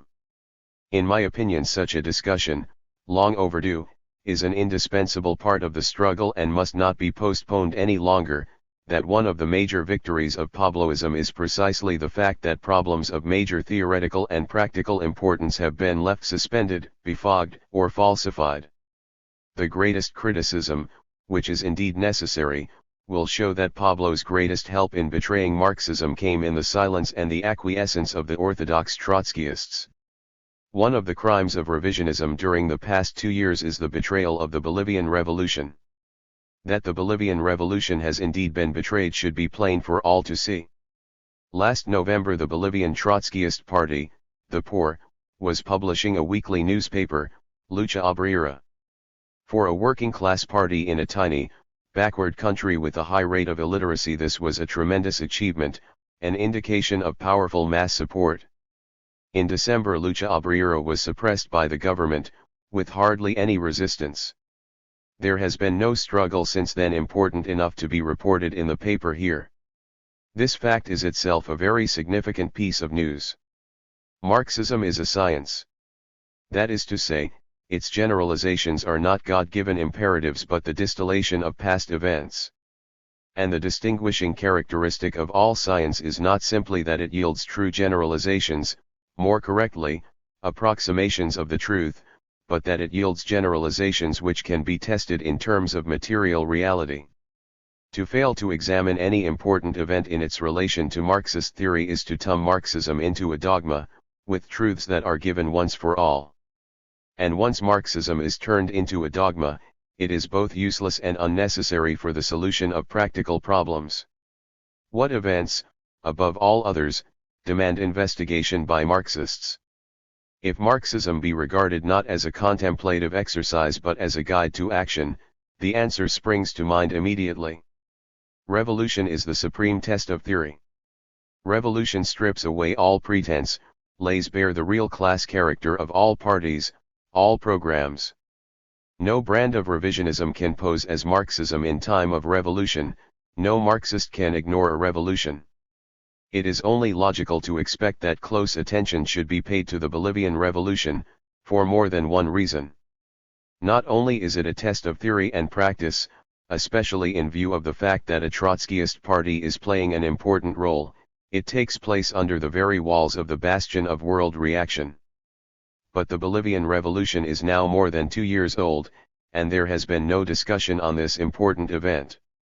Only 2 discussion articles have appeared, both by the present writer. And, though both articles were sharply critical, they have elicited no reply. Even the news from Bolivia has been very meager. Pablo, the advocate of a centralized international, has not even conducted a decent letterbox. 783. What a crushing answer Pablo would have had to the charges of revisionism. Can revisionists pursue a revolutionary policy in the very course of a revolution? But Pablo chose not to make this reply, and this is a clear mark of his revisionism. Revisionists prefer to act rather than explain. The longer they can keep silent, the longer they can mislead revolutionists. And Pablo was left in peace to do his work of betrayal. That it is Pabloism which is the inspiration for the line of the POR is easy to prove. The POR's characterization of the MNR and of the MNR government as petty bourgeois, its prognosis of the possibility of the reform of the government, its stubborn refusal to make any criticism of the treacherous and anti-revolutionary line of the labor leaders, and its complete silence on Stalinism, these come not from the arsenal of Marxism but of revisionism. Revolution by appointment. At its 10th National Conference, held in June, 1953, the POR adopted a political resolution which, though full of admirable Trotskyist phrases, contain a few paragraphs which are sufficient to turn the whole document into an exercise in revisionism. This resolution, Etapa actual de la Revolution Itinerarius del Por, the present stage of the revolution and the tasks of the poor, has been published in the Mexican publication, Quehacer, but has not been translated into English. The petty bourgeois government, says the resolution, acquires a transitory and Bonapartist character. Submitting to the powerful pressure of the proletariat as well as of imperialism, it vacillates constantly between the two extremes. From this situation follows the twofold possibility for the development of the present government. If the masses with a new impulse decide the political defeat of the right wing by the left, the possibility is open that the government will transform itself to a stage antecedent to the workers' and peasants' government, se abra la posibilidad de que el gobierno, se transforms en etapa previa del gobierno obrero campesino. This process would be accompanied by a whole series of measures of a revolutionary character, such as the spread of nationalizations, the agrarian revolution, etc. If the right wing with the aid of imperialism bars the governmental scene to its adversaries, it will have consolidated a petty bourgeois government in the service of the Rosca and of finance capital. 2 paragraphs further we read. 784. The right wing is definitely compromised with landlord and imperialist reaction, and therefore we cannot simply disregard the possibility of a future split with the left wing. Complete predominance of this faction would profoundly alter the character of the MNR and permit it to move closer to the poor. Only under such conditions could we speak of a possible coalition government of the poor and the MNR, which would be a form of the realization of the formula workers and peasants government, which in turn would constitute the transitional stage toward the dictatorship of the proletariat. A Bonapartist regime can appear to be only between the classes to people who have forgotten the class nature of the state. All governments have always been, for Marxists, the instruments of the ruling class, incapable of being reformed, in their class nature, by any amount of pressure. Bonapartism is simply a form which a bourgeois or a proletarian regime assumes under certain conditions. The poor was not the first to forget that there can be neither an in-between regime nor the reform of a regime. It was the Third World Congress, with its intermediate status of the buffer countries, and the ME with its characterization of the Mao regime in China as neither a bourgeois nor a workers' state, but an in-between, a workers' and peasants' government. A Bonapartist regime is a dictatorial regime, ruled by an arbiter. Marxists have never favored this form of rule, they always promote the intervention of the masses in politics. Thus, the Bolsheviks demanded a constituent assembly elected by universal suffrage to replace the Bonapartist rule of Kerensky. The demand for democratic elections is one of the foundation stones in the Trotskyist program for the revolution in backward countries. This slogan is certainly not a putschist one, it can be raised by, it is most suitable to, a revolutionary party which is not yet in a position to take power. And raising this demand is certainly not incompatible with giving defense to the government against counter-revolutionary attempts. Yet nowhere in the whole resolution of the poor is the demand for elections raised. And this despite the fact that the present government was elected 5 years ago, and a military coup and a revolution have occurred since then. There is no mention, even of the existence of an elected legislature or of the desire to elect a new one. There is no mention of the question of popular elections. The POR is obviously satisfied with the present Bonapartist government, is convinced of its capability of being transformed, step by step, into a workers' government. In the light of the refusal of the poor to demand general elections, what is the significance of the slogan it raises, complete control of the state by the left wing of the MNR? How does it expect this to come about? Naturally, through 785. Appointment by the Bonaparte, pos estin sorrow.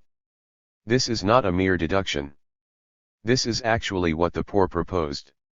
In August, 1953, a cabinet crisis erupted, a division between the right and left wings in the government on the question of division of the landed estates. In a situation like that, with the peasant movement on the upsurge, it is obvious what a Trotskyist party should propose: resignation of the government, including the president, national elections of a president and a congress. The left wing of the MNR should run independent candidates, including a candidate for president. The poor should give critical support to the campaign of the left wing and raise the slogan, "The left wing to power." The poor did not demand general elections, it did not demand that the masses be allowed to settle the disuse within the government. It proposed that the left wing be given power by appointment by President Paz Estancaro. In number 43, August 23, 1953, of Lucha Obrera, we read the following touching appeal to the Bonaparte of the Bonapartist government. To the revolutionaries, the conduct of the president appears ambiguous, and we believe that it indicates the intention to save some right-wing positions undermined by the rising pressure of the masses. Granted that a chief of state has responsibilities, but he has these before the people. In reality, it is the toilers who alone have the right to judge the acts of the government, especially since it is the working class which with its sacrifices put him in power. If these masses, who are the sole support of the president, out of their class instinct, out of distrust of the right wing, appeal and demand that men emerging from their ranks be put into the cabinet, replacing the elements linked to reaction, there would exist no grounds for denying them this right. And if Paz Estancaro respects his responsibilities before history, he is motivated primarily by a desire to respect the will of the people and carry out the aspirations of the toilers, organizing a cabinet composed exclusively of men of the left of his party. Would such a labor cabinet make any difference in the character of the government? Not the slightest. It would make no more difference than the labor cabinets of the Spanish loyalist government, or the labor cabinet of Kerensky.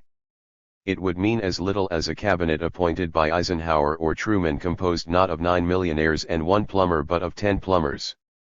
A labor cabinet appointed by Paz Estancaro would be responsible not to a legislative body elected by universal suffrage, as in England or France, but to a supreme ruler responsible to no one but his class. Such a cabinet would not be the res.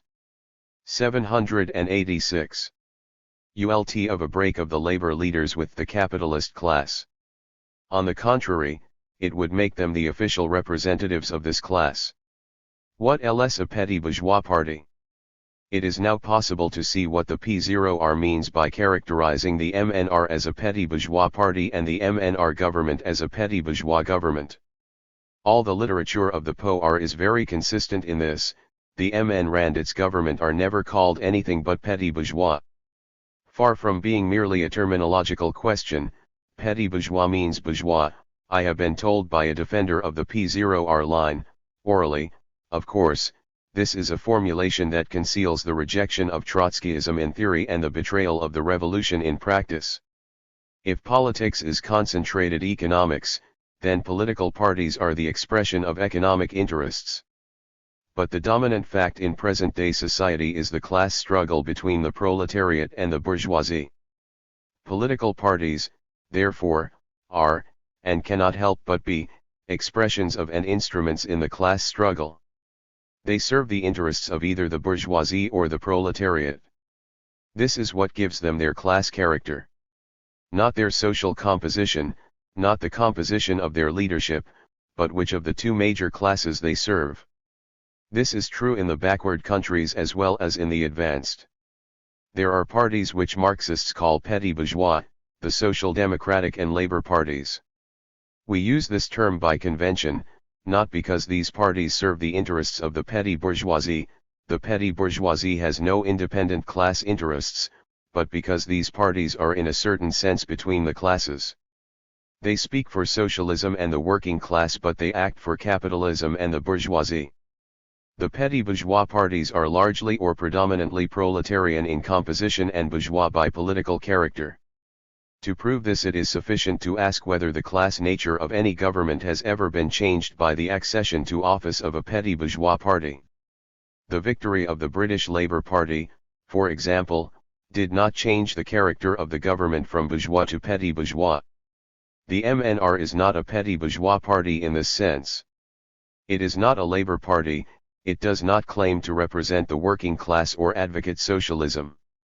Its program is typical of a bourgeois nationalist party in a backward country. It claims to speak for all the people, it is for peace and prosperity. It is the conception of the P0R that since native capital is very weak and very reactionary, bound up with imperialism, and since the MNR is trying to accomplish the bourgeois 787 national revolution but is not a working class party, therefore it represents the petty bourgeoisie and is a petty bourgeois party.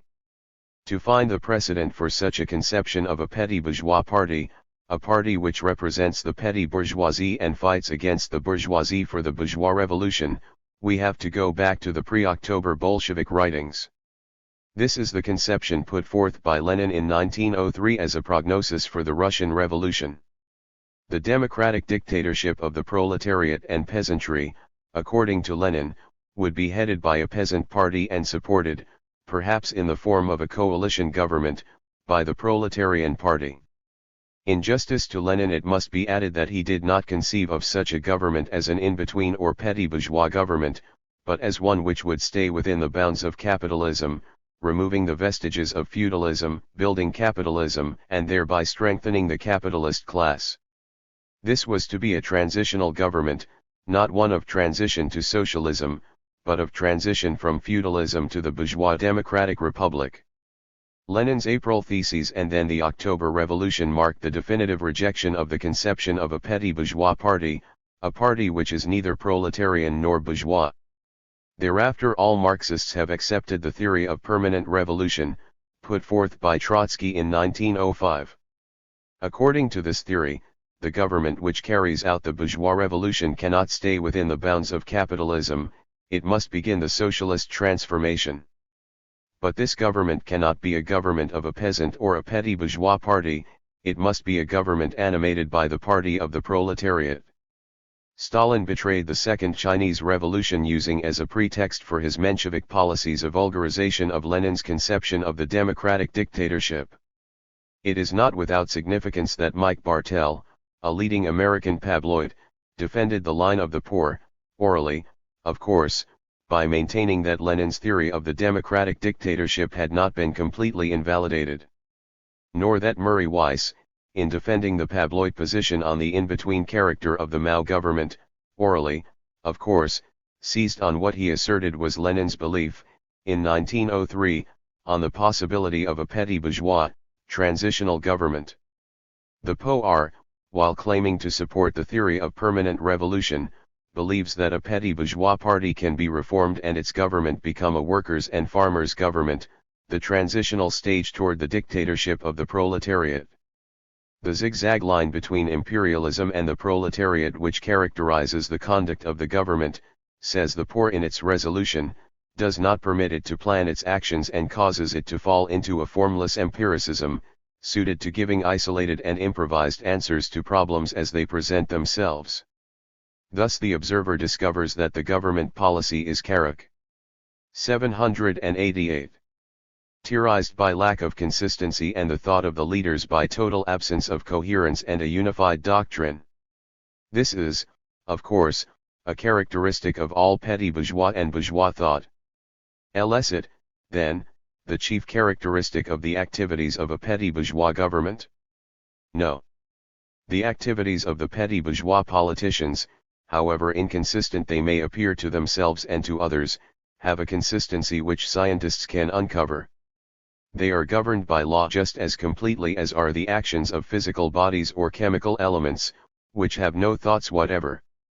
Marxists can see the consistency in the seemingly inconsistent actions of the petty bourgeois politicians. Marxists can see that, however they view themselves, they actually serve the interests of the bourgeoisie. The real question of power. The conception that the MNR and its government are petty bourgeois is the betrayal of the Bolivian Revolution. It implies that the MNR and its government are not fundamentally the enemy of the working class, that they may be reformed. Not to warn the working class that this government will smash it when it can is to leave the workers politically disarmed and helpless, a sitting duck whenever the enemy is ready to strike. How can we know the character of the MNR? First of all, we can study its past, especially when it held state power. The MNR of Paz Estenssoro is the MNR of Villarroel. Estenssoro was Villarroel's vice president. Villarroel suppressed the working class, executed protesting students. He was hanged from a lamppost in an uprising led partly by the Stalinists. The MNR was so exposed as an enemy of the working class that in the 1949 elections Juan Lechin, head of the Miners' Federation, refused its nomination for vice president and instead made an electoral bloc with the poor. This election showed that the MNR, although it got a majority of the votes, was already discredited with the vanguard of the proletariat. The Trotskyist and the Miners' Federation each elected 4 deputies. Then came a 3-year military dictatorship, which naturally strengthened democratic illusions among the masses. Yet during the April 1952 revolution an incident took place which indicated that the MNR did not have the confidence of the working class. The MNR appealed to the workers for support in the uprising. The textile workers demanded as a condition for their support that 2 trade union leaders be accepted into the new government. The demand was granted and the workers supported the uprising. Guillermo Lora, who gave these details in an interview which was printed in the paper in May 1952, did 789. Not say whether the POR supported this demand, but the fact that the POR has never criticized the presence of the labor leaders in the cabinet indicates that it did. In the course of the uprising the army and police were disarmed. The workers, led by Lechin and the POR, possessed 10,000 rifles and machine guns, all the arms in the country. What did the government do? It proceeded to reorganize the army and police force and to rearm them with new and more modern weapons. Then it began slowly and cautiously to take steps toward disarming the proletariat. And this is the measure of its bourgeois character.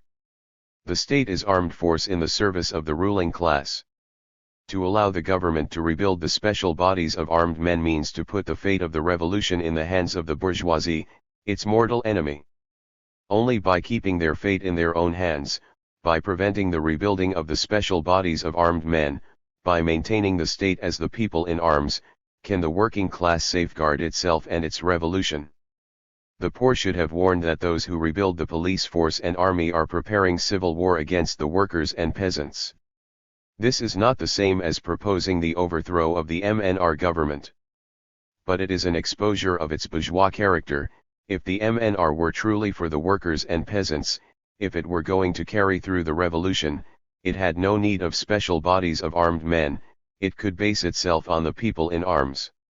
Its betrayal, not really a betrayal, since it only acted in accordance with its real class character, dates from the moment it began to re-establish the army and police, that is, from the moment it assumed power. The betrayal of Lechin and the labor leaders dates from their failure to oppose the rebuilding of the bourgeois state. The POR did not expose the bourgeois nature of the government, it did not criticize the betrayal by the labor leaders. It completely overlooked the question of the rebuilding of the armed forces of the class enemy. In the aforementioned political resolution of the 10th National Conference there is not one word on this question, not one warning against the rebuilding of the counter-revolutionary army and police force, literally not one word on the military question as the real question of power. The POR obviously believes that questions of power are decided not by armed force but by shifts and maneuvers in the top circles of the government. The Trotskyist transitional program is totally ignored. And this program was worked out precisely for a revolutionary situation, such as exists in Bolivia. Following this program, the POR should have demanded that the defense of the country and of internal order be entrusted not to special bodies of armed men, but the workers' militia, that these be armed by the government with the most modern weapons, including heavy ones, and trained under the control 790 of the workers' and peasants' organizations, and that the officers be chosen by the workers and peasants. There is no hint of these demands in the political resolution nor in all 1953 issues of Lucha Obrera. Lucha Obrera cannot, however, completely ignore the military question, and what it says is a damning supplement to its refusal to recognize the transitional program.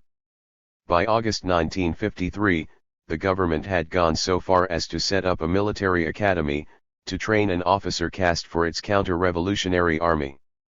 Number 43 of Lucha Obrera, the same issue which carried the touching appeal to the president, protested in an article headed, "Military Academy, Danger to the Revolution." The reactionary right wing, says the article, wishes desperately to create an armed force in which it can support itself against the advance of the unions. This is the mission assigned to the reopened military academy, which will be a den of counter-revolution for the petty bourgeois militarists. The only force which can destroy the counter-revolutionary conspiracy is constituted by the armed masses. Undoubtedly, continues the article, the revolution will achieve the building of a regular army, but this will occur when the workers and peasants organize their own government, without any subterfuge permitting counter-revolutionary infiltration. The class feeling of the toilers should not permit the organization of any military force while the whole power is not in their hands. Only a workers' and peasants' government can organize a true proletarian and revolutionary military force. In the meantime, it is an inescapable revolutionary duty to strengthen the trade union militias in each factory, each mine, and prepare them for whatever repressions which will utilize as their instrument the military academy. Here is the opening renunciation of the transitional program, of the proletarian military policy.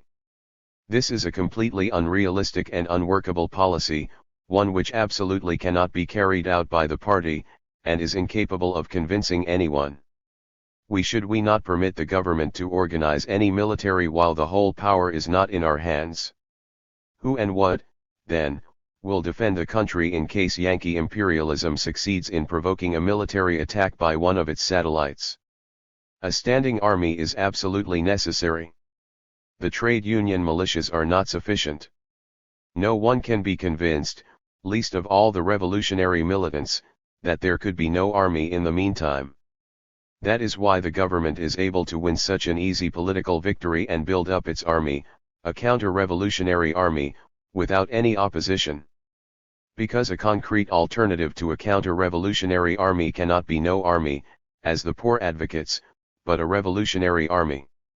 And there is no reason in the world why this alternative has to wait until all the power is in our hands.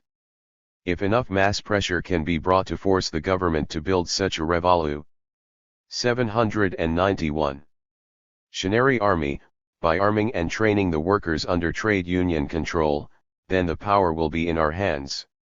If, as is infinitely more likely, the government resists all such pressure, its counter-revolutionary character is exposed and all the necessity for its overthrow made much more clear. That is what the transitional program is for. The poor, instead of posing the realistic alternative of the transitional program, is going to wait until all the power is in our hands, by appointment of the very president responsible for rebuilding the counter-revolutionary army. This is the policy of watching quietly while the axe is being sharpened and then waiting for it to fall. Innocents taken unaware. Who, then, is responsible for the betrayal of the revolution? Who is responsible for the fact that the workers and peasants have sunk into apathy? The MNR simply carries out its appointed task, to save capitalism in Bolivia. The labor leaders have collaborated fully in saving capitalism. They entered the government at the beginning and have remained in it ever since. They gave silent consent to the rebuilding of the counter-evolutionary armed forces and to the suppression of the poor. They allowed the workers' militia to fall into decay, as was shown in the fascist insurrection of November 9, 1953. The Phalange, a comparatively small group led by officers of Paz Estensaro's army, was able to seize Cochabamba, second city of Bolivia and center of the peasant movement, and hold it for 6 hours before the militias could mobilize in sufficient force to drive them out. The poor has never criticized the labor leaders for entering or remaining in the cabinet. It has never criticized them for their silence on the rebuilding of the counter-revolution. It does not even criticize them for their silence of the suppression of Lucha Obrera. Guillermo Lora, writing in the March issue of Quehacer, complains that the MNR is betraying the aspirations of the masses. The betrayal, according to Lora, consists in the fact that the government is holding back the agrarian revolution, is reversing the nationalizations, has unloaded the burden of the economic crisis on the backs of the workers and peasants, has bureaucratized the COB, the trade union center. It is noteworthy that Laura does not even mention the suppression of Lucha Obrera. This, apparently, is as unimportant to him as is the suppression of the Chinese Trotskyists to Pablo and Germain. Laura is consistent in accusing the MNR of betrayal, since he expected better of it. But who and what made this betrayal possible? Without the support 792 of the labor leaders, Paz Estensoro could not have succeeded in his counter-revolutionary role. Laura does not mention that the labor leaders remain in the cabinet to this day. Laura, of course, claims to be superior in perspicacity to the average worker. For the bulk of the militants, of the MNR, he writes, and for many other people, the year 1954 will be the year of betrayal. We speak of the betrayal by the petty bourgeois leadership of the aspirations of the masses. For us it will be the year of the verification of our theoretical conclusions on the capability of a petty bourgeois party to carry out revolutionary and anti-imperialist tasks. And the poor did indeed state that the petty bourgeois party cannot carry out the revolution, that it will be overthrown by the left or by the right. But the poor also made precisely the opposite prediction, as has been shown above. This method has nothing in common with Marxist prognosis and is useful only to revisionists to bolster their claims to infallibility. The prognosis that the MNR would suppress the working class and its party was not made by the poor, because the poor has never regarded the MNR as a class enemy. The prediction of the poor, which has, according to Laura, been verified, was completely useless in preparing it or its followers for a struggle against the MNR. Such a struggle, in fact, was characterized by Laura in his interview as hysteria. One cannot exclude the possibility, said Laura in his interview, that the right wing of the government, faced with the sharpening of the struggle against it, will ally itself with imperialism to crush the so-called communist danger. In a letter commenting on Laura's interview, Internal Bulletin, June 1952, I wrote as follows. One thing does appear clearly, Comrade Laura does not regard this government as an enemy of the working class and of the poor. This formulation is wrong, very wrong. This is an error which, if it actually represents the position of the poor, can have tragic consequences for the very physical existence of the cadres of the Bolivian Trotskyist Party. This is the warning the leaders of the poor must give the working class and above all its own supporters. We must expect with absolute certainty, not merely not exclude the possibility, that the government, not merely its right wing, will ally itself with imperialism and try to crush the mass movement and first of all its vanguard, the poor. In the same letter, I think it is incontestable that the present Bolivian government is a bourgeois government. I didn't dream that anyone would contest it, whose task and aim are to defend by all means available to it the interests of the 793. Bourgeoisie and of imperialism. It will, if it can, harness and disarm the working class, smash its revolutionary vanguard, and rebuild the dictatorship of the bourgeoisie, which has been shaken and not destroyed by the first phase of the revolution. This government is therefore the deadly enemy of the workers and peasants and of the Marxist Party. And one more, Lechin's is a treacherous, and undependable friendship. Lechin will capitulate again, and again. He will help disarm the workers. He will help smash the P0R, no matter how it may try to placate him. And Lechin's betrayal will be facilitated if the P0R continues to support him. It does not take a genius, as can be seen, to make correct and useful predictions. Armed with the Marxist doctrine and the Marxist method, quite ordinary people can see the direction of events and prepare for them with a revolutionary policy. But without the Marxist method, there is no possibility at all of projecting and carrying out a successful policy. Marxism is not the guarantee of victory, but revisionism is the guarantee of defeat. Maoism wins a recruit. Matching the P0R's capitulation to the reformist labor leaders was its pro-Stalinist conciliationism. In this the P0R outdoes Pablo. On this question I can do no better than to reproduce portions of a letter that I wrote to Murray Weiss on January 2, 1954, unanswered, of course. I was pleased to see you take cognizance of the counter-revolutionary role of the Stalinists in Bolivia in the paper of December 21. However, I find your passing reference entirely inadequate, since it is completely unsupported by any facts. Do you have such facts, Murray? I, for one, would be very interested in seeing them. I wonder where you got your facts about the counter-revolutionary role of the Bolivian Stalinists. Certainly not from the Bolivian Trotskyists. As you no doubt know, they never criticize the Bolivian Stalinists, not in public print. Look over the political theses adopted at the June, 1953, National Conference. In these theses, titled Present Stage of the Revolution and Tasks of the Poor, you will find not one single reference to the Stalinists.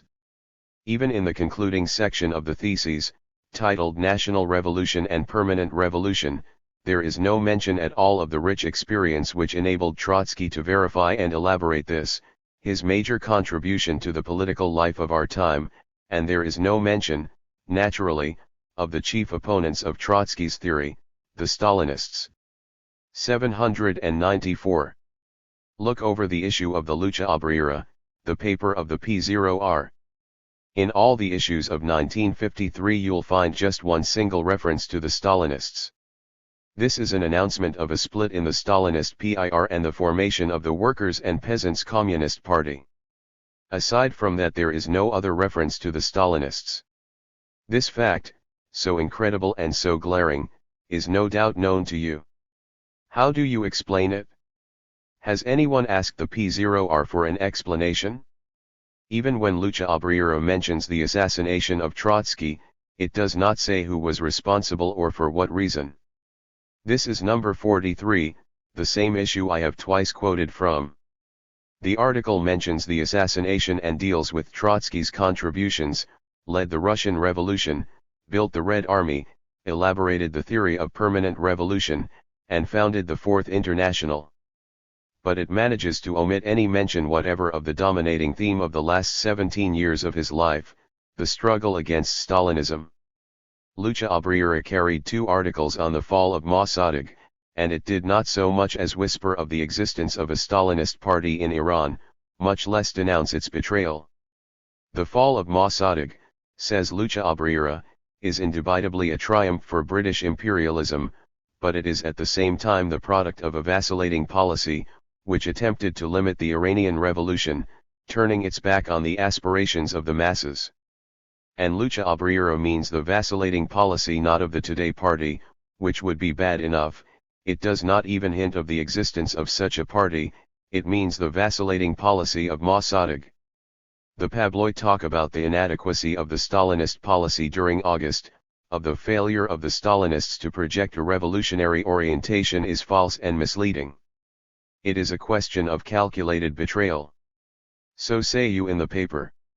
Isn't also the P0R's failure to go even as far as Pablo in criticizing the Iranian and above all the Bolivian Stalinists at least false and misleading? For the sake of accuracy, I must make a reservation to the foregoing. I find that NOS 38 and 39 of Lucha Obrera are missing from my collection. I cannot therefore say that I have examined all the issues of 1953. Also, I have found one other reference to the Bolivian Stalinists, a reply to their calumnies against the POR, in number 35, March 1953.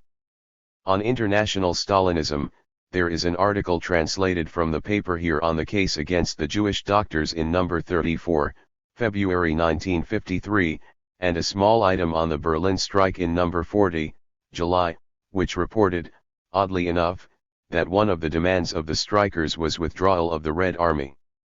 These reservations do not change the picture of conciliationism to Stalinism. 795.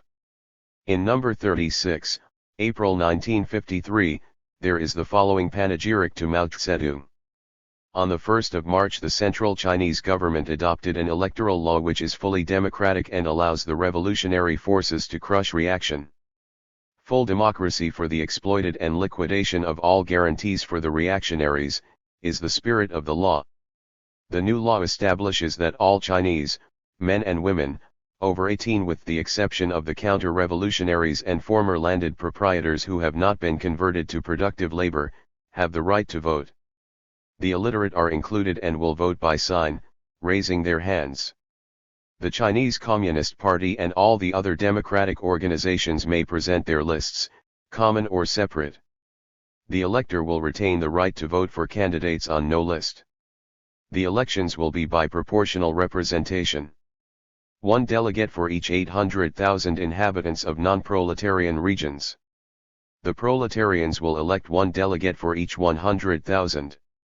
Mao Zedong explains that the electoral law reflects the leading role of the working class. As has been seen, the electoral law is fully democratic for the peasants and proletarians, fundamental forces of the revolution. It concretely establishes that the right to vote cannot be exercised by counter-revolutionaries and old landlords who have not been converted to production. In the China of Mao there is no democracy for the reaction. This item appeared at about the same time that the paper here printed the appeal of the International Executive Committee against the persecutions visited on the Chinese Trotskyists. During the rest of the year, until it was suppressed, Lucha Obrera had not one word to say on the subject. It did not even report the news to its readers. And, indeed, why should it care? If the revolution is so well led by Mao Zedong, then are the Trotskyists not truly fugitives from the revolution? As one result of the post-war revolutionary events, Maoism has found a place in the Fourth International. This is no academic question for the poor, for it involves the whole question of the colonial revolution. Maoism is class collaborationism, the idea of the possibility of a people's democracy, which is neither a proletarian nor a bourgeois state, but a transitional government. The poor believes in the same possibility, it believes that the Mao government is such an in-between government. The poor has many nice things to say about the theory of permanent revolution. Its actual theory, however, is a caricature of Trotskyism. The theory of permanent revolution holds that the bourgeois democratic tasks of the 796 colonial revolution can be carried out only by a workers' state. The poor holds that socialist tasks can be undertaken by a non-proletarian government. The poor is not alone in this, of course. It finds its inspiration and support in Pabloism, which is one of the names of Maoism. Could Maoism lead a revolution in Bolivia, as it did in China? While this is not absolutely excluded, it is extremely unlikely, much more unlikely than it was in China. The revolution advances under the whip of the counter-revolution, said Marx of the French Revolution of 1848, and this empirical observation has turned out to be a general law. Faced with a powerful class enemy, the revolution can be successful only if led by a resolute, fully conscious leadership, that is, the Marxist Party. Under the tempering blows of the counter-revolution, the leadership will develop, become theoretically and politically hardened, and gain the confidence of the working class. In China the native ruling class was very weak and very corrupt, deprived of the effective support of imperialism. It could be overthrown by a weak revolution, held back and sabotaged by a bureaucratic and class collaborationist leadership. Wall Street will not dare allow such an easy victory in any part of its Latin American empire, and it will have much more power, both political and economic, to prevent it than it had in China. One additional condition is necessary for the success of Maoism, this is the absence of a mass revolutionary Marxist party. For Maoism is not completely revolutionary, while leading the revolution into which it has been forced by the weakness of the class enemy, it deforms the revolution, it expropriates the working class politically. The victory of Maoism results in a deformed workers' state. The political expropriation of the working class can take place in no other way than by the smashing of its class-conscious vanguard and of its Marxist party. Mao left the bulk of this task to Chiang Kai-shek, that is the meaning of what the IEC delicately calls the lack of coordination between the workers' upsurge in 1945-47 and the peasant movement, which the Communist Party halted, that is the meaning of the persecution of the Trotskyists, who are not, as the Pabloites shamelessly and heartlessly quip, refugees from the revolution, but rather refugees, if they are lucky, from the counter-revolution, the Stalinist counter-revolution which Mao also represents. Between Maoism and the Marxist Party there can be no peaceful coexistence. Maoism is incompatible with Marxism. That is why Pabloism in Bolivia and everywhere else is the betrayal of Marxism and the liquidation of the party. 797. Maoism in the International. It has been objected, orally, of course, that I have criticized not Pablo but Laura and the poor, and that Laura is now on our side. If Laura is indeed on the side of Marxism, this would not invalidate the conclusion that he and the PO were the instrument through which Pablo betrayed the Bolivian Revolution. Laura can, of course, repudiate the reformist line he has been following. This would be a great help in rearming the Bolivian Revolution, and could only be welcomed. But if Laura is accepted as an orthodox Trotskyist on the basis for being for revolution in the USSR while he is for reformism in Bolivia, then the orthodoxy of the orthodox Trotskyists is called into question, and they would share with Pablo the onus of the Bolivian betrayal. The fight against Pabloist revisionism cannot be confined to the slogans of no capitulation to Stalinism and the right of the party to exist. For the past 2 years the POR has been organizationally independent while capitulating politically to the bourgeois government. Why? Because the revisionism of the POR is on a more fundamental question, the class nature of the state. And Pabloid revisionism as a whole is also based fundamentally on the rejection of the Marxist position on the class nature of the state. Before the Third World Congress Comrade Cannon recognized the danger. In 1949 he, together with the majority of the National Committee, rejected the position put forward by Cochrane and Hansen that the bourgeois states of Eastern Europe had transformed themselves into workers' states without revolution. If you once begin to play with the idea that the class nature of the state can be changed by manipulations in the top circles, said Comrade Cannon, you open the door to all kinds of revision of basic theory. It can only be done by revolution which is followed by a fundamental change in property relations. This prophecy has been completely fulfilled, yet the prophet prefers to remain without honor for his prophecy. He prefers to fight some of the manifestations of the revisionism he predicted and ignore the foundation on which it rests. When the Third World Congress adopted the very position which Comrade Cannon had attacked so sharply, he and all his supporters joined in its unanimous endorsement. They accepted the intermediate status of the buffer countries from 1945 to 1948, they accepted Pablo's and Cochrane's economist criteria on the class nature of the state, they accepted the idea of a fundamental social transformation and of a change in the class nature of the state without revolution. They weren't happy with this position, not one article has ever appeared defending or explaining it. They later also accepted Pablo's position that there was in China not a workers' or a bourgeois state but a transitional, an in-between, a workers' and peasants' government. They never defended this. 798. Position either, in writing, and defended it orally only when they had to, when they were faced with the attack of the Verne tendency in Los Angeles. Murray Weiss and Myra Tanner showed then that this position could be defended only with the most blatant and open revisionism, such revisionism as they would not dare put on paper. They also accepted Pablo's betrayal of the Bolivian Revolution, also refusing to defend it in writing and consenting to an oral debate, in Los Angeles, only after much hesitation and several changes of mind. For the last 4 years the political line of the international movement has been in the hands of Pablo, with the orthodox Trotskyists following docilely behind. They were, as Murray Weiss said, in the arms of Pablo. The right of the party to exist and no conciliation with Stalinism were nowhere to be found when Pablo and Germain presented their Maoist position on China. They voted for a resolution that declared, by putting itself in matters of doctrine on the plane of Marxism-Leninism, by affirming that its historical aim is the creation of the classless communist society, by educating its cadres in this spirit, as well as in the spirit of devotion to the USSR, the Chinese CP presents by and large the same characteristics as the other mass Stalinist parties of the colonial and semi-colonial countries. Is this why the POR refuses to criticize the Stalinists?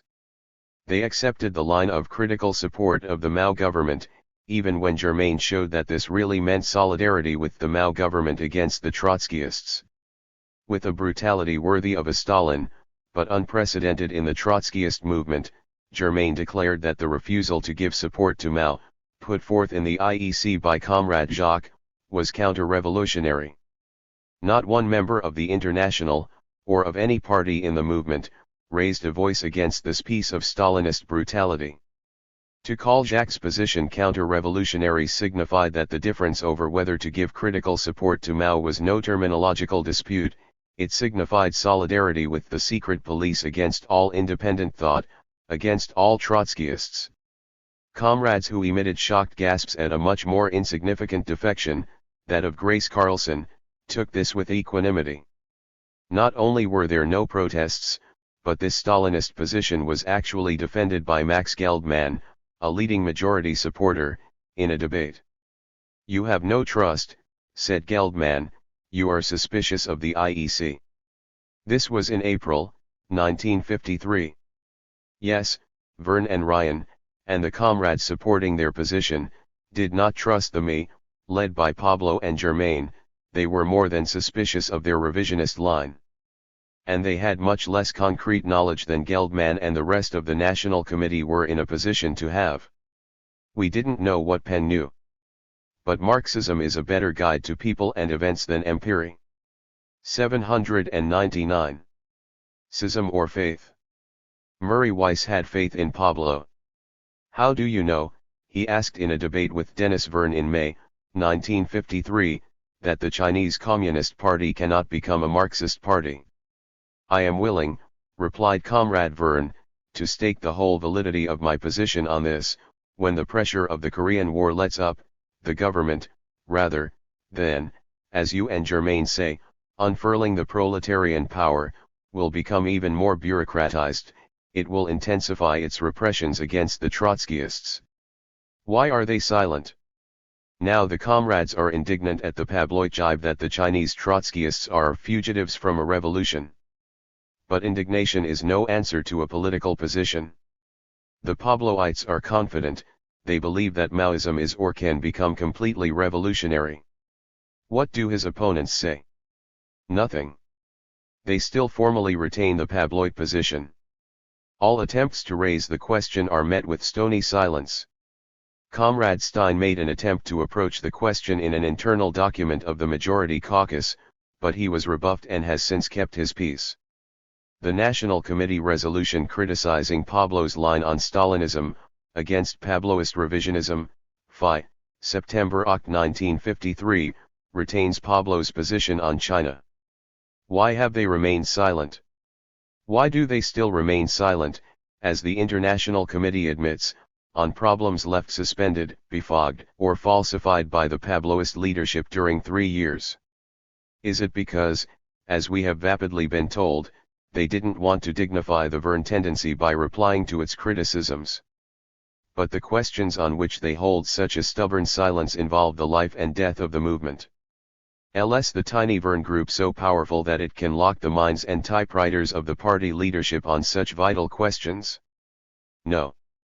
The orthodox Trotskyists have a much more important reason for having defaulted to Pablo. While Pablo has taken up and answered important problems as they arose, in an empirical revisionist manner, his opponents have been unable to give any answer to these problems. Both Pablo and his opponents find that they cannot make reality conform with their doctrine, that, in the aphorism used by both Harry Frankel and Max Geldman, theory is GRCRY and life is green.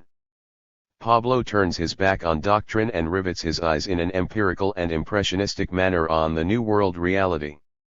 His opponents turn their back on events and maintain their doctrine as revealed dogma. 800. Stalinism cannot be reformed, says Comrade Cannon in public statements. Then has the Chinese CP, which certainly was Stalinist, been reformed or not? No answer. The Soviet bureaucracy must be overthrown by revolution. What of the Chinese bureaucracy? Is a refusal to give it critical support still counter-revolutionary? No answer. The class nature of the state, says Comrade Cannon, cannot be changed without revolution. What of the changes that took place in Eastern Europe? When and how were these states transformed from bourgeois to proletarian? On this question, once having voted for Pablo's position, they have neither defended, in writing, that is, nor attacked it. And they have answered no questions on the Bolivian Revolution. Is it then not possible to face the post-war reality and at the same time maintain and defend the Marxist doctrine? Yes, it is. Both the empiricism of Pablo and the abstentionism of Cannon have their common foundation in the rejection of Marxism on the nature of the state, and this has its origin in the Russian question. The belief that the Soviet bureaucracy is completely counter-revolutionary, which is the origin of the errors of both sides, signifies the rejection of Trotskyism on the nature of the Soviet state. When a working-class organization, no matter how bureaucratized, carries on a struggle against the capitalist class, no matter how inadequately, that is a class struggle. If the Soviet state is a workers' state, then its struggle against Nazi Germany was a class struggle. A class war is a class struggle on the plane of state power, that is, revolution war and counter-revolution war. This thought, which has been hesitatingly and equivocatingly accepted in regard to the Third World War, has been rejected in regard to the Second. Yet this is the only position which can bring all the post-war events, the whole new reality, into conformity with Marxist theory. With the victory over the Germans, the Red Army was left as the only real power, the only state power, in Eastern Europe. That was the revolution, the transfer of power from one class to another. Without this transfer of power, the subsequent economic and social transformations would have been impossible. This revolution is ignored by the International. The Stalinist bureaucracy was completely counter-revolutionary, it was held, and therefore could not carry out a revolution. The buffer states could not be workers' states, concluded the International, they must still be bourgeois states, degenerated bourgeois states, on the road to structural assimilation into the Soviet Union. But the Third World Congress could not ignore the fundamental economic and social transformations that had taken place, there must be workers' states. How had they come into being? Bourgeois states on the road to structural assimilation turned out to be states with an intermediate status, transitional states, the betrayal of Marxism on the state. The orthodox Trotskyists assented to the theoretical betrayal because they had no way out. And they still hold to their original error, the cause of their abdication to Pablo. Is the Soviet bureaucracy counter-revolutionary completely and to the core? The old Trotskyists can get no support from Trotsky on this point. They can find only one quotation which can in any way be made to appear to support their point of view. And this sentence is part of a passage in which Trotsky explains to Shachtman that the Soviet state is counter-revolutionary, but nevertheless still a workers' state. The comrades have their own good reasons for calling the Verne tendency Talmudist and scholastic. Admitting that the bureaucracy does do progressive work, Comrade Weiss maintains that bourgeois politicians also do some progressive things without changing their completely reactionary character. This shows a complete disregard of class distinctions. Building roads, scientific research may be progressive in the general sense of the struggle to control nature, but for Marxists the terms progressive and reactionary have political meaning only in relation to the class struggle. A capitalist who gives a concession in response to a struggle is no more progressive than one who resists. The effect of capitalist resistance may even be more progressive, in that it forces workers to organize and fight more militantly. While a capitalist who makes the most liberal concessions is not doing anything progressive, a trade union leader who organizes a picket line is.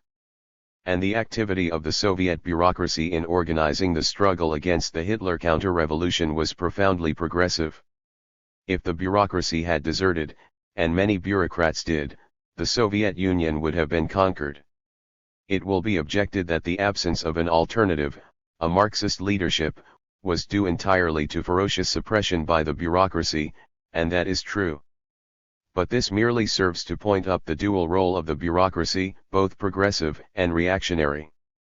If the Soviet state is really a workers' state, then how can the administrator of the state, faced not only by a rebellious working class but also by a ferociously counter-revolutionary bourgeoisie, be completely and to the core counter-revolutionary? This position cannot be held consistently. The supporters of the International Committee still cannot deny the fundamental changes in Eastern Europe.